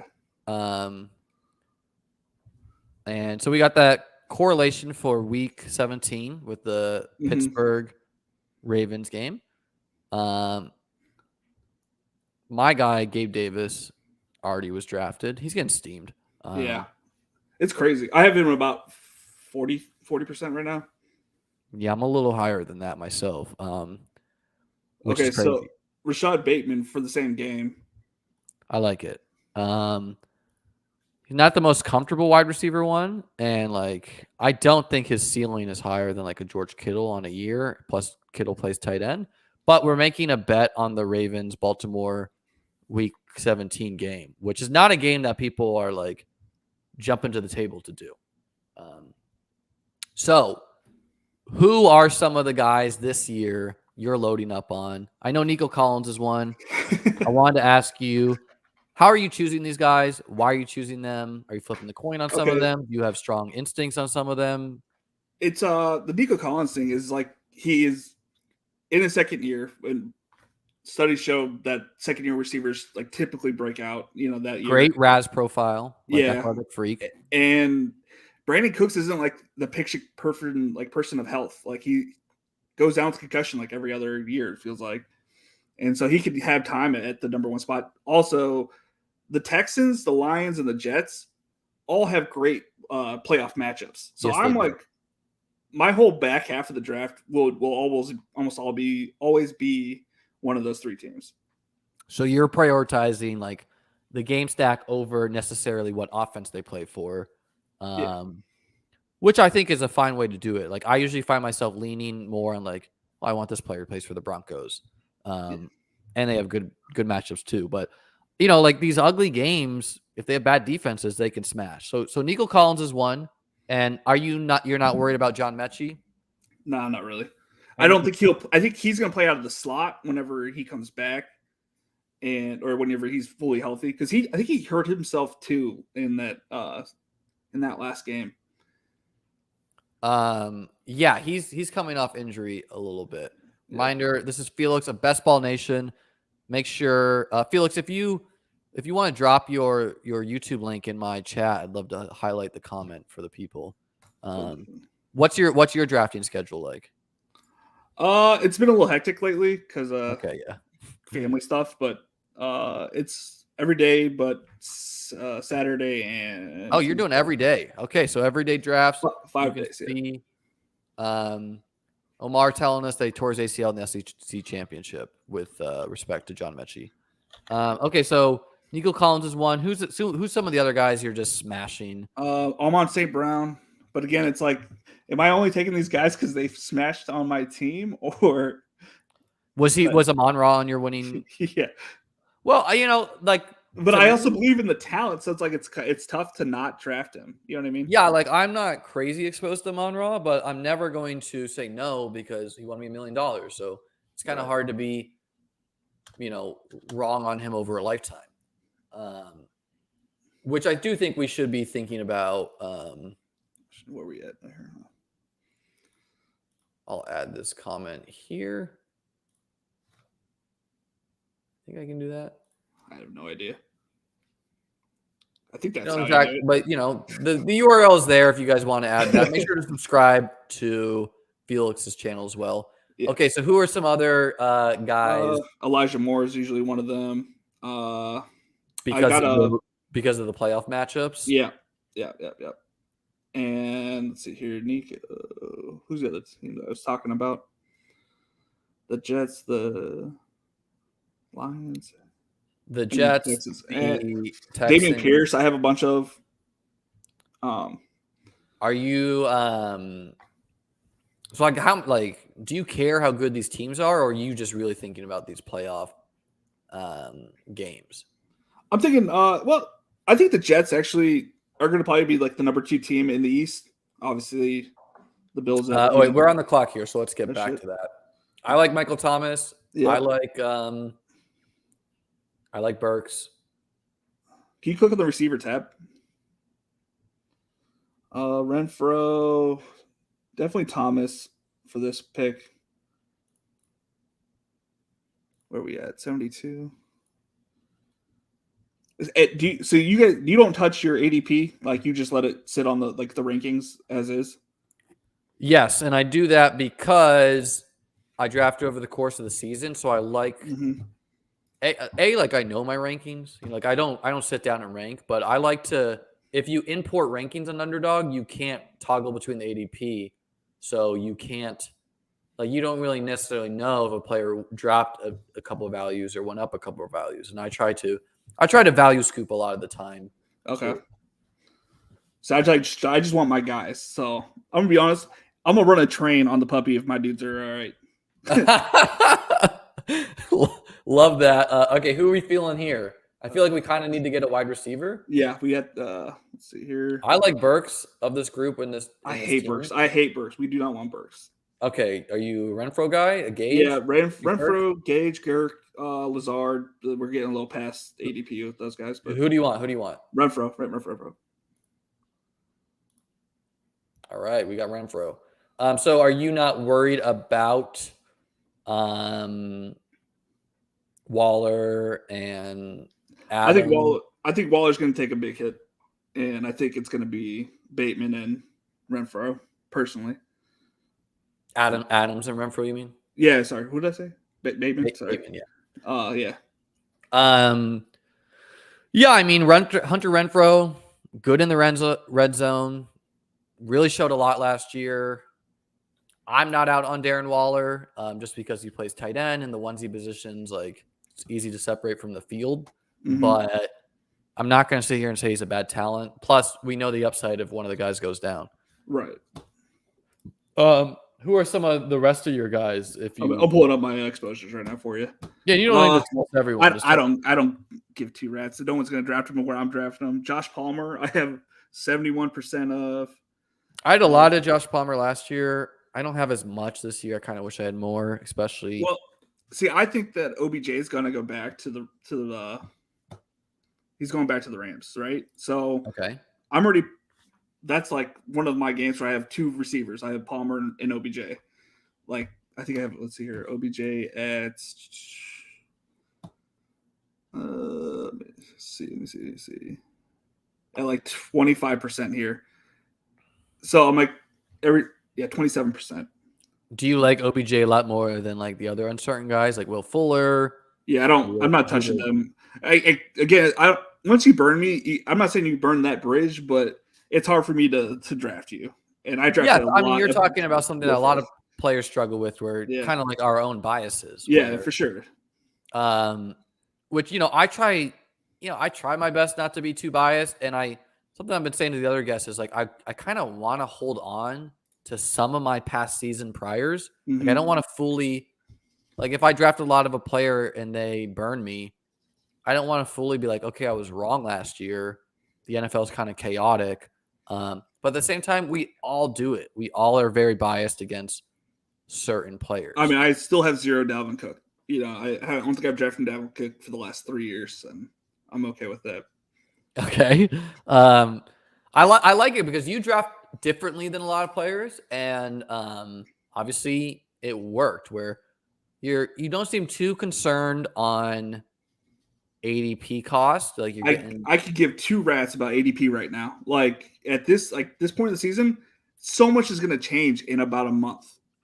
There's going to be stories about these guys rising and these like other guys falling.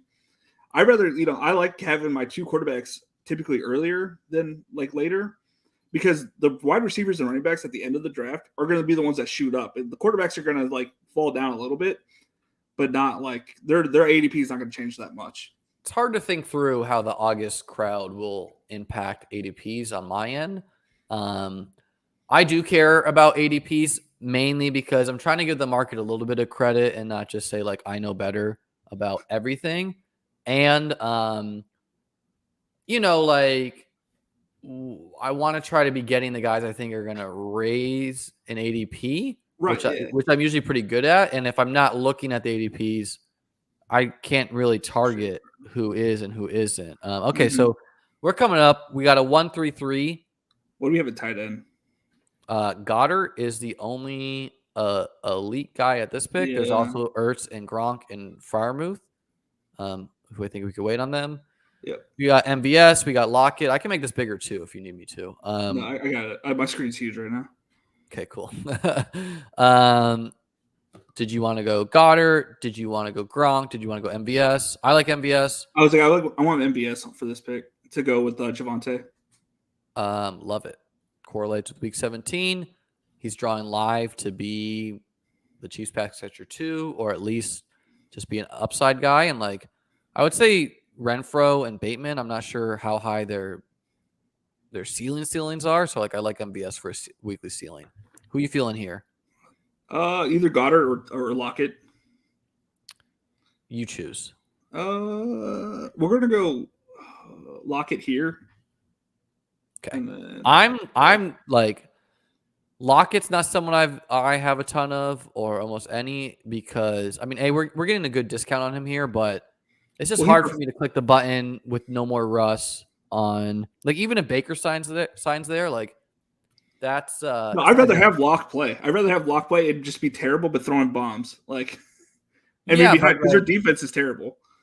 It's always hard to juggle through like how do you value the wide receiver 2 on a good offense versus the wide receiver 1 on a bad offense? How do you value a talented player on a bad offense versus a less talented player on a good offense? I typically take a top-down approach and try to think through the offense. I think it's easier to predict. But Lockett obviously has the ceiling, and it's really just a question of how much that connection with Russ was really mattered. Yeah. Yeah. And I'm of the mindset quite a bit. But I'm not taking DK Metcalf at cost, and I'm not sure the gap should be so big either. Yeah. Well, to go, what I was saying, that defense is going to I don't know a single person on that defense except for Diggs and they play the Jets week 17, so and they put right. But we didn't get any Jets, I don't think. Are you doing any high stake best balls, or are you more of a MME, the lottery type things? I mean, I'll probably do a couple. I won $50K just a couple like last week or a week and a half ago. So playing basketball DFS? Yeah, just put one entry in. That's amazing, man. What a heater. It's almost exactly a year from when I took it down the year before, which Spags probably doesn't know, but me and him took down a tournament the year before. On the exact same day. Who? Me and Spags. Oh, yeah, he was mentioning his fantasy basketball. I wasn't that familiar with it. What did he win and what did you win? We both split on a 100K to first. So you both took down 50? Yeah. Yeah. 53 or whatever it was. Yeah, nice. That's awesome. So almost to the day I won it again. So I'm like, well, it's just fate that I'm gonna win the $2 million again this year. Well, you can win second, and I will win first, unless this is our winning team. Unless this is the winning team, which we'll see. Oh, are you sabotaging one of my teams? Is this an inside job, Felix? No. Got my It's just eye. weird not having my rankings up while drafting. So I'm like trying to figure out who was like. Yeah, pull them up on another screen for you. You know. Yeah. Well, it's so different. Like mine are like rounds different. Like then. When do you sit down? When do you sit Every down day. and edit those rankings? And do you on my schedule? I do it every Thursday. So stream. you stream adjust it every week? Yeah.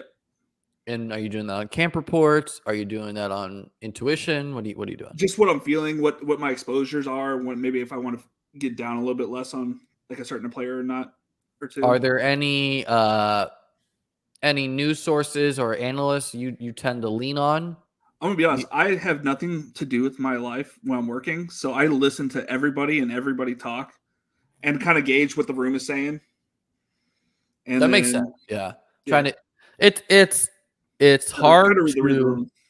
Okay, who are we feeling here? What's that quarterback? I'm just curious. Quarterback is Justin Fields. Tight end is Freiermuth, who does correlate with the game. Yeah, we do Freiermuth. Just get our first tight end in there. Okay. This guy has Darren Waller, so he probably wasn't going to take Freiermuth, so we probably could have our pick of a little of the other players, but it's you all never right. know. It's all right.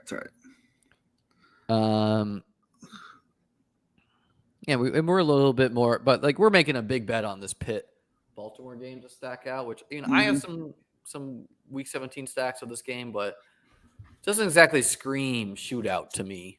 Right. It probably shouldn't right now. An injury or two. Who knows? Right. You never really know.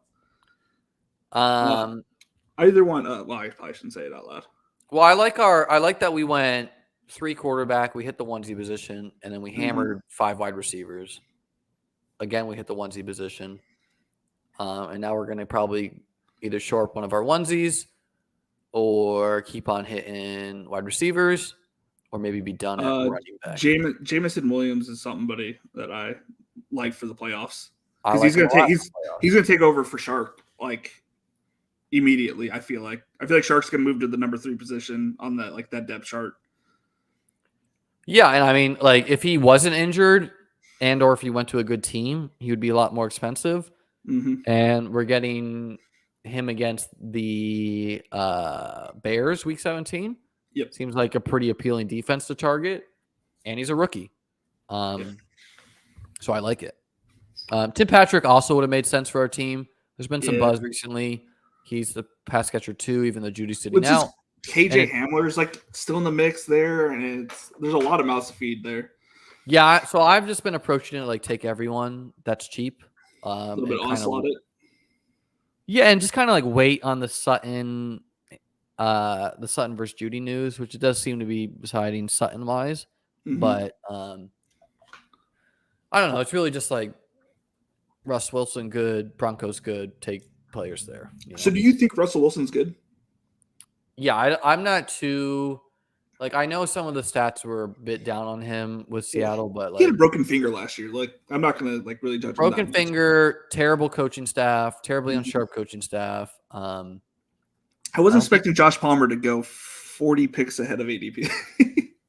Yeah, that was unusual, but hey, maybe they're trusting your intuition here. I was gonna say we can get him this coming up turn, but man, that's crazy. Hey, weird stuff happens in these drafts. Yeah, man. And there is buzz that he is officially the wide receiver 3. Well, he's 100%. Yeah. I had a lot of Palmer last year. I think I have 10% this year, which it's not that amazing for a late round pick, but I have a lot of Mike Williams, so it's kind of So do I. It's I'm pretty much checking that in the early rounds, I'm either getting the Ravens, the Chargers, and the Bills. Those are my early round team stacks.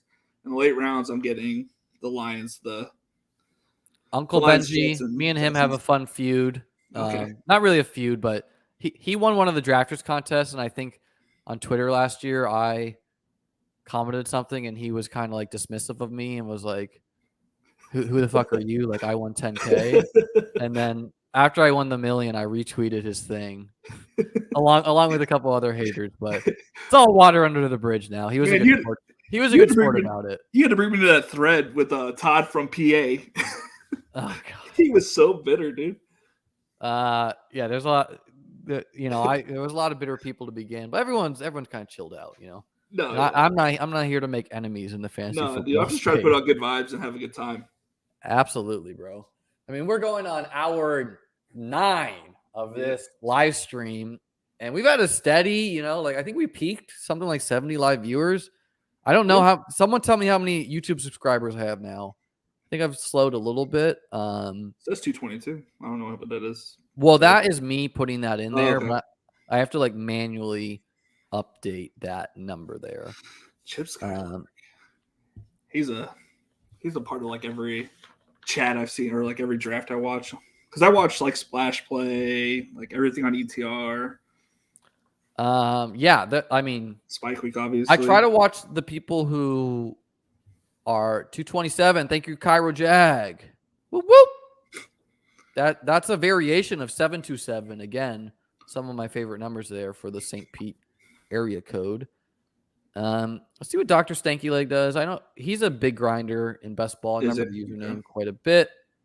Pretty balanced team. Yeah. Well, we have a quarterback here. On the quarterback tab, sorry. Oh, okay. Let's see what he does here. I mean, I personally like White and being done at running back here. Yeah, I'm done with that. Let's throw him in the queue, and then we'll look. Quarterback is looking like Tua Lawrence Wilson. But it's really just okay, he's the last high upside, high upside swing. And I think we can hit tight end or quarterback.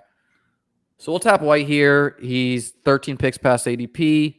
228, Ivan. Hey. Let me update that banner. Something like 100 subscribers today. Something amazing. That's crazy, man. What do we? Jahan Dotson, and maybe try to backdoor stack it with Wentz in the last round. Do you want one of these? Mike Gesicki is also kind of a appealing tight end to me. So you like Gesicki? We can go Gesicki if you like him. I like Dotson too, and I don't necessarily view. I don't view Gesicki as a tier above these guys necessarily. A, he was on my winning $1 million team, so of course we like him always. Yeah. B, he's 14 picks past ADP. C, he's an athletic freak. And it's just scooping the value, allows us to backdoor some Patriot stacks if we wanted to correlate.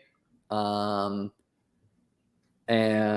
Freiermuth and Gesicki, we can stop at 2 if we wanted. I'll add a third here and there, but with us only going 4 running backs and having Lamar, I think a third tight end probably makes sense. Yeah. There's one I'm thinking about that. We could do it later.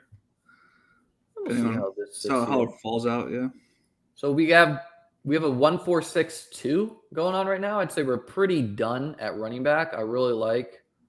Obviously, our running backs are high upside and unique. Now we are just going to eat a 0 week 9 at one of our running back slots, but who cares? Yeah. The real. We're not trying to win week 9. We're trying to win. No, we're not trying to win week 9. And the hope is that if these 3 are high advance rate good players, that 20 points we're losing that week should not matter. I think I won most of my leagues by 200 points. So I don't think 20 points is really that big of a deal. I think I won. Yeah, sometimes the gap is pretty big where it's hey, a bye week here doesn't matter. But there were some leagues I won or lost by 20 points or so here or there. But it usually does happen. If you hit on 2, 3 league winners, at the non-quarterback positions, it's you can start lapping the field. I literally had I had 500 points on a second place team in on my high scoring team. And I had to on DraftKings. I only had 5 teams on Underdog. Oh, you okay? So you Or weren't 11 teams. I only had 5 advance. Oh, okay. You weren't doing too much Underdog last year. No, I didn't find them until like super late. Yeah, that was kind of me with Underdog the year prior. Like I didn't find them until the playoff contest, and then I was hip to that. Like I didn't know about Underdog when BBM1 launched. Otherwise, I would have been in those streets. Same here. Trying to run that back to back. But me being a nice guy, I said, okay, Justin Herzig, he's from St. Pete. I'll let him clean up BBM1. No. You know, it's kind of crazy. Like, you being next to like Herzig and then me growing up with Lime 4, like them taking down 10. Hey, yeah, there's lots of weird connections here. Sometimes I do feel like I'm in a simulation, man. We'll save that for the after hours chat. Guys, if you have any questions, let us know. This is the last stream I'm doing before shutting it down for the night. Going to bed. We'll be sure to look at our roster past draft. And I'm going to get some food. Haven't really eaten much food today. I didn't exactly plan this the best, but that's how we do things over here on, I guess, Liam Murphy's YouTube channel. Well, the name's a work in progress. Okay. So we could take my third Lamar plus Jameis team of the day. We could take George Pickens for the stack. Anyone sticking out to you? David Bell sticking out to me. Okay. He, in my eyes, comps to like what Rashad Bateman was last year. Okay. And I feel like he's not going to, be amazing right off early, but we don't need him like early on. And he's just going to explode towards the end of the season. Be sure to check out the Royal Rumble tomorrow. Okay, Rob. King Coakley talking his cute little talk. Ooh, ooh, ooh, we're going to crush you, boo, boo. We got the 2 number 1 players in Goodbye Bestball. to that comment. Thoughts on elite quarterback exposure? I have way more Lamar, Kyler, Hurts because of price. Not a lot of Allen, Mahomes, Herbert. Yeah, Kyle, I would say like players like Allen, Mahomes, Herbert, they're lower advance rate guys than Lamar, Kyler, Hurts if everyone's healthy, just because of the expense. Yeah. But come the playoff weeks, if you're the only one with a Herbert team, etc., you kind of like that. Okay, so Jameis and George Pickens still top. I like both. They fit our team. Mm-hmm. Do you want to be done at quarterback and take Jameis? Correlate with Mike Williams? I like Jameis, yeah. I like Jameis a lot. This is literally the third draft that I've done a Lamar Jameis team. We're getting him way past ADP. He just has so many like 30-point spike weeks in him. And we took Mike Thomas, who is not going to be good if Jameis is not good. Right. And we're playing that we're right. So you asked if I was building for the week 1 through 14 type teams. Mm-hmm. The answer is no, but this is the type of team that is live for it, where we took one elite quarterback, then we waited on our second guy, got him past ADP. We have 3 really strong running backs and a guy that we think has a lot of upside as a rookie in a good offense. Yes, we're going to be eating a 0 week 9, so that hurts us a little bit for the regular season points. But still, if this is the nut combo, who cares? We have some upside guys at wide receiver and some volume, and then tight end. Whatever. Scored a lot of touchdowns last year. Athletic freak. Dolphins offense should be better. It wouldn't shock me if the Jets finished as the second best team in the AFC East, but I don't have it playing out that way. I have it Bills, Miami, and then part of me wants to say the Jets and the Patriots are coin flipping. Part of me wants to say it's the Patriots, and I don't really have a strong lean any direction there. I think the Patriots D is going to hold them back this year, but I think the offense does take a step up. Andrew asks, why do you think – I think that's a good point about the Patriots defense. Why do you think 2 elite quarterbacks aren't good for the regular season prize?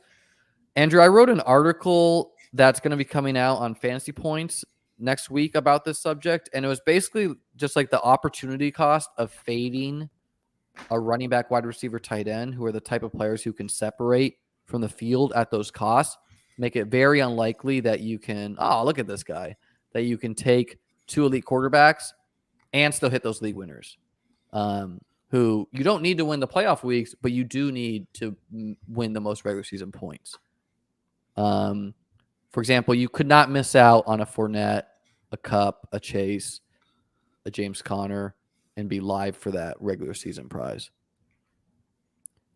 D-Wise asks, are you just taking the improved jet skills players, or are you taking a lot of Zach Wilson?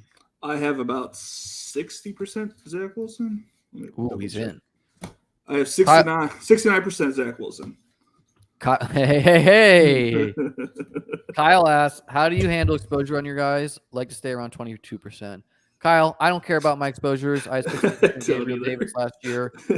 I do look at it sometimes, mainly to know, like, oh, like I've taken almost no Tyreek Hill, or I've taken no whatever. Like, I just have to be mindful of the expensive guys mainly, but that's how I want to look at it. It's like when I see something I'm low on, I'm like, oh, why am I low on him? Is there a reason, or should I try to like move my rankings up and down? Yeah, that's fair. Kyle, I wouldn't stress your exposures too much. No. Personally. Just draft your guys.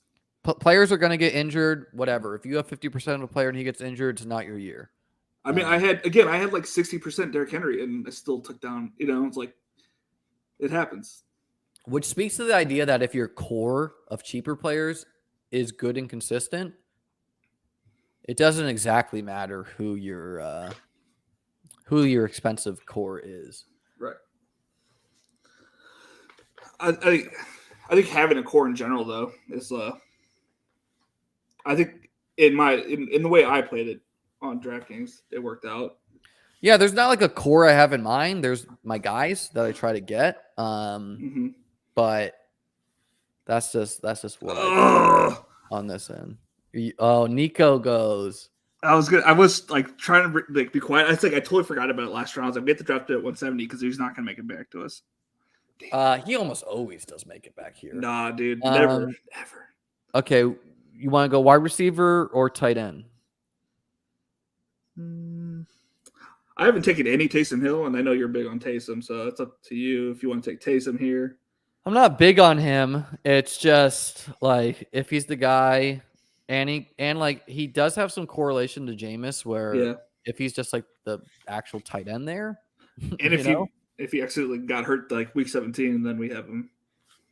Yeah, and like especially for half point PPR, like I'm not taking Taysom as much on like FFPC because it's tight end premium, but I don't know. Like Taysom Hill could get cut, or he could be the goal line back a little bit. He could be like I only have like 8% Taysom Hill. It's just honestly I would have preferred Underdog to list him as a quarterback, and then I don't have to think about him, but they didn't. So we have to. Where are we at? 17. We got 2 more picks left here. Are we just hammering some quarterback or wide receivers? I think we should be doing that with this team. What's your? That's what I can get funky. I can add another running back. I can add a 4th tight end. Oh, we can go Haskins here, and try to assume that Derrick Henry. Are you in on Devin Duvernay or anything? No, I'm a Wallace guy. If we're going to go that route. Okay. You want to go Hassan Haskins? Yeah. So we're going real bully at running back, which I got no problem with. Haskins? Yep. Let's just get him. All right. I like it. I mean, it's basically it doesn't correlate with anything, but if he gets the job at that for later in the season, and he gets those Cowboys, now we're not easily taking the 0 in week 9. Even though we started with 3 guys, we went 5, which I think come the playoff weeks, you really do kind of want that. And we're strong enough at the other positions that like we have the liberty to take whoever we want with these last 2 picks. Yeah. I would say we want to go wide receiver assuredly for the last round, but the value wasn't there. Like reaching on Zay Jones isn't exactly what I want to be doing there. No. Kyle asked, I got burned on AJ Brown and Metcalf. Maybe just don't go overweight on early rounds. I do, Kyle. I would say that it makes a lot of sense to be price conscious when you're thinking about exposures. It's just it doesn't mean that you can't do it with an expensive player. It's just a higher variance strategy. It's more risk. You're putting more risk, and if it pays out, you're going to like look like a genius, I guess, having a bunch of one player in there. but yeah, like Felix, like if Najee Harris is the 101 for next year. if he is like the running back 1 this year, it looks great. Right. If he's the running back 15, okay, well his portfolio is pretty tanked. Well, the way I look at it, I drafted so much CMC at 101 and whatnot, and I got burned like crazy. So, like, what's the difference between me taking CMC or Najee? I mean, and this way, I wouldn't say individually it's too crazy. I would just say saying you want every combination of player with Najee versus having like 0 Jamar Chase plus Aaron Jones, having you'd 0. Be surprised on. I'm still getting Chase and Derrick Henry at the back half of drafts. Sometimes it's really weird. I mean, weird stuff happens, especially in the puppy, if you're talking about that. But the the best ball and the BBM3. Chase almost never falls recently. Yeah. I mean, he does sometimes, but the point is, you don't have any Chase plus Kelsey in your portfolio. You have Najee with all of them, which is fine. Yeah. And that could be the best play. Najee is very unlikely to tank your team where, barring injury, he's not unlikely to just like fall to the ground or anything. And I mean, like looking at our running backs, like Saquon and Najee, we're not exactly thrilled. Like the competition they have on their team is like pretty zero. Like we're not afraid of another guy. Yeah, no, we're not afraid of Matt Breida. And I'm personally not afraid of Melvin Gordon. Like they were really willing to let him go if he wanted.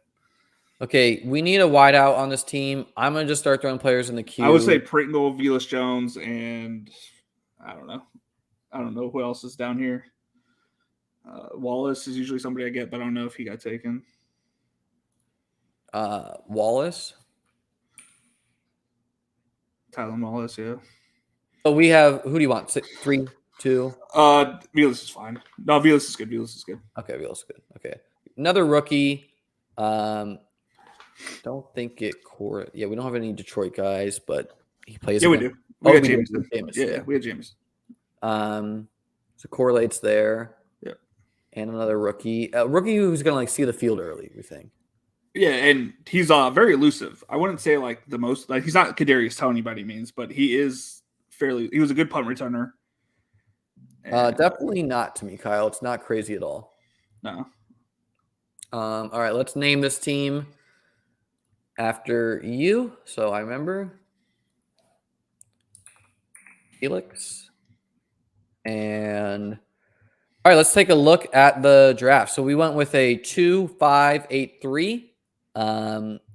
This is a heavily Felix influenced type of draft where we went Najee 102. We got 2 quarterbacks I like a lot. We got really high upside running back crew, wide receivers, a mix of high upside and some safe week-to-week value. Tight end crew seems fine. We took 3 of them. Mm-hmm. How do you feel about the overall draft? It's definitely different than my typical ones because I didn't have my rankings up, but it turned out pretty good. I mean, I didn't expect to have a Jameson and Michael Thomas stack. I don't have too much Jameson, so that's nice to have. Yeah, it's nice to get, and we got Jameis 14 picks past ADP. Mm-hmm. We maybe even have him stacked with Taysom Hill. I think we're easily advancing out of the first round with this team. Easily. Yeah, I think it really depends what Michael Thomas does for us, what Bateman does for us, what we get out of. I think you'll be happy with Bateman. I like Bateman. It's just if they sign a Will Fuller, if they sign a whatever, we suspect that team to run the ball a lot. I like the talent a lot. It's just how much passing does that team do? If you're in the draft and you want us to sauce your team, let us know. But other than that, we're going to end soon. One of the last questions. Liam, how you feeling about Hollywood Brown this year? Baked in chemistry. Hop was out a couple games. Unlike the situation. I love Hollywood Brown. I have a lot of him. We're expecting Kyler Murray to be a better deep passer than Lamar. Hollywood Brown is a deep passing guy. Tyler wants us to take a look at the 106. So that is 1, 2, 3, 4, 5, 6. Lance and Fields, pretty high upside group. Good enough running Who's back a- collection here. That's terrible running. I'm just kidding. AJ Dillon's good. The other 4, I'm not too high on myself. You know, I like some of these guys. A little bit thin at running back, certainly. Yeah. Wide receiver group, real strong. Studs. Tight end group, Hit or one miss. good, one volume, Yeah. correlates with your team. Yeah. Seems fine. Not a ton of week 17 correlation, but all good other than that. Yeah. Eric, Sorry for coming second place in this league.